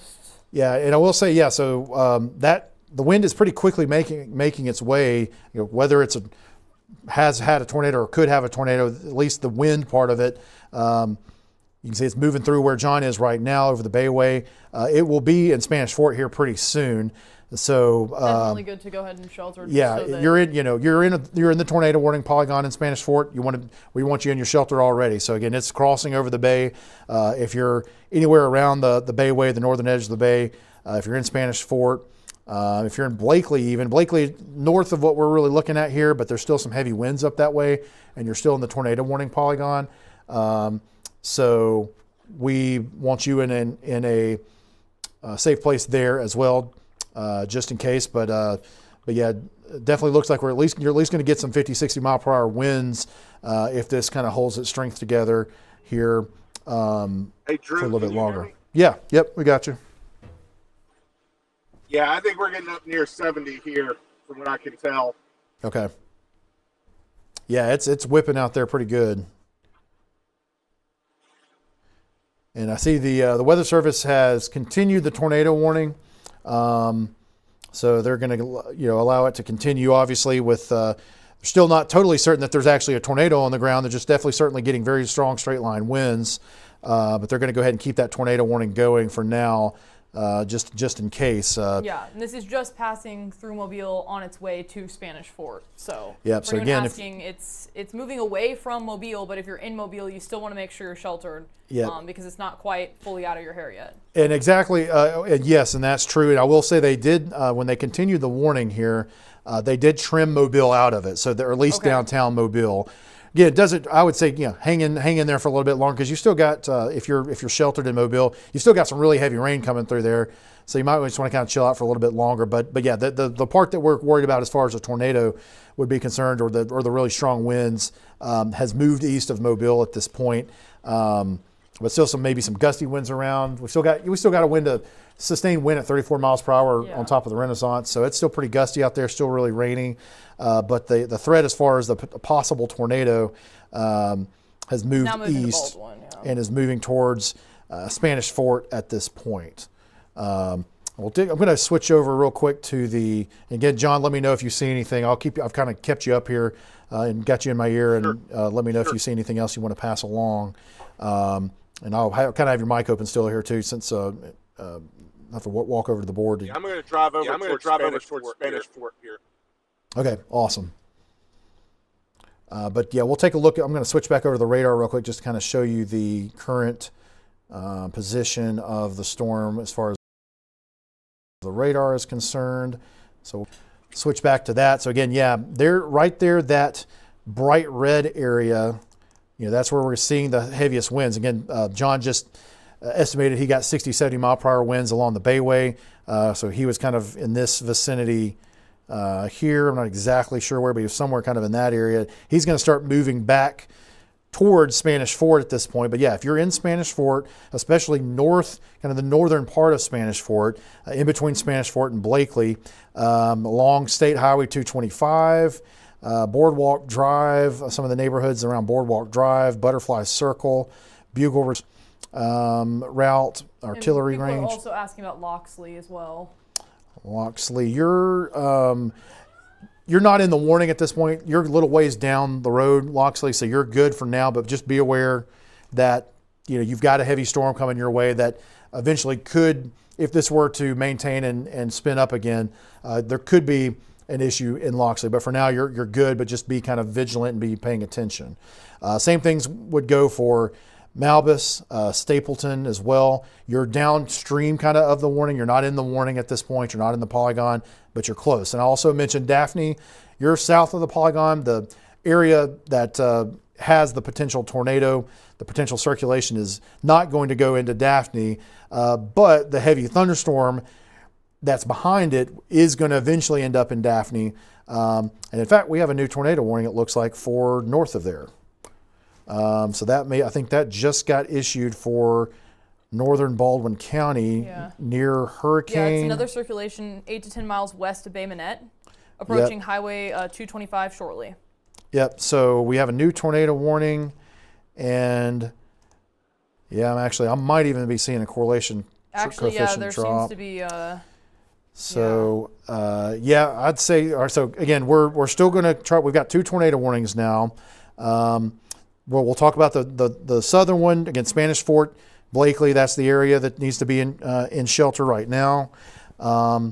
And then just west of Bay Minette. Just west of Bay Minette. Bay Minette itself, obviously, you need to be in your shelter immediately. Hurricane, you're kind of right in it right now. You need to be in your shelter if you're in hurricane. The main Wilson Bridge, you're right there as well. You're in the polygon. I would be in a shelter if you're anywhere around Wilson Bridge as well. This is, of course, I-65 is just to the north of this.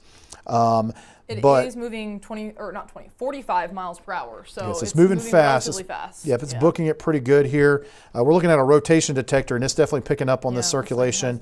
And it's kind of just moving out of the delta, kind of back onto the a little bit higher terrain as it's heading towards Bay Minette. So again, Highway 225, it's coming right at you. And I mentioned 225 for the southern cell. This is now 225 up in further north in Baldwin County, just to the west of Bay Minette. So if you're in that area and then heading towards Bay Minette, you need to be in your shelter immediately. And we'll take a look here again. I think we might be seeing, and I think that's probably a debris signature right there. So I think we are likely looking at a tornado on the ground there, right there, west of Bay Minette. And we'll kind of look through time here. It looks like it's kind of heading in the direction of Bay Minette. So if you're in Bay Minette, again, take shelter, get in a sturdy structure, get in the lowest part of that structure, put as many walls between you and the outside as possible, get away from windows. We do have this now as a confirmed tornado warning. So I believe they're probably looking at that correlation coefficient drop that I'm seeing, that debris signature, and have gone ahead and gone confirmed on that as well. They're showing it as observed. And a confirmed tornado was located 5 miles southwest of I-65 in Alabama 225, 7 miles east of Creola, moving east at 15. Damaging tornado, radar confirmed tornado. It'll be near Bay Minette around 7:40. So you basically have about 15 or 20 minutes potentially, and I would just assume you have less and get in your shelter, get in a safe place. If you're in a manufactured house, you want to get into hopefully you've got a plan to go to a safe place, to go to a shelter. If you're in Bay Minette, you probably have a few more minutes where you could probably run out to a shelter if you've got one within a few minutes of you. Further to the east of Bay Minette, you've got a little bit more time along US 31. Perdido, you're kind of right in the edge of this. Rabun, you're in this polygon, although it looks like the tornado is mainly to your south.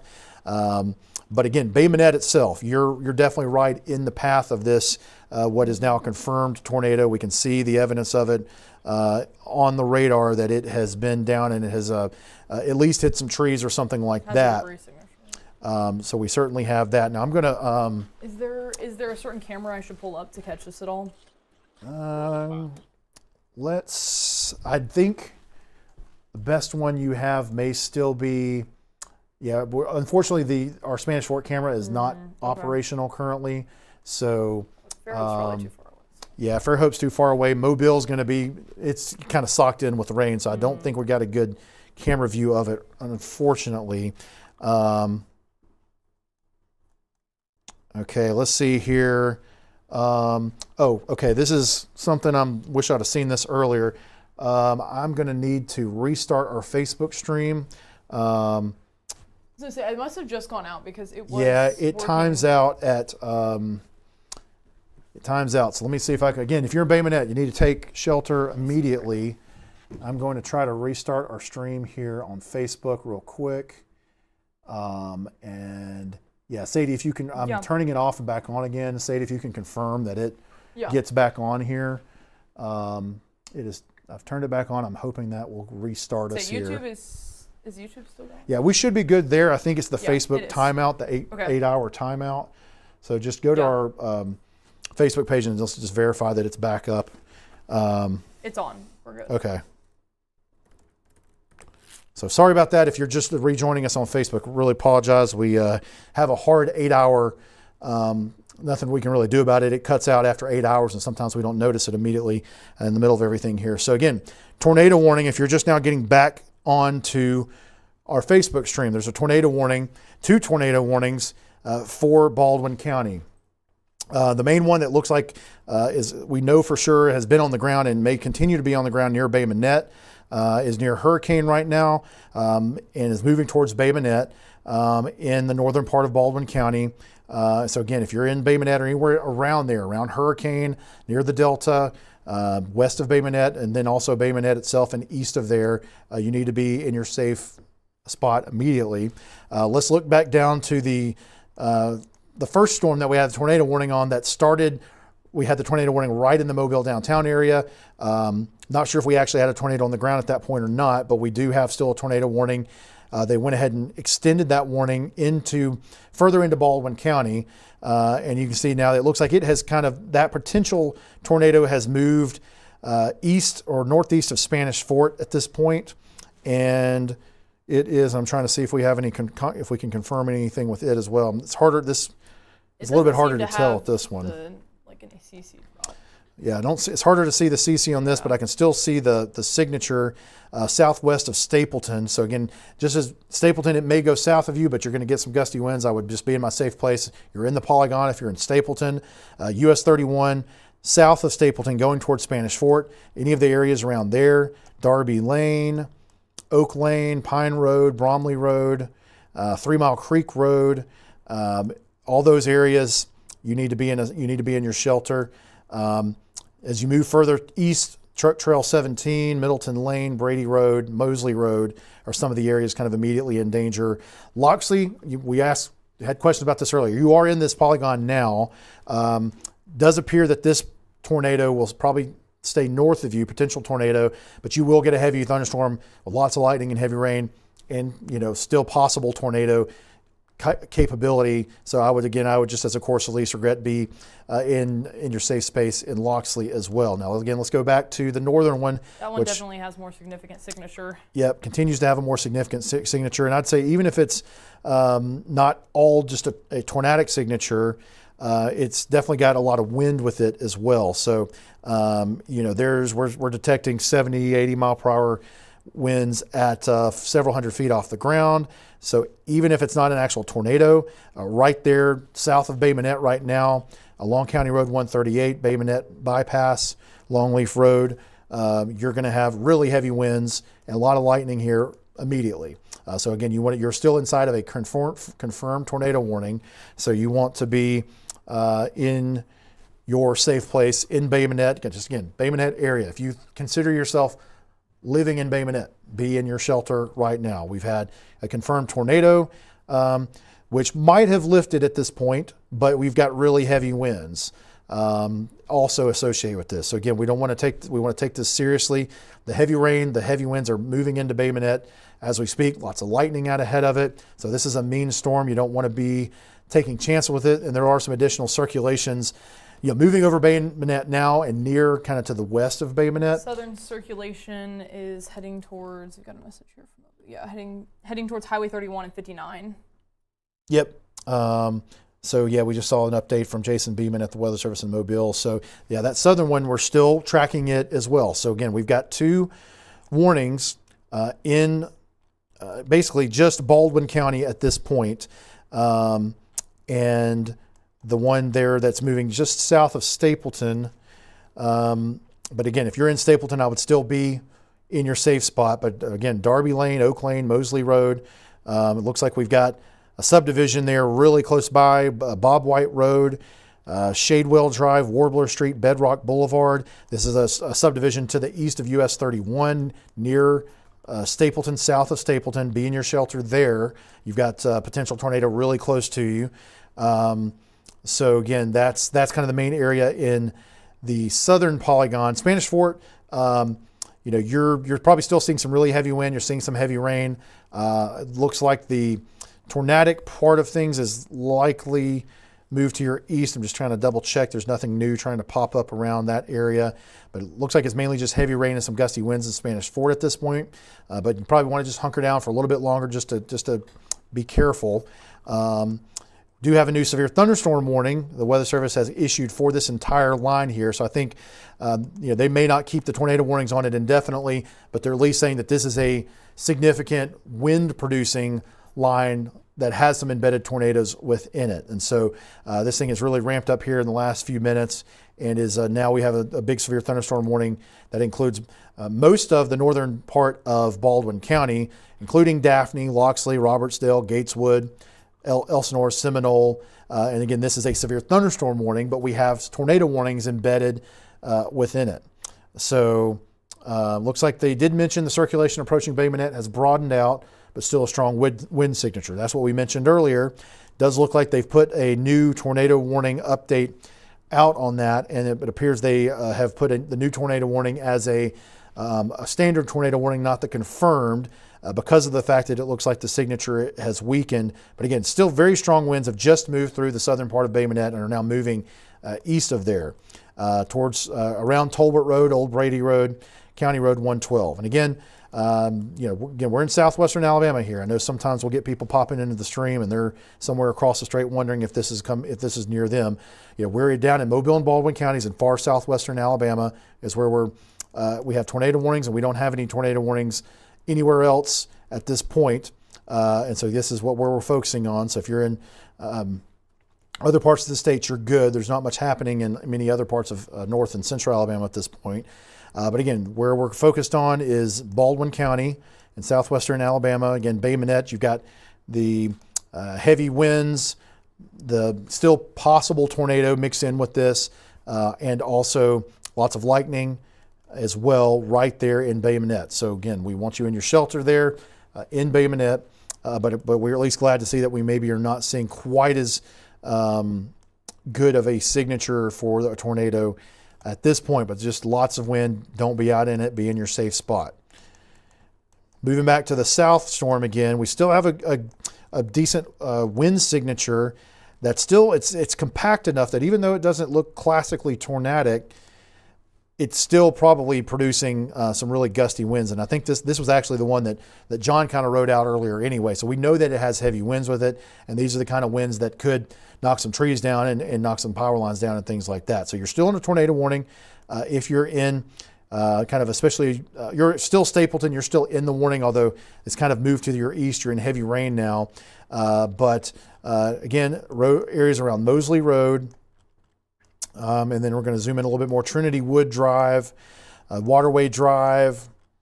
We've got, again, some rural area out here, which if we can get this to get out in an area where nobody lives, that's the best, obviously. But Brady Road, Middleton Lane, those are some areas that are kind of next in line for where this heavy wind is going.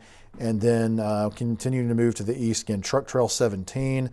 Gateswood, you're not in the polygon yet, but if they continue to think that there's a possibility of a tornado, they could extend this tornado warning polygon further towards the east, and you could be involved in it eventually. But right now you're in a severe thunderstorm warning. You're not quite in the tornado warning polygon at this point.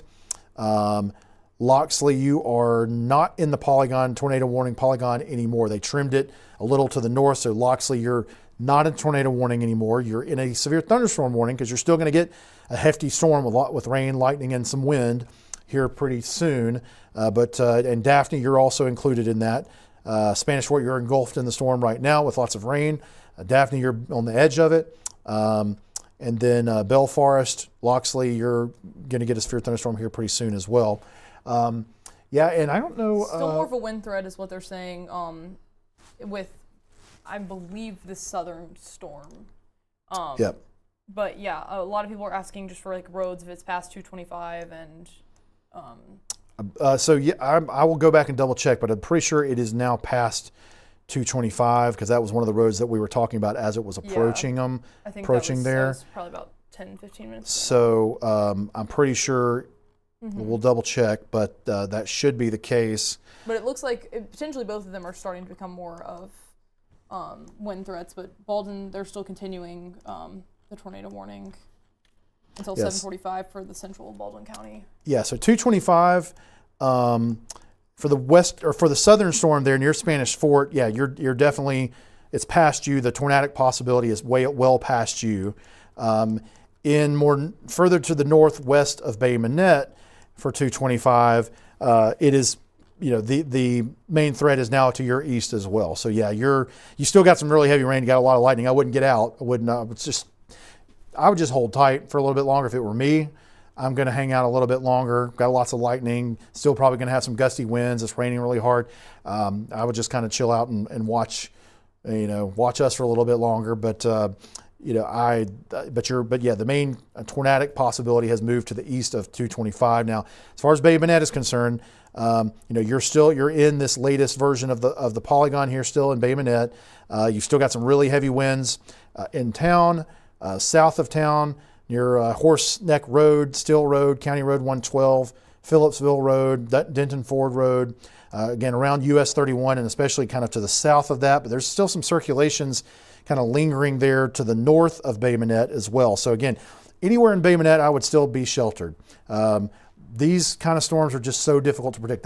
Things happen fast and things ramp up fast and then they weaken fast. We've seen that with this storm, with this complex already. And so again, I wouldn't mess around with it.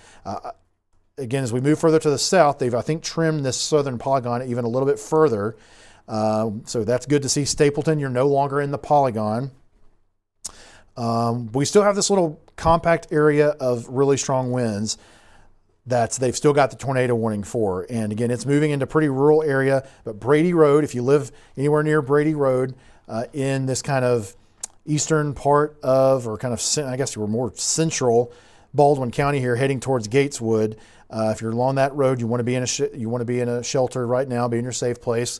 It's moving again into a little bit more rural area, but Truck Trail 17, Brady Road, any of those areas, be prepared. Gateswood, heads up, this is coming in your direction. You're not in the tornado warning polygon yet. You are in a severe thunderstorm warning, but you could be in a tornado warning here if they decide to continue to extend this. So just to be aware of that if you're in that Gateswood community or near there, which again, there's not a lot of people around this area, but if you know that you live near kind of the Gateswood community, County Road 112, Oglesby Fork Road, Lee Road, Duck Pen Road, Griggers Road, that you're kind of in the path of a storm that might have a tornado and at least has really strong winds in a pretty compact area there. So that is kind of the next potential community, it looks like, that could be involved with this tornado warning. Looks like people are asking for Spanish Fort and Loxley, but I believe those have both been cleared. Okay, so yeah, you're right. Yeah. Yep. Spanish Fort, Loxley, Malbus, Blakely, you're all cleared of the warning as far as the tornado warning is concerned. You're still under severe thunderstorm warning, but yeah, you're no longer in a tornado warning. It's now well to your east. And the hurricane, Stockton, Wilson Bridge, places like that, you're clear as well. We've still got this confirmed warning still showing up.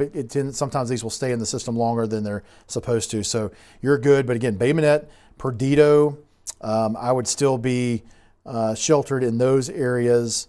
Again, especially towards Horse Neck Road, Phillipsville Road, County Road 112, Still Road, Tolbert Road, Bay Minette Boulevard, or Bay Minette Bypass, going straight into Bay Minette. And again, if you have seen anything with this, feel free to send us through our social media channels and through Alabama Weather Network, and we know that people send a lot of stuff to James as well, so we're able to see that as well. So if you've gotten any damage or anything like that, of course we want you to be safe first. But if things have passed and you've got, we would be happy to see that so that we can have confirmation. Now, I'm seeing from the Weather Service in Mobile that let's say they're holding for now on tornado warnings, but it looks like it's transitioning to more of a wind threat. So basically, he was saying that they were at that point. They do say they plan to let it expire. Yeah, they just put a new update. Yep. So they're planning to let the southern tornado warning expire. Still weak circulation, but predominantly a wind threat. Current severe thunderstorm warning has a tornado possible tag. So again, this big severe thunderstorm warning that covers a good portion of Baldwin County and going into Florida, it basically is saying it's a severe thunderstorm warning, but there's a tornado possible, so there could be a tornado within this. And so again, they're not going to issue a new tornado warning downstream of what you see currently near Stapleton. But again, you can see right there that this is the little area that we're still watching that could produce a tornado out of nowhere or quickly. And at least you've got some really heavy winds with that. So again, I would still say in Gateswood, or if you're in the Gateswood community or near there, Brady Mill Dam Road, County Road 112, River Road, near the Florida border, you want to still be in your safe place and take heed of this, because this is a very strong storm. Looks like they might have also allowed the northern warning to expire or canceled it. I think they canceled it actually. Yeah, so I think they canceled the northern warning for Bay Minette. Yeah, it looks like. Yep. There's just the one to the south there. Yep, so they just did. East of Stapleton. Okay, well that's great news. I'm just going to double check. I noticed while when I zoomed out earlier that we had a little tornado warning right there in southwestern Georgia, not far from Houston County. Yeah, and Florida has been seeing some spin ups too, so it's not too far. Yep. So Jackson County in Florida, they've been looking at continuously for. Wow, some there's spin-ups. some little over there in Houston County. You had these little kind of mini supercell structures there that we were focusing a lot. We were looking at the tornado warnings over to the west, but they had a few little things here trying to do something there, but it looks like they didn't really see anything until the one got into Georgia there. So again, no tornado warnings in southeastern Alabama, just some leftover showers there. This cell moving through Covington County, at least looks like it's got some pretty heavy wind with it. Yeah, it certainly has got some big wind. Andalusia, Op, just there's no warning, there's no severe thunderstorm or tornado warning, but just be aware you've got some you're probably feeling some pretty heavy wind there in those areas right now. Got some heavy rain, so just be aware of that. Over towards Bruton, you're getting some heavy rain as well. And I just heard a new sound over there. Sadie, is that a new tornado warning? Yeah, I'm not sure. Looks like flash flood. Seeing, did they not? Yeah, I thought they flash flood canceled. warning. Okay, maybe they didn't cancel the one in the They're south quite extending yet. it for Baldwin, Escambia, and there is a tornado warning. Okay, yeah, Baldwin and Escambia, Florida. Okay, so this must be. I think it's. Well, we'll find out here in a second. But let's turn our velocity back on here. I'm thinking this one right here near Gateswood. They were just about to say they're going to let that one go, and then it started looking like it was. Yeah, so, yep. That's it. So that one started looking like it was rotating again very soon after they decided to maybe let this one go. So again, I mentioned Gateswood earlier again, and thankfully we're in a fairly sparsely populated area. But if you're near Gateswood, near the Florida line, you need to be in your safe spot. There's a new tornado warning that's just been issued until 8:15 for this kind of eastern part of kind of east central part of Baldwin County. So again, let me just reiterate, Bay Minette, you're no longer in a tornado warning. You've got lots of lightning. You got a heavy storm over you. Looks like it will be tapering off here pretty soon. So things are winding down in Bay Minette. So you are no longer under a tornado warning. You're still in a severe thunderstorm warning. But yeah, the new tornado warning is for that kind of far east central part of Baldwin County and near Gateswood, near the Gateswood community. So right along county, we've mentioned this road a few times here recently, but County Road 112, Olson Road, Holly Grove, Cemetery Road, River Road. There's lots of river roads, it looks like, around here. Wiggins Still Road, it looks like it's just moved past you. Brady Mill Dam Road, you're right there nearby. So we've called out some of these names earlier. So again, if you're in these areas, the potential tornado is right there in your area. Debris signature or debris indications, not necessarily seeing that. That's hopefully a good sign that we won't end up having a confirmed tornado with this, but there's still enough indication on radar with velocity and other products that it's certainly a valid tornado warning that you need to heed if you're in this area. Now again, this will be moving into Florida here pretty soon, so that is again not good for for our friends in Escambia County, Florida, but at least as far as everyone in Alabama, that is a positive development to get this out of Alabama. But again, if you're in the Gateswood community, you just want to be in your safe spot right now. And again, this is is approaching the Perdido River, the border there. You can see that kind of squiggly line. That's the Perdido River. That is the border between Alabama and Florida. So it's almost about to cross the river. I mean, it's right there. It looks like, again, near River Road. It now looks like the circulation has kind of passed mainly over County Road 112 at this point, and it's heading very quickly towards the Perdido River and will be crossing into Florida very soon. So this whole thing is just rapid fire, just moving really quick. So yeah, thankfully it will be moving on here soon. But again, if you're in those areas right there next to the border, if you know that if you happen to be right there where you're right on the border, and again, I don't see many houses or anything right there along this part of the river. It looks pretty remote, or at least fairly, a lot of trees and hopefully not many houses, but I'm sure there could be a few structures. So if you happen to be in that area, you need to be taking shelter however you can. I know sometimes when you're in these kind of rural areas, there may not be many places to take shelter. So if you happen to be caught out in it, we usually would say get down in a lowest point that you can find, but obviously not a flooded ditch or anything like that. That's been another problem we've had, is lots of rain and lots of places full of water right now. So you don't want to expose yourself to that kind of a problem. But yeah, very just strong thunderstorm moving through Baldwin County at this point. We've got that one area that looks like it could have a tornado that's about to move into Florida at this point. It looks like it's right on top of the Perdido River right as we speak. So far, no footage from any of these tornado warnings. There was one singular picture, but it was mostly just of cloud cover, so I'm not sure that we could actually see any, tornadic formation there. It looks just to be, typical cloud cover. We'll have to look at it again here. Yeah. And so again, hopefully, so we'll hope here in the near future that with this circulation starting to cross the river and move into Florida, that they will be able to update this warning and remove Baldwin County from the warning. I think we're pretty close to that point. Yeah, you can see that's your circulation. That's what our rotation detector product. Anytime you see that, also just that little signature, that little S shape right there, whenever you see that, a lot of times that worries me a lot more about there being potentially a tornado. So it's right there along the river, about to move into Florida, probably is in Florida at this point. But again, still a severe thunderstorm warning in effect for a good portion of Baldwin County for another 15 minutes or so as this continues to move through the county. Now, I will mention also, we're starting to get a little bit of training. The storm, I keep looking, we've got the Mobile Skycam over off to the side. I haven't shown it recently, and I may pull it up real quick here so you can see it.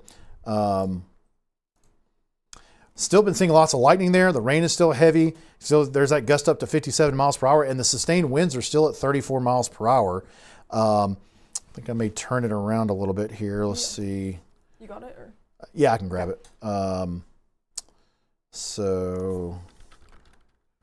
Because we were trying to point it towards the tornado earlier, so we'll just keep turning it around here. But you can see there's quite a bit of lightning. Very heavy winds continue. We're looking back towards the south now, but you look at all that lightning. Warning. That isn't the Tallahassee office, though. Okay, so we've got a new severe thunderstorm warning.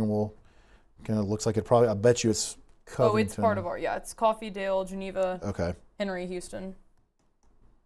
But again, you can just see, we're looking towards kind of the south now, and just lots of lightning and heavy rain, gusty winds, and just not a fun time there in Mobile right now. And looking at the radar, it kind of looks like we're starting to get a little bit of a band setting up that may kind of sit there and rain over central Mobile County and Mobile itself for a little while. And that's not good. That's not a good development from our flooding perspective. So we'll kind of see what it does there, but that's becoming kind of a new development there. Let me just double check if I don't know if Tallahassee has said anything new about their, okay, they said it moved out of Baldwin County. Okay. So, and they mentioned that so this warning, the tornado warning, that's still I'm still seeing on our map, they're basically letting it go. Oh, quite a bit of lightning going on too. Yeah, lots of lightning here lately. Okay, yep. So rotation is officially no. broadened. Go ahead. It appears the rotation is broadened for. They canceled the one Baldwin tornado warning. It looks like both are canceled now. It looks. Yeah. So it's broadened, and now there's just that. Yeah, and it crossed, and it also crossed into Florida. So Okay. So yeah, they've cut it off right there at the state line. So yeah, no tornado warnings in Alabama now at this point. We still do have the severe thunderstorm warning for the cell that's had the tornado warnings on it in Baldwin County. So that's still a strong storm. Still some gusty winds with it as well. Gusty winds probably down in Daphne and about to move into Fairhope, Robertsdale, Gateswood.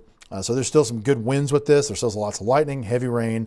So we'll continue to monitor that, but we are going to move over to the new warning in southeastern Alabama.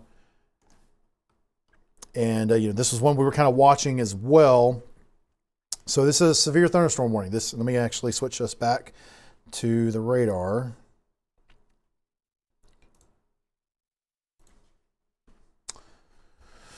So, new warning covering Coffee, Dale, a good portion of kind of the northern half or so of Geneva County, and then the kind of a western or northwestern portion of Henry County.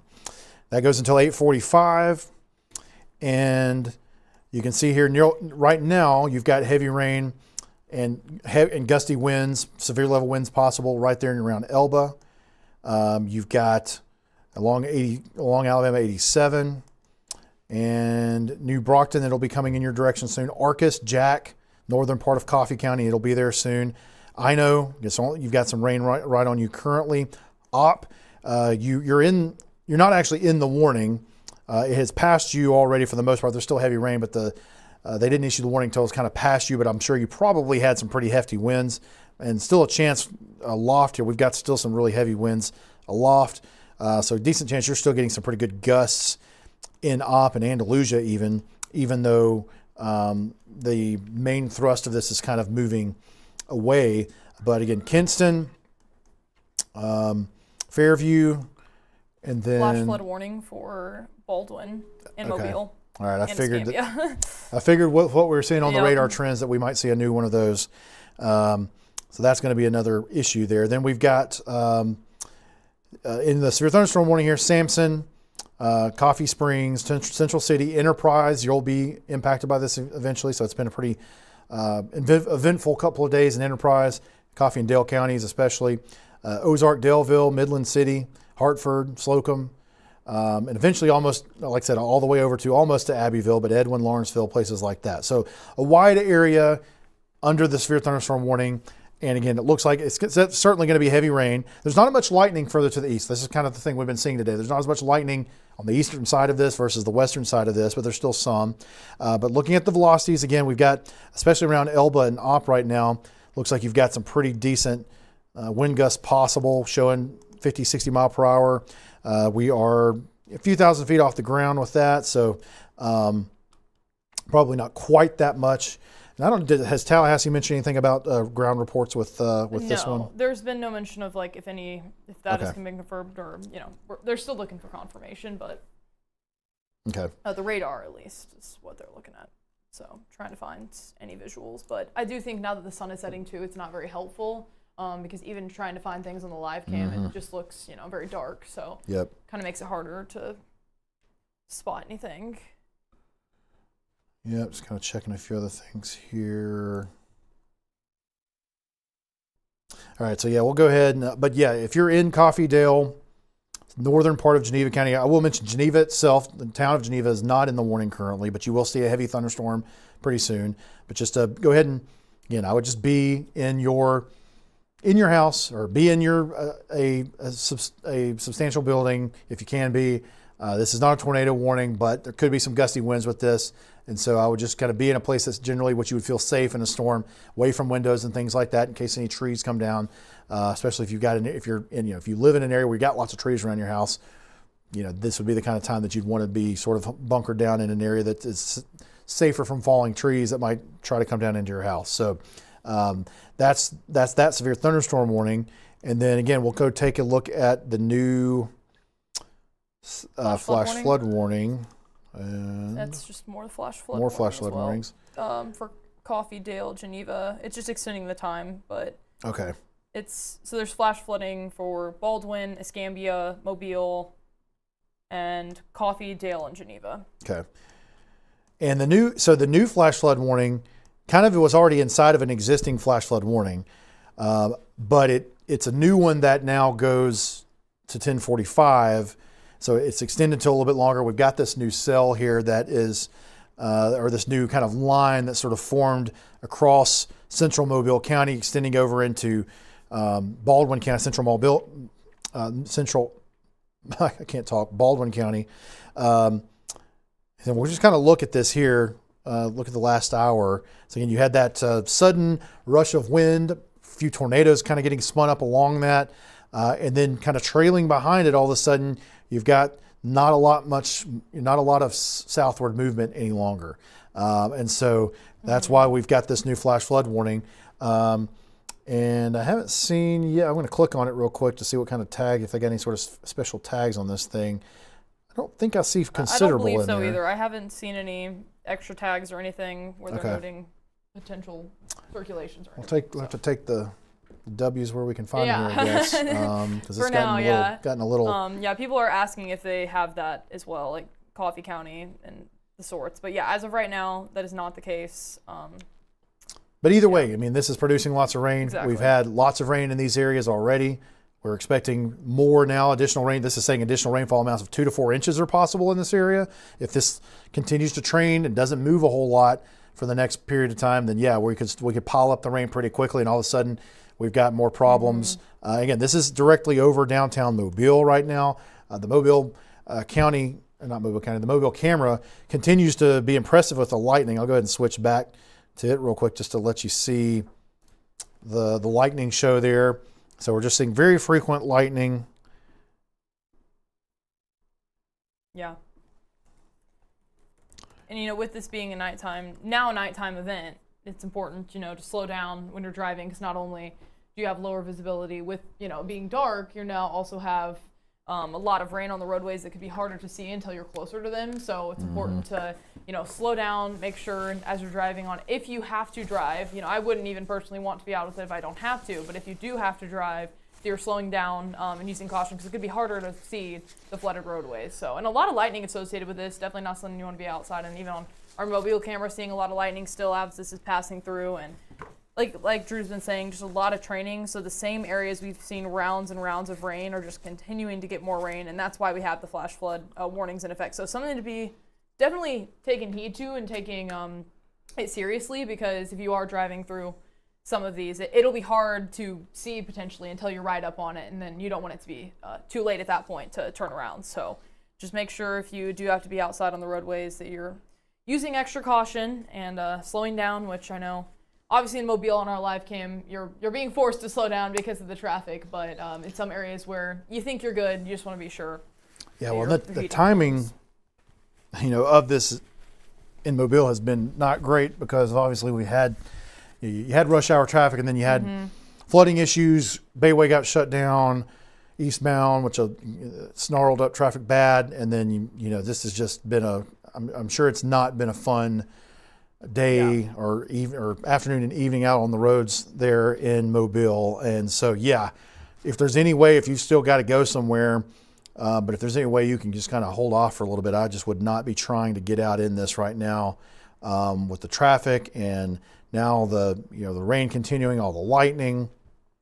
Hopefully the wind portion of this is, and I don't want to say too much without looking at the velocity here, but it doesn't appear that the wind is going to be an issue as much in the Mobile area, in Mobile County going forward. There's not much strong looking wind back to the west from there. A lot of lightning, a lot of rain, but not really much in the way of wind. So I hope we're kind of winding down that part of the issue. Yeah, it appears it's becoming more of a flooding event at this point, now that the brunt of the severe storms and the tornado warning storms have all pushed towards the east.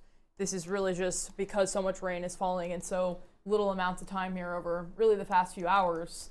That's what the main threats we're kind of looking at are at this time. So just make sure that you're using caution when you're outside or on the roadways, but a lot of rain, and I'd be interested. I'll have to keep looking here at what we've gotten rain totals at in some of these areas now, because they won't even be accurate when I check in 10 minutes because more and more will just keep falling. Yeah. No, that would be a good thing to look at, though. Yeah. You want me to go ahead and pull it up? Or you yeah, wanna... let me see here. Give it a refresh. But yeah, just look at the lightning continuing there in Mobile, and I'm beginning to wonder. Yeah, Bay Minette is up to 6.1 inches. So. All right, let's pull that up. I was about to say, I'm beginning to wonder if our sensors got messed up by the wind earlier, because it's still showing 34 miles per hour in Mobile, and it's hasn't moved. And I'm like, so I'm wondering if we no longer have a working sensor there. We have a working camera at least, but let me switch. I'll switch over to Lynx 3 here. Yeah, there we go. Look at the. Looks like the wind sensor's still working in Mobile. Is it really? It says that it is, but yeah, rain totals wise, there's your thunderstorm warning for the Mobile. Yeah, it excludes Escambia. Okay. Does have a tornado possible tag on that.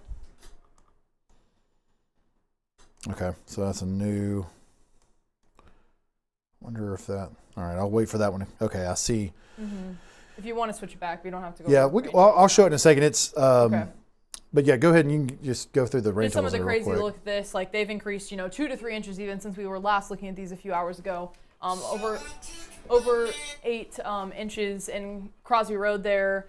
Yeah, definitely a lot of rain. 6 inches there just south of Bay Minette, in west of Bay Minette as well. Saraland, trying to click on that sensor now. If you'll have to be in play mode. Yeah, put it in play mode and it should work. There we go. 5.5 inches there. So many of these areas. Trying to get them, but I wanted to see Mobile too, since they've been under such. There we go. Yeah, I think so 2 clicks will turn it off. That's probably what's happening. So yeah, here's a look at more of them. Over 5 inches there, South Street, on just west of Mobile. Fruit Manor there, 5 inches along Highway 98. So, I mean, most of these areas are seeing over 5 inches, some areas over 6.5 inches there, and then upwards of even 8 inches. So, quite a bit of substantial rainfall in just a short amount of time. And then as you get closer to the coast, a little bit less, only around, 3.5 inches, but still a lot, considering it's just only been in this day's time. So, definitely the hot spots there in those bright purples and reds. 8 inches on that Crosby Road one is definitely significant, right along Highway 59 there. So. Yep. So again, we're really good to have this these sensors, these Tempest sensors, part of our neighborhood weather network. I can't talk. I'm losing my ability to talk. Neighborhood weather network. Yeah. Something crazy to be looking at for sure. Great to have those, and again, we are looking forward to more people joining this so that we can continue to have more coverage, because we have a pretty good coverage here in Mobile and Baldwin counties. Looks like we've got a pretty good cluster of these in a lot of areas, but there's other parts of the state where we've got a little bit kind of more sparse coverage, and so we'll be happy to get more there. So yeah, that's really cool to see. Well, I wonder, it's probably too late now. I was thinking that should have looked at the wind gust earlier when we still had the heaviest winds moving through, but probably won't be seeing as much now as we did. The best place to find that would probably be some of these live cams. Yeah. Let's see. How is here. the new one? Yeah, so I'm going to switch to the I'll switch over to Lynx 2 here. So here is the new severe thunderstorm warning. It's mostly in Florida, and it's for the same cell that had the tornado warning on it earlier that moved out of eastern Baldwin County. It's the same storm, but it's a new severe thunderstorm warning for that storm, and you see it just clips the southern kind of part of Escambia County. So that, and it does include Flomaton, Pollard, and Dixonville. Does not include Bruton. And so it does kind of look like there's a chance that you could get clipped in southern Escambia County with this, and it is kind of looking at the animation here of the data, you can see, maybe we just need to do like the last 30 minutes or something to get a little better look at it. It's kind of trying to curve up to the north a little bit, and that's probably the reason that they have it, that they have done that with the polygon, because it's moving a little bit to the east-northeast here lately, so it's possible it could kind of spin up into near Pollard. Flomaton, it's probably less likely to get quite up in that area, but Pollard, Dixonville, places like that. And you can see, anytime we see this kind of little bowing structure like this, usually that means you've got some wind with a storm. And if we do some queries on that, we're getting 50, 60 miles per hour. That latest scan might have taken us down a notch, so that's good to see. Yeah. That's still pretty good. 50, still close to 60 miles per hour. Now we are off the mobile radar. We're seeing this about 2,000 feet off the ground. So again, there's a little bit less confidence. This is really as intense at the surface as it was earlier, but I wouldn't discount it. We still got lots of lightning. This thing has got a history. And so, I'd say it still looks like it's something that's worthy of a severe thunderstorm warning for sure. So, if you're in that far southern part of Escambia County, Alabama, Flomaton, Pollard, Dixonville, I would just kind of, again, I'd be inside, not be out and about, because you could get some heavy winds here, 50, 60 mile per hour winds possible in the next, let's see, did they say what the speed was on this warning? Yes. Sadie?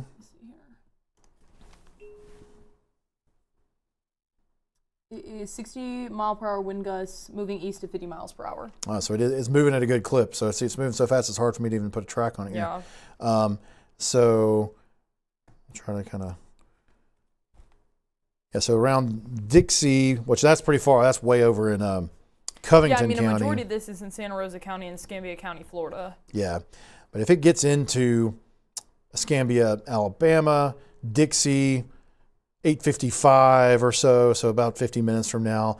But places closer by like Flomaton or, maybe, let's see, south of Bruton and some of those areas just to the south of Bruton, that would be more likely to be getting there just in the next 10 or 15 minutes. So if you're really close to Flomaton, if you're south of Bruton near the state line, then near Dixonville, Pollard, places like that, you could be seeing some really heavy winds just in the next 15 or 20 minutes. Again, I'd be going ahead and getting into a spot where you live that's safer, central area, away from windows, just in case you get some really heavy winds, which you likely will be, it looks like, because this thing has definitely maintained its strength pretty well over the last couple of hours. So I think that's very possible it continues to do that. I was taking a look that Mobile County and the Mobile area is up to 14,000 people without power now on the power outage map. So not too much else to look out for outside of that, but definitely some people there dealing with that, and it's kind of increased here over these past few hours. Yeah, let's take a look at that. So let's go ahead and launch the power outages here. Someone said they're out of power in Robertsville as well. And you said you were saying Mobile County, right? Yeah, it's at 14, or Okay. Mobile is at 14,000. So it's interesting. Again, we were showing 18 earlier, which was like I was kind of skeptical of that. That feels certainly more possible with what we've seen recently. And then you see, we still have about 1,000 in Baldwin. But you can certainly see a lot of the areas further to the north. There's still a little bit of a cluster around the Birmingham metro. Most areas, There's been a good bit of it that's cleared up, in parts of south central Alabama. Got a few hundred there in southeastern Alabama where we've seen some heavy thunderstorms moving through. And speaking of that, we probably need to go back and check that warning over there. I think we've still got a severe thunderstorm warning. Yeah, up near Enterprise, yes. So let's go check the status of that. We'll switch back over to the Fort Rucker radar here. Yeah, so it still looks pretty stout. We're getting really close to Enterprise at this point. The edge of the rain, heaviest rain is right there on the edge of the loop of Enterprise there. Ayrton, Rocky Head, you're really close. It's really close to you now. New Brockton, you're getting into the heavy rain already. Central City, it's about to be there pretty soon. Level Plains and Daleville, it'll be there in the next probably 20, 30 minutes. Coffee Springs, it's moving in your direction. Sampson, you're starting to get the heavy rain in Geneva County there. And let's take a look at the velocity, the wind velocity. And it looks kind of similar to what it did earlier. We definitely have some areas of possibly severe level winds. 58 miles per hour is the threshold. And that is being detected now about 1,500 feet off the ground. So we're getting closer to the radar. You can see that place called Echo there. That's the radar site over Southern Pike and Barber, because there's kind of that comma head shape. So. Oh, okay. You said there's something up in Pike and yes, that was just Barber. Another place that's got a little bit of structure to it, but not gotcha. Anything warned. Yeah, so I would take a quick look at that too.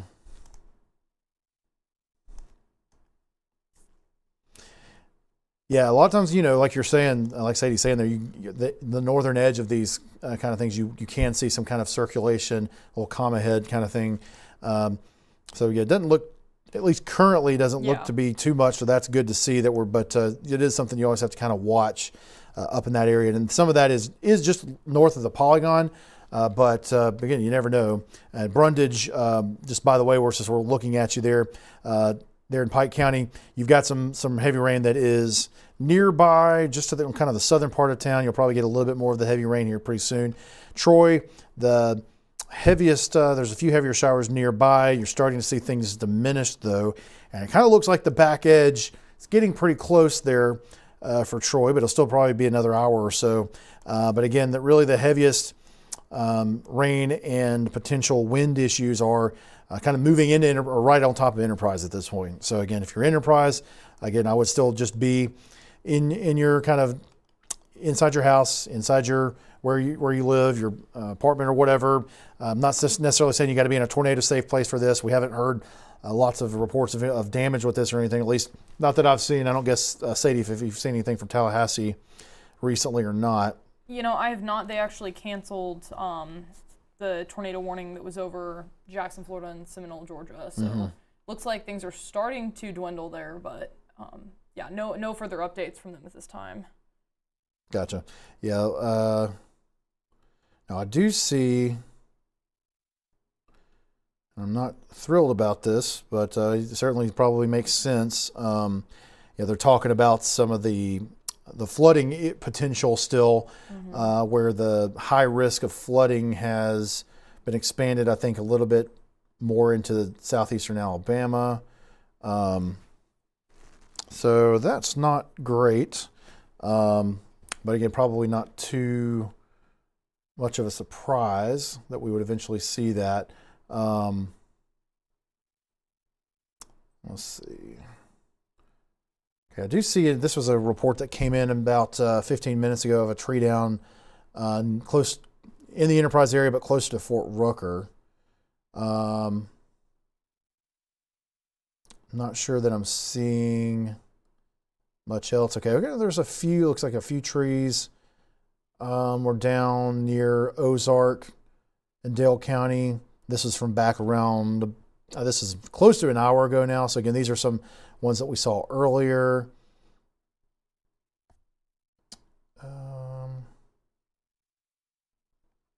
So again, there's been an occasional tree down in some of these storms, but with this current storm, we're not seeing a lot.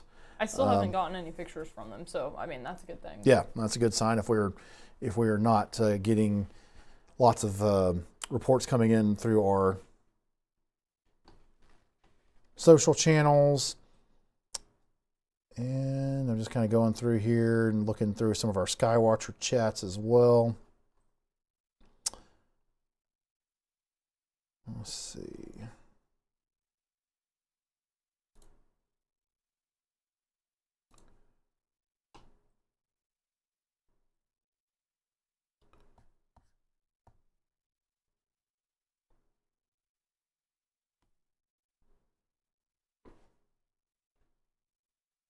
I mean, it appears right now that things are mostly dwindling down to just be a lot of rain and flash flooding across the board. Those are, it's a majority of the blanket of all of the different boxes that we've got right now are all pretty much flash flood warnings. So still to be taken very seriously though, just because it's a lot of rain at one time, but most of southern Alabama is still under a flash flood in some way.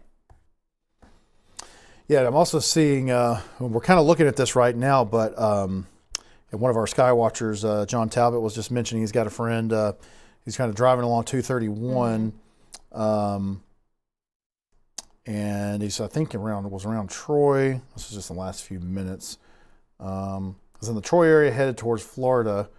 He's watching the broadcast. His name is Kip, but if he's in that area, he's about to certainly drive through some pretty heavy rain, and probably some gusty winds. It's probably not the best timing to be driving through there. Hopefully you can kind of shoot out ahead of it eventually if you can go, but you may be driving through some pretty rough stuff there for a little bit around Ayrton and Ozark. But if you get out ahead of it, you might be okay probably pretty good after that if you can kind of punch through it. But I know that's not always, that's one of the things I don't like to do is kind of punching through thunderstorms like that. But yeah, still severe thunderstorm warning here in southeastern Alabama around And there's Enterprise. Also, some flash flooding in that area. Did you say that you saw there is some flash flood warning? Oh, or flash flood in the area? I believe if he's driving south from Troy, that he will run into some flash flooding. Yeah. And the flash flood warning that's in effect. Yeah, you're still in that. Yeah, we've still got that flash flood warning valid for that area too. So yeah, there's been enough rain here. Yeah, it's not a great combination. Again, my thought might be if there's a way to stop and take a break, but it's going to be a little bit. That's part of the problem here is that you've got some stuff back to the west that might end up still coming back into southeastern Alabama after this line moves out. We'll see what happens, but it may be a while before you have nothing in between you and the beach or wherever you might be. He's heading to Florida, I think. So, it's just going to be something you want to take it easy. Don't drive too fast. There could be some flooding issues. There could be some trees getting knocked down. So, again, if you can stop and kind of rest for a little bit, that would be my recommendation. But I know that's not always. It's easier said than done sometimes. All right, here.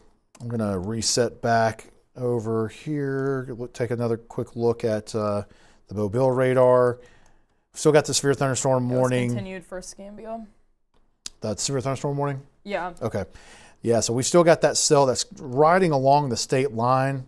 And you can see, so they've trimmed that polygon just a little bit. But it still includes Flomaton, although I'd say Flomaton right now, it's just kind of starting to pass south of you.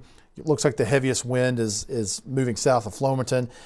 Dixonville, you might have a better chance of getting some heavy wind with this. Pollard maybe, but it's looking more likely Dixonville could.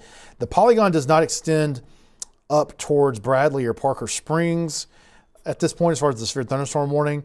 If this were to continue and maintain its strength and to move a little bit more to the northeast, I could see where that could end up with some gusty winds in that area. You've got some heavy rain there already. And again, just kind of going back here, I just want to mention again with southern Covington County, not actually I thought we had a flash flood warning for this. Yeah, so the flash flood warning actually just expired for Covington County. They don't have a new one yet. A little surprised just considering how much rain is still in the county, and it feels like it's been raining there a long time. Yeah. I'm just trying to go back. I mean, there's been rain moving into the county most recently in the last hour. So southern part of the county, though, still getting plenty of rain. South of Andalusia, you're still kind of right there in the edge of it. So still I could see where there could be some gusty winds there in southern Covington County as well. You're not in severe thunderstorm warning, but there still could be some gusty winds occasionally, along with some heavy rain. Moving further back over to the west, we'll switch back to Mobile again. Just to reiterate, we've got that flash flood warning in Mobile County and into, I believe it extends into Baldwin County, I believe as well. We've still got lots of rain in Mobile and Baldwin counties. and that's not going to help anything as far as our flooding issues. Looks like the heaviest part of it, and of course this is also right there next to the radar, but we got really heavy rain and lots of lightning still. Tanner Williams, Big Creek Lake, some of these areas we saw an hour or two ago when this kind of new line was first moving in. These areas were getting it at that point, and then you've still got really heavy rain. And Sims, USA, you're kind of in some good rain at this point as well. Looks like it started to kind of at least move away from the Mobile Airport for now, but there may be more filling back in from the west eventually. Spring Hill College, you're getting pretty good rain. Downtown Mobile continues to get pretty good rain. Now I did, let me go ahead and switch. I'll switch back to the Region Skycam here.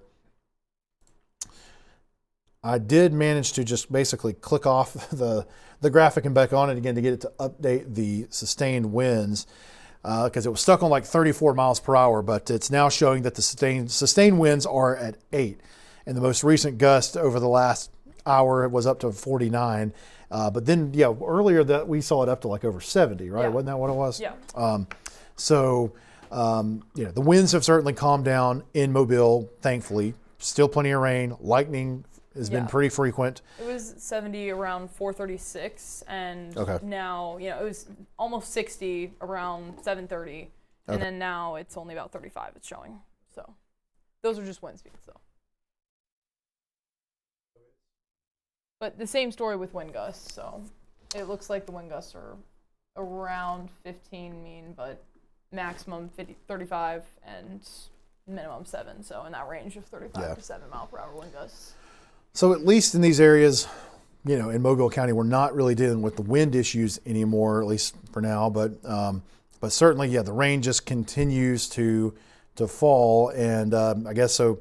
The heavy rain and where we had the tornado warning began most recently here in Mobile, just a little bit more than an hour ago, and it has basically continued almost pretty much nonstop. Now it looks like it may be starting. It may taper off for a little bit here. You may get a little bit of a break. But you've still got this next kind of heavier cell west of the radar site that looks like it likely will kind of start to fill back in to eastern Mobile County eventually. And I'm just kind of trying to look back to the west. We did have somebody ask about 41 between Bruton and Evergreen in the Escambia area, but I believe that's just a lot of rain right now. Yeah, I'll switch. Let's see.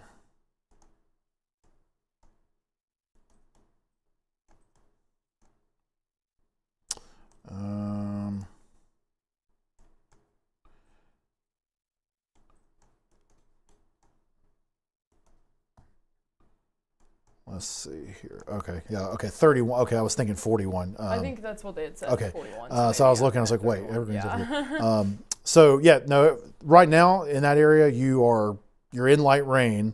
Let's switch back. We'll switch back over to the radar. So along 31 there, Bruton to Evergreen, it's light rain currently. You do have some heavier rain back to the west. It'll be crossing back over here soon with a little bit of lightning near Barnett Crossroads. Currently has just moved. It's kind of riding there just north of I-65 near Huxford and Range and Lenox. As far as wind is concerned, it's probably 20, 30 mile per hour gusts are possible, but it's nothing that looks like a problem there. So I think in that area, things are looking pretty good at this point. I don't see a lot of potential heavier rain outside of the cell that's right to the west, likely getting into that area anytime soon. You're kind of close to the back edge of the main precip shield. Now again, we do have some showers trying to redevelop back in southern Mississippi, which is not really what you want to see. A little bit north of Laurel there. So that's kind of a newer development. That could be an issue later on. I'm hoping it doesn't continue to move east and maybe it kind of falls apart eventually. But that's something we have to continue to watch back to the west just to see if that little line that we've talked about that we've seen in some of the modeling does end up forming and kind of moving across here into South Alabama and potentially creating some more flooding issues. Now, not thinking that would be more wind issues necessarily with those, just the rain would be probably your main trouble with those. But yeah, right now in those areas that they're asking about, they're looking pretty good at this point. So that's good to see. And again, as we'll take a look at, just want to look back in Baldwin County here for a little bit. So, the heavy rain is spread down it's been in Loxley for a while now, Robertsdale, Summerdale. It's kind of slowly making its way down towards the coast. Foley, almost there, getting probably a glancing blow of some light showers, but you're going to get the heavier rain sinking down in that direction. Alberta as well. Point Clear, Fairhope, you're getting some pretty good rain now. The beaches have been, pretty quiet for most of the day, have managed to stay out of the action. But it does look like this could finally sink down and make it all the way to the coast here in the next hour or so. Not a guarantee, but it could kind of it could hold itself together enough to do that. But it is kind of got a little bit of enough of an southeastern component that still, like, Fort Morgan, Dauphin Island, it's kind of looking like it's going to kind of mainly stay east of you outside of a few showers. So the heavier part of this still could mainly stay east of a lot of the beaches. Gulf Shores, you're kind of borderline. Orange Beach, it looks like you got a little bit better chance of seeing some heavier rain with this before it kind of shifts more southeast. The further east you go, the better chance you're going to get it. I mean, we're getting over into Florida here, but obviously Pensacola Beach, places like that look like a lot better chance of you're going to get some rain moving in there pretty quickly, given the trajectory of this. Navarre, Fort Walton Beach, Destin, places like that. Eventually you should probably see this if it doesn't just completely collapse. But again, some of that heaviest rain right now is still just in western Mobile County. And that'll, some of those areas will probably be, some of the areas will really may see some more flooding reports out of it. And there's a lot of lightning with this in these areas. So again, if you're in Big Creek Lake Sims, you're just really seeing tons of lightning. Tanner Williams, Wilmer, the US 98 corridor going out west of Mobile towards the state line. You got a lot of rain, you got a lot of lightning, probably producing some really heavy rain rates. In fact, might as well take a look at that real quick. These can sometimes be overblown, but we'll just kind of look at what these show. So these are, I feel like sometimes these are numbers that are kind of unrealistic. And again, this is a per hour rate. You'd have to have the same amount of rain, the same intensity falling for an hour straight. It's probably closer to maybe 3-4 inch. I think that was what the Weather Service had mentioned possible, maybe that you could get 2-3-4 inch rates potentially an hour. So, but either way, just very, very heavy rain is falling in that western portion of Mobile. And again, Mobile itself, things have still a lot of lightning in the area. But the heaviest of the rain is not currently over downtown Mobile. There is quite a bit of decent rain over the northern Bay at this point. And Bay Minette, it's settled down. Thankfully, you had a harrowing a little while earlier with the tornado warning and everything, and a confirmed tornado not far west of there, which, by the way, I don't guess, have we seen any reports from the Bay Minette area? I've been looking, through every single platform, and I don't see any yet, so. Okay. That's good. I mean, that we had, certainly there was a debris signature. I'm confident in that, but it was further west, kind of basically still almost in the Delta, which, there's a lot of that area that people can't really live in because it's basically a swamp. So hopefully it didn't touch down, or it touched down in an area where there wasn't really anybody living, and then may have lifted before it got into the populated area, because it certainly was concerned there for a little bit, because Bay Minette got plenty of people kind of around there. So, but now if you're in Bay Minette, it's settled down for the time being. It's some rain still, but lighter. Not to say that this stuff further west couldn't still end up clipping you if it kind of shifts to the east and doesn't move further to the south. Still possibility you're going to see some more heavy rain later on this evening. Instead of extending any severe thunderstorm warning, they just made a special weather statement for Covington and Escambia. Let's see. Okay, so the warning that's currently in Escambia right now, I guess, is what you're saying? Yeah, I guess I'm just saying, like, there's the severe thunderstorm warning that's kind of that very tip of Florida is now going to be extended. I mean, there's still the warning, but it's just now going to be a special weather statement to the east of it, like as that tracks forward. Gotcha. Yeah, I see. Okay, I just turned on the special weather statement so I can see. Yeah, I see what you're saying there now. Okay, so yeah, that is that southern part of Escambia that we've been talking about, and really, I mean, it continues to stay. The heavier wind with this has looked to be mainly staying in Florida, and now it does look that it has kind of the signature looks a little bit weaker, less defined. Maybe a little bit stronger further to the south, further towards Milton, Florida. So again, away from the Alabama line. But yeah, they've just kind of included a little sliver of southeastern Escambia, Alabama, in this. So Parker Springs, Bradley, you're in this special weather statement. So again, not a severe thunderstorm warning, but just a strong storm, some gusty winds, heavy rain. Could clip you. And again, even with the trajectory of this, it may be that most of the heavy rain and winds still stays mostly out of Escambia County. And again, Bruton, it's not coming in your direction.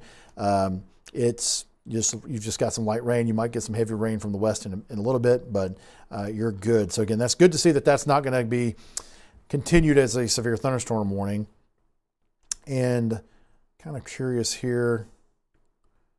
Okay, so they still got a special weather statement out. I wasn't sure if that was a new development with this over here, but it looks like that was an existing special weather statement in southeastern Alabama that has continued to stay on as they've had the severe thunderstorm warning. But we'll jog back over that way and take an update of that part of the state. So again, heavy rain, gusty winds are now have been in Enterprise and moving to the east. Looks like they may have just continued the warning there that we're looking at. Take a quick look at their update on that. Severe thunderstorm warning. Yeah, so they're just saying it remains in effect until 8:45. So it's got 15 minutes left. And 60 mile per hour wind gust. And they do have it as a tornado possible tag. And we haven't seen much evidence of that recently. So hopefully that doesn't come to pass. Just not seeing much in the way of... Fairly quick though at 50 miles per hour. Say that again? It's still moving fairly quickly though at 50 miles per hour eastward, so. Yeah, and we kind of want it to be moving fairly quick just from a flooding standpoint, For sure. But yeah, still seeing some winds aloft at least, around a couple thousand feet up that are 40, 50 miles per hour. So we get closer to the radar, still 30, 40 mile per hour winds are possible. So, but again, I don't really see severe level winds necessarily in this right now. And we continue to not really see many reports from this storm. So again, we're just kind of hoping that continues to be not producing any damage. With straight line winds or anything like that. Of course, it's still raining a lot. But at least this area has not seen a ton of rain today, so hopefully this will kind of move on out and not cause many issues with that. Enterprise, well, I say that, and then Enterprise, Ayrton, Elba, Sampson, you're in a flash flood warning. You've seen more rain. I kind of mean more further to the east over into Dothan, places like that in Houston County, Henry County, Abbeville, places like that. Again, this rain will get there eventually. Kind of taking its time currently. But again, they still have a severe thunderstorm warning, but they've continued it. But again, they have not extended it. It's got about 15 minutes left on the warning. Starting to get a little bit close to that polygon. What I would think is possibly going to happen next is that they may, if they don't see any intensification with this, they'll probably switch to a special weather statement to ride it out into the state line there. So that would be my guess if we don't see any sort of significant changes with the storm, is that maybe they won't extend the warning past the next 15 minutes past 8:45. So we'll see what happens. We'll keep watching it there, obviously. Let's see. You got anything to say to any updates or anything to pass along? There's not been any sort of video or pictures coming in. Alrighty, that's good. Again, we don't really, if we're not seeing a constant stream of stuff, that's usually a good sign. So we will take it. Let's see. So just kind of resetting here. giving a statewide view again. I know we cover the whole state, so we obviously got to focus on the areas that are under imminent danger, but we do want to occasionally kind of take a wider view and just give some updates for everybody else that's not in the immediate danger zone. So kind of just starting in North Alabama. And it's been pretty quiet outside of the storms that came through earlier this morning. It's been pretty quiet in North Alabama today. So again, there's really very little happening. You got a few showers up in Tennessee. We just switch back to the national radar. Yeah, just a few little scattered showers in Middle Tennessee around Nashville. Had a heavier storm near Memphis earlier. I think it's kind of falling apart. So nothing imminent there, and looks like it's going to be a quiet night in much of North Alabama, and that would also include lots of central and western Alabama. So we've cleared the radar off. When we switch to Birmingham real quick just to make sure before I say too much. Yeah, so there might be a scattered sprinkle in a few spots in central Alabama, and at least the Birmingham metro and back to the west and western Alabama. Now you do still have some few showers left over in eastern Alabama. You've got a few showers along I-20, but nothing like we've seen earlier. Piedmont has one of the heavier showers still around that part of the state. And it actually is kind of lingering there a little bit, so you might actually have a little downpour over Piedmont for a little while, but certainly shouldn't be anything producing major issues. And as we move further towards the south, as we get into Randolph County, Wadowee, you've got some heavier showers that have moved over you. Roanoke, there's a few heading towards your area here pretty soon. I still got a decent little band. I think we talked about this one earlier when it was further to the west, but we've still got some decent bands that are moving over Coosa and Tallapoosa County primarily at this point. So decent rain falling over, just starting to kind of move out of Rockford, but Pentonville, Kelly's Crossroads, moved east of Lake Mitchell now, Cottage Grove, Alex City, that's one of the bigger communities in this area that is just about to start to see some of the heavier rain. Let's take a look at the velocity just in case. And just not seeing a lot here to worry about, looking pretty standard, mainly just rain. Here's a case where we're seeing like little lightning, a decent rain shower, but really not much, really any lightning, at least recently in the last few minutes. But eventually this is coming in the direction of Lake Martin and Dadeville, places like that over in Tallapoosa County, and eventually Lafayette, Lynette Valley over into Chambers County. You'll likely see what's left of this. Now, it's possible it could start to taper off by the time it gets further to the east, but you may still get some additional rain in those areas. Down in Lee County, in Auburn, Opelika, Smith Station, just some lingering showers. There's really not much there. Again, you might get grazed by a few of these heavier showers. Further to the south, again, you're not in the severe part of this. Let me switch over to the Maxwell Air Force Base radar. You don't have a severe thunderstorm warning or anything like that, but you're still getting some pretty good rain in Union Springs there, in Bullock County there. You've got near Ox Level, Inverness, Blues, Old Stand, Midway, places like that are still seeing some pretty good rain. Move down into Barber County, and we've got pretty good rain in Clayton, Lime Sink, Texasville, and but no warnings or anything like that. We'll switch to our velocity. Yeah, the winds look very minimal in those areas. Back over towards Troy, you're getting steady moderate rain in Troy. Luverne, Brantley, most of Crenshaw County has got rain currently. None of those areas are under a current flash flood warning, so that's positive. In fact, it looks like the flood advisory for Pike County was allowed to expire, so despite the fact that you still got some rain over you, so that's good. And you can see the back edge of the main part of this is nearby in northern Crenshaw County, and most of Butler County has cleared out. So Greenville, you're pretty much done, it looks like, at least for the time being and for the near term. Again, we can't guarantee that there won't be something else developing overnight that might provide some more rain and storms in South Alabama late tonight.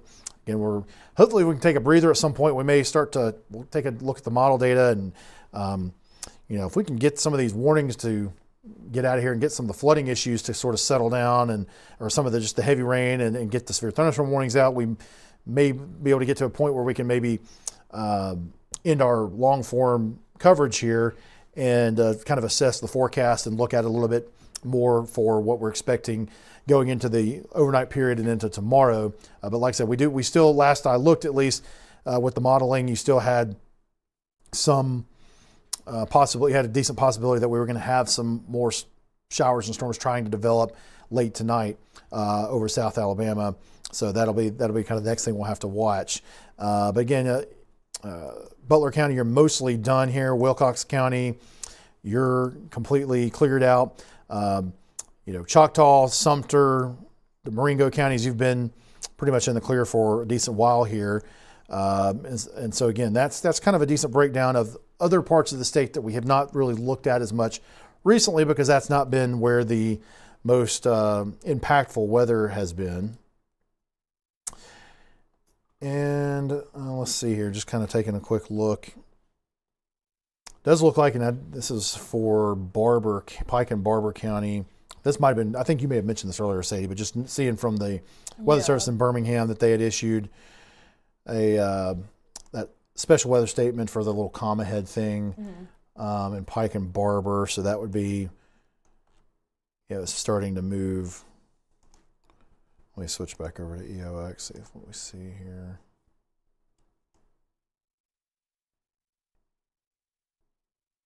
Yeah, that appears to be not as prominent as it was earlier, so that's good.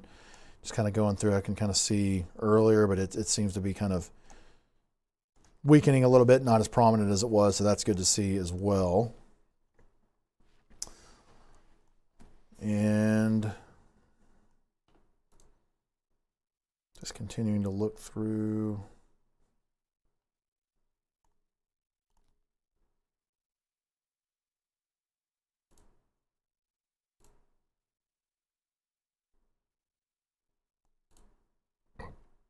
Excuse me. So I do see this was about 9 minutes ago. The river gauge at Bayou Sarah is currently from the Jason Beeman with the Weather Service in Mobile. It is at the river gauge at Bayou Sarah is at 6.4. It's currently in moderate flood stage. May approach major flooding stage, which is at 7.5 feet.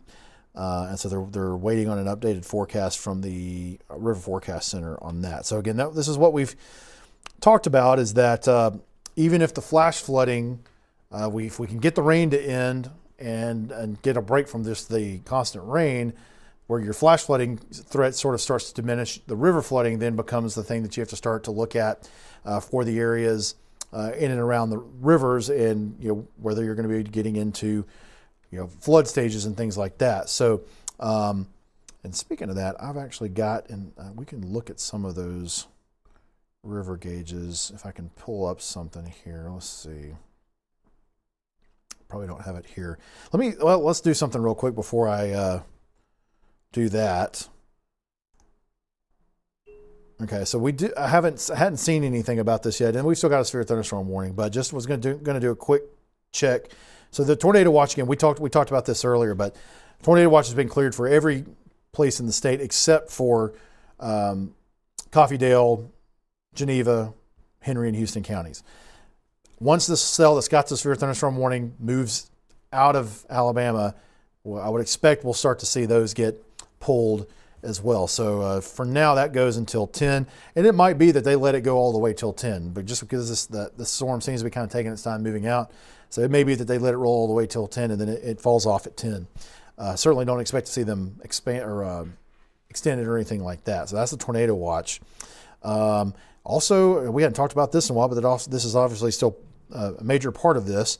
If we turn on our flood alerts here, so a lot of areas we still are not. It's not raining right now. It hasn't rained in a while, but you're still under a flood watch. So up in central western Alabama, hasn't rained lately. You've had some rain earlier, but you're still under a flood watch until tomorrow evening, and that's just because you've had some rain. You had a good bit of rain recently. There's still the possibility for tomorrow that more thunderstorms are going to form as this cold front approaches, and so you're still in an area where you could get some additional flooding or flash flooding in that part of the state.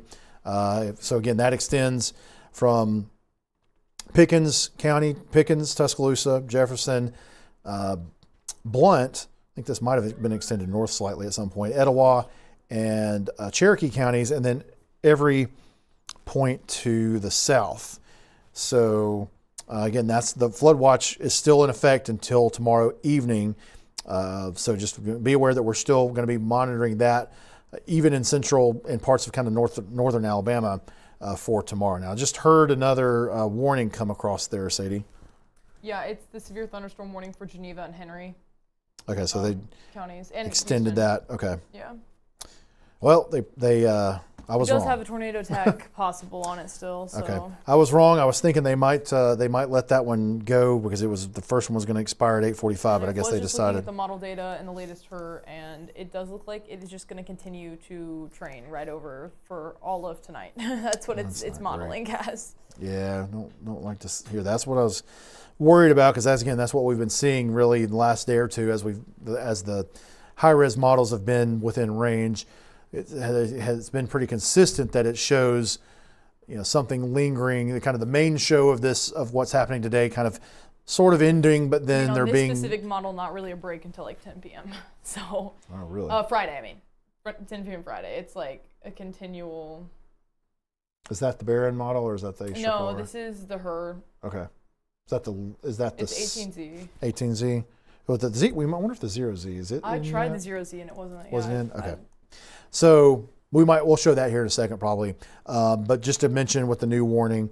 So yeah, I was saying earlier, I was thinking they might let this one end and not issue a new one, but I guess they still saw enough evidence to keep it going there. So let me switch over to the Fort Rucker radar here. And we'll take a few velocity samples. So there's still, this is pretty close to the radar. We're seeing 30, 40 mile per hour winds, maybe getting close to 50 in a few spots. So it's still got some gusty winds with this. Doesn't look like it's quite severe level in many spots where we do have a little bit of a higher area of wind further to the southwest in southern, actually honestly outside of the warning, but this is a few thousand feet off the ground. So again, it's possible it's not actually reaching the ground. But yeah, still some heavy rain, still a little bit of lightning, some gusty winds moving through with this. So again, we've got, just to kind of give you a quick idea of where this is. So this is still in effect so this one's now in effect till 10. And it includes Abbeville. Abbeville is right there on you. The heaviest rain and some of the gusty winds that are moving through Abbeville. Lawrenceville, it's right there on you. Shorterville, it'll be there pretty soon, within the next probably 15, 20 minutes. Haleburg, it is going to be moving your direction. Tumbleton, it's moving. You're kind of imminent right now. Along US 431, you've got heavy rain extending down from Lawrenceville down towards Newville, towards Headland. Not quite the heaviest rain in Headland quite yet. And then as we move further to the south, Dothan, you're in this new severe thunderstorm warning, and really almost all of Houston County. That far southeastern corner of the county is not, but it could get extended over there eventually. But again, Dothan, you're in the severe thunderstorm warning. The airport, you've already got the heaviest rain moving into the airport.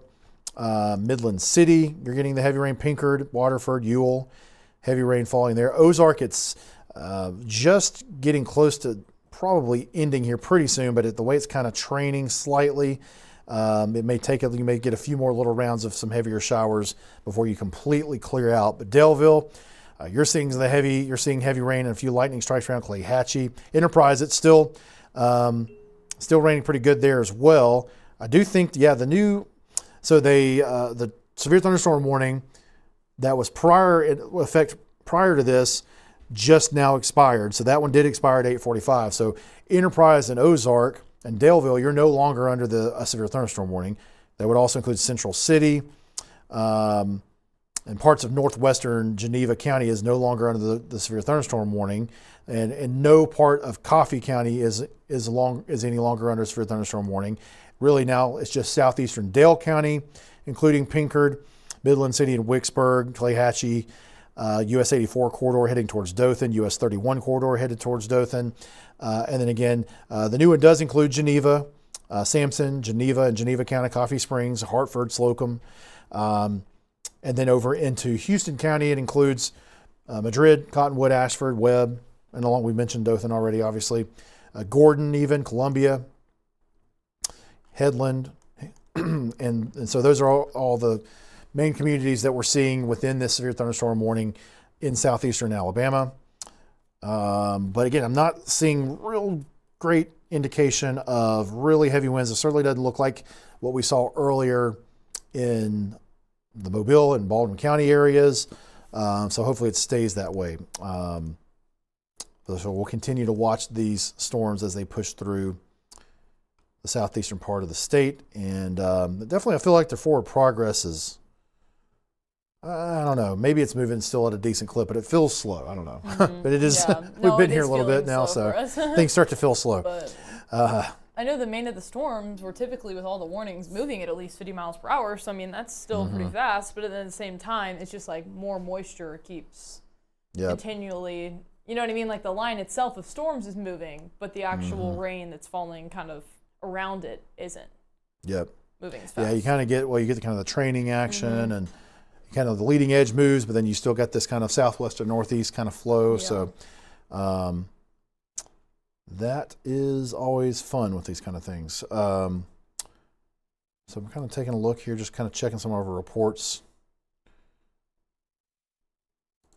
I still haven't seen any pictures or videos, except for a few rainbows in some areas. So that's about all We'll take it. Good to see if there's not major things happening that people are sending in pictures and videos about, because usually, I mean, it's going to start. We're going to get that if there's major impacts. This is an update from the Weather Service in Tallahassee just in the last 5 minutes or so. So they're mentioning some very strong wind not far above the surface with the line advancing east. So we've been kind of talking about that. We've been seeing some heavy winds a few thousand feet off the ground, but it hasn't seemed like it hasn't seemed like it was making it to the ground, because we're not seeing a bunch of reports about it.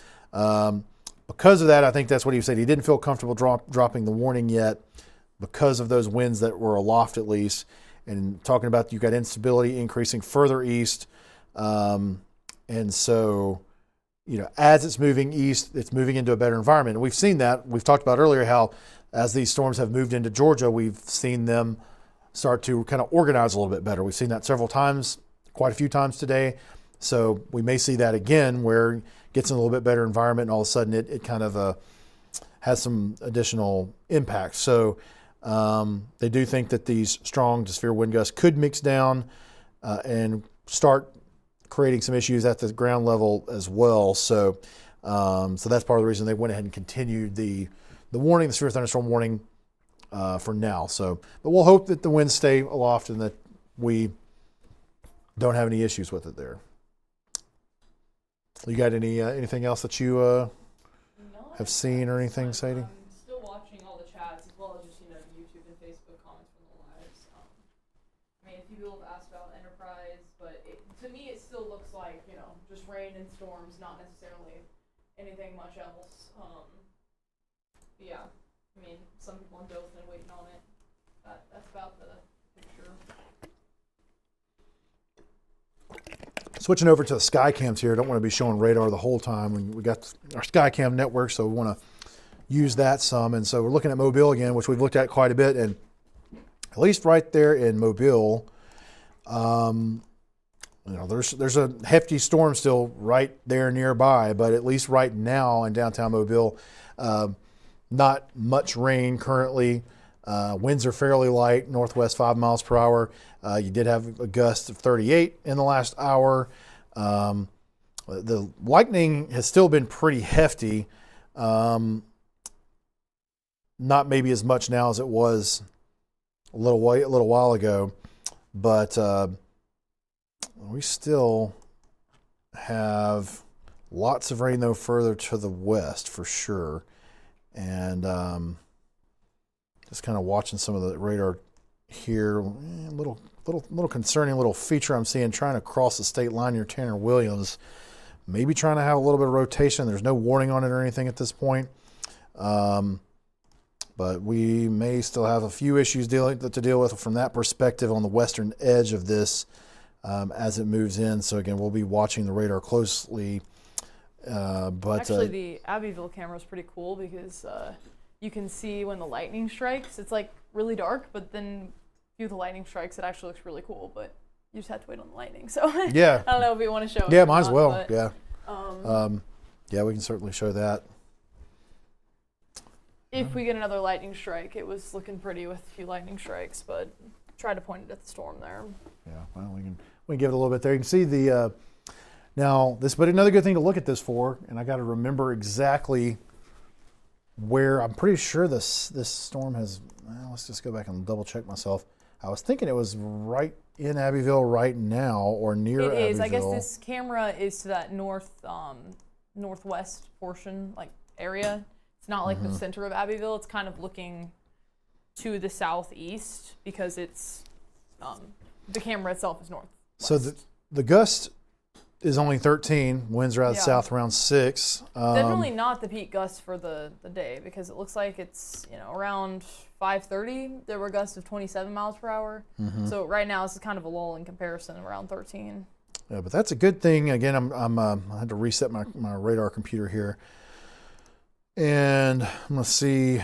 Yeah, so that the camera site's now definitely just in some light rain, but the heavier stuff came through that area just in the last 30 or so minutes, and again, the winds didn't look too crazy on the radar at that point. But again, I'm glad to see that the gust was only 13.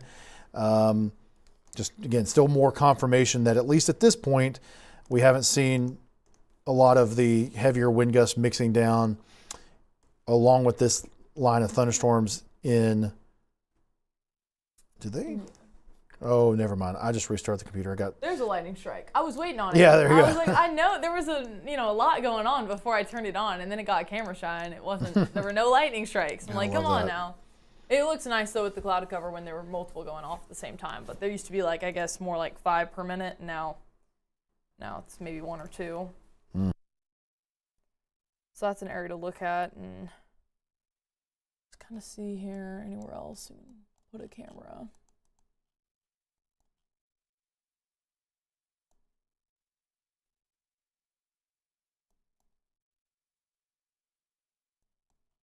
But no heavy winds that move through with that, so that's good. And that's really our best place to catch wind, at least in that area. Actually though, so here's another thing I'll pull up over here. We do have so I'll just keep Abbeville up for a second. Okay. And if you see another camera you want to pull up, I don't think there's another one in this area that we can find those storms. But we do have our tempest winds, so I just want to kind of take a look at those, if I can find where I put them.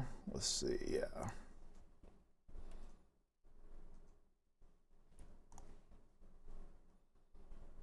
Checking in on the map of the Skycams to see if we can find a better one. So yeah, we're not. So I'll go ahead and pull this up. It doesn't always line up real well with the color contour. Definitely a lot quieter than it was. It's 2 different data sources here, but I'll pull it up. Oops, sorry, I'm making sure I didn't pull my mic out here of my pack. We'll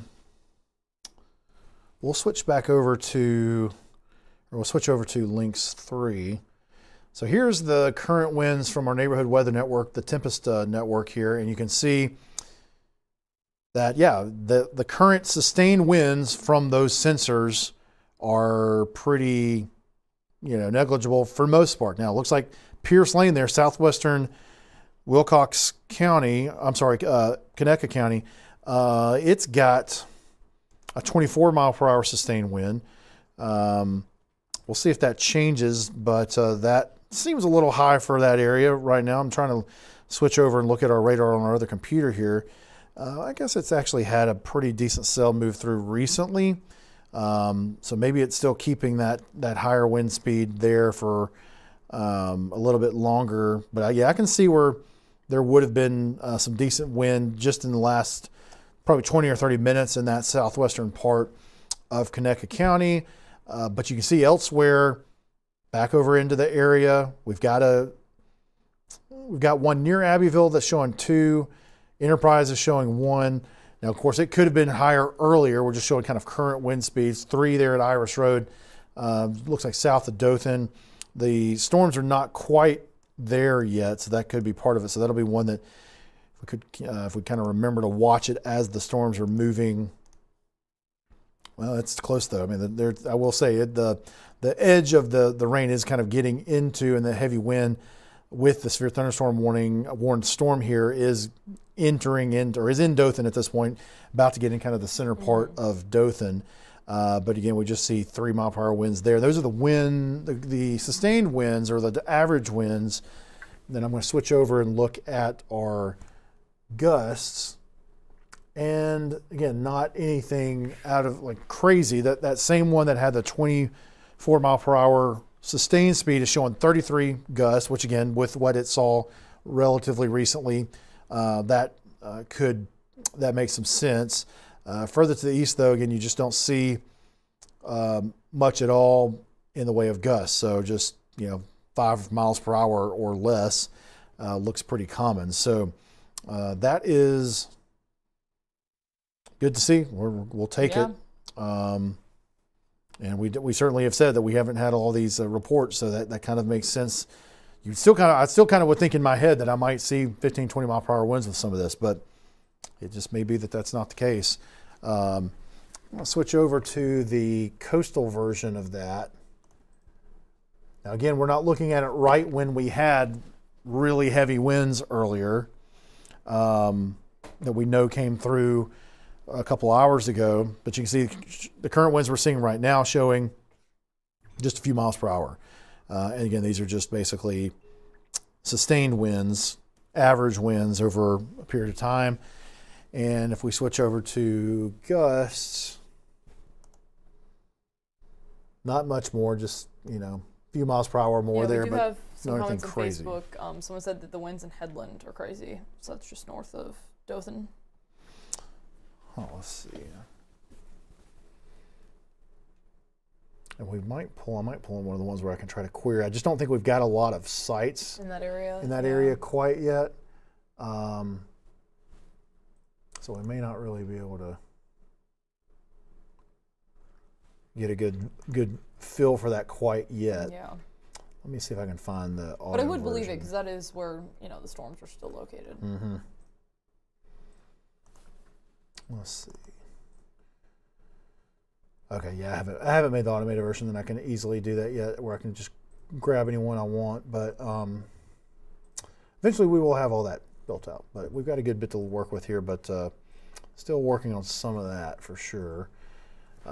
But again, I'd be, I'm not too surprised that there are some decent winds in Headland right now, just looking at the radar. So yeah, I mean, we don't have a sensor right there where that's located. So again, I'll switch back to the radar. I'm just going to make sure and kind of take a wider view, make sure we're not missing anything. Looks like they did go ahead and issue a new severe thunderstorm warning for the cell that had been kind of tracking just south of Escambia County. It never really moved in. It kind of has now dove a little bit more to the southeast. It never really quite got up into Escambia County, thankfully. And so it's kind of staying in Florida.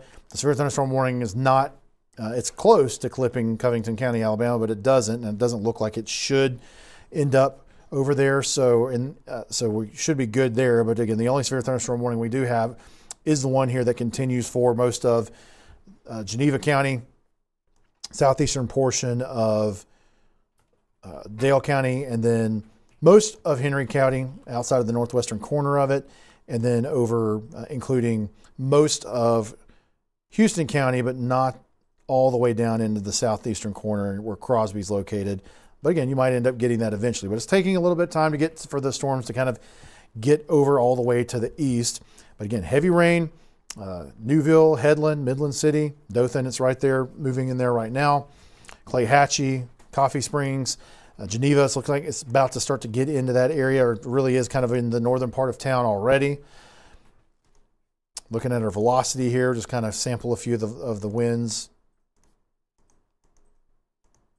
30 miles per hour. Again, we're about a couple thousand feet off the ground. And this is really what we were talking about earlier, where you still have some decent wind aloft, kind of in this area here, where you're detecting some of these winds that are maybe still not severe level, but at least decent winds at a few thousand feet off the ground, but it just doesn't seem like we're quite getting them to the surface. But I will say that area has sort of come down. Overall, the entire, as we lapse this here, good thing to see is that the brighter greens are going away. We're starting to see darker colors, which means that the winds are lessening in the velocity data. So we're seeing trends going in the right direction with this, which is good to see. And I'm just going to check a little thing I'm seeing over here. Yeah, there's just a little broad, little rotating end of this shower here, or this storm, but I don't see anything super concerning at this point. But we're continuing to watch things, but we are not as concerned with tornadic issues at this point with this. But hey, we quickly had something happen like that over Mobile and Baldwin counties earlier. Weren't quite expecting that at that point, and all of a sudden it happened. So we'll still be vigilant here. We're still watching things, checking things. As we continue to look at the velocity elsewhere across the line here. Again, the overall trend is in the good direction, where things are lessening, where we are just less than 1,000 feet off the ground here, but still seeing 50 mile per hour winds east of the radar site there near Haleburg and Tumbleton. So that makes some sense. You were mentioning that we got a report from Headland. And part of the reason that the velocity doesn't show as much is, again, it has to do with position relative to the radar, the direction the storms are moving. So your Headland's kind of an area where we weren't able to get a great feel for the winds probably for a few minutes. But I can kind of see just to the south, this is back now about 10 minutes ago, but there's a little bullseye there, 40, 50 miles per hour. So that could have been what that viewer saw or experienced was around that area there, just to the south of Headland, I would be my guess. But yeah, still towards Haleburg, and we've got a new positive lightning strike there.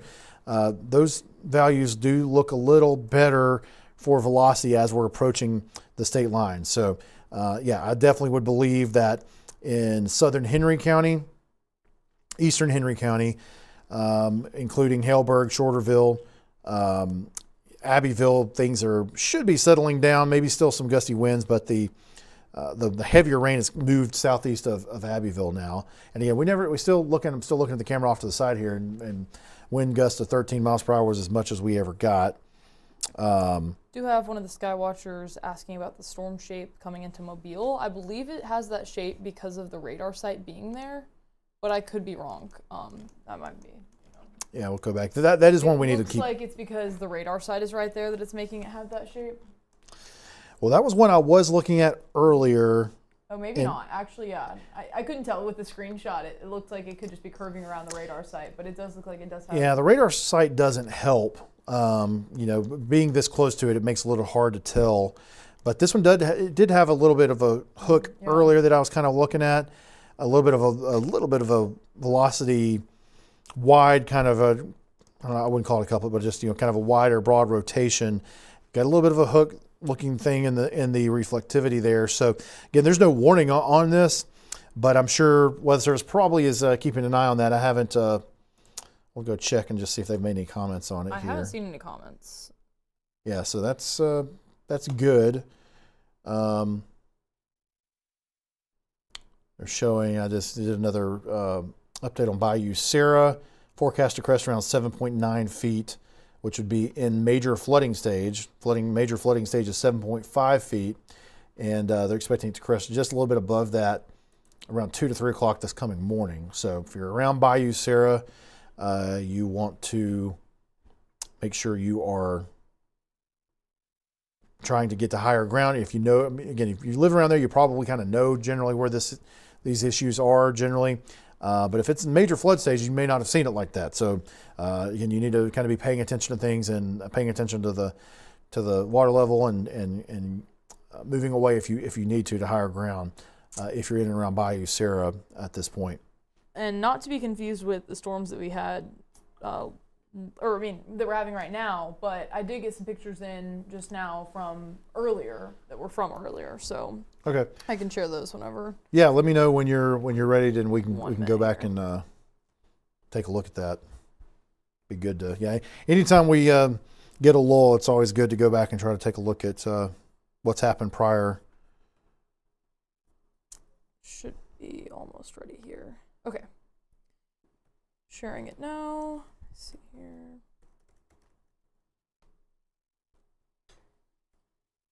All right. These are from Mobile. Oh, you got them up now? Okay, Yeah. sorry. You're I got good. distracted. All good. Let's see. So Let's these get are you some up images on from the What's so far? tornado-warned storm in Mobile just a few hours ago. So definitely looks like some lower, darker clouds. It's hard to tell if that's actually a tornado on the ground, but I don't think it necessarily looks like it would be, but it could be. So that's, you definitely see some structure there with it. And then that's another angle of the same picture. Looks like it's possible that would have been where the tornado was, but this was picture from Mobile earlier. And then another view of that on a different area of Mobile, right there along the water. So good pictures of that. And then some pictures from Bohemian Park in Mobile Bay, that area as well, just looking like it's got quite a bit of flooding, standing water in the park there, Bohemian Park. And this one as well, you can really see just how much flooding throughout what should just be grass is now looking to be a pond. You can even see some of the trees there are just totally, sunk into the water. So it's definitely Yeah, proof. that looks like that's probably maybe some sort of creek or something think like so, that. yeah. It's kind of what it looks like to me. What did they That's say where that possible. was? Yeah, Bohemian Park. Bohemian Park. I don't know exactly where that is, but Yeah, I may it's look in it up. Mobile area. Just curious if we can tell whether it's next to a creek. It does kind of look like that to me, but Yeah, I would not. let's see. We'll look and see here. It looks like real it quick. could be quite a bit of flooding though. Yeah, I think I do see it. So I'm looking it up here, and I do see. Yeah, there's Okay. It looks. Oh, it's the Fish River. Okay. So yeah, the Fish River is right there next to Bohemian Park. Gotcha. So that would be the Fish River, and you can actually see that there's a flood warning in effect for that There's our proof. for that area. Yeah. Yeah, so that is right there Fish River east flooding. of Fairhope. It's in Baldwin County. Fish River runs kind of through the western part of Baldwin County and ends up dumping into the bay down to the south of Weeks Bay, basically, is where it dumps into. It's south of Fairhope and Point Clear and everything. So yeah, that's what that is. I knew that kind of looked like that was likely a river. So that's what we're talking about. Yeah. With the river flooding. So a lot of times it may not be quite as fast to rise, but it's maybe more kind of a steady pace. And so haven't looked, and I need to be honest, I might pull up a couple of river gauge things here to see if I can show a few of those. I'm going to pull something up while we still have that up, or I could go to the sky cams too, but we'll leave that up for a second. Because I want to pull up a few of the river gauge maps here to see what we can see. Yeah, a lot of people still have their eyes on Mobile and what's coming into the Mobile now. And it looks to be, another strong storm.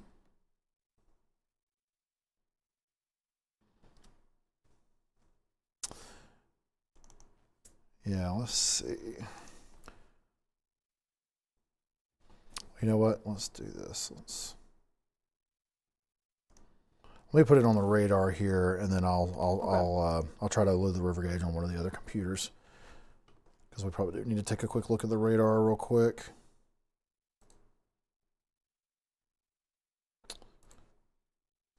Yeah, so you're talking about storm into Mobile County? Yes. Yeah. So just the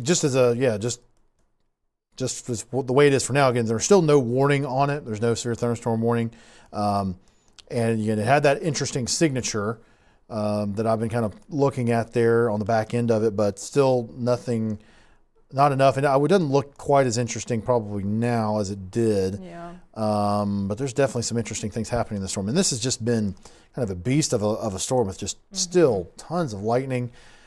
There has been lots of rain over the last hour at least. Let's just see about how long this has been happening here. Man, yeah, this part of Mobile County has gotten lots of rain the last couple of hours, and okay, that tornado warning is not right now. That was earlier, in case you happen to be freaking out seeing that. But it has just there's been tons of rain that has fallen in that area over the last couple hours. So I kind of want to just do another quick look at the accumulation here. So, our 12-hour totals now have really shot up in that area compared to what it was earlier. So we're now getting up over 8-9 inches potentially in that area. And so this was an area that earlier, just a couple hours ago, was a lot of rain, but not quite to that level. But you can see it's really come up here lately. If we do like the last 3 hours of rain, you can really see where it has been kind of the hot spot in the last several hours, where you've got 5 or 6 inches of rain that have fallen just in the last 3 hours. So I would be surprised if we're not seeing some decent flooding in this part of Mobile County. I mean, they are still under that flash flood warning until 10:45. Yeah, they get the flash flood warning. That's another hour and a half. So. And I don't see anything from Mobile. Mobile. Does it have a special weather statement on it? Oh, for this storm? I believe so. Yeah, Okay. It's going towards Saraland. Yeah, I would. That makes sense that they would at least have a special weather statement on it. Instead of a severe thunderstorm warning. Until 9:45 for the next 30 minutes with winds of 40 miles per hour.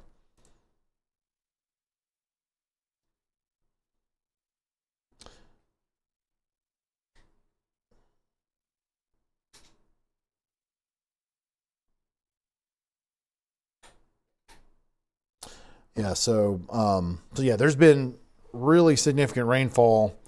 Like the last hour, it's been a little bit, almost 3 inches in those areas, but the last 3 hours, 5 to 6 inches.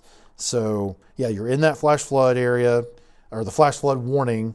So yeah, I mean, definitely if you're in kind of northwest of Mobile in the Sims and Big Creek Lake, Tanner Williams, Wilmer area, there's got to be some flooding issues happening in these areas. So certainly, please be safe and be careful in those areas. And if you've got any videos or anything, if you're in a position to send them to us safely, that'll kind of give us some more confirmation. Because yeah, we're not seeing anything like that coming in through the Weather Service chat. I'm going to switch and just double check that we're not seeing anything from our sky watchers of that nature. I haven't seen any updates from any of the chats or from any socials. So, but yeah, obviously the flash flood warnings are still the main concern, especially with it being the nighttime now.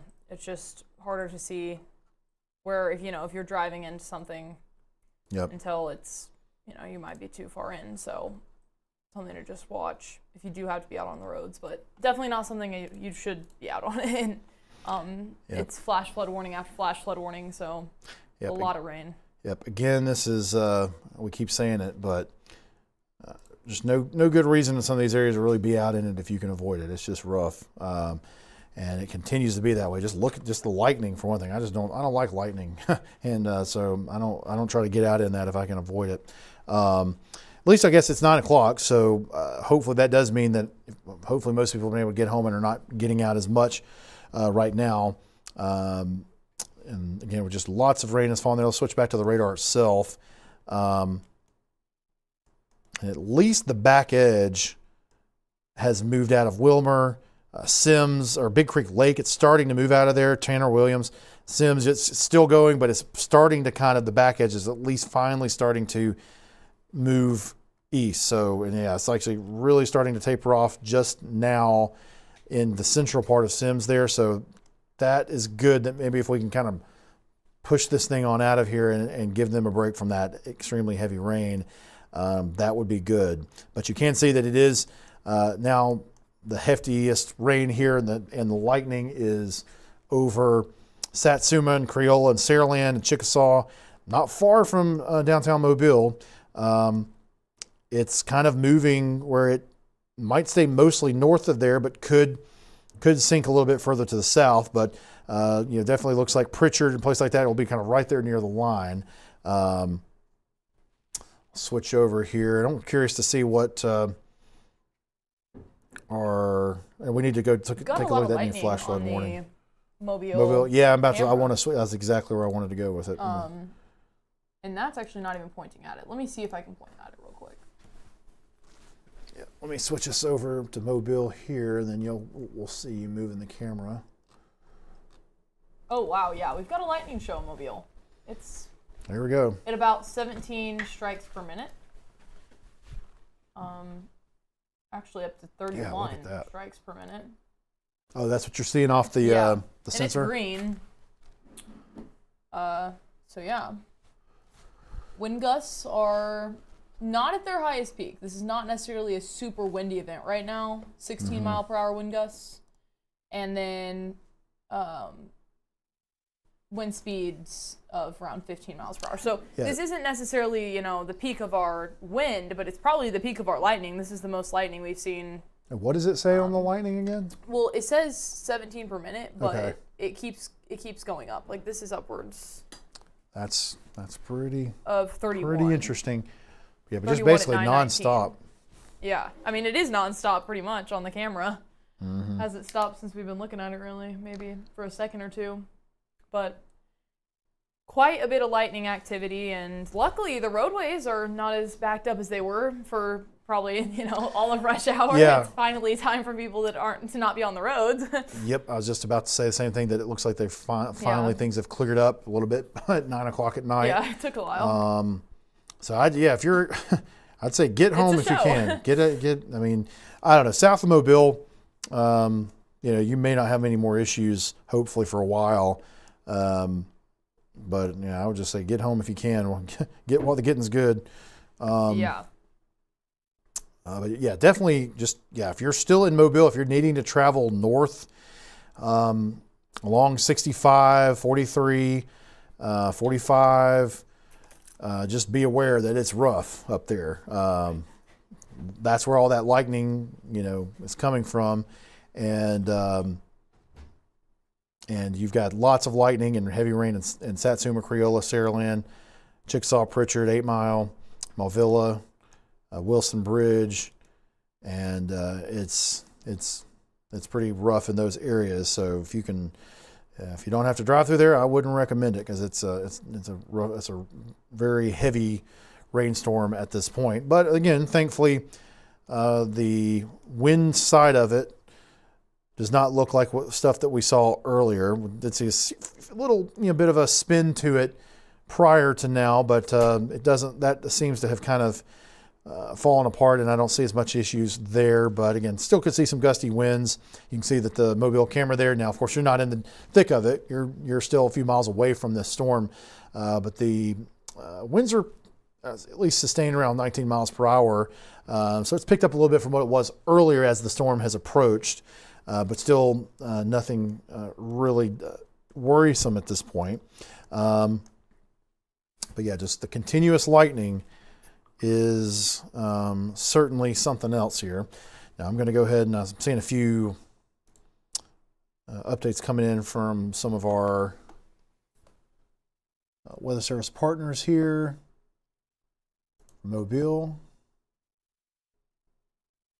Yeah, 9 to 10 inches of rain for the day on a couple of personal weather stations from near Big Creek Lake up towards Sims. Just heard of several roads closed in Sims due to floating. I certainly would expect that, and we at least got some confirmation there, at least that that's the case in Sims, because it certainly would be shocking if there weren't some sort of issues. There's just no way that there wouldn't be some flooding issues. With what we've seen there with the rain totals here, especially over the last several hours, but over the course of the entire day, it's just been a lot, and that's what we thought was possible. That's what the models were showing, that there was going to be some 9 or 10 inch totals, 8, 9, 10 inch totals possible in southwestern Alabama, and it's coming true for sure in some of this stripe kind of from Mobile, Baldwin County, and up through just kind of. Let's see again, we've got Yeah, up even. So that's the main areas really, but even up into southern Monroe County, most of Escambia County has seen, 7-8 inches of rain. Eastern Escambia might have gotten over 9 inches as well. It's another hot spot, close to 10 inches probably in Mobile County. Still not quite approaching the levels back in Mississippi, where there were maybe over 10 inches, 12, 13 inches in some spots. It's not over. The night's not over. It could be possible that some of these areas might approach that. We're hoping not. But yeah, we've certainly been part of the heavy rain strip here in southern Alabama and southwestern Alabama especially.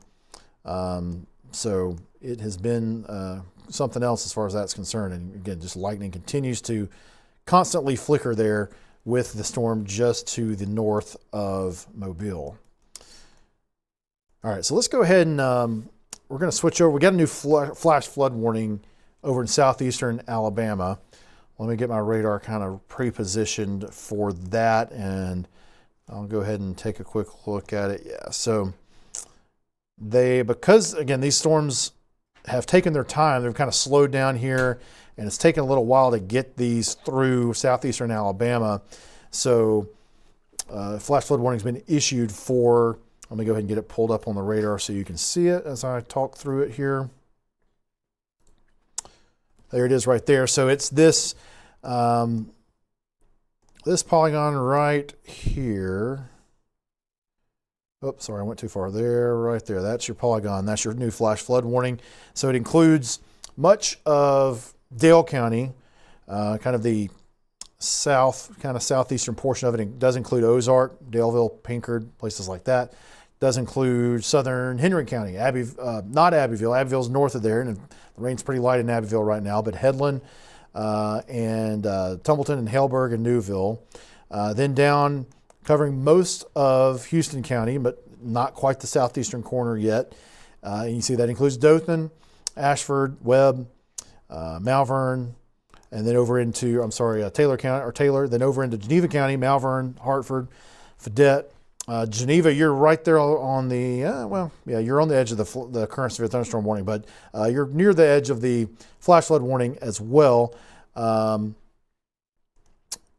yeah, it looks like, even all of the rest of Escambia is still in a flash flood warning from earlier, but this new flash flood warning does go until a little bit after midnight. So this extends until 12:15 a.m. As the heavy rain continues to move through that part of the state. Still have a severe thunderstorm warning in effect until 10. So there's still 35 minutes left on that warning. Again, we've certainly got heavy rain. The lightning output is not nearly as much here as it is back over in Mobile County right now. But we've still got heavy rain.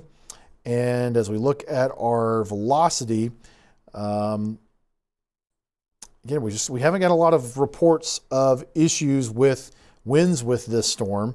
But as we query velocity, we can still see winds north of 50 miles per hour, about 1,000 feet off the ground. So again, I think because of just the possibility that these winds could mix down, I think they've continued to keep that severe thunderstorm warning in place from the Tallahassee office. Got lots of people saying that in Daphne and some of the areas around there's some lightning and thunder that's pretty loud. Yeah, I would assume that. Well, I would wonder. I don't know if that's what they're seeing from across the bay. Shook the floor and jumped. Oh, that was in Robertsdale too. Okay. So. Yeah, and again, I'm not surprised over that, especially to the west, where tons of lightning with the one that's in Mobile County right now. But a lot of the storms in southwestern Alabama have had quite a bit of lightning. So, yeah, I'm sure there's some big strikes out there, and those are never fun to be near. That's for sure. Like I said earlier, I'm not a big fan of lightning, and not many of those people are probably going to bed early tonight just because they will not be able to go to sleep. All yeah, that. right. It's a lot. And you certainly will be. Could be getting woken up in some cases, but we'll see. also again, got our Skywatcher Brian looking at the storm west of Mobile that Wells was also looking at in the Skywatchers chat. Yep. But that's the majority of updates there. Still haven't gotten any other content in.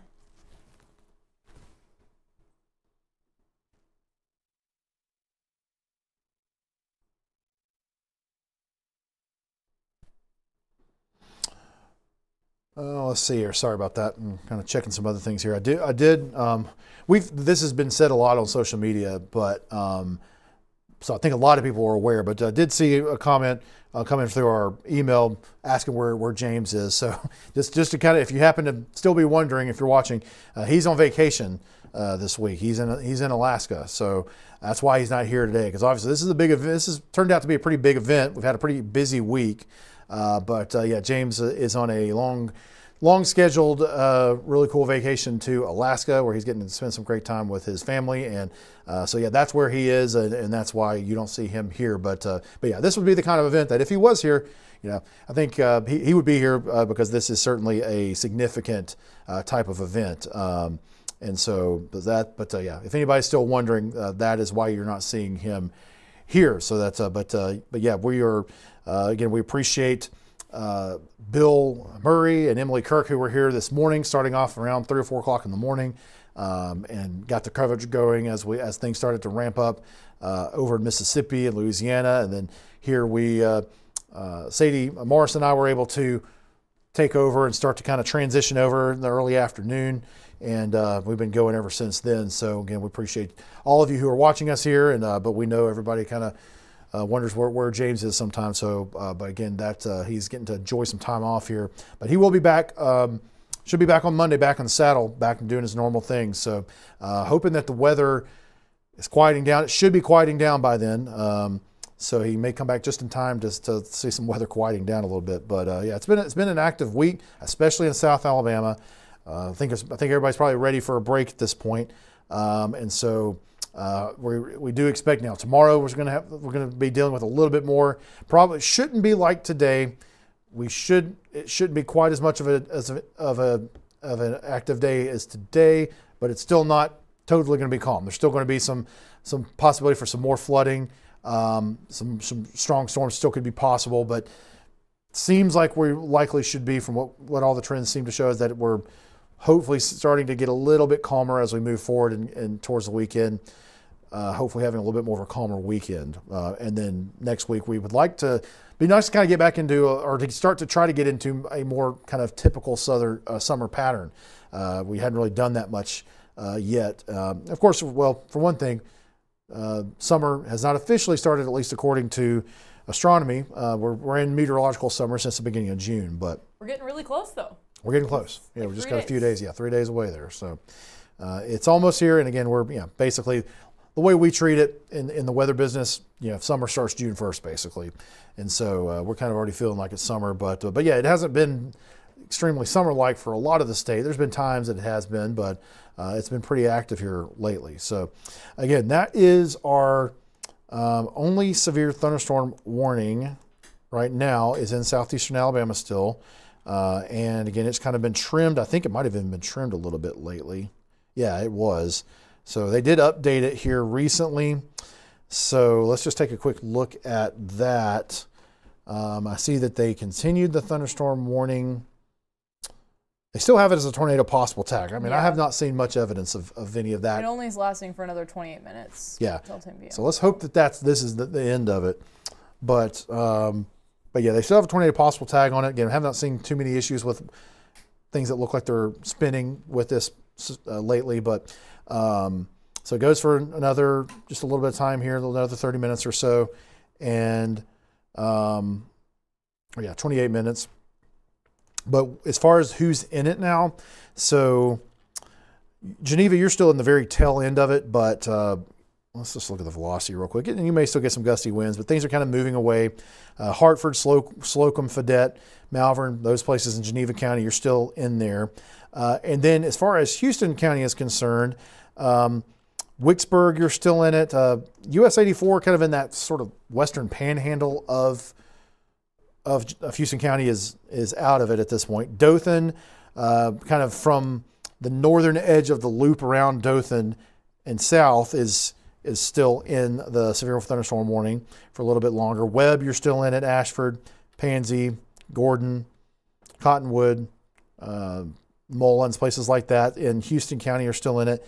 And then the kind of far eastern part or far southeastern part of Henry County, which is just to the east of Haleburg, is still in it there. So County Road 30, North Main Street, or Alabama 95 there, move from Haleburg towards Columbia in northeastern Houston County. So again, we'll take a look at our velocities. There thankfully has not been much evidence that these velocities are reaching the ground, although they're not too far off the ground, but we just have not been hearing reports of lots of extreme winds. There's been some gusty winds, I think, with it for sure. It'd be hard to believe that there's not some gusty winds, but even, you know, the little bit of the few reporting sites that we've had that we've been able to check, we have not seen big values coming off of that.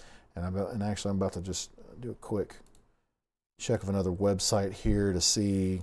It's one I forgot to check until now, but I just want to see if it's showing anything. We have some sensors in this area from that website. I'm going to turn those on real quick and change over to some wind gusts. So looks like, let me refresh my map here. So still, yeah, there's a decent number of stations around Dothan, and the highest gust I'm seeing is 21 miles per hour. And that is, I'm trying to see which station that is. I think that's at the airport. Yeah, that's at the Dothan Airport. Dothan Regional Airport, 21 mile per hour gust.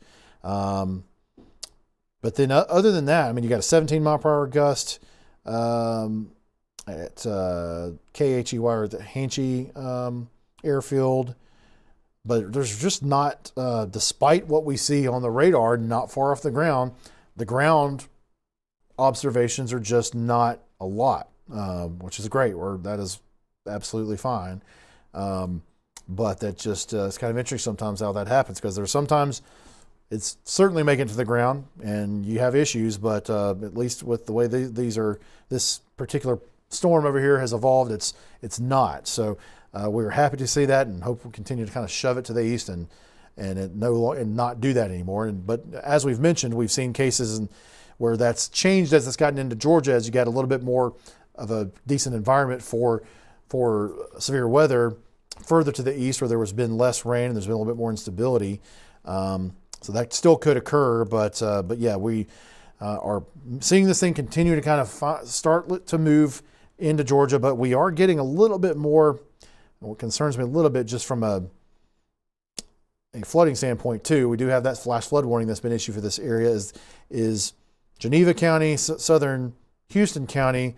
You're starting to get a little bit more of an east-west component, and we've kind of seen this back to the west as well, where things are progressing, and then you start to see it kind of line up along an east-west kind of axis there, and you may see rain kind of continuing to kind of stream across the same area. So that is something we'll certainly have to watch in Geneva and Houston counties, especially over time, because you still do have some rain back off towards the west. Back in Covington County, again, it's not anything super concerning, but there is a little bit. Now, looking back towards Mississippi here, it looks like it's trying to do this thing. It's trying to, and I think this was one we were looking at earlier, but Like the same type of style. Yeah, kind of it's rinse and making- repeat. I've been watching it too, and I'm just currently there's nothing warned on it, so yeah, I another guess line of maybe storms a though. little corner of a flash flood warning. Yeah, that's not what you want to see, but that's kind of what we were expecting. We would see this linear development late at night that doesn't want to give up, and so that's probably more of that, and that's kind of what things started looking, or originally looked like, I feel like, and again I have to scroll back a few hours now to even see.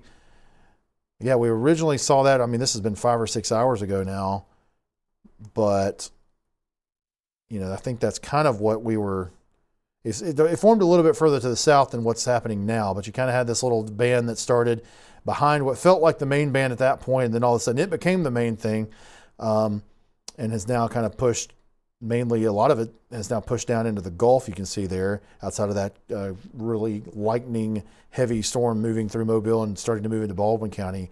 But yeah, we've got a new line here trying to develop back in near Laurel, Mississippi.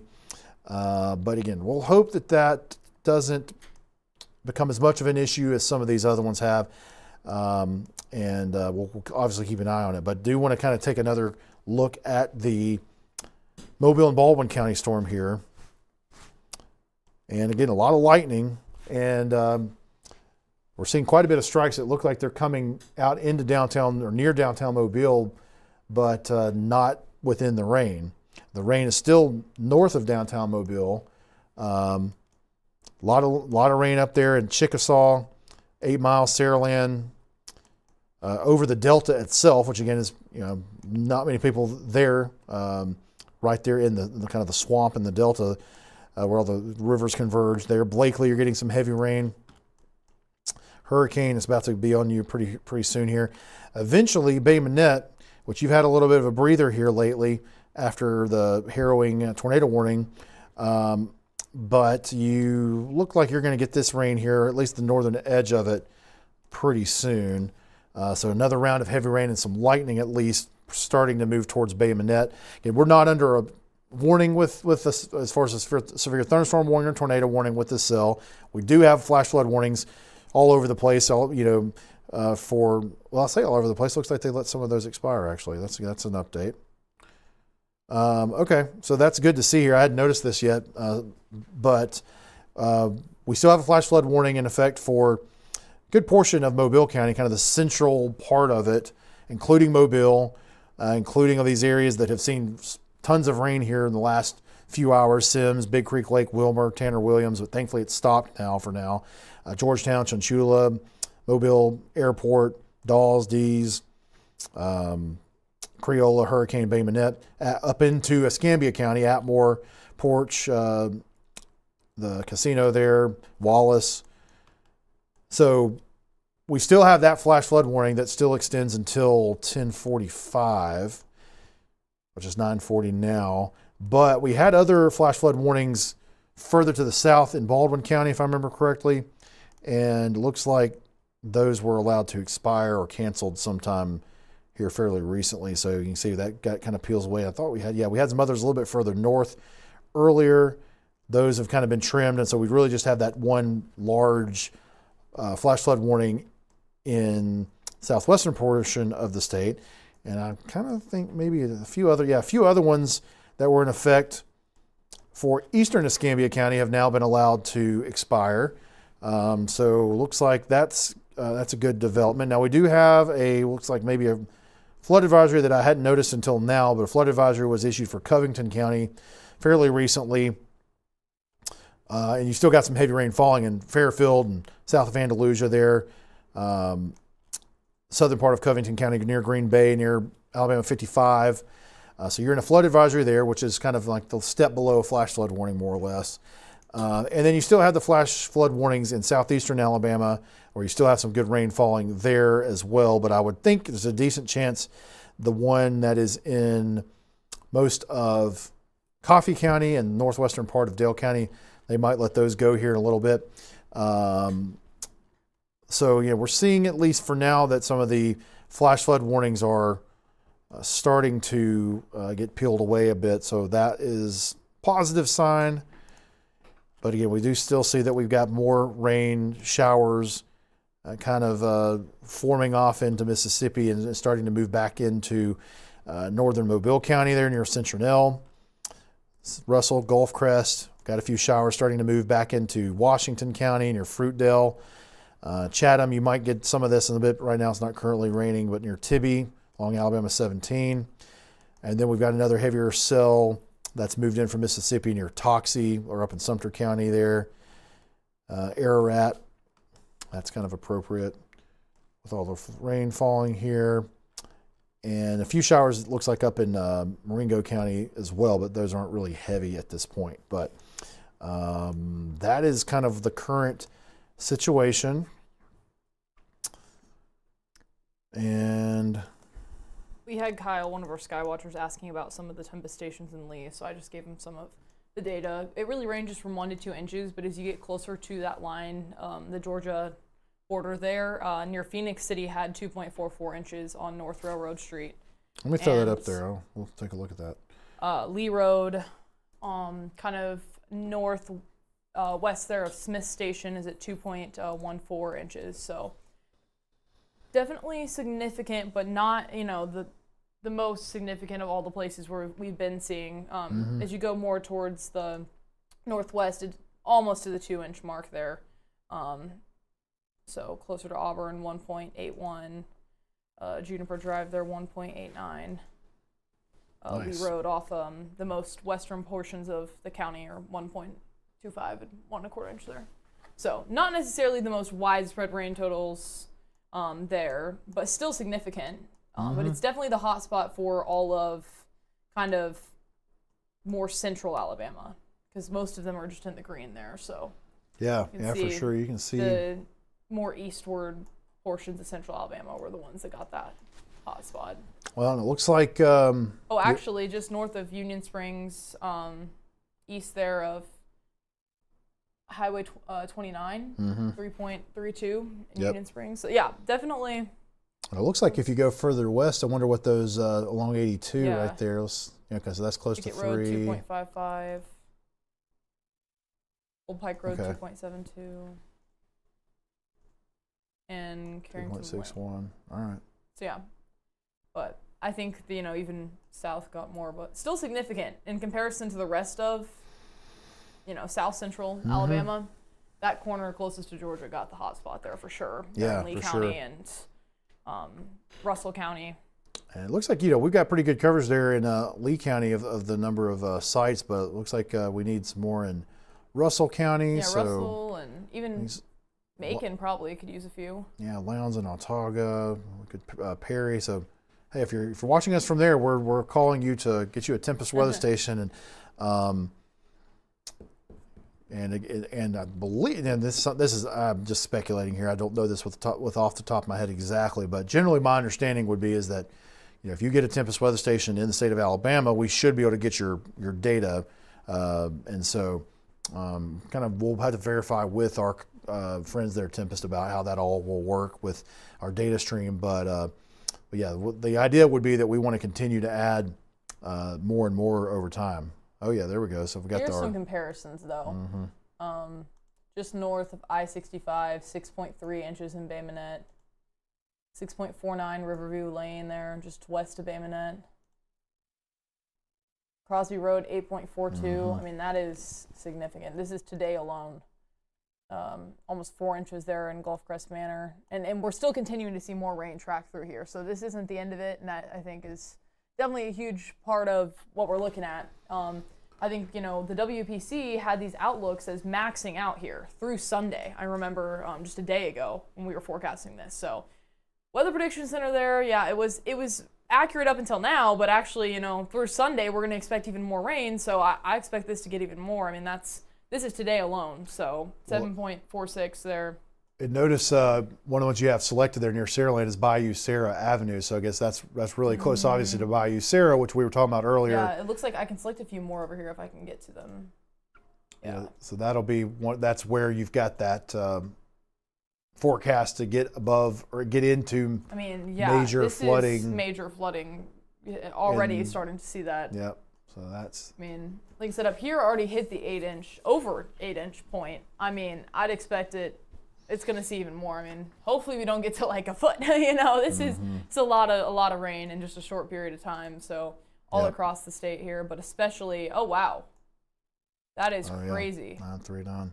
Right there on the line between Mississippi and Alabama here, almost 10 inches already. Well, not almost. I guess almost, a little over 9 1/4. But Feels we're already close. going to see more. So I mean, probably going to get to 10 inches. Yeah. Oh, it's crazy. Yeah, the rain has definitely been falling, and it's just crazy to see the gradient difference, though, between just a few miles, Areas in Mobile, West Mobile, seeing 6.3 inches, and you go just a few miles south to this location here, near, Theodore, Tillman's Corner, and this Wanderer location, only 0.76 inches. So, I mean, that is barely a little drive, and you're getting 6 inches of a difference. So it's crazy. I mean, even then going a little further south to the port, 0.8. So what a variance there from just small area along the coastal border there. Yeah, I mean, some of these areas in South Mobile and Baldwin County, it's almost like nothing, has happened today.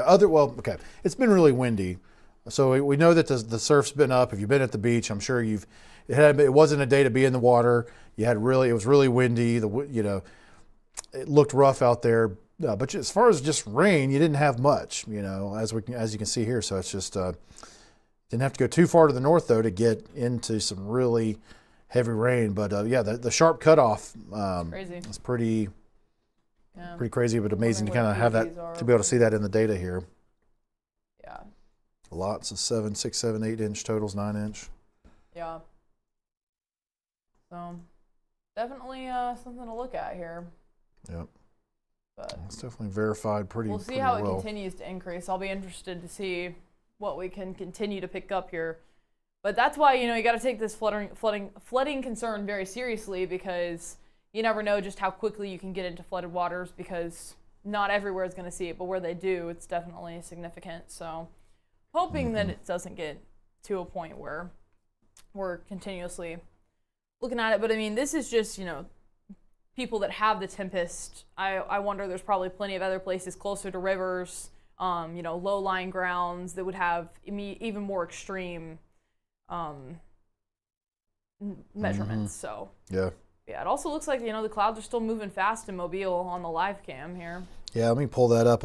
It's still maybe not. It's not the continuous lightning we had last time we looked at it, but it's still some lightning here and there. Fairly and you can frequent. See the clouds moving. And let's see. I'm just going to click. I'm going to click off of it, back on it again, just to make sure that it's.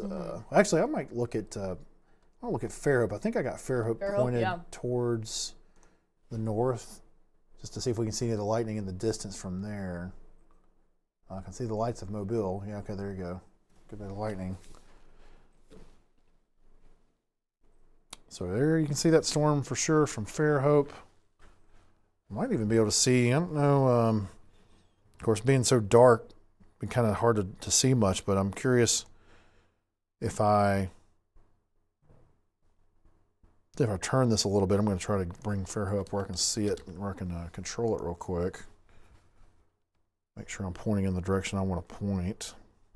Because there's lots of lightning out over the northern part of the bay that, again, still looks detached from the actual rain itself. So they're getting like lots of lightning away from the actual rain. But I think we are pointed in a pretty good direction. I might move it slightly to the right, to the north slightly. I didn't do much.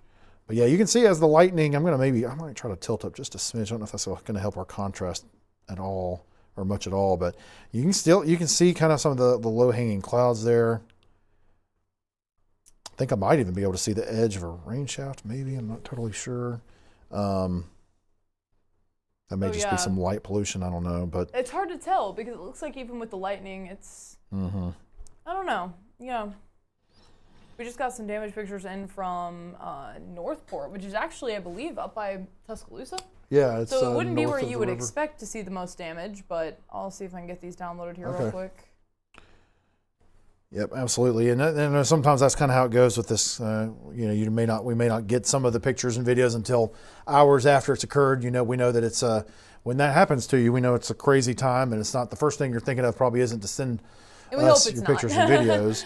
Yeah, you want to make sure you're taking care of them. but certainly we'll still take them, and we'll plan to show them as much as we can. And a lot of times in this kind of situation, we're hoping to we want things to kind of to settle down a little bit, and then we can maybe show some of those pictures and videos after things have kind of settled down. And they have, I think, compared to a little while ago. We've still got this crazy lightning storm moving across the Mobile Delta at this point. And no severe thunderstorm warning on it, just lots of lightning, heavy rain. Looks like the heavier, like that little hook part of it has moved over basically Mobile now, downtown Mobile, or just to the north of there. So I may switch back over to the Mobile camera again, just to, again, there's Yeah, it nothing looks like there. I still a don't lightning think, show all across that area. Yeah. Let's see, go back to Mobile. So we're back to the Mobile camera. I just saw the wind was at like 13 miles per hour, but it's now back to 4. So again, we're just not seeing a lot of wind with this big rainstorm and lightning storm. It's not really producing much in the way of wind from anything that we're seeing, which is good. Let's see, we're looking towards the northwest. I think I may point this thing. Again, we have the buildings to worry about. I'm going to just see how far I can move it before I run into trouble. Well, there is still a flood warning. Oh, there you go. Oh, you can see the rain a little bit better in the light Mobile. that's shining. That's kind of interesting. The River Forecast Center has the looks like 9.3 feet on the Bayou Sarah. Yeah. I think that's the crest, the forecast crest, I think, Yeah. for Bayou Sarah. Yep, I think that's what gets, I think that's just barely in the major flood stage, if I remember correctly. Well, yeah, it's pouring in Mobile. Yep, absolutely. That's what we've been saying. It feels like for hours, but for Mobile, it's just getting drenched. Let's see here. I'm just pulling up a couple things over here. Getting these pictures here.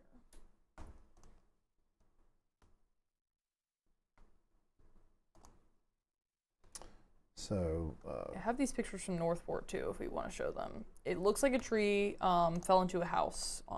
okay. It broke through the roof. Yeah, if you've got them. So definitely interesting. Yeah, take me 2 seconds here. I'm almost done. It's definitely interesting to see that, you know, even if you're not in the biggest threat and biggest area for all the flooding and severe thunderstorms, you don't even have to be under a severe thunderstorm warning to get tree damage. And so unfortunately it happens, and happened today in Northport, because they were never under, you know, a warned storm, but it doesn't mean that damage can't still happen. So always interesting to see. Does look like the Tuscaloosa County in that area were the culprit of a lot of flooding there with the McFarland Boulevard that we were shown, and then now this as well. So must have been some quick showers there that were just strong enough to cause damage like this. Mm-hmm. So I have that pulled up here. All right, let me, let's see. It should be popping up any second. There we go. All right, let me get you popped up here. And you are up. So these are damage pictures from Northport, and you can see the tree snapped there, falling into the house, and it actually went through the roof into a room. So you can see that as the roof is, or as the ceiling, I guess I should say, is falling through. And yeah, quite a bit of damage there. Not something you ever want to see in an entire hole in the house. So that's never good either when it's raining actively, because then you're also getting rained on into the house, which is just adds to the damage. So never fun to see pictures like these, and hope that everybody was safe and that this isn't too costly for them, but definitely not something that you ever want for your house. And it looks like it's still actively raining in these pictures, and that there's a hole being rained through. So it's not the best. But that's the latest updates from any damage pictures. If you have any pictures and you're watching, feel free to send them our way. Our DMs are open on, Instagram, Facebook. Been monitoring those, and you can tag us on Twitter. We'd love to see, any pictures you have. Obviously, we don't want to see pictures that are damaging like this, and never wish that. But if you have something already that you just haven't shared and would be interested in sharing it, we'd always, be happy to help share it. So. Yeah, and that's exactly, too, like that. What you see right there is what we've kind of talked about, where it may not be a severe thunderstorm warning or a tornado, but a big tree gets knocked into your house, and then that's life-threatening. if that would have hit somebody, there's a good chance they would have been severely injured or worse. And I don't. Did they say whether anybody? Hopefully everybody was okay. No, I didn't see anybody say that there was any injuries. Yeah, you would think they mentioned if so, Yeah. but so hopefully everybody was good. But you hate to see that kind of damage to the house. That's not going to be fun to deal with, obviously. But No, yeah, it was just that it was from Northport, Alabama. Kelly sent it in, so. Gotcha. But yeah, that's the thing. It doesn't, especially in these saturated conditions, it's not going to take as much to knock trees over, and so that's kind of why we continue to point out, even in times that you have a severe thunderstorm warning, which we want you to take those seriously too, just like tornado warnings. But that's the kind of thing that can happen with those. But even today, with this, you don't have that. You have maybe a special weather statement, maybe you don't at all, but you just have some gusty winds and a lot of rain. I am actually getting in some video of the sky and some of the clouds during the original cell with the tornado warned storm. Just now, I just got this in at 9:57, but it looks like it was from the one earlier. It was lighter out, and it says that this was right before the cell, the hit mobile. So I'll hurry up and down that. Okay. That Yeah, I'll switch back while you're doing that. I'll switch back to the radar here, and we'll take a quick look, and then just let me know, and we'll pop it back up there. So we're looking at some of this heavier rain with this big lightning storm is just kind of it's still raining in downtown Mobile, and then the heavier part of it is starting to move kind of northeast of there. The winds are still only around 11 miles per hour. So again, the wind is not really the issue with this cell here. It's just mainly the rain and the lightning. It does kind of look like it's starting to starting to see a little bit of a downtick in intensity there. I think the lightning count's gone down a little bit. It looks like the rain rates, just looking at the reflectivity, look a little bit less. So let's hope that this thing is starting to wind down. So it's been going for a while. But yeah, it's moving. Mobile, you still got heavy rain falling over just the downtown area. You've still got some moving up into the Delta over towards Blakely, Stapleton, places like that. And then I mentioned earlier that Bay Minette. Now it looks like it. Let's see if that's the trend of it here. You're getting clipped by it at least. You got a little heavier shower earlier, but it might be that that might have been most of what you're going to get out of this. It's kind of moving more east and kind of southeast than anything. So good chance that Bay Minette you're not going to get soaked quite as much with the rest of this as it's moving just a little bit south of east, and also diminishing a little bit here. So that is good for Bay Minette. Again, you had definitely kind of a scary little time there a few hours ago. Spanish Fort, Blakely, Stapleton, again, you're getting lots of lightning and rain with this now. Spanish Fort, you're getting plenty of lightning out ahead of it, so I'd be inside. If you're in Spanish Fort, Malbus, along the Bayway and stuff like that. But again, if you're in Spanish Fort in that area, I'd be inside. If you got lightning striking really close by and even outside the thunderstorm, so that can be super dangerous. But the storm itself, the rain itself, kind of looks like it's mostly, at least the heaviest part of it, decent chance that's going to stay north. You might get clipped by the back edge of it. And hopefully it will just kind of keep heading, and it may kind of ride along I-10 there for a little while before it exits the state. But we get Gateswood, places like that we had under tornado warnings and stuff earlier. You may get some more heavy rain with this. But again, this is not a severe thunderstorm. This is just a really heavy rain and lightning storm at this point. And we don't have any sort of severe alerts with it currently. Yeah, I do have that video up from Mobile earlier too as well. Okay. I'm gonna go ahead and show it. Let me get you back up on WX05. All right, you're up. Yeah, so this is the video that somebody sent in. You can see quite a bit of the clouds, a little bit of rotation with them, it looks like. It's not the most steady video, but obviously there's a lot going on. So, but you can see the quick clouds moving in. Not too breezy with the trees either, but sometimes you get that with the tornado warned storm. You're not actually going to see, depending on where you're located, this like craziest level of winds.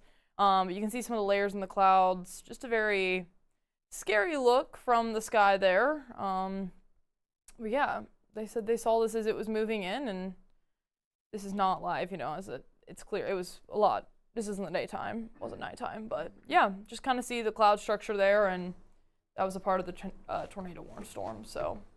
Yeah, definitely kind of, I don't know, mammatus looking clouds maybe there. Not like super classic, but maybe a little bit.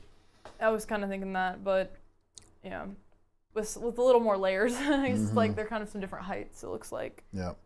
But yeah, again, we appreciate you sending in those pictures and videos, and that just really helps us understand kind of what was happening at the ground. We can only see so much and can't have a camera absolutely everywhere. We're trying our best, and we'll be continuing to increase the number of cameras that we have as we move through time. But again, we appreciate everyone sending that, and again, and they said that they were in South Mobile on the coast at Grandview Point. Looks like we got another video from Kelly sending these in from that area just now, it looks like, because it's a lot darker. I'll ask what time this was taken. Okay. Well, I'll switch us back over for the time being and you can kind of pull that up. We'll switch back to our radar. And I did want to mention, this just happened in the last little bit of time here, just in the last several minutes. The severe thunderstorm warning for southeastern Alabama is no longer in effect. I guess I'm assuming it expired. I think it expired at 10. Let's just double check. Yeah, that was set to expire at 10, and they allowed it to expire. So we are severe thunderstorm warning free in Alabama. So that is wonderful news. Hopefully it stays that way. Yep, that is a very good sign. Still got some heavy rain there in far southeastern Houston County. So Crosby, Grangeburg, Gordon, you're getting really heavy rain. The winds, again, we've not found much evidence of any really gusty winds or anything at the surface with everything we've looked at with this, even though we've been able to see some above the ground, but still there might be a few gusts occasionally, but really it's just the heavy rain. There's very little lightning over here in this part of the state in eastern, southeastern Alabama. So not nearly the lightning situation that you're seeing over there in Mobile and Baldwin counties currently.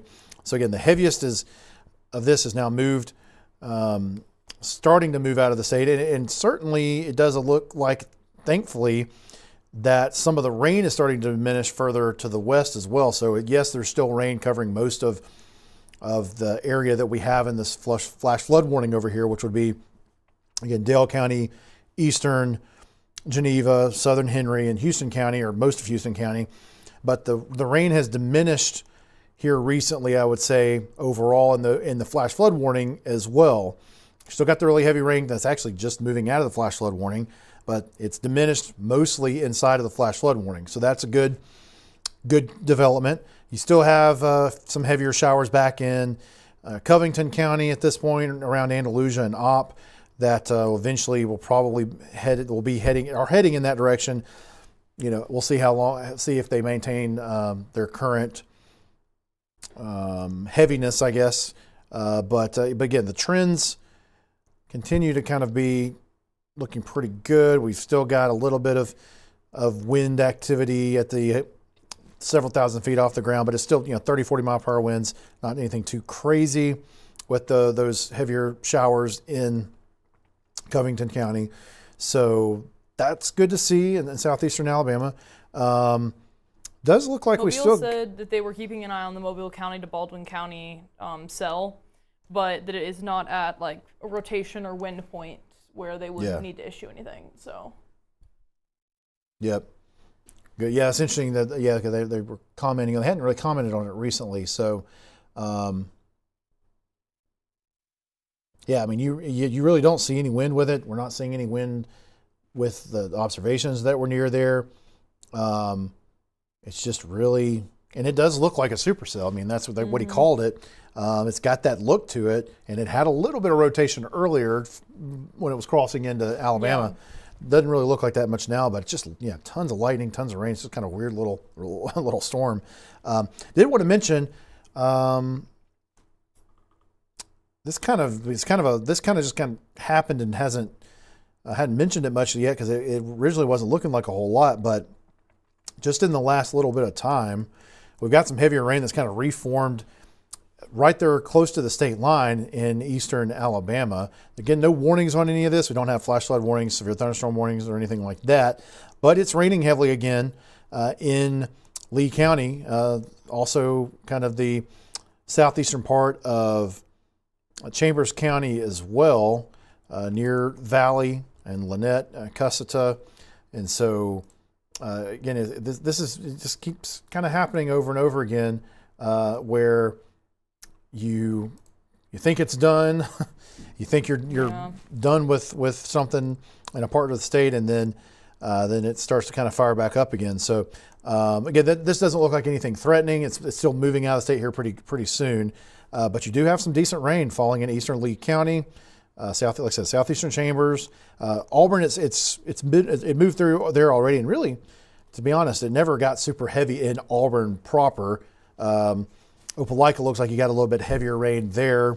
Beauregard, you've got some heavier rain moving through now. Griffin Mill, you do. We'll look at the velocities and see if we see anything. Yeah, I don't see anything too worrisome with that. Doesn't look like the wind is too much of an issue. Still could be gusty, but like we've seen with some of the other storms to the southeast, we may not even be seeing some of this reach the ground with the way the environment is set up. So again, just mainly looking like heavy rain, and really not much lightning up this way either. There's an occasional strike, but you move down and you're also seeing that heavy rain band that has already kind of moved through the western part of Russell County through Hurtsboro. There was actually a little bit of lightning with that one briefly. I'm kind of curious to see if it had any brief rotation or anything. Sometimes when you see a little burst of lightning, you end up seeing a little bit of a rotation, and there might have been a little something, but I don't think it was producing any issues at the surface. Doesn't look like. Near Seal right now, it's raining heavily along 431 in Seal, and going down towards Pittsview along 431.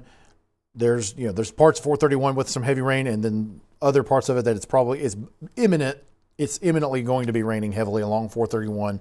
Heading down between Seal and heading down towards Eufaula. So again, just some more heavy rain has kind of congealed together and continuing to rain in eastern Alabama.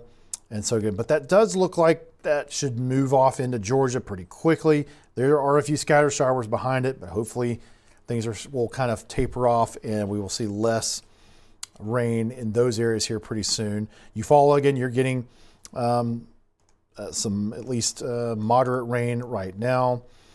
And as we move down again into Hendry County, there's still some rain falling in Abbeville and Headland, still some rain falling in Ozark and Dale County, still some rain falling in Elba and Enterprise and Coffee County, but not really heavy at this point. Again, still some heavier showers around Opp, Andalusia, Covington County, still some heavier showers in and around Geneva County in several spots there, but no severe weather, nothing severe currently in those areas. Alrighty, so let's go take a quick look at that storm in what's now basically moving into Baldwin County. Yeah, I think we're going to keep checking some things. We'll probably go for a little bit longer, but hoping we might be able to wind down a little bit here. So far, nothing on my end as far as any chats or anyone on socials. The only thing I saw is that someone reported, Brittany Gilbert reported, she had 4.92 inches of rain in Atmore as of 10 p.m. So quite a bit of rain there. Yeah, absolutely. But compared to some places, like, that's not that bad. That have over 8 inches, that's over double. So it's like, that's not bad. Yeah, but on a normal day, that's a lot of rain. Exactly. But today has just been a pretty extraordinary day. For sure. Speaking of that, so another update this came a little while ago, not too long ago, but with the Service of Mobile, Jason Beeman mentioned that, I think you said this forecast crest at 9.3 feet, but then it's the second highest. Yeah, he mentioned it would tie the second highest all-time crest if it gets to 9.3. So, which it's kind of looking like it will. Yeah, so there you go. That's, pretty historic day if you are if you're seeing that kind of issue with a river or bayou starting to get up to something close to its all-time record, so that's a lot. And let's see here, just kind of clicking through some of our other chats that I haven't looked at lately with the Weather Service. Yeah, actually, someone reported in the Mobile chat too that there was 8.86 inches of total rain in Bruton, which makes sense because we were looking at some of those places that were seeing over 8 inches. Yeah, I had a good bit of, or multiple flash flood warnings and reports of flash flooding earlier. So that's been another hot spot. Has been, Escambia County, basically Bruton, for sure. I'm gonna see if we have the 0Z run here of the HER. Yeah, that would be good if we've got the latest version to kind of take a look at what's might be in store. I do also, this may be, when did this happen? Okay, this was about 20 minutes ago. I believe they went ahead and expired the tornado watch, National Weather Service in Tallahassee. So if we go do our check here on that, we are clear of tornado watches, and in fact they cleared the whole thing. So no tornado watch anywhere in the southeast any longer. So we are clear of tornado watch in Alabama and elsewhere in the southeast. So we've certainly seen the possibility of spinning storms and things like that diminish to the point where they've gone ahead and allowed the tornado watch to expire. So again, we're making slow and steady progress, trying to calm things down a little bit here.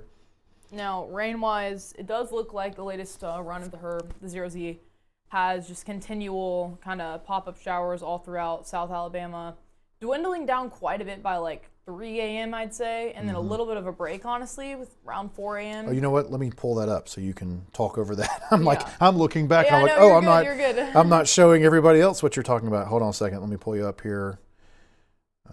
You are on 3. All right, there you go. So here's what we're looking at. I'd say it's initiating pretty well. This is a good picture of what it's already looking like. Initializing, I should say. And so here we are around 11, going into the midnight hours, still popping up on the HER here. And this is convective allowing, so you can see that some moisture still hitting the exact places there, Bay Minette, that it had all those rains. So hopefully that's not the case, but this is what the models are showing now. Around 3 to 4 hour, looks like things are really going to be quiet. A lot more dwindled down there.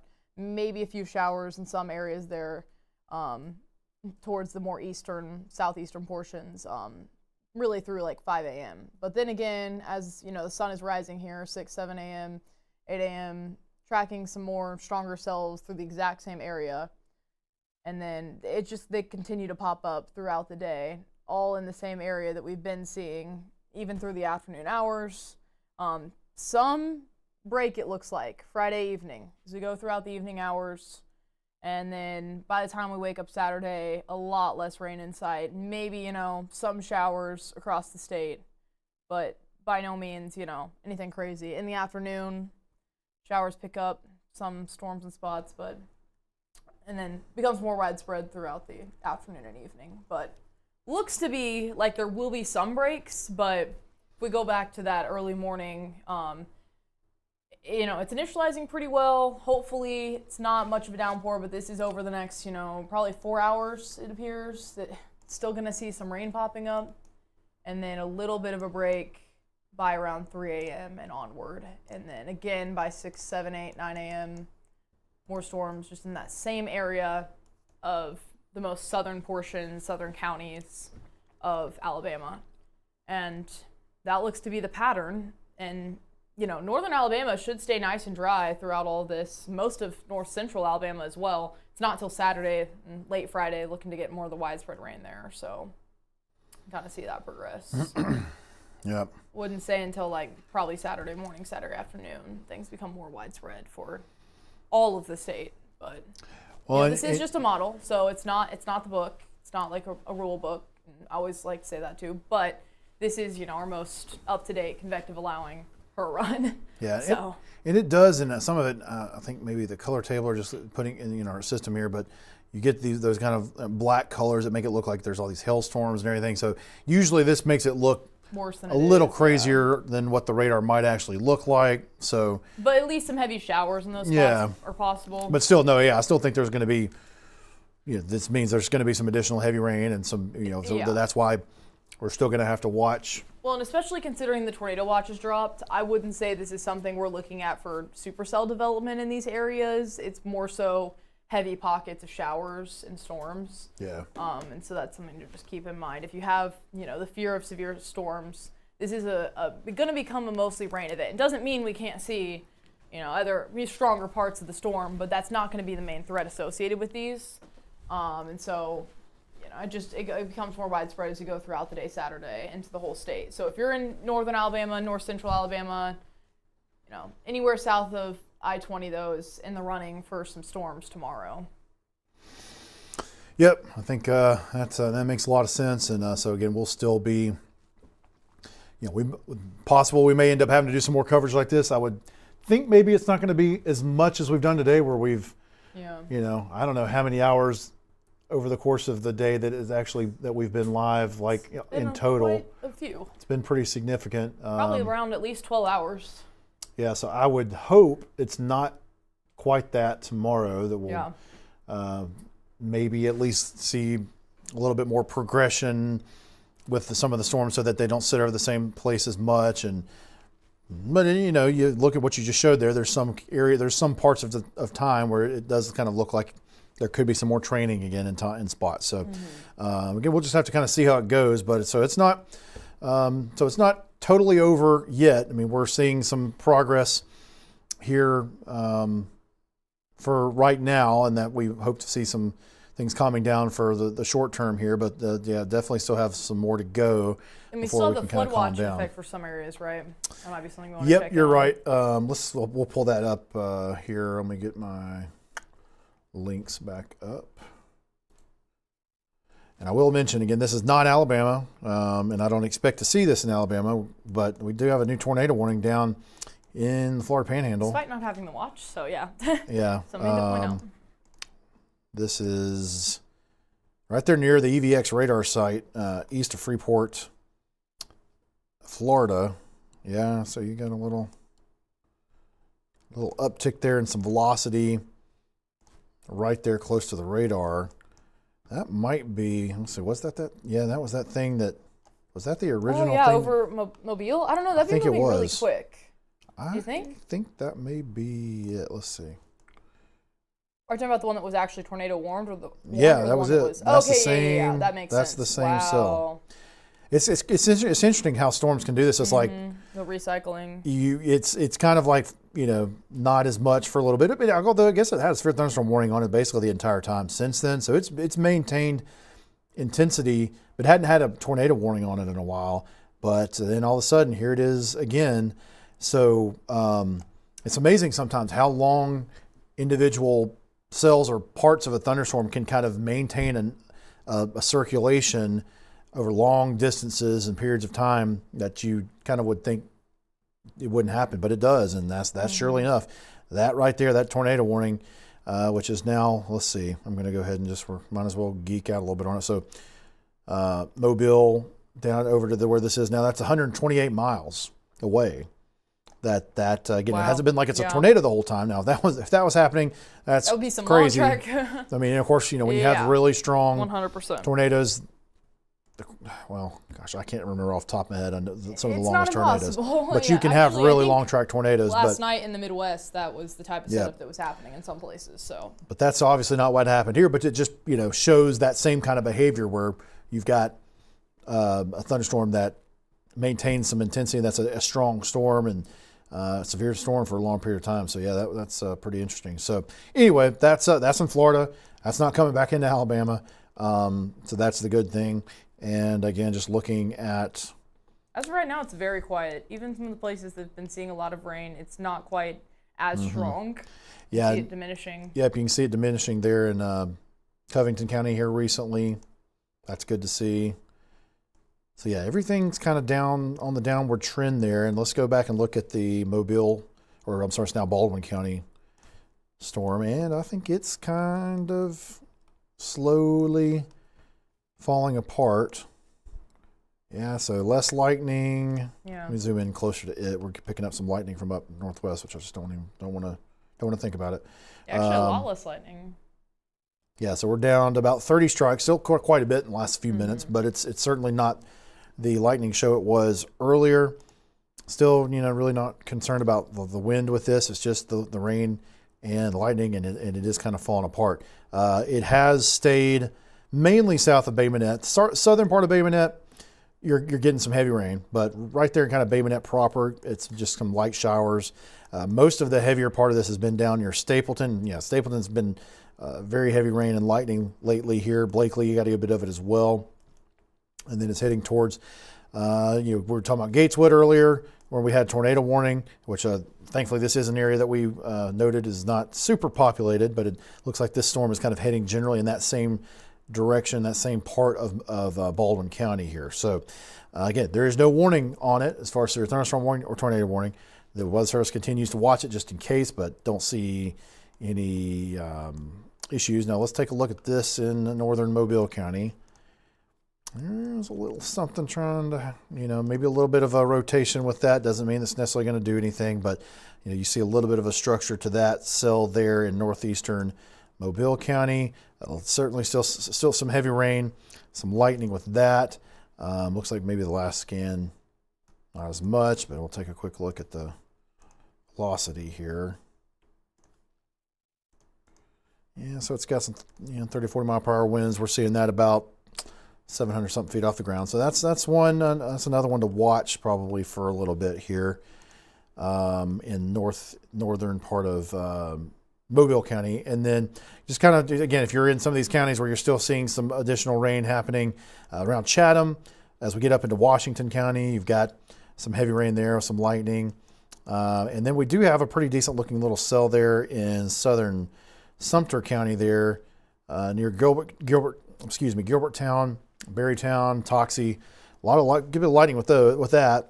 We're kind of getting into that radar hole situation as we get to this area of the state, and so we don't really get great data here. But it does look like it may have some gusty winds, but we're picking up stuff 11,000 feet off the ground. So it's really difficult. We can certainly tell that there's some decent rain there. There's probably some hail aloft in the storm. We can see it, it's raining heavily, plenty of lightning, but it's kind of hard to get some fine details when you don't have the really good radar coverage of it. But yeah, at this point, I think it's mainly just a pretty heavy thunderstorm with some lightning there in the southern part of, I think I said the wrong county, just Choctaw County. I may have said Sumter earlier, apologize for that. This is Choctaw County, southern part of Choctaw County there. And you got a few heavier cells there, southern Marengo County as well, and northern Clark County near Thomasville. So again, got a few other showers just kind of hanging around there with this new little line that's trying to gather itself back in Mississippi. So we'll continue to watch it, but not looking to be too much of an issue at this point. We're just kind of, again, double check. And I think, we're going to continue to kind of hang around and watch. But